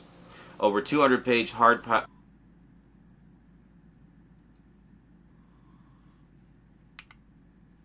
Over 200-page hardback-bound book, including a host of essays, interviews, and artwork.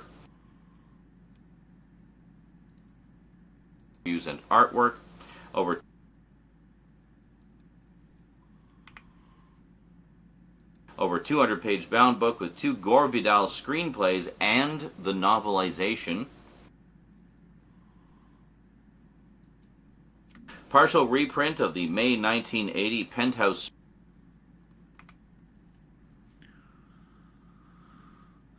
Okay, I just want to trim this. Hardback.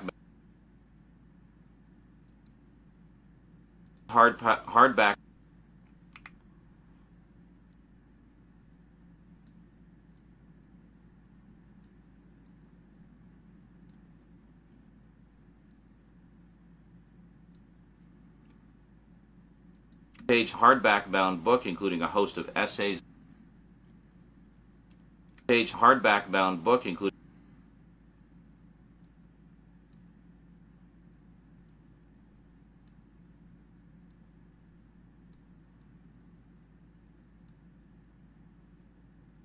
page hardback bound book, including a host of essays, interviews, and artwork. Okay.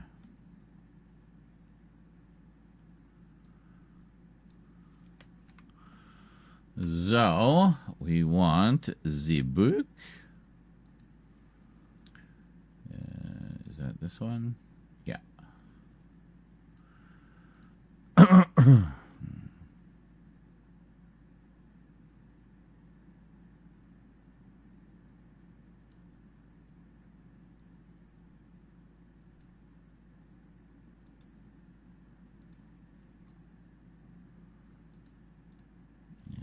This one.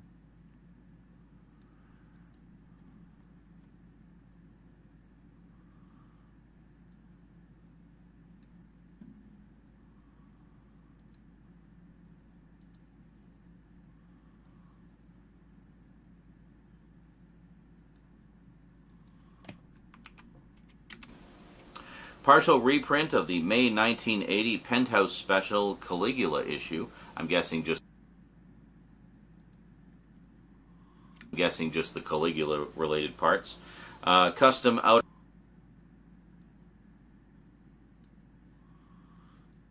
Okay.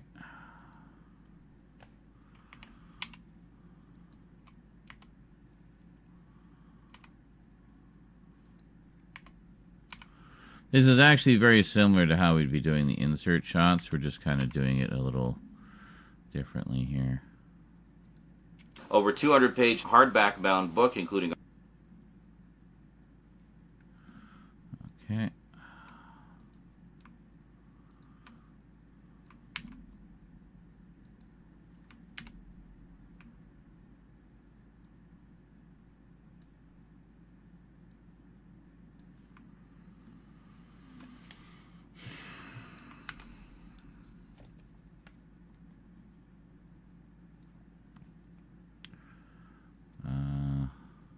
I'm guessing just the Caligula related parts.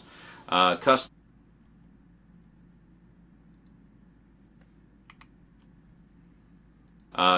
outer rigid slipcase by Will DeVillers.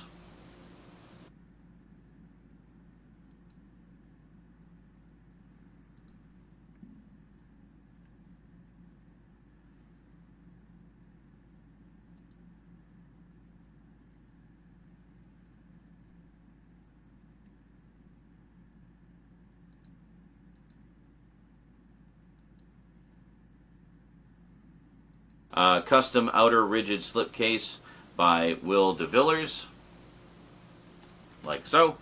Custom artwork design slipcase by Will DeVillers, or DeVilliers.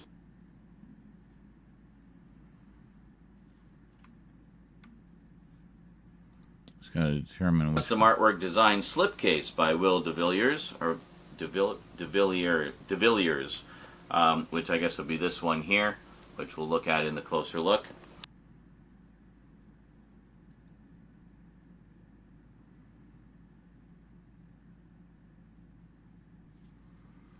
Okay, so slip box, slip case.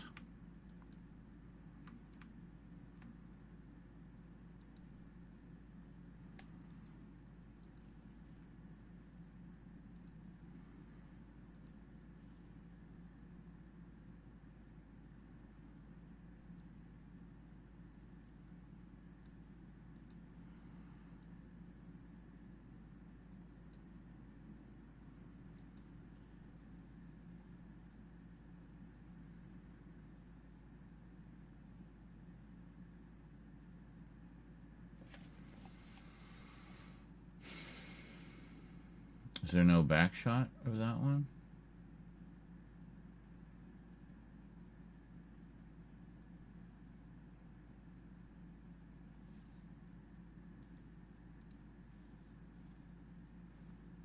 Oh yeah, no, there is. Slip back. Okay, yeah, hold on. Where is it? Oh, there it is. Okay.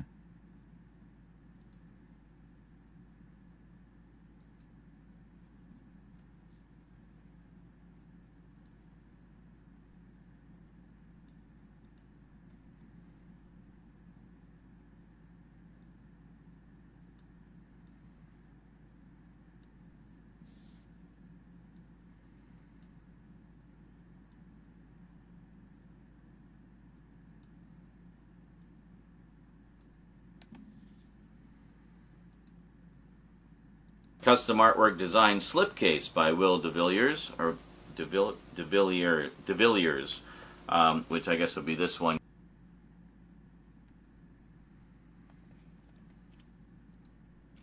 Which I guess would be this one here, which we'll look at in the closer look. Okay, so we can just quickly drop those in while I'm fumbling over the name.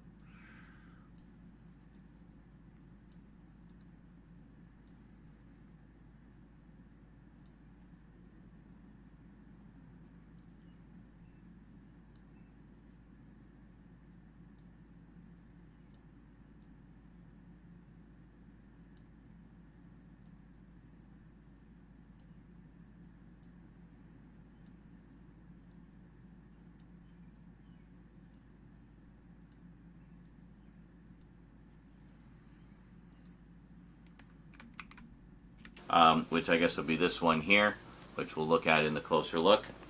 8 poster cards, 2 A3 reversible posters, including featuring the French Ultimate Cut, Australian Ultimate Cut, USA and Italian original posters, and it is a limited edition numbered release. I got number.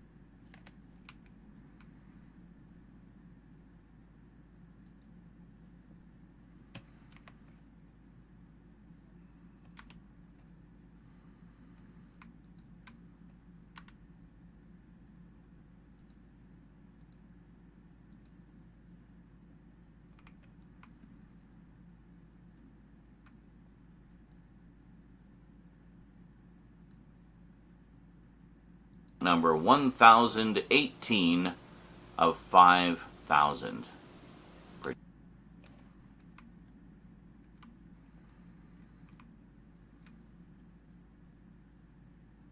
Pretty cool.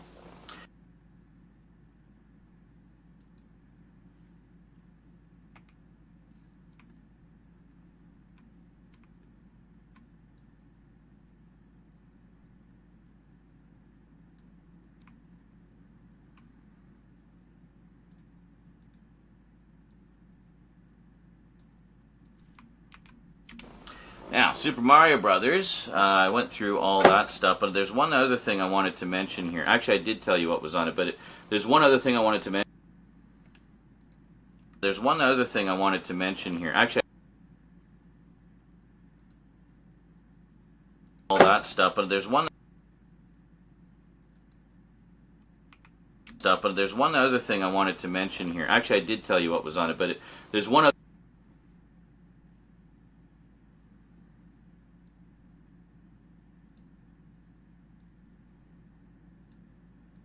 here. Actually, I did tell you what was on it, but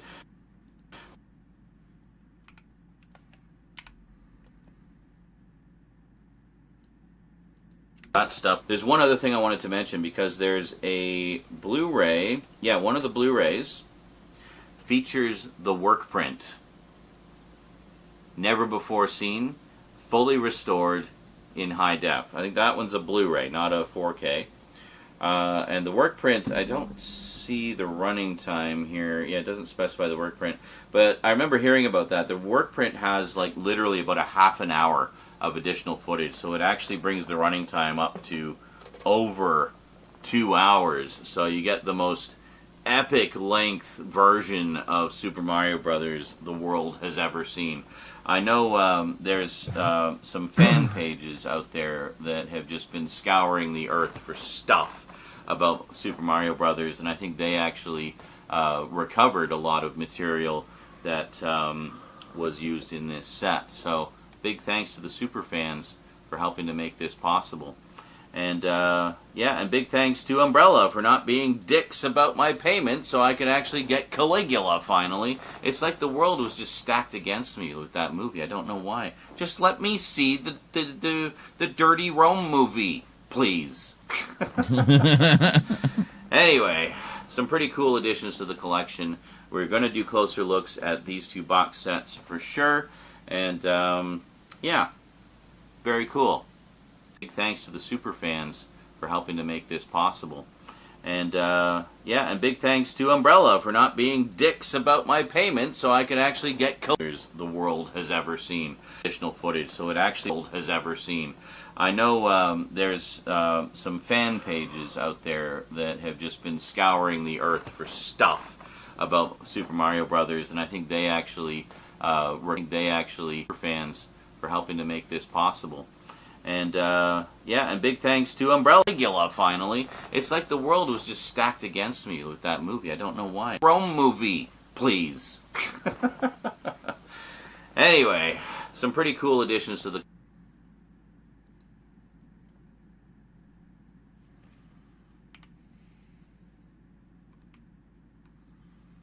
Just put this here for the moment.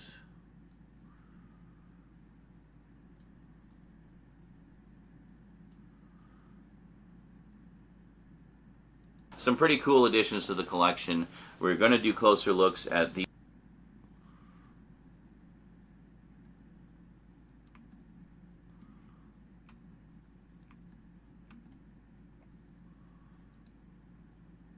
these two box sets for sure.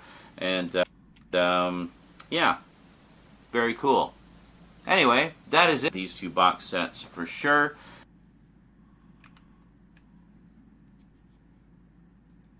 Anyway, some pretty cool additions to the collection.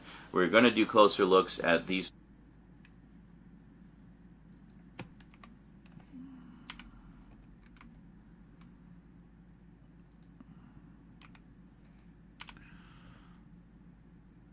Seriously, Ed, how much time do we even have for that? Almost 4 seconds.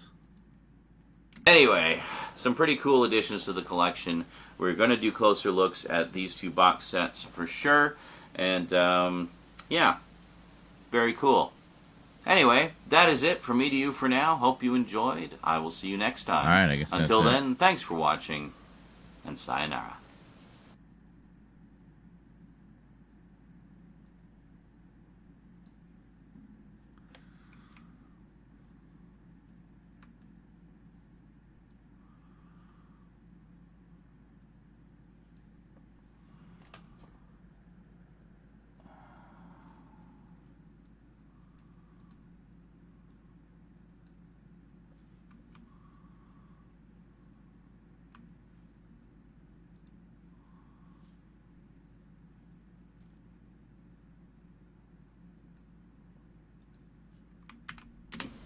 And sayonara.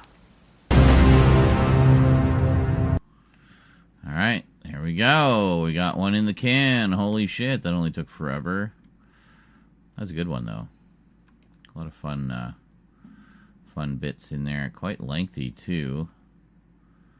Yeah, so we're just going to leave these. I think they're fine the way they are. We adjusted the timing for the others. This is a oh, no wonder this took so long. This is actually quite a long one. Let's see what our running time is. So in 22 minutes and 55 seconds. Well, holy shit. I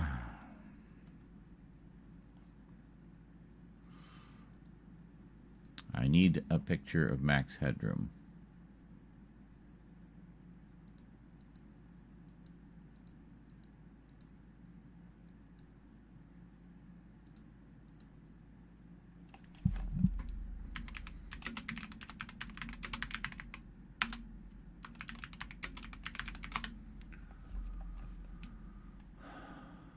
There we are.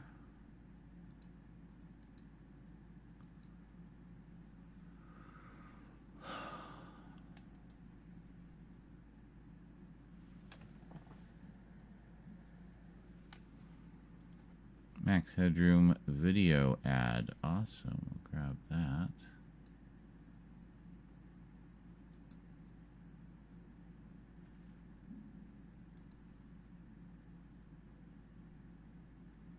Laserdisc. This is the VHS tape that I have. It's quite nice.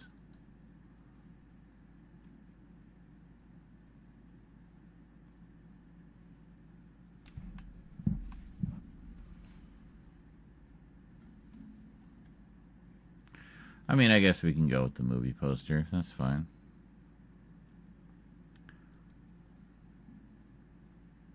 We were riffing it like crazy, but it was not what I was expecting going in. But there is actually a pretty huge fan following for this in there, obviously, but as an adaptation of so this is an incredible... It actually is pretty good. It's apocalyptic distillation of the game. It's really isn't like that. A lot of people say, like, you know, huh? So what is it?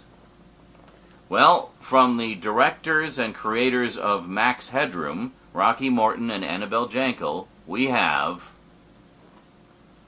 the Super Mario Brothers movie. Yeah. Well, from the directors and creators...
Oh, fuck it. Just do another one.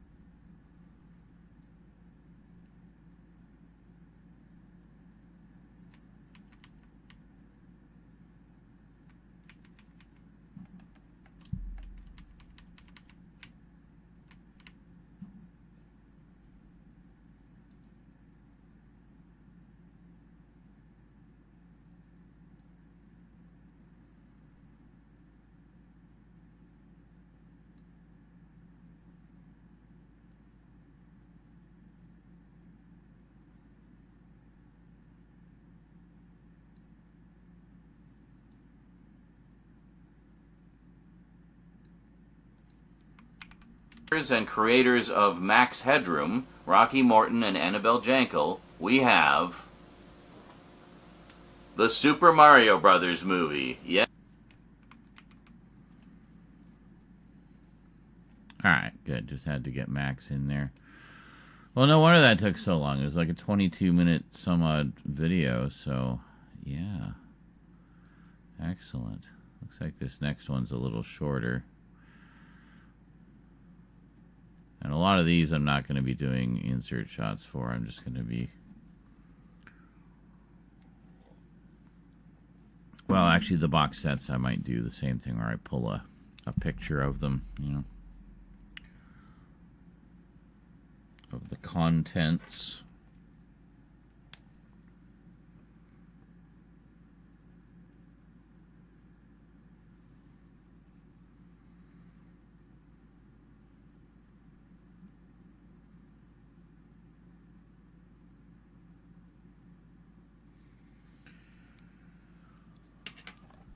So this is a Conan update.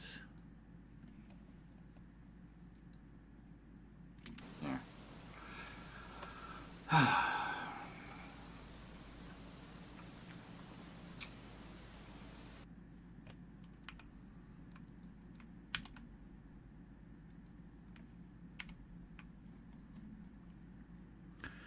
We can't just do one. We got to do at least a few, right? So...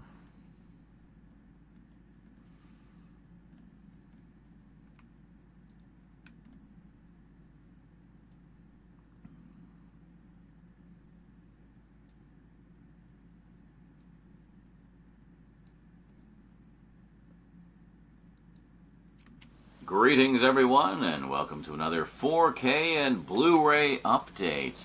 Today we dive into the world of swords and sorcery.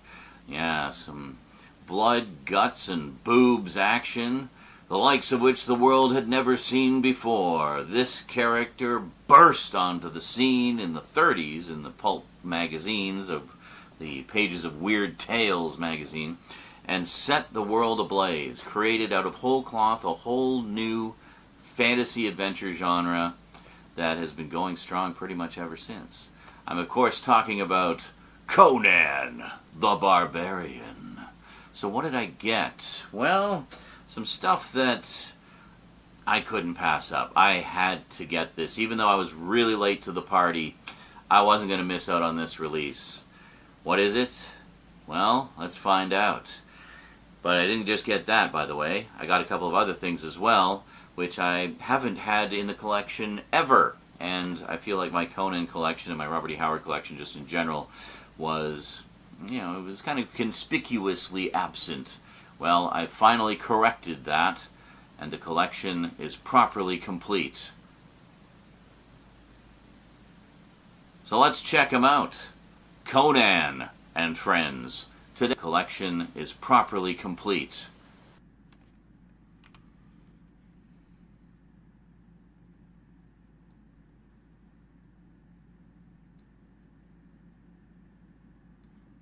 So let's check them out.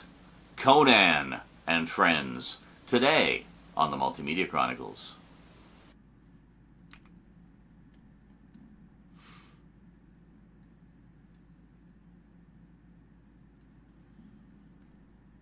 Okay, now we need titles. That's not the titles. Where the hell is the titles? Is that the titles? No, that's not the titles. Where the frick are the titles? Oh, there's the titles. Okay. And there, yeah. So now we go back up and grab that. No, not that.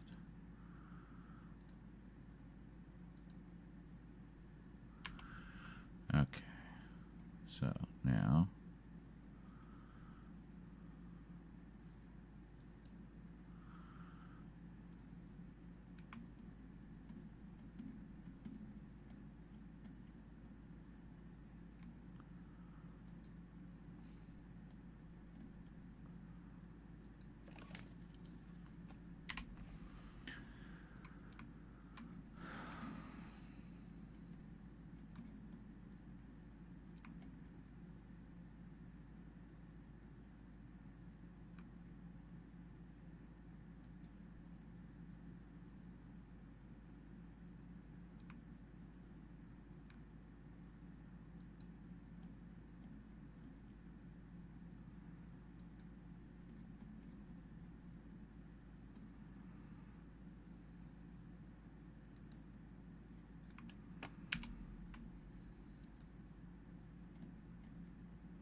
That works.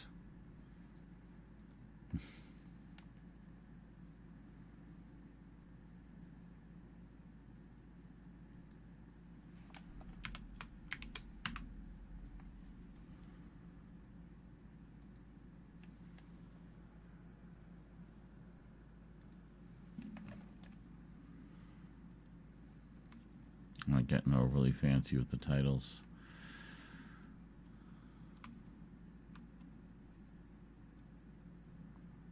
We got a lot to cover. We got to get moving.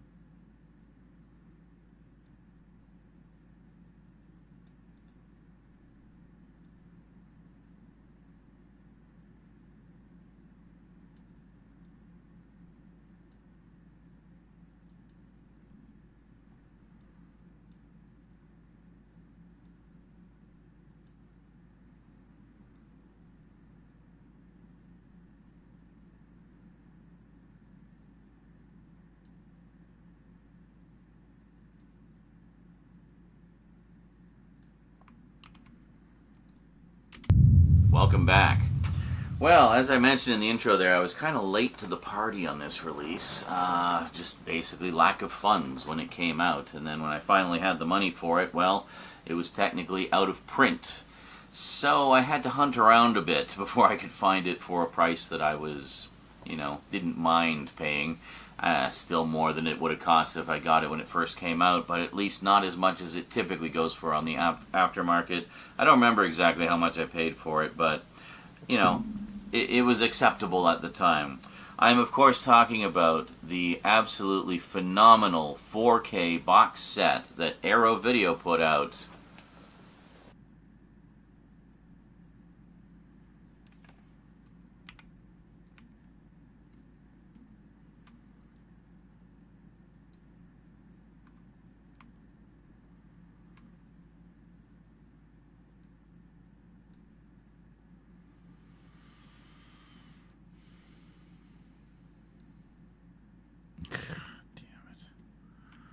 Fine, we'll just do a whole new one for this video.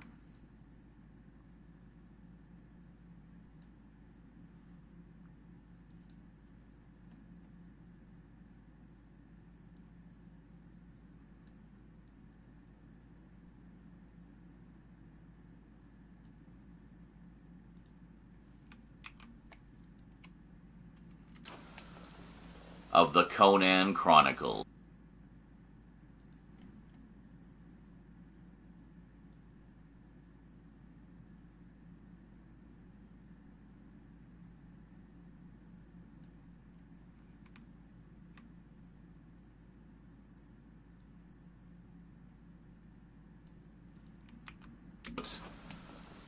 Of the Conan Chronicles. Check that out, guys. You see, yeah, red, bloody red. I thought the blood red lighting would be appropriate for this one. So, beautiful, big box set. Hold on, let's move it over a little bit. There. Loaded with extras.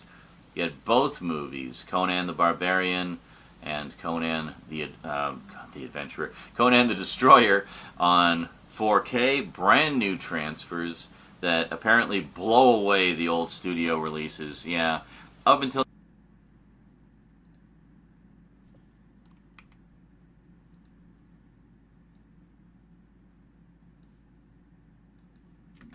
now, all I've had are the old studio releases, and they were okay for their day, but boy, they had some problems, especially the first one. I remember there were a lot of issues with, like, missing music cues from the soundtrack and stuff like that. So all of those problems, to my knowledge, have been fixed in this edition, and this really is the definitive presentation of both movies. So what all do we have here? Well, a lot.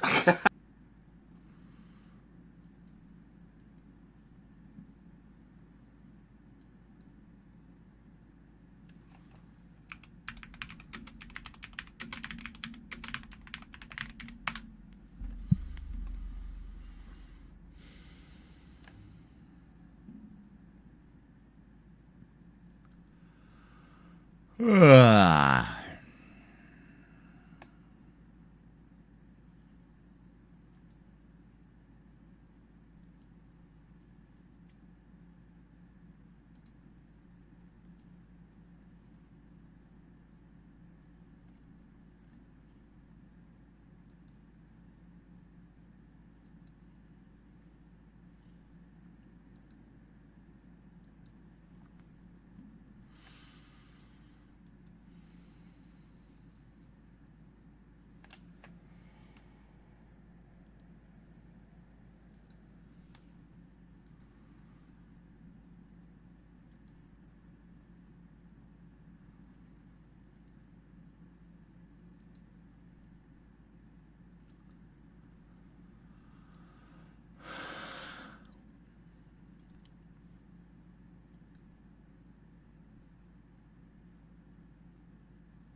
They do individual hard boxes for each movie?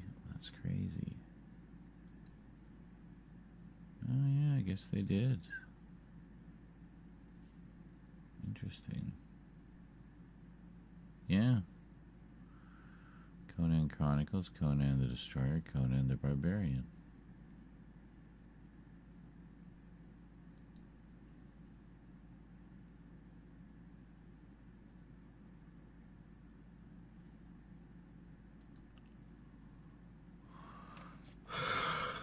Hmm.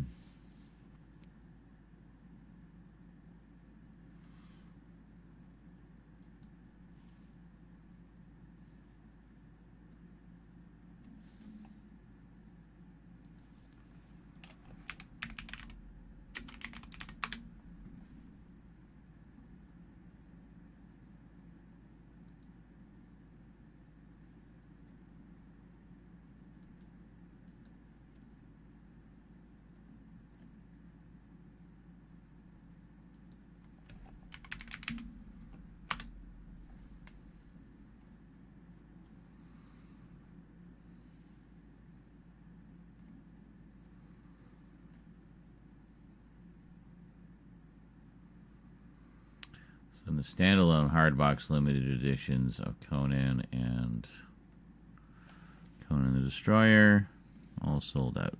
Oh no, Conan the Destroyer is still there. Because nobody cares about that one. Everyone wants the first one. So, yeah.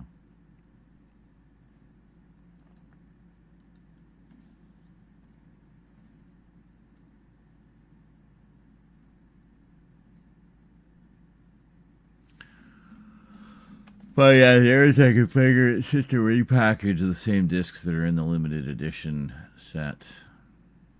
Oh. Ha. Yeah, I guess I can cancel that one, eh? Yeah, just leave. I'll deal with it later. All right.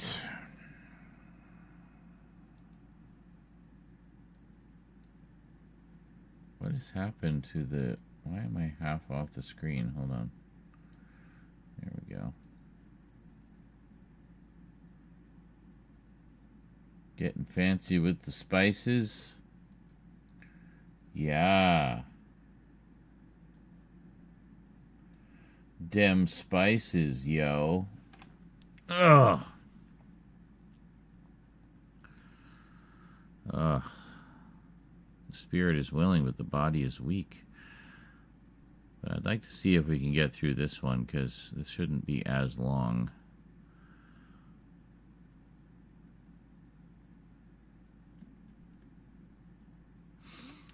So in this case, I might just do the content shot. Just drop that in.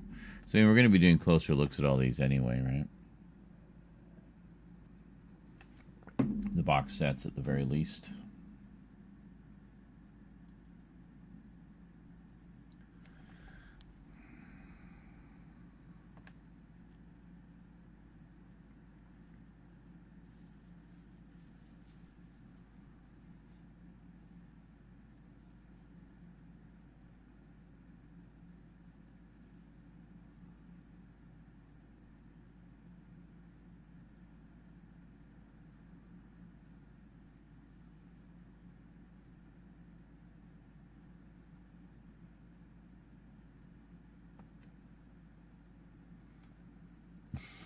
All right, enjoy some clips. I'll be back shortly, folks.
$54. There you go. Yes, Carlton says this is the premium content we unlock. Alright, we got an enemy. Here we go.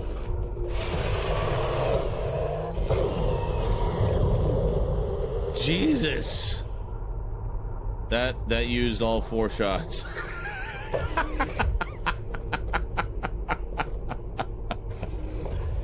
Well, there you go. First time shot with the BFG 9000. What? What do you mean there's no power? I thought we did all that shit. I swear to Christ if I have to do all that again. We do, don't we? Oh my god. Hello, 2002, you asshole.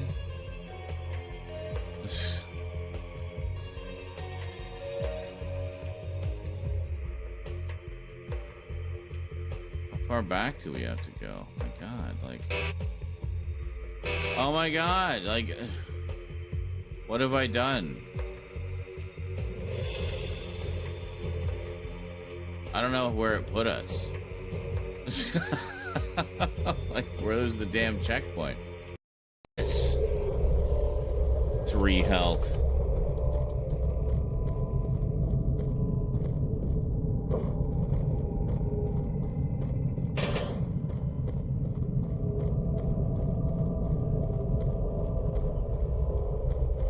Wasn't there a health, like, right around here somewhere? Yeah, right there.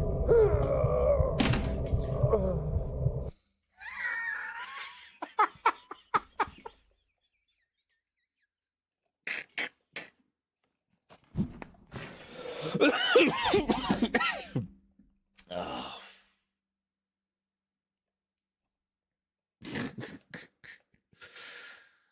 The fall damage in this is so just inconsistent. Oh yeah, that's a great clip. A clip of the background. Wonderful. So glad this is preserved for all eternity. Hey, Scarlet. I'm on a break right now. I'm on a break right now. I'm on a break right now. I'm on a break right now. I'm on a break right now. I'm on a break right now. Okay then. Well, I guess we'll continue the romance later after the bloodshed. That's about how real life goes. I'm on a break right now. Yeah, I know. We are aware that you're on a break right now. At whatever time it is, 11:17. It's not even that I need to be quicker. It's like I'm getting to the corner and he won't turn. Like he just won't. Okay.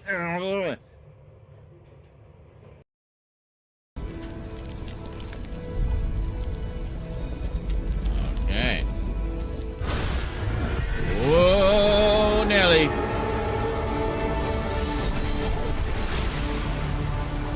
I understand the universe. I forgot everything. Damn it.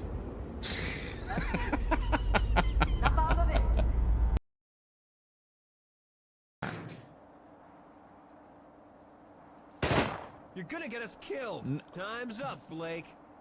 God damn it. Oh, for fuck's sake.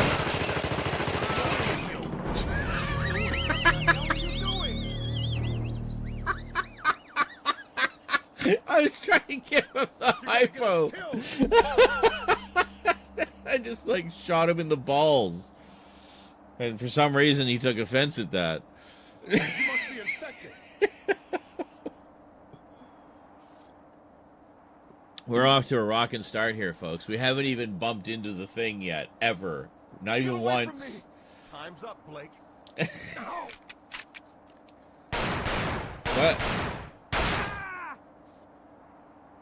Oh, was I, like, still alive in the background even though the game was over? That's hilarious.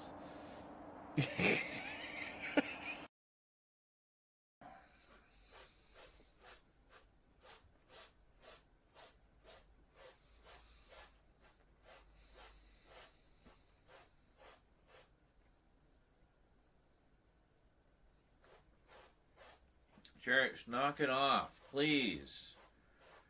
You're just, like, in a loop. Stop. Just stop. Lick your chops, that's fine. That's legit.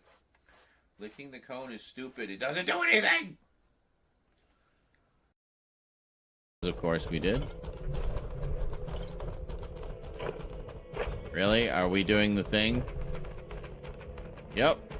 We are doing the thing.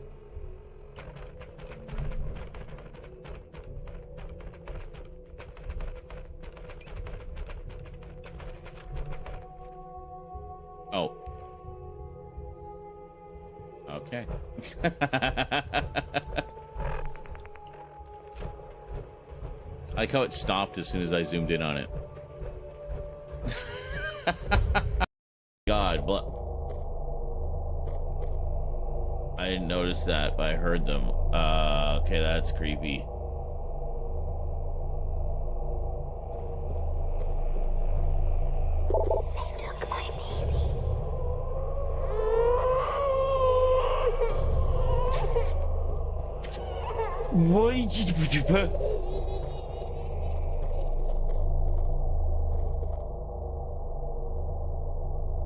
Okay. I'll help you. Is that Mountain Man? Mountain Man donated $5. I bet you can squeal like a pig. Wee ee ee. Wee ee ee ee. Wee ee ee. Wee ee ee ee. That's some excellent piggy squealing, Brian. Excellent. I think I know who Mountain Man is. Great. So we just ended up in like a horror house nursery of doom and hell. Because of course we have.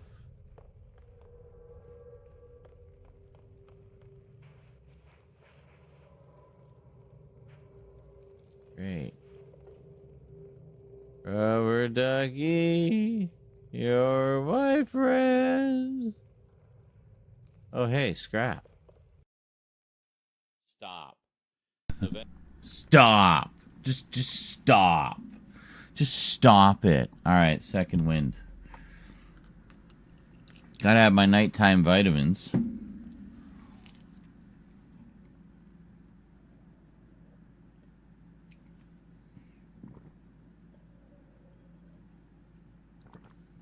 Man, look at all those bits. You guys are excited. You guys are excited. I'm excited too. It is now the 17th, which means we have until tomorrow to finish what we're doing. So, cheers. 0-hour editing stream. Determined to get at least a nice chunk of videos done. What have we got done so far? We don't have a lot, but we're getting there. We're getting there. Over on H drive here. In temp render. Alright, so we've got these ones here. What is should see what these are. Greetings, everyone. Well, it's or the Alia is one at least according to their website. All right, Umbrella unboxing. Sci-fi package. Okay.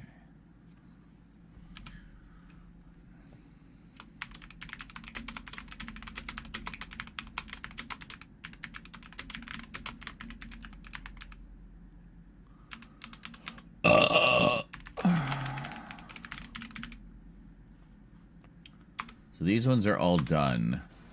Greetings, or have all my Limited edition box sets from Arrow Video.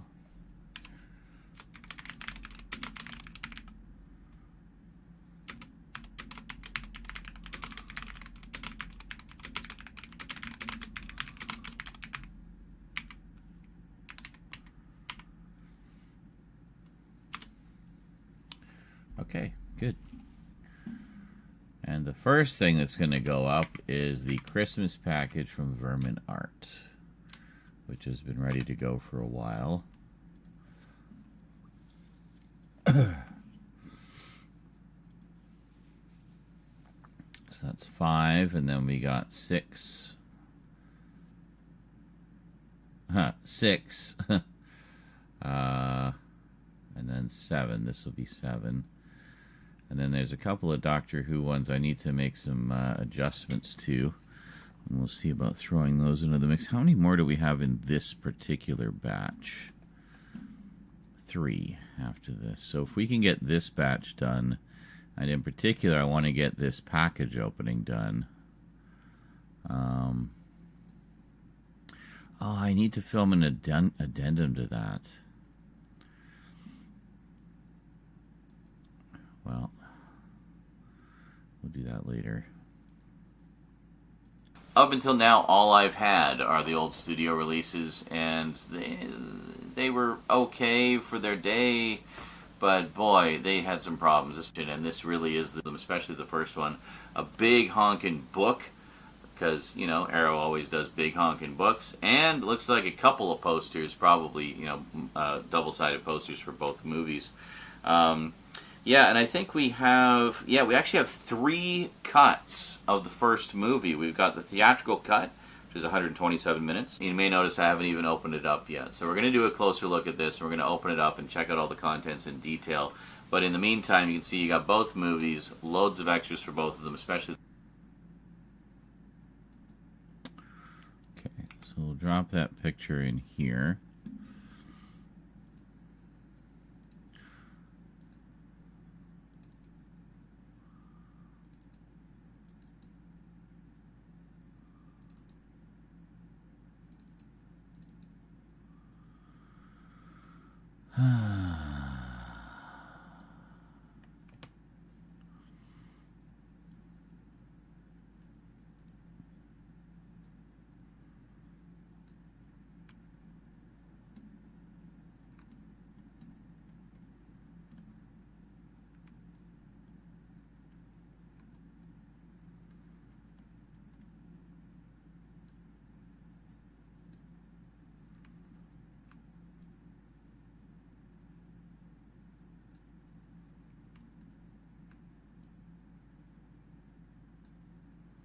Oh, come on, where is it?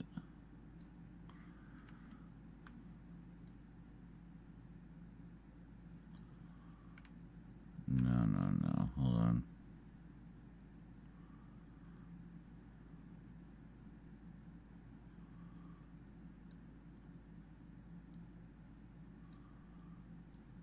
Okay, fuck it.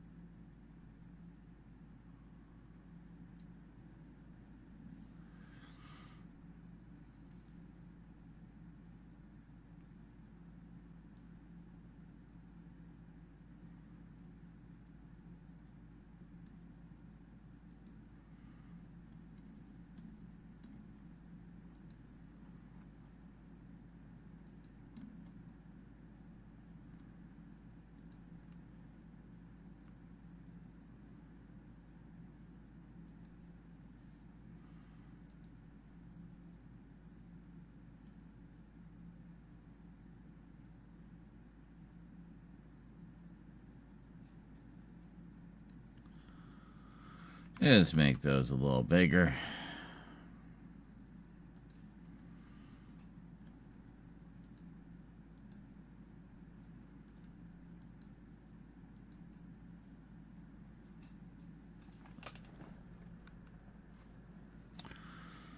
Let me just check something here.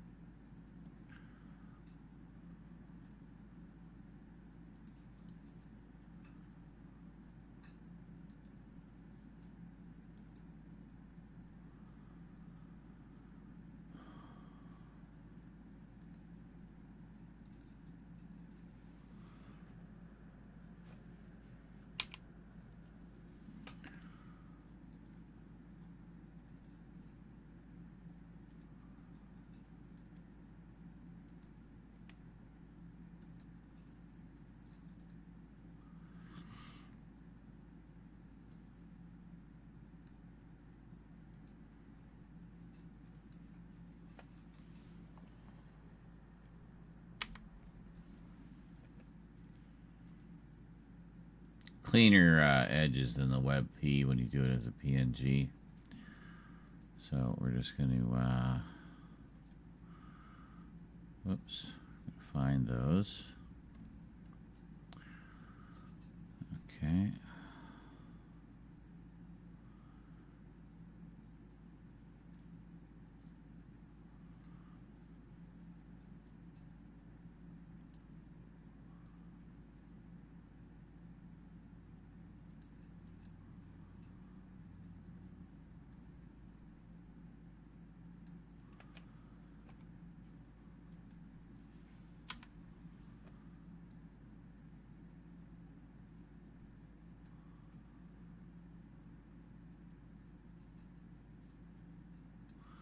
Yeah, see, that looks much cleaner.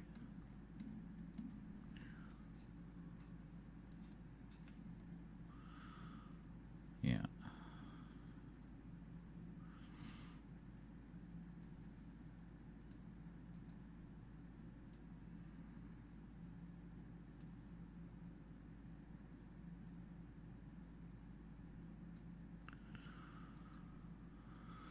You look at the edge there versus that, which is just nice and clean and beautiful. All right, good. That'll be much nicer.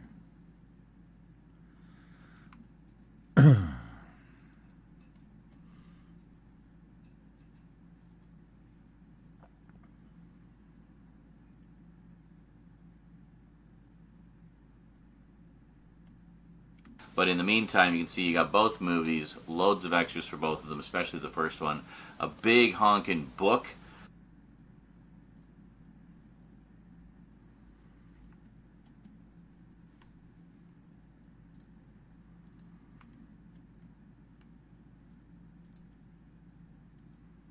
A big honking book. A big honking book.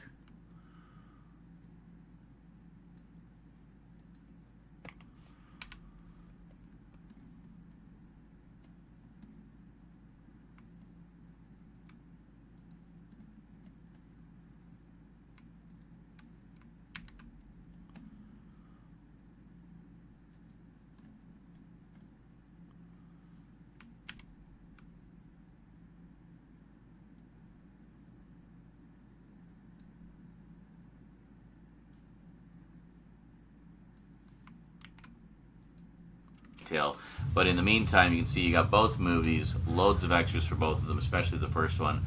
A big honking book, because, you know, issues with, like, missing music cues from the soundtrack and stuff like that. So, all that out, guys. You see, yeah, you had both movies, brand new transfers.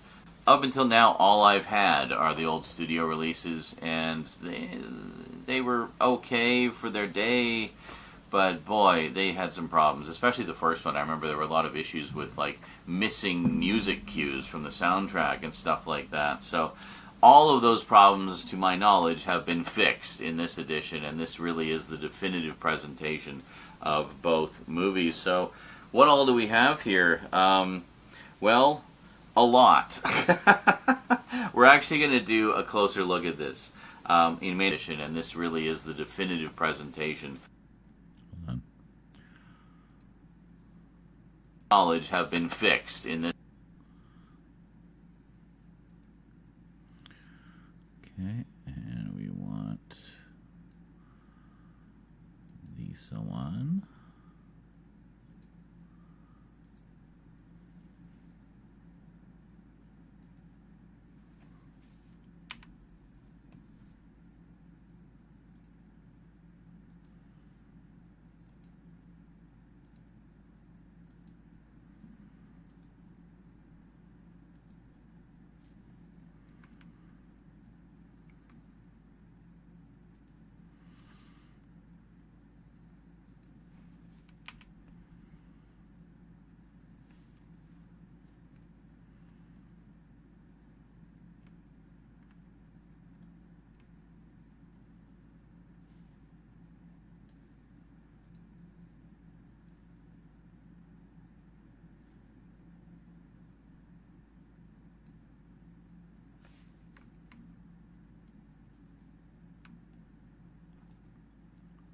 In this edition, and this really is the definitive presentation of both movies. So what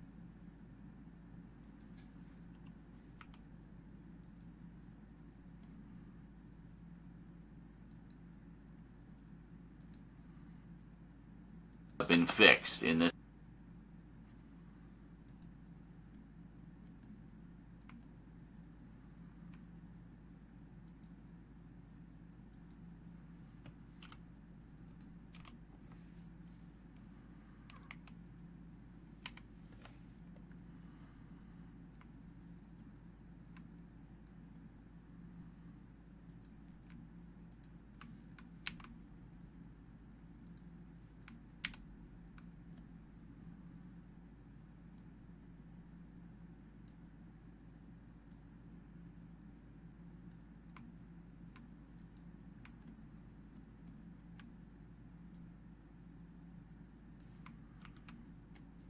Knowledge have been fixed in this edition, and this really is the definitive presentation of both movies. So what all do we have here? Well, a lot. We're actually going to do a closer look at this. Okay. You may notice I haven't even opened it up yet. So we're going to do a closer look at this. We're going to open it up and check out all the contents in detail. But in the meantime, you can see you got both movies, loads of extras for both of them, especially the first one. A big honkin' book, because, you know, Arrow always does big honkin' books. And looks like a couple of posters, probably, you know, double-sided posters for both movies. Yeah, and I think we have, we actually have 3 cuts of the first movie. We've got the theatrical cut, which is 127 minutes, the international cut, which is 129 minutes, and the extended cut, which is 130 minutes. And also, those who are fans of having the original audio can rest assured we do have the original theatrical mono track on here. So, huzzah! Good stuff. Really looking forward to diving into that set. I can't tell you how tempting it has been to open it up, but you know, I've been a good boy and I left it sealed so we can all do it together in the closer look video. So look forward to that in the near future. Next up, the conspicuously absent film. Well, you probably know what it is, and the lighting is kind of a hint. Red Sonja, yeah, with who was it? Who played that? Or was it Bridget Nielsen? Bridget Nielsen, yeah. Yeah, I have not seen this in like a million years. In fact, I'm not even 100% sure.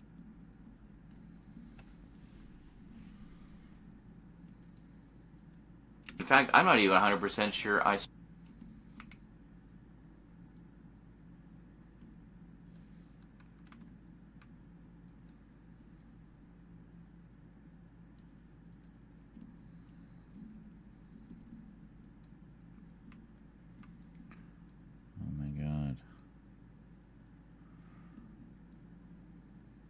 Where the hell is it?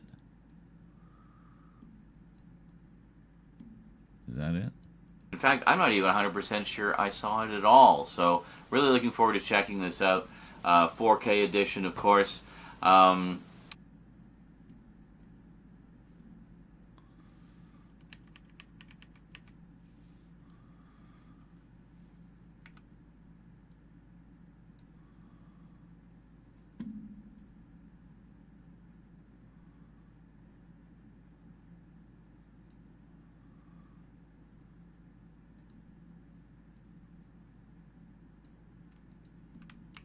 4K edition, of course.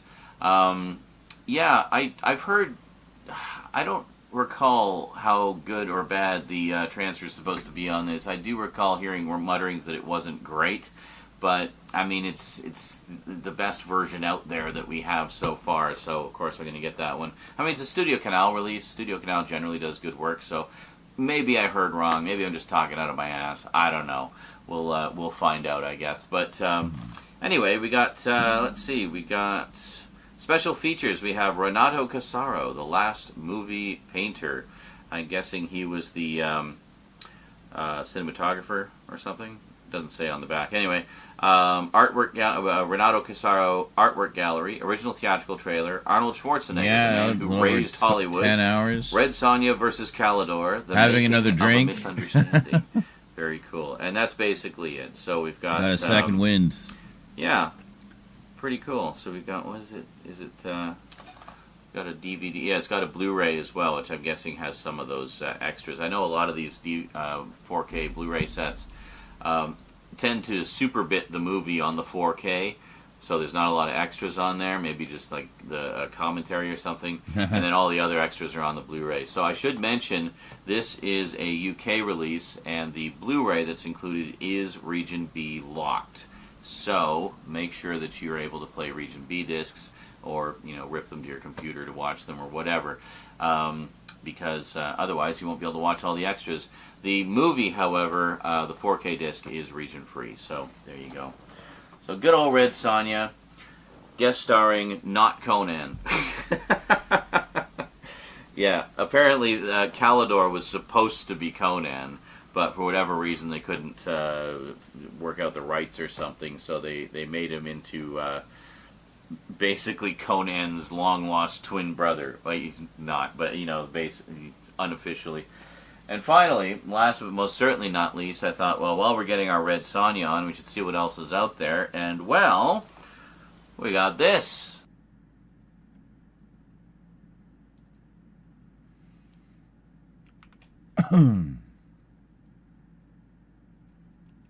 We got this. Red Sonja, Queen of Plagues. Yeah, Queen of Plagues, which is a motion comic based on a comic book written by the always wonderful Gail Simone. By the way, just as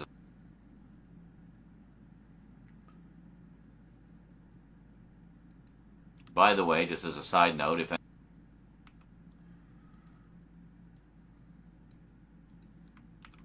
Gail Simone. By the way, just as a side note, if any of you are not following Gail Simone on social media, follow Gail Simone on social media. I follow her on Blue Sky. And she is a hilarious lady, and also just an absolute treasure trove of information about comic book writing and stuff like that. Really cool. So, looking forward to checking this out. I do enjoy Phantom bugs.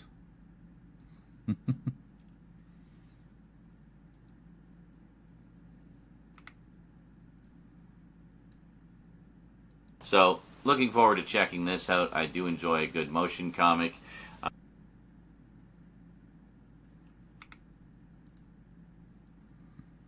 Fairly basic, this one. Not as many inserts and stuff. We don't really see those a lot anymore. They kind of had a bit of a comeback in the early 2000s to 2010s. We had the Watchmen one and a bunch of, I know Shout Factory put out a bunch of Marvel ones, which I have most of. And I think this came out around the same time. 2016. Okay, this is actually more recent. But, and from Shout Factory. So there you go. Shout Factory, your source for motion comics. So, very cool. So this is based on a miniseries that Dynamite Comics put out. Dynamite's been doing Red Sonja comics for quite a while now, and I think they still are, actually. So, yeah, pretty cool. Looking forward to checking that out. Gail Simone actually just wrote a Red Sonja novel as well. It's supposed to be quite good. So there you go. Some very nice additions, long-awaited additions, all of them actually, to the Conan collection. Very cool. Just cannot get the light perfect on there. Well, there.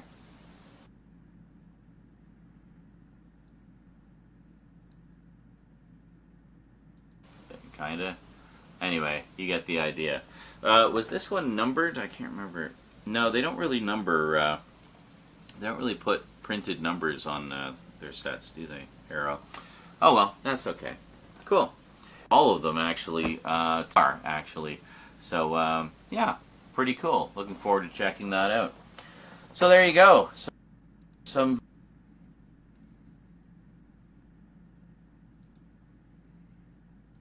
very nice additions.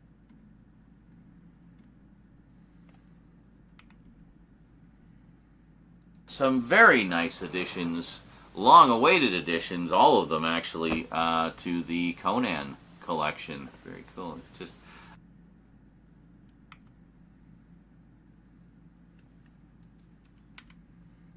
oops.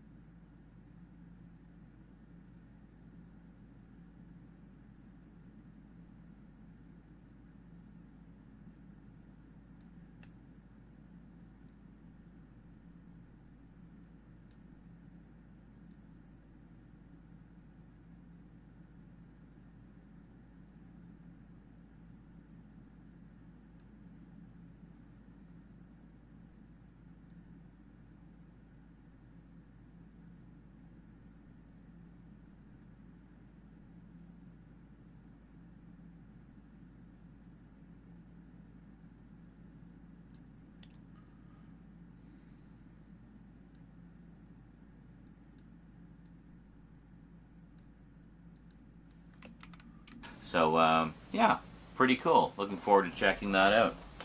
So there you go. Some very nice additions, long-awaited additions, all of them actually, to the Conan collection. Very cool. Just cannot get the light perfect on there. Well, there. Kinda. Anyway, you get the idea. Was this one numbered? I can't remember. No, they don't really number, they don't really put printed numbers on their sets, do they? Arrow. Oh well, that's okay. Cool. Anyway, that's it from me to you for now. Hope you enjoyed. Look forward to that closer look of the Conan Chronicles coming your way very, very soon. So stay tuned for that. And yeah, anyway, that's it from me to you for now. Hope you enjoyed. I will see you next time. Until then, thanks for watching, and sayonara.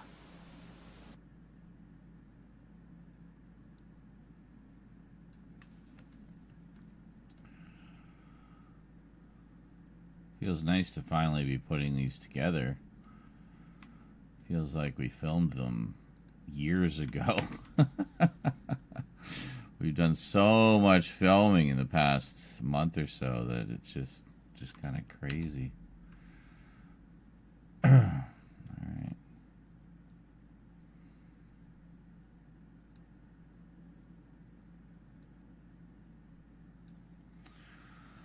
That one is 9 minutes, 52 seconds, and 54 seconds for frames. Here we go.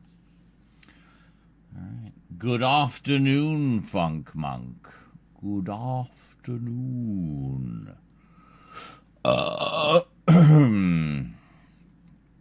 Yes. Good afternoon.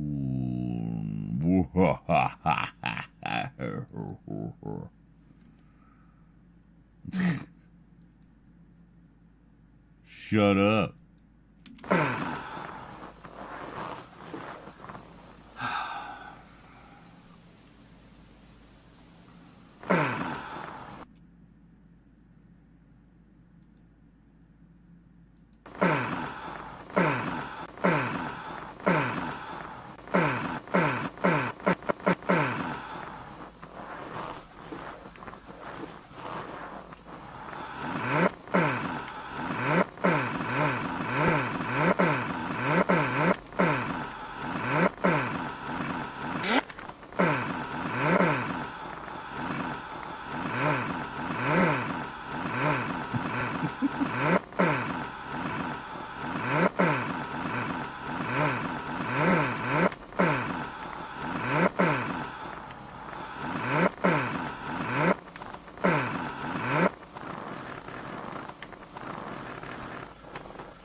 There we go.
What do you mean something went wrong? Fuck you. Don't make things go wrong.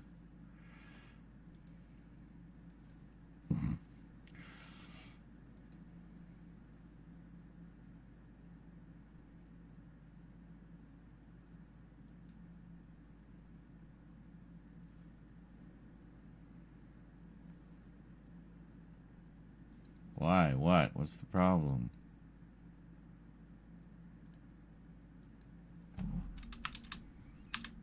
Was it the name? Didn't like the...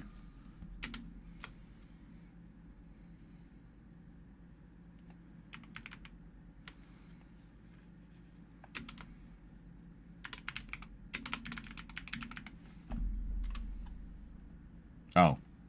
Yeah, I didn't like the word poop.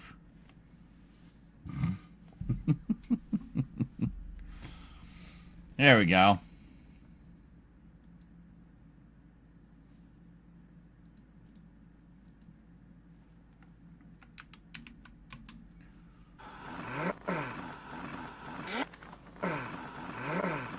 Aha.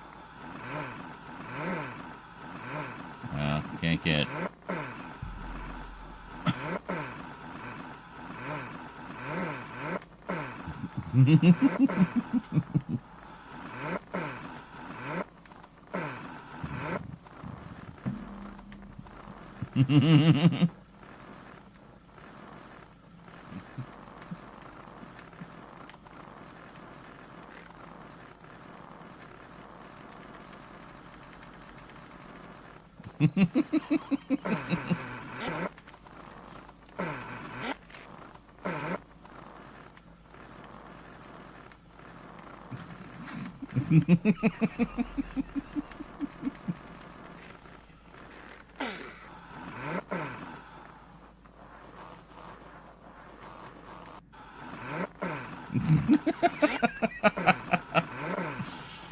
Perfect. Best clip ever. Can't wait for that to show up in the rotation over and over and over and over again. It will be glorious. Greetings, everyone, and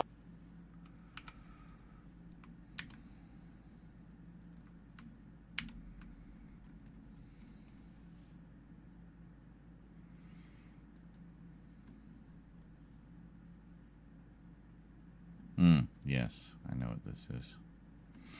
Sword and Sandal and Sorcery. greetings, everyone, and welcome to another Blu-ray and 4K update. This time around, we got some additions to the Sword and Sandal and Sword and Sorcery collections, some of which are upgrades to editions I've had over the years, and others, some are pretty significant upgrades, actually, and a few others are just brand new acquisitions, some movies that I've wanted in the collection for a while, and saw that some nice editions had come out, so decided to grab them.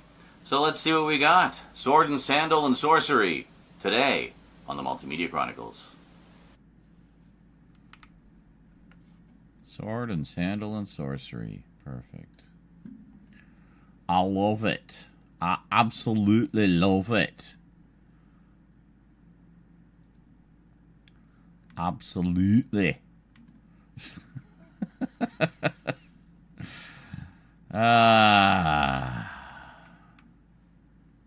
Oh, shit. Right, we need to mark where we're putting it. Where are we going here? Here. Okay, so we drop it right there. Put a marker. Put a marker.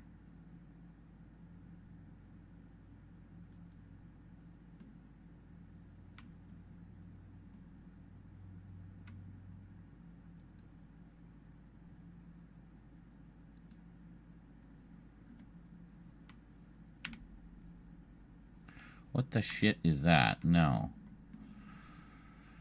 Hold on.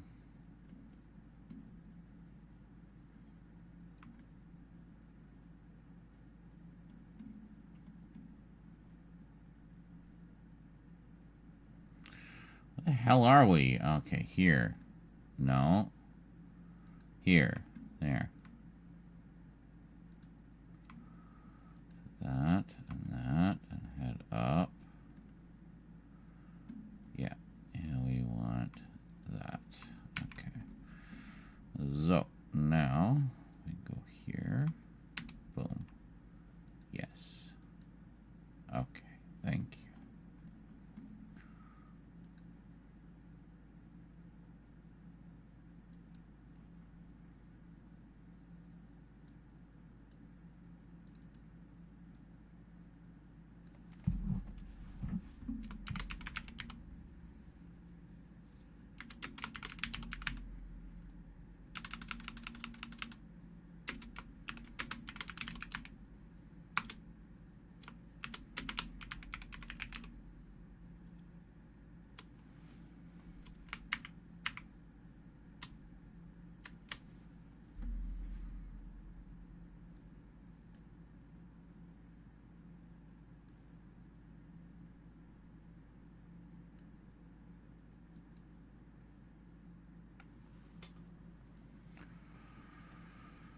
Sword and sandal and sorcery.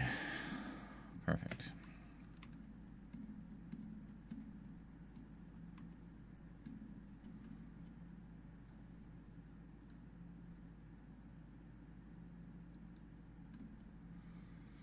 Yeah, this one should make the Conan fans pretty happy because we got a few sort of Conan-related updates.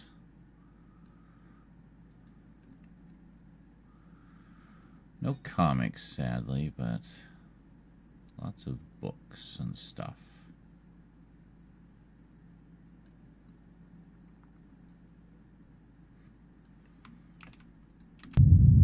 Welcome back.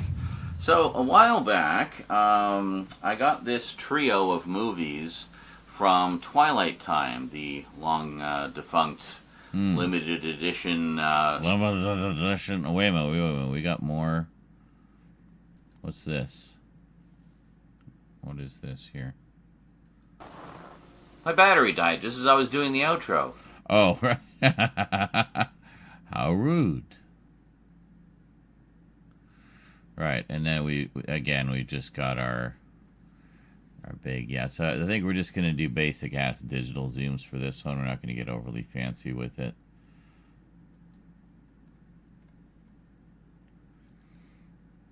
A while back, I got this trio of movies from Twilight Time, the long defunct limited edition centric boutique label from a while back that was sold through ScreenArchives.com.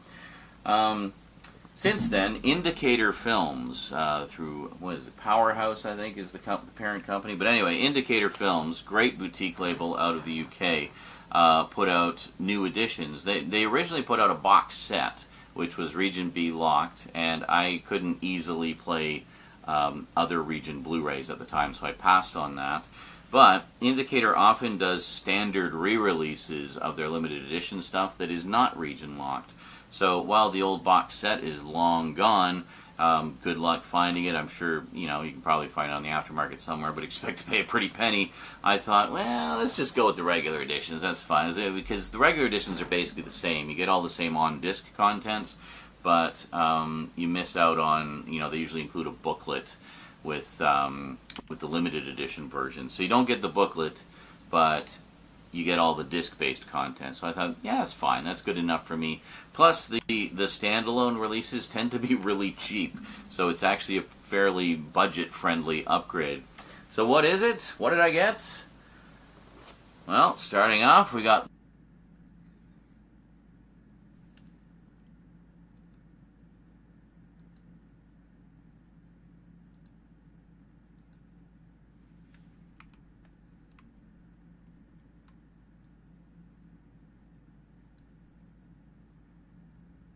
Starting off, we got The Seventh Voyage of Sinbad. Yes, we got some Ray Harryhausen classics.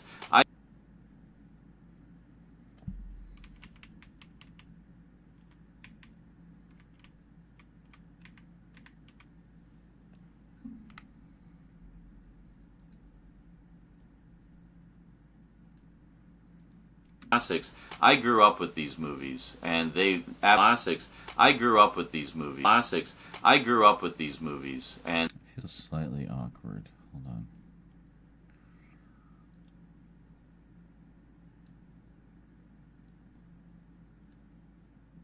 classics.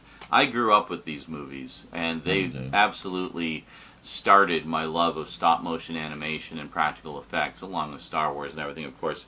But that actually it throws me off slightly. Let's go back a little more. Classics. I grew up with these movies, and they absolutely started my love of stop motion animation and practical effects, along with Star Wars and everything, of course. But, having grown up watching Star Wars and such, it was really interesting to me to go back and watch these older films and see kind of the origins of a lot of the special effects techniques, especially the stop motion stuff, that at the time were still being used and refined at the time. Actually, now that I think about it, that's almost a theme of this update. There's actually a lot of stop motion centric stuff here. Anyway, Seventh Voyage of Sinbad, which is great, from 1958. I've watched this one with Rose when she was younger, and she really enjoyed it. Some great stuff in here, some great classic Harryhausen creatures, and yeah, you can't go wrong with the old Sinbad movies. Speaking of the old Sinbad movies, we also got the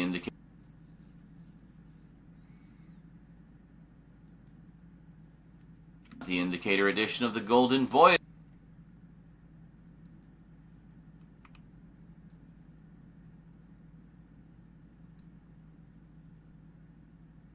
The Indicator edition of the Golden Voyage of Sinbad, which features Doctor Number 4, Tom Baker.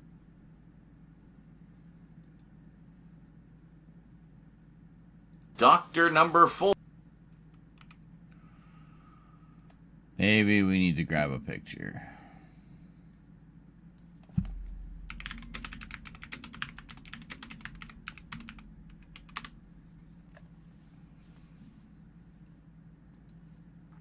Oh yeah, lots of pictures. Holy shit.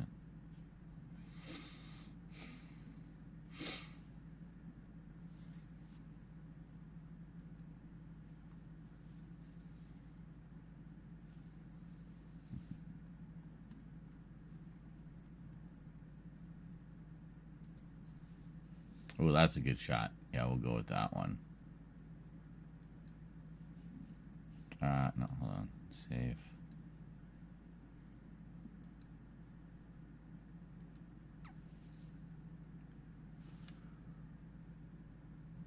Hey, Solid Snake. Your order of Enter the Dragon has arrived. It's second hand, but hardbox HMV exclusive with all the pack-ins that include the movie poster and exclusive patch. Cool. Doctor Number 4, Tom Baker, as an evil sorcerer. Yeah, kind of cool to see him in a villain.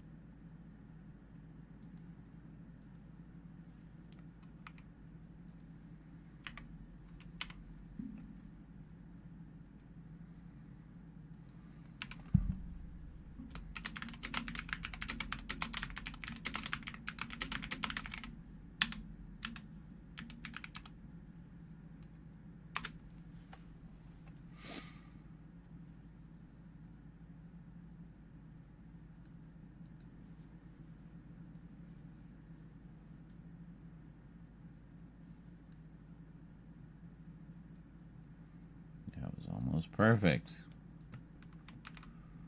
Doctor number 4, Tom Baker, as an evil sorcerer.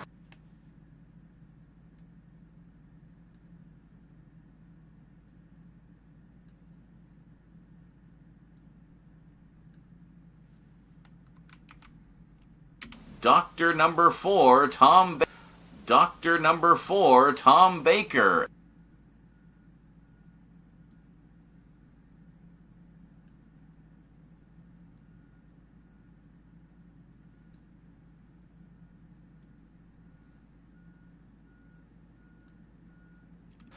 Doctor number 4, Tom Baker, as an evil sorcerer. Yeah, kind of cool to see him in a villain role. There we go. I have not watched Only Fools and Horses. I've heard of it, but I have not seen it. Yeah, kind of cool to see him in a villain role. He's actually really good as a villain, I gotta say. So this is a really fun one as well. When did this come out? 1973. So it had been a while since there had been a Sinbad movie, but this is a really good one as well. Again, filled with lots of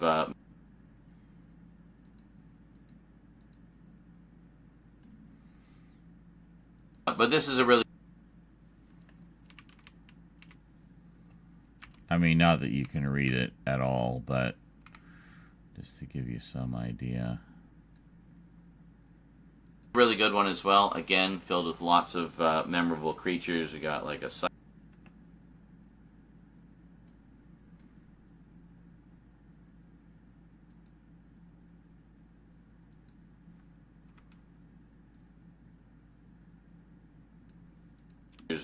Cyclops centaur. Oh shit! Hold on. What else? Oh yeah, the statue and like the multi-armed statue and all kinds of cool stuff. This one we have, what is it? Got like a two-headed griffin, got another like Cyclops and kind of a dragon, and got some of the trademark, killer skeletons and stuff like that. It's great. Great stuff. So much fun. I love those movies. And finally, we got the last of the Sinbad trilogy, Sinbad and the Eye of the Tiger. I think growing up, this is the one. Eye of the Tiger. We got the last of the Sinbad trilogy.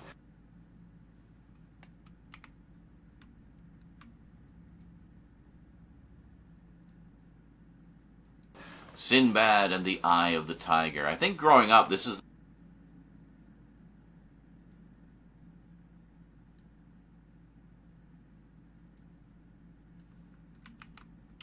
Sinbad and the Eye of the Tiger. I think growing up, this is the one I ended up seeing the most, simply because it was repeated on television a lot.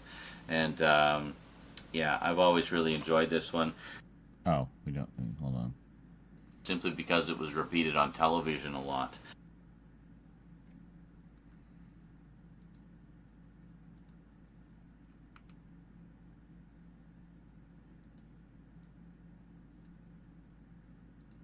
A lot. And yeah, I've always really enjoyed this one. And I think another, Doctor number 2, Patrick Troughton, is in this one. I should see if I can get a picture of his character.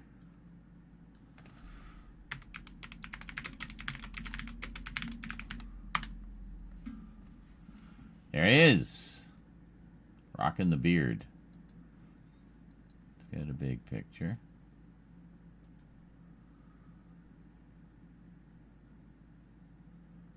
Yeah, that's a good one, actually. It's a little better than this one. He looks more concerned.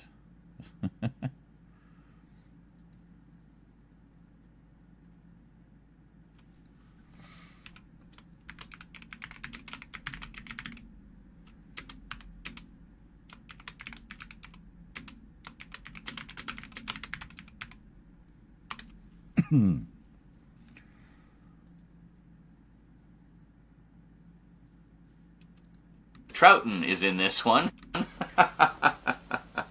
He was in a few Ray Harryhausen films. Patrick Troughton is in this.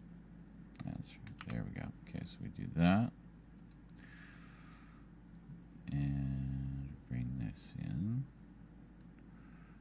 Exo. That's not correct, but Patrick Troughton is in this one. He was in a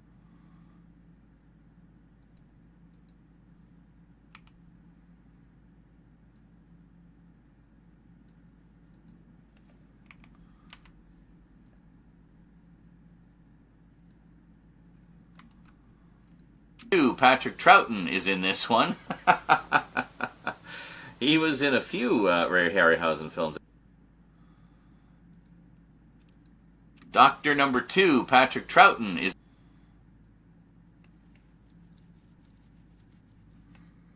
Doctor Number 2, Patrick Troughton is in this one. He was in a few Ray Harryhausen films, as I recall, and also got Jane Seymour, and yeah, this is great stuff. This Jane was from Seymour, 1977. Wow.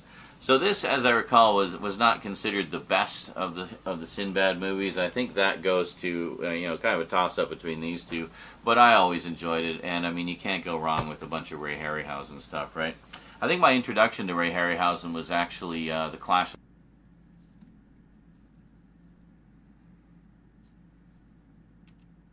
Was actually the Clash of the Titans. The Clash of the Titans.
yeah, that's good.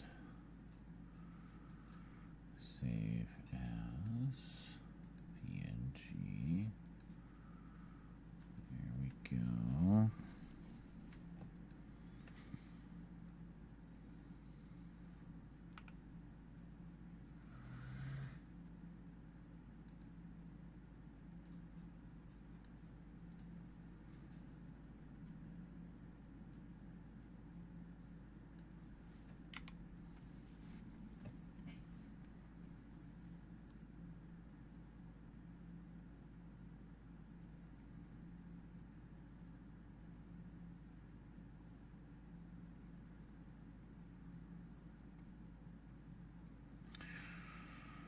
Fuck, I don't know where the hell it is. We're just gonna put it in a new one.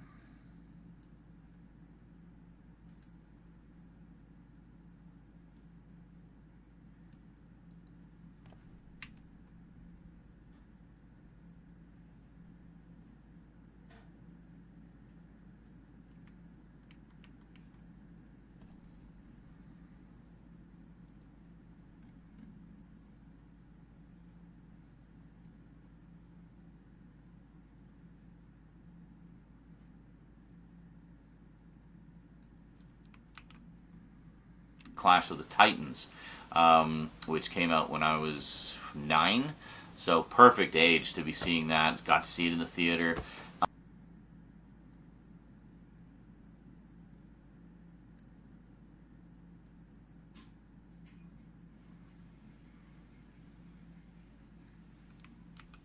Absolutely loved it. I remember I had a Happy Meal from McDonald's. I think it was one of their first Happy Meals. No.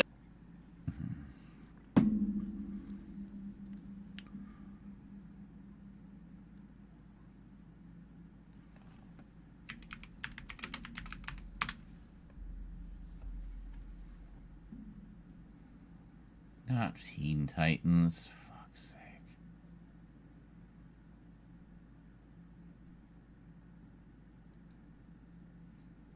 Oh, look at that, a little boobo. That's great.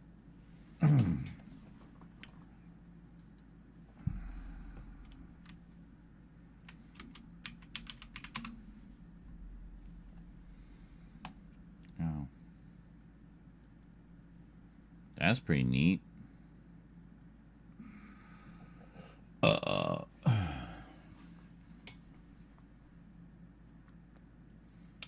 The old MGM video release.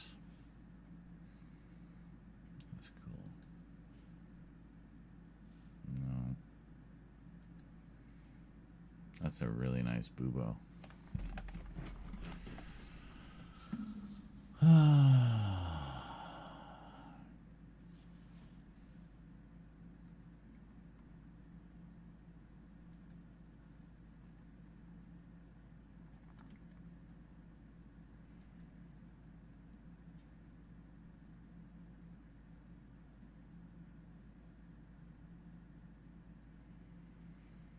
Well, don't seem to be any pictures of the Happy Meal.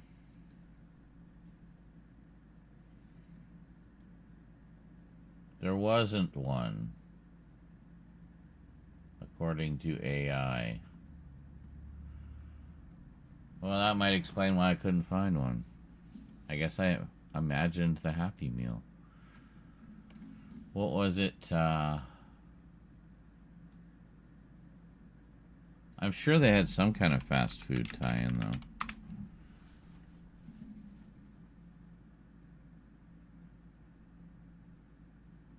That doesn't tell me anything.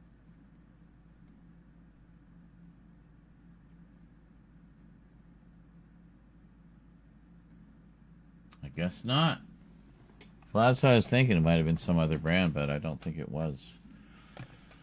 I guess I misremembered. I do remember the Star Trek one, though. The Star Trek Happy Meal.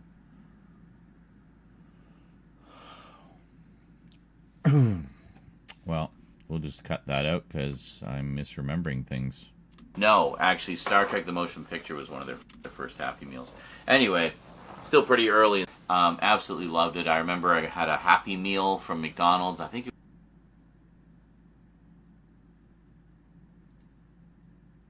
loved it. I remember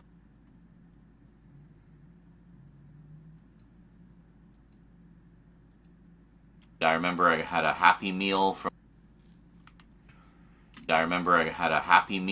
McDonald's. I think it was one of their first Happy Meals. No, actually, Star Trek the Motion Picture was one of their first Happy Meals. Anyway, still pretty early in the Happy Meal history. If there's any McDonald's experts out there, you can confirm or correct me on that. But yeah, I always really enjoyed that one.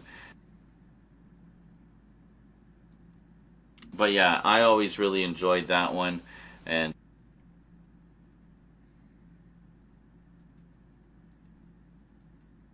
I always really enjoyed that one. There we go.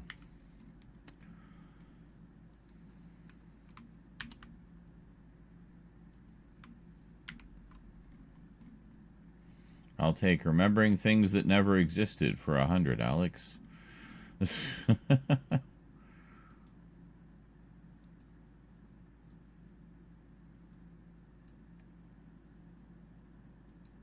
the theater. Absolutely loved it. I always 9, so perfect age to be seeing that. Got to see it in the theater. Absolutely loved it. I always really enjoyed that one. And so after seeing Clash of the Titans, it not only fostered my interest in stop motion animation and seeing a lot of these classic movies, but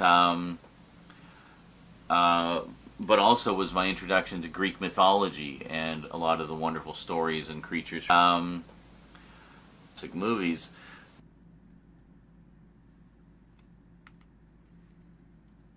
But also was my introduction. But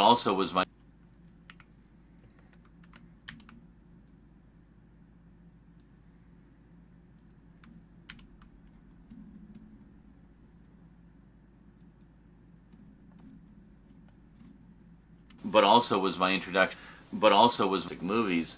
But also was my introduction to Greek mythology and a lot of the wonderful stories and creatures from that. Yeah, I guess another one and is I saw a lot Mandela of effects, that kind of, Greek mythology stuff creeps into the Sinbad stories as well. So, you pair that with Clash of the Titans and Jason and the Argonauts, and you just got this great 5-movie cycle of classic monsters and whatnot from mythology. So great stuff. Next up, from, I guess, getting into the sword and sandal territory, we have from Mario Bava, actually, who is most well known for his giallo films. We have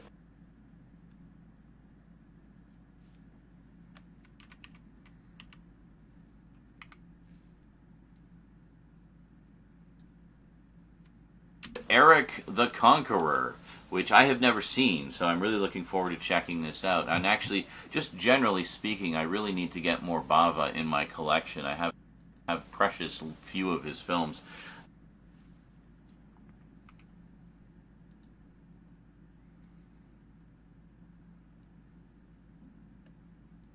This out, and actually, just generally speaking, I really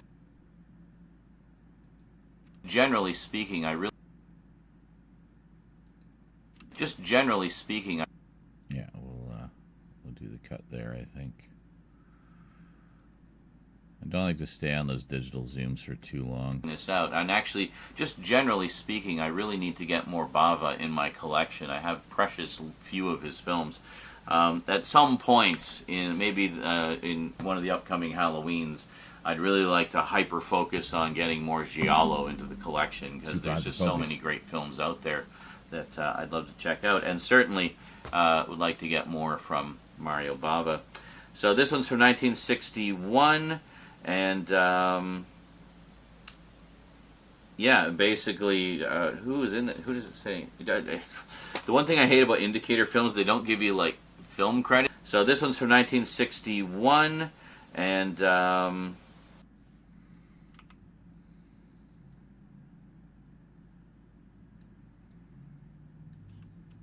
yeah, basically, who is in it? Who does it say? The one thing I hate about indicator films, they don't give you like film credits on the back a lot of the time, so you don't get a lot of visual info about the film. But anyway, yeah, so this was kind of, bought sight unseen.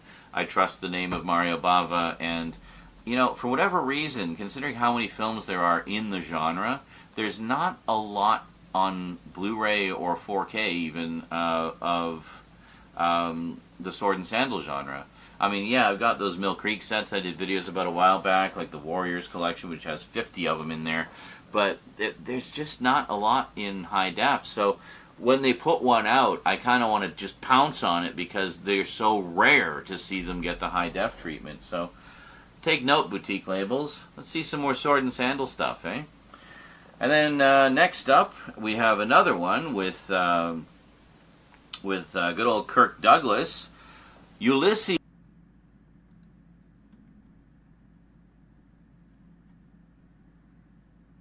Up, we have another one with good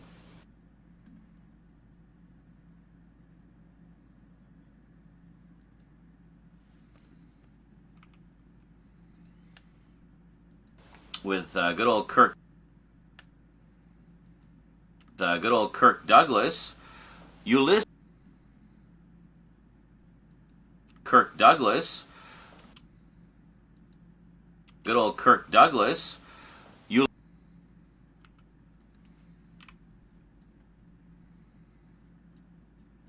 Good old Kirk Douglas.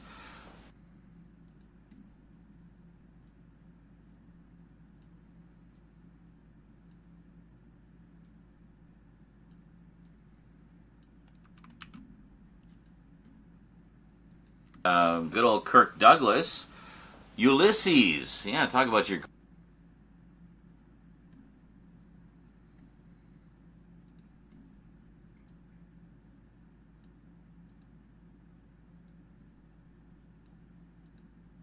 good old Kirk Douglas.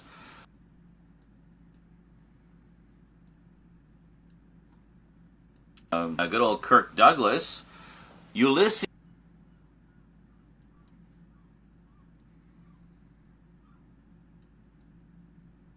Good old Kirk Douglas.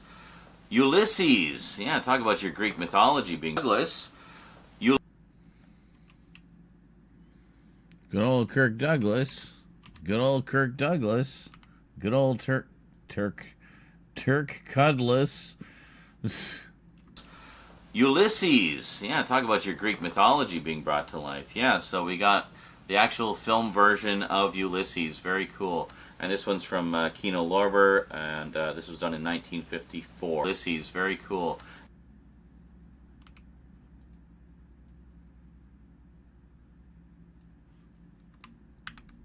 Film version of Ulysses, very cool. And this one's from Kino Lorber, and this was done in 1954.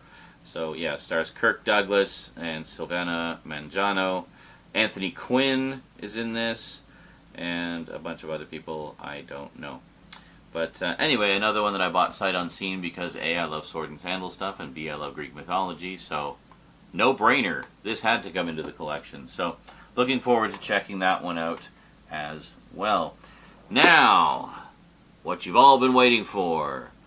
A pair of 4K releases, one of which I've been waiting a very long time for because it's been stuck in DVD land forever. First off, we have one of my childhood favorites, and speaking of stop motion, this was the film that pioneered the technique known as go motion. I'm of course talking about Dragon Slayer. Dragon Slayer, yeah.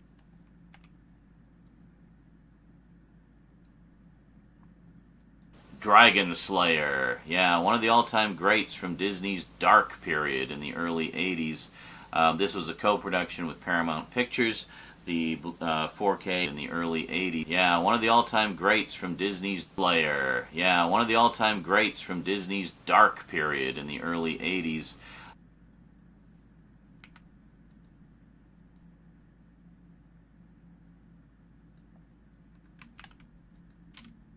In the early 80s. This was a co-production with Paramount Pictures. The 4K here has been put out by Paramount as well. Yes, it just skipped over Blu-ray entirely and went straight to 4K. Although, oh no, it doesn't actually include the Blu-ray. Yeah, it's 4K and digital code. So, yeah, there you go. But, yeah, wonderful to finally have this in some kind of high-def format. Yeah, really nothing... It's the same. I don't think it's a reversible cover or anything. No, it's just the same. Oh well, that's okay. Really beautiful artable cover or anything. Yeah, def format. Finally have this in some kind. But yeah, wonderful to finally have this in. There you go. But yeah,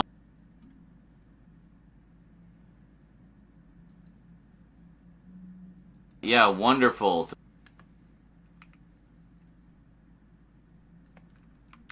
Yeah, wonderful to finally have this in some kind of high-def format.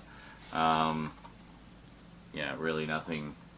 It's the same. I don't think it's a reversible cover or anything. No, it's just the same. Really nothing. It's the same. I don't.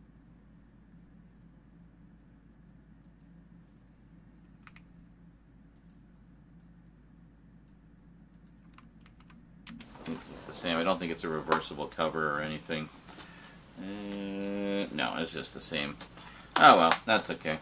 Really beautiful artwork though on that slipcover. I've seen this movie so many times. It was definitely one of my favorites growing up. I also had the comic book adaptation, and I read that many, many times. But, you know, if for nothing else, Vermithrax Pejorative, the dragon in this, still remains to this day one of the all-time great dragons ever put on screen. Absolutely incredible. And if you're wondering what the difference is between stop motion and go motion, well, good old Phil Tippett. Yes, a name you might know from Jurassic Park and RoboCop, and did his own big movie recently called Mad God, which I really need to pick that one up.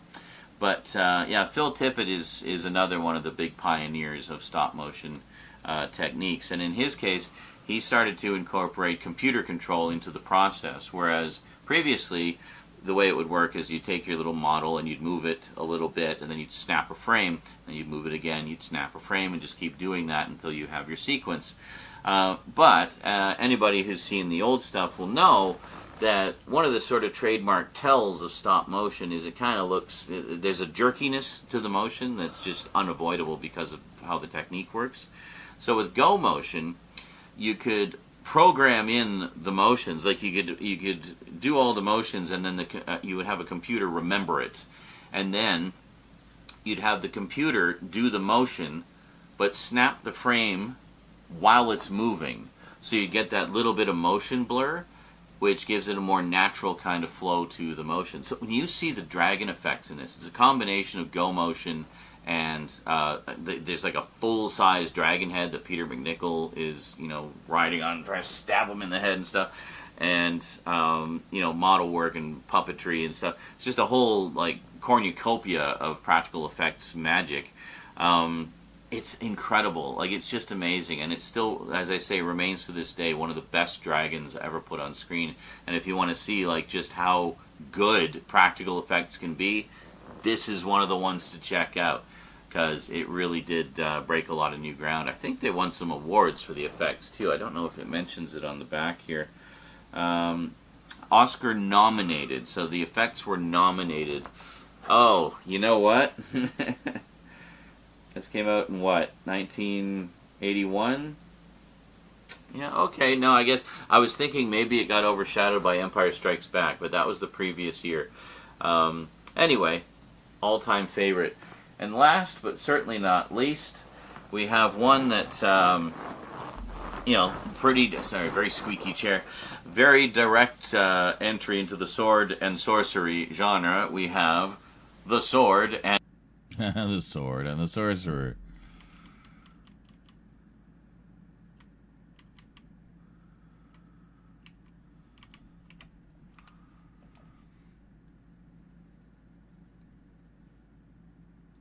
The Sword and the Sorcerer. Starring Matt Houston himself, Lee Horsley as the hero, with, you know how Krull had Matt Houston himself, starring Matt Houston himself, starring Matt. Okay, hold on. Matt Houston himself.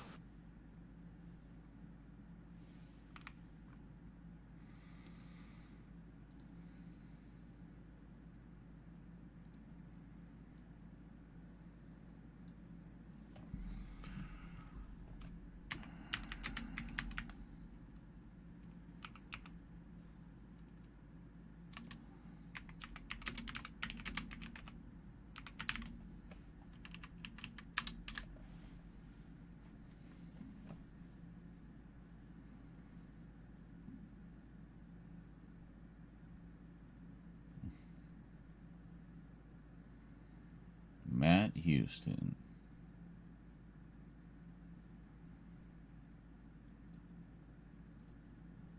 Handsome fellow.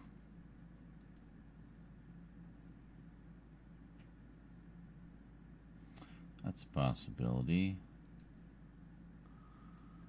Fuck you, Lammy. Buying up all the best pictures. No! Get out of my face. It isn't even... I dragged it ever so slightly.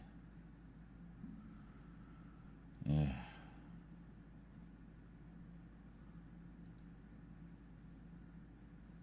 That's the crappy up-res. That one's much nicer.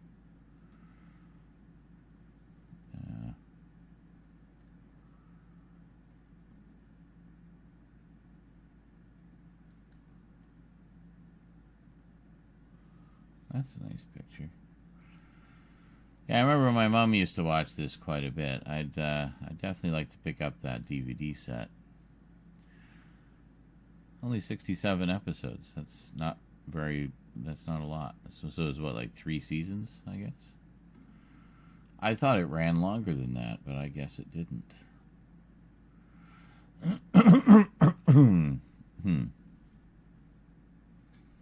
Not as nice as Tom's, Alex. What? Oh, the mustache. Yeah. Well, I mean, it's hard to beat Tom, you know. I mean, his mustache is the stuff of legend. But no, this is a fun show. As I recall, it had a lot of humor. Oops. Pamela Hensley, gorgeous as his co-worker, and probably lover at some point, because that's generally how those shows typically would go.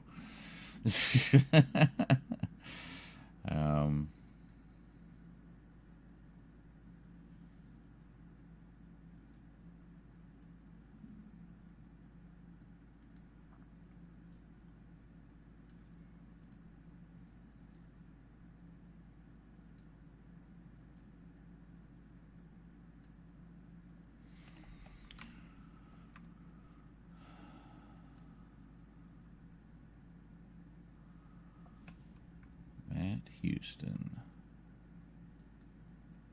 Matt Houston himself, Lee Horsley, as the hero with, Matt Houston himself, Lee Horsley.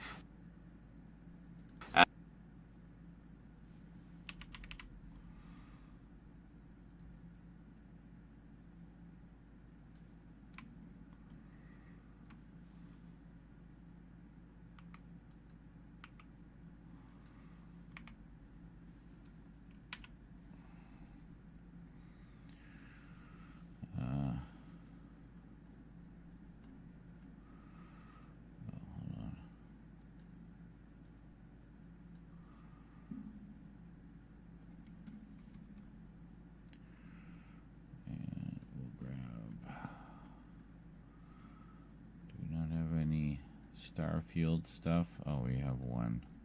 Oh no, we have a couple. Yeah, we'll grab that.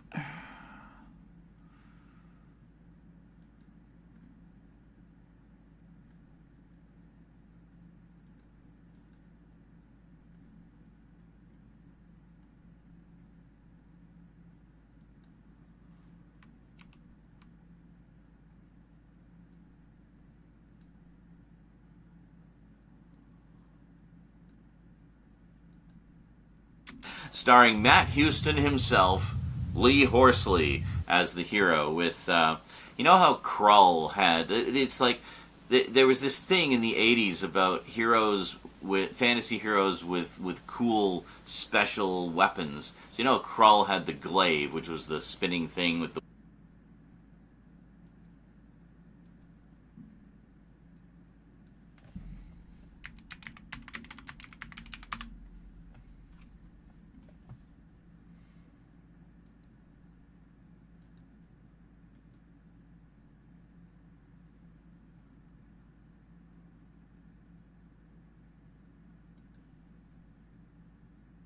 Yeah, there we go.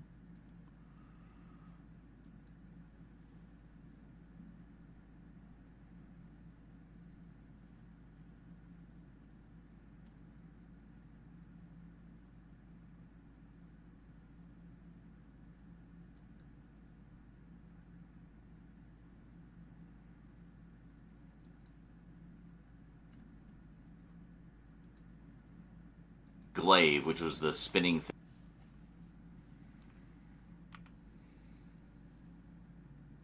Glaive, which was the spinning thing with the blades on the end and stuff like that.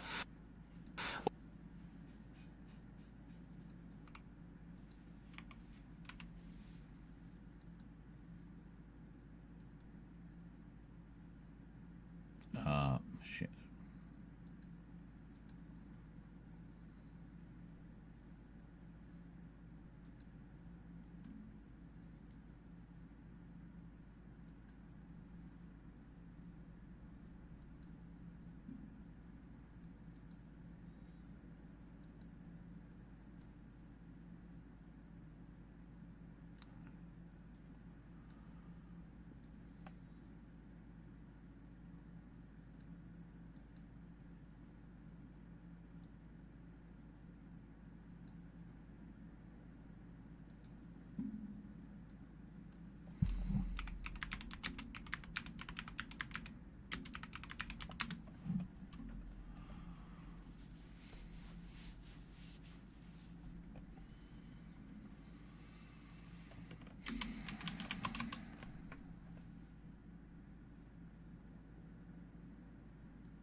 Yeah, there we go.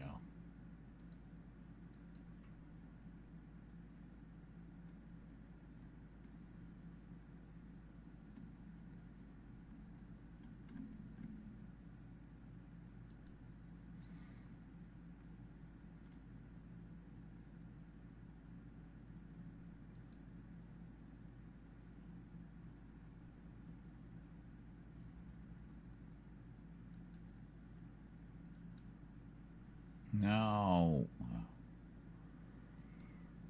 Get back.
Oh, it's 1982.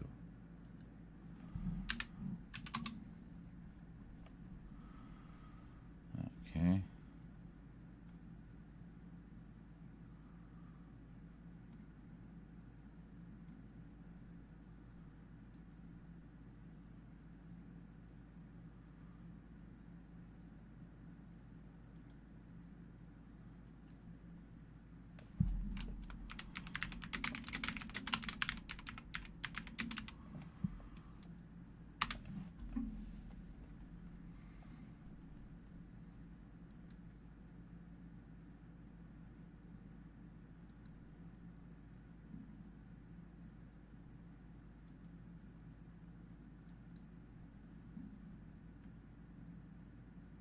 It looks incredibly cumbersome, to be honest.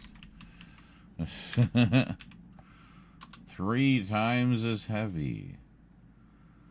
It has 3 blades.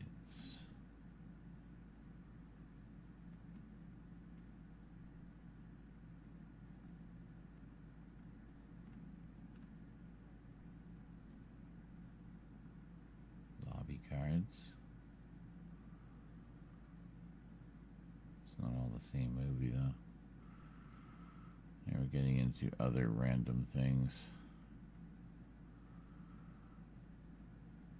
Oh no, we got more pictures there.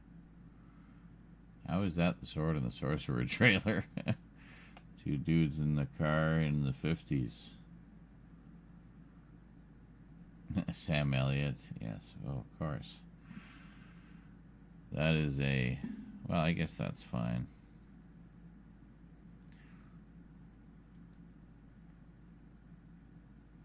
Which was the spinning thing with the blades on the end and stuff like that. Well, this one, he has a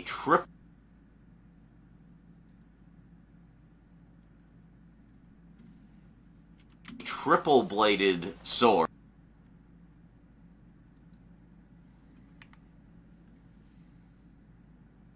Triple-bladed sword that can shoot blades out of it. It can, like, shoot some of the sword blades out.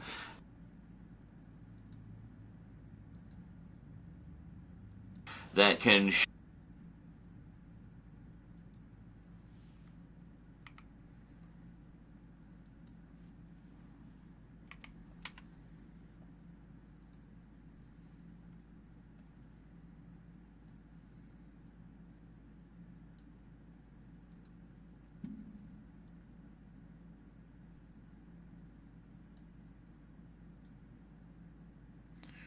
But you've only got the 3 blades. If you fire off all 3, then you have nothing. Has a triple-bladed sword that can shoot blades out of it. It can like shoot some of the sword blades out. So pretty cool. Now this was actually, this was kind of along the lines of Conan, where it was actually an R-rated horror movie, fantasy, dark fantasy movie, which I miss. I wish we kind of had more of those again. Well, I guess we did with like Game of Thrones and stuff, but more please. Can't get enough of it. But yes, I remember seeing this when I was a kid, thinking like, fantasy adventure movie, and it scared the shit out of me. And I actually don't think I've revisited it since. So this will be a confronting the childhood trauma experience in glorious 4K. Can't wait to check that out. So this is actually a Scream Factory release. Came out. I don't think this has a reversible cover either. Their 4Ks usually don't. Came out. Can't wait to check that out. So this is actually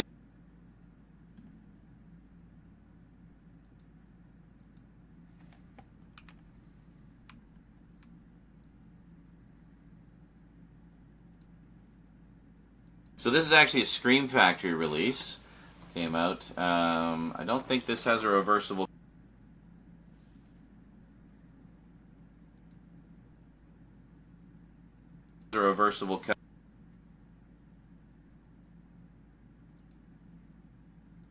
cover. Reversible cover either.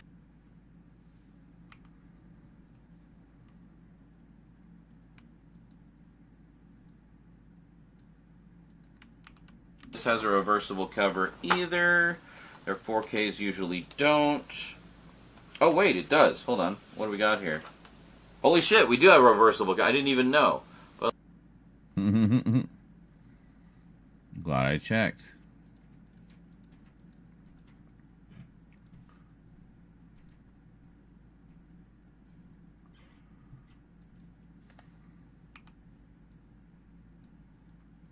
holy shit, we do have a reversible cover. I didn't even know.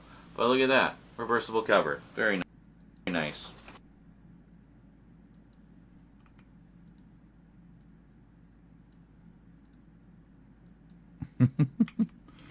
Always nice to So get. we're going to flip that around right now. I didn't even think to check, but a lot of the times they don't have that, but in this case they did. Usually they have the new artwork on the slipcover, and then you get the, you put the theatrical poster in the keep case. This time it's the other way around.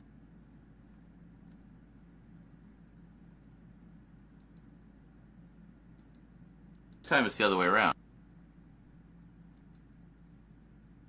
This time it's the other way around.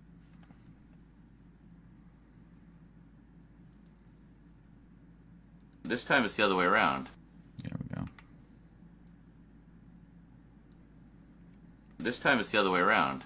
I think this is actually new artwork, and this I recognize as the original poster art. Quite nice. So there we go. Sword Upside down. and the Sorcerer.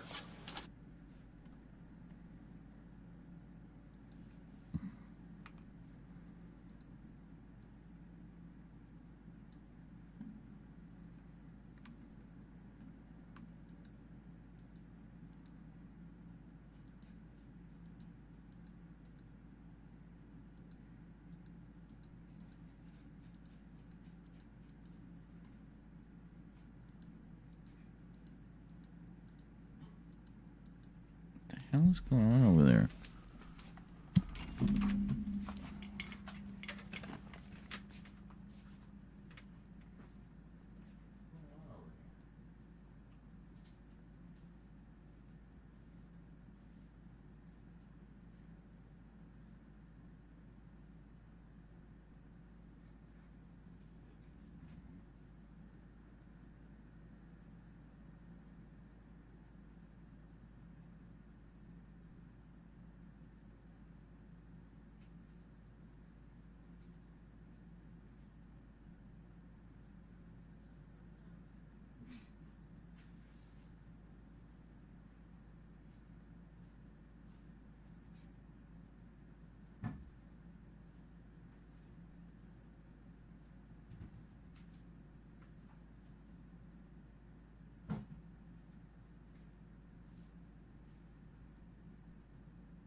All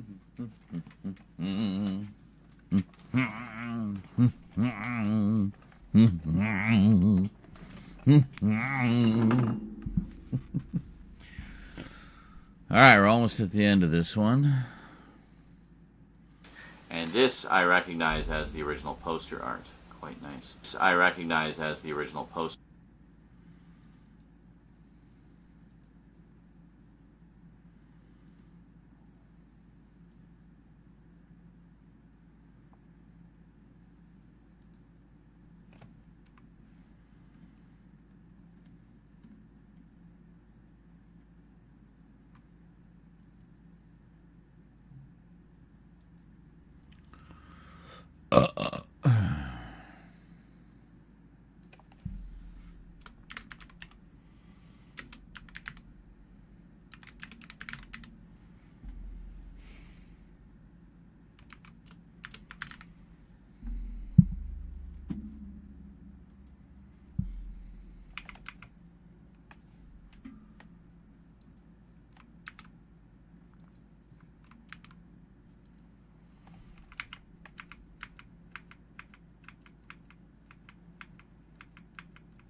It looks like cops.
I recognize as the original poster art.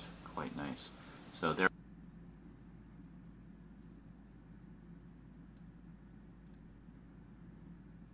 This I recognize as the original poster art. Quite nice. So there we go. Sword and the Sorcerer, starring Matt Houston. A few years before he became Matt Houston. So let's. I don't know where we want to put these here. Let's put the 4Ks there, I guess. Alrighty, well that is it for this update. So some nice additions to the Fantasy Collection, some very welcome upgrades. I mean, the Twilight Time releases of these were terrific, but you know, these are more terrific. They have more stuff on them. So maybe I'll do a closer look at some time, and we'll kind of compare the Twilight Time editions to the Indicator editions. That could be interesting. So I'll think about that. And meanwhile, well, let's just actually see what we have for extras on these here. So yeah, so for Dragon Slayer, we actually have commentary by director Matthew Robbins and Guillermo. These are more terrific. They have more stuff on them. This is it for this, I guess. Alrighty, well that is it for this update. So some.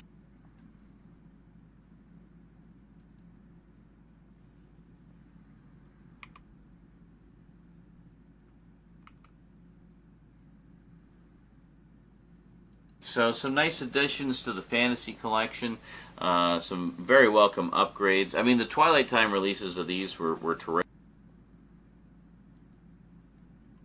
Twilight Time releases of these were terrific, but you know, these are more terrific upgrades. I mean, the Twilight Time releases of these.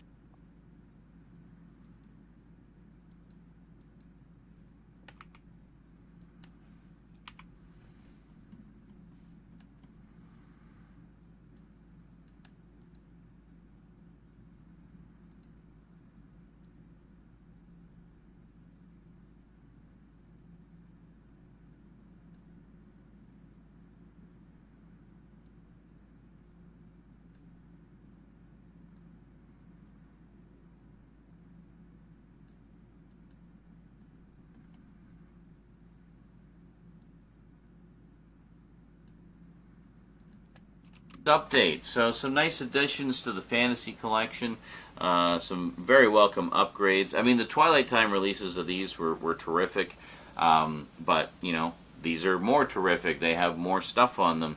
So maybe I'll do a closer look at some time, and we'll kind of compare the Twilight Time editions to the Indicator editions. That could be interesting. So I'll think about that. And meanwhile, well, let's just actually see what we have for extras on these here. So yeah, so for Dragon Slayer, we actually have commentary by director Matthew Robbins and Guillermo del Toro. How cool is that? Screen tests in high def, The Slayer of All Dragons in high def, and the original theatrical trailer in high def. Well, that's pretty cool. You don't often get like the trailers and stuff in high def, so that's pretty neat. And then Sword and the Sorcerer, we've got we actually have the 4K disc for the movie, and we also have a Blu-ray where most of the extras are. So we got an audio commentary with director Albert Pyun. Oh, I forgot he directed this. Yes, legendary genre film director Albert Pyun directed this one. How cool is that? So it's a new 4K scan from the original negative, and both the Blu-ray and 4K have that new transfer on them. We've got new interviews with actress Kathleen Beller, co-writer, co-producer John Stuckmeyer, editor Marshall Harvey, special makeup effects artist Alan A. Pone, and more. Trailers from Hell, Marshall Harvey on The Sword and the Sorcerer, theatrical trailers, and TV spot. And there we go. Very cool. So looking forward to checking that out. The others, I mean, we're going to do closer looks on these, so we'll just wait for that to go through all the extras. Ulysses, we've got audio commentary by film historian Tim Lucas. It includes both the Italian and English versions, which is nice when they do that. Alternate U.S. opening titles in standard def. I guess they didn't have a high def source for those. And trailers. And then Eric the Conqueror. We have a brand new 2K restoration of the film from the original camera negative. Blu-ray, 1080p, and standard definition DVD presentations. Original Italian and English mono audio, which is lossless on the Blu-ray. Newly translated English subtitles for the Italian soundtrack. Optional English subtitles for the deaf and hard of hearing for the English soundtrack. New audio commentary by Tim Lucas, author of Mario Bava, All the Colors of the Dark. Audio interview with star Cameron Mitchell, conducted by Tim Lucas. Gli Imitatori, a comparison between Eric the Conqueror and the Vikings. Original ending. Reversible sleeve featuring original and newly commissioned artwork by Graham Humphreys. And there we go. Very cool. So all very nice additions indeed.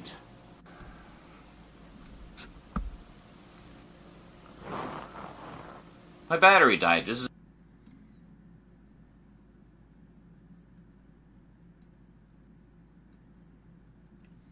so all very nice additions indeed.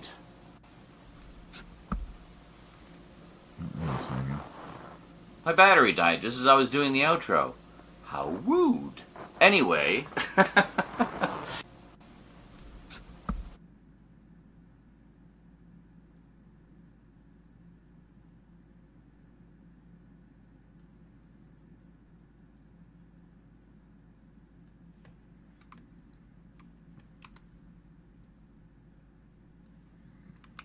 I think we're done.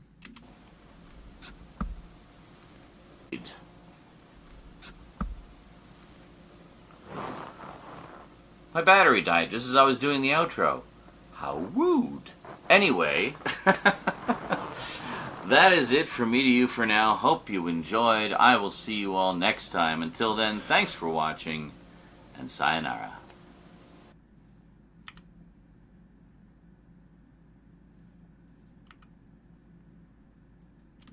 $20.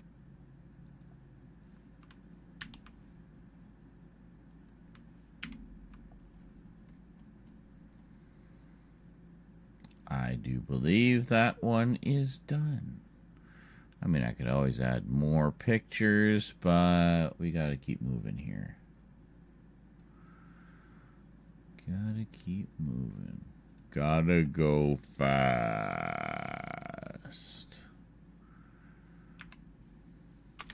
So that's 3. 3 we have edited today, and we have 2 left in this project file. 2 left.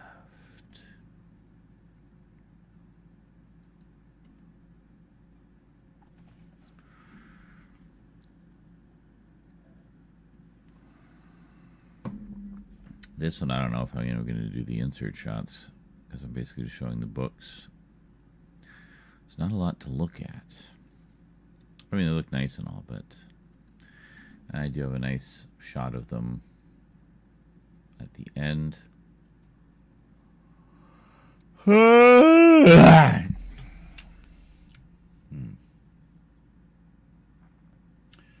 If we're going to keep going for a little while, I mean, I've almost finished my weed drink. I'm not going to go to bed before this takes effect, you know. That would be silly. So maybe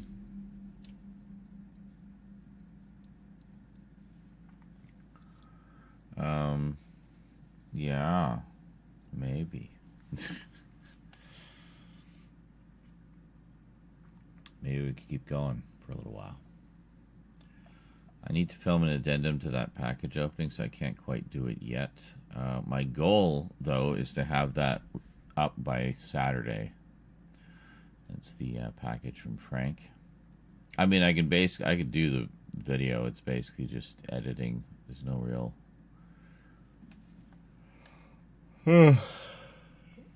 no real fancy stuff to do there. So, I don't know.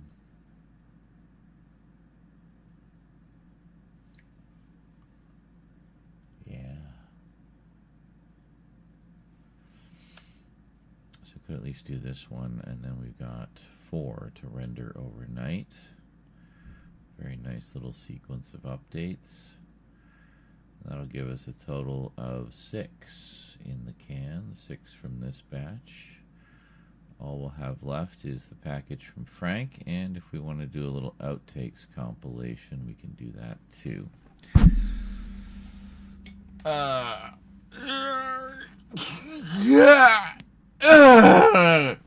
Okay. I should be going to bed. I didn't get like the greatest sleep last night. I kept getting woken up. The landlord was doing the grass, like mowing the grass right outside my window. Rose called me a couple of times. She needed stuff, and I don't even know how much sleep I got. Probably like 6 hours. Maybe 7. I don't know.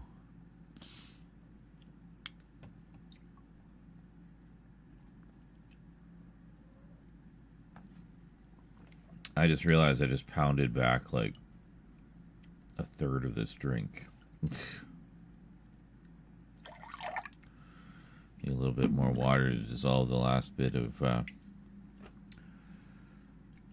tang at the bottom there. You know, yeah, you reach that saturation point and no more will dissolve. Yeah.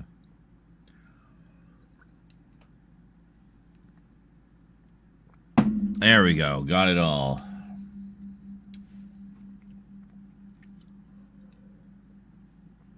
We got it all. Let's do a quick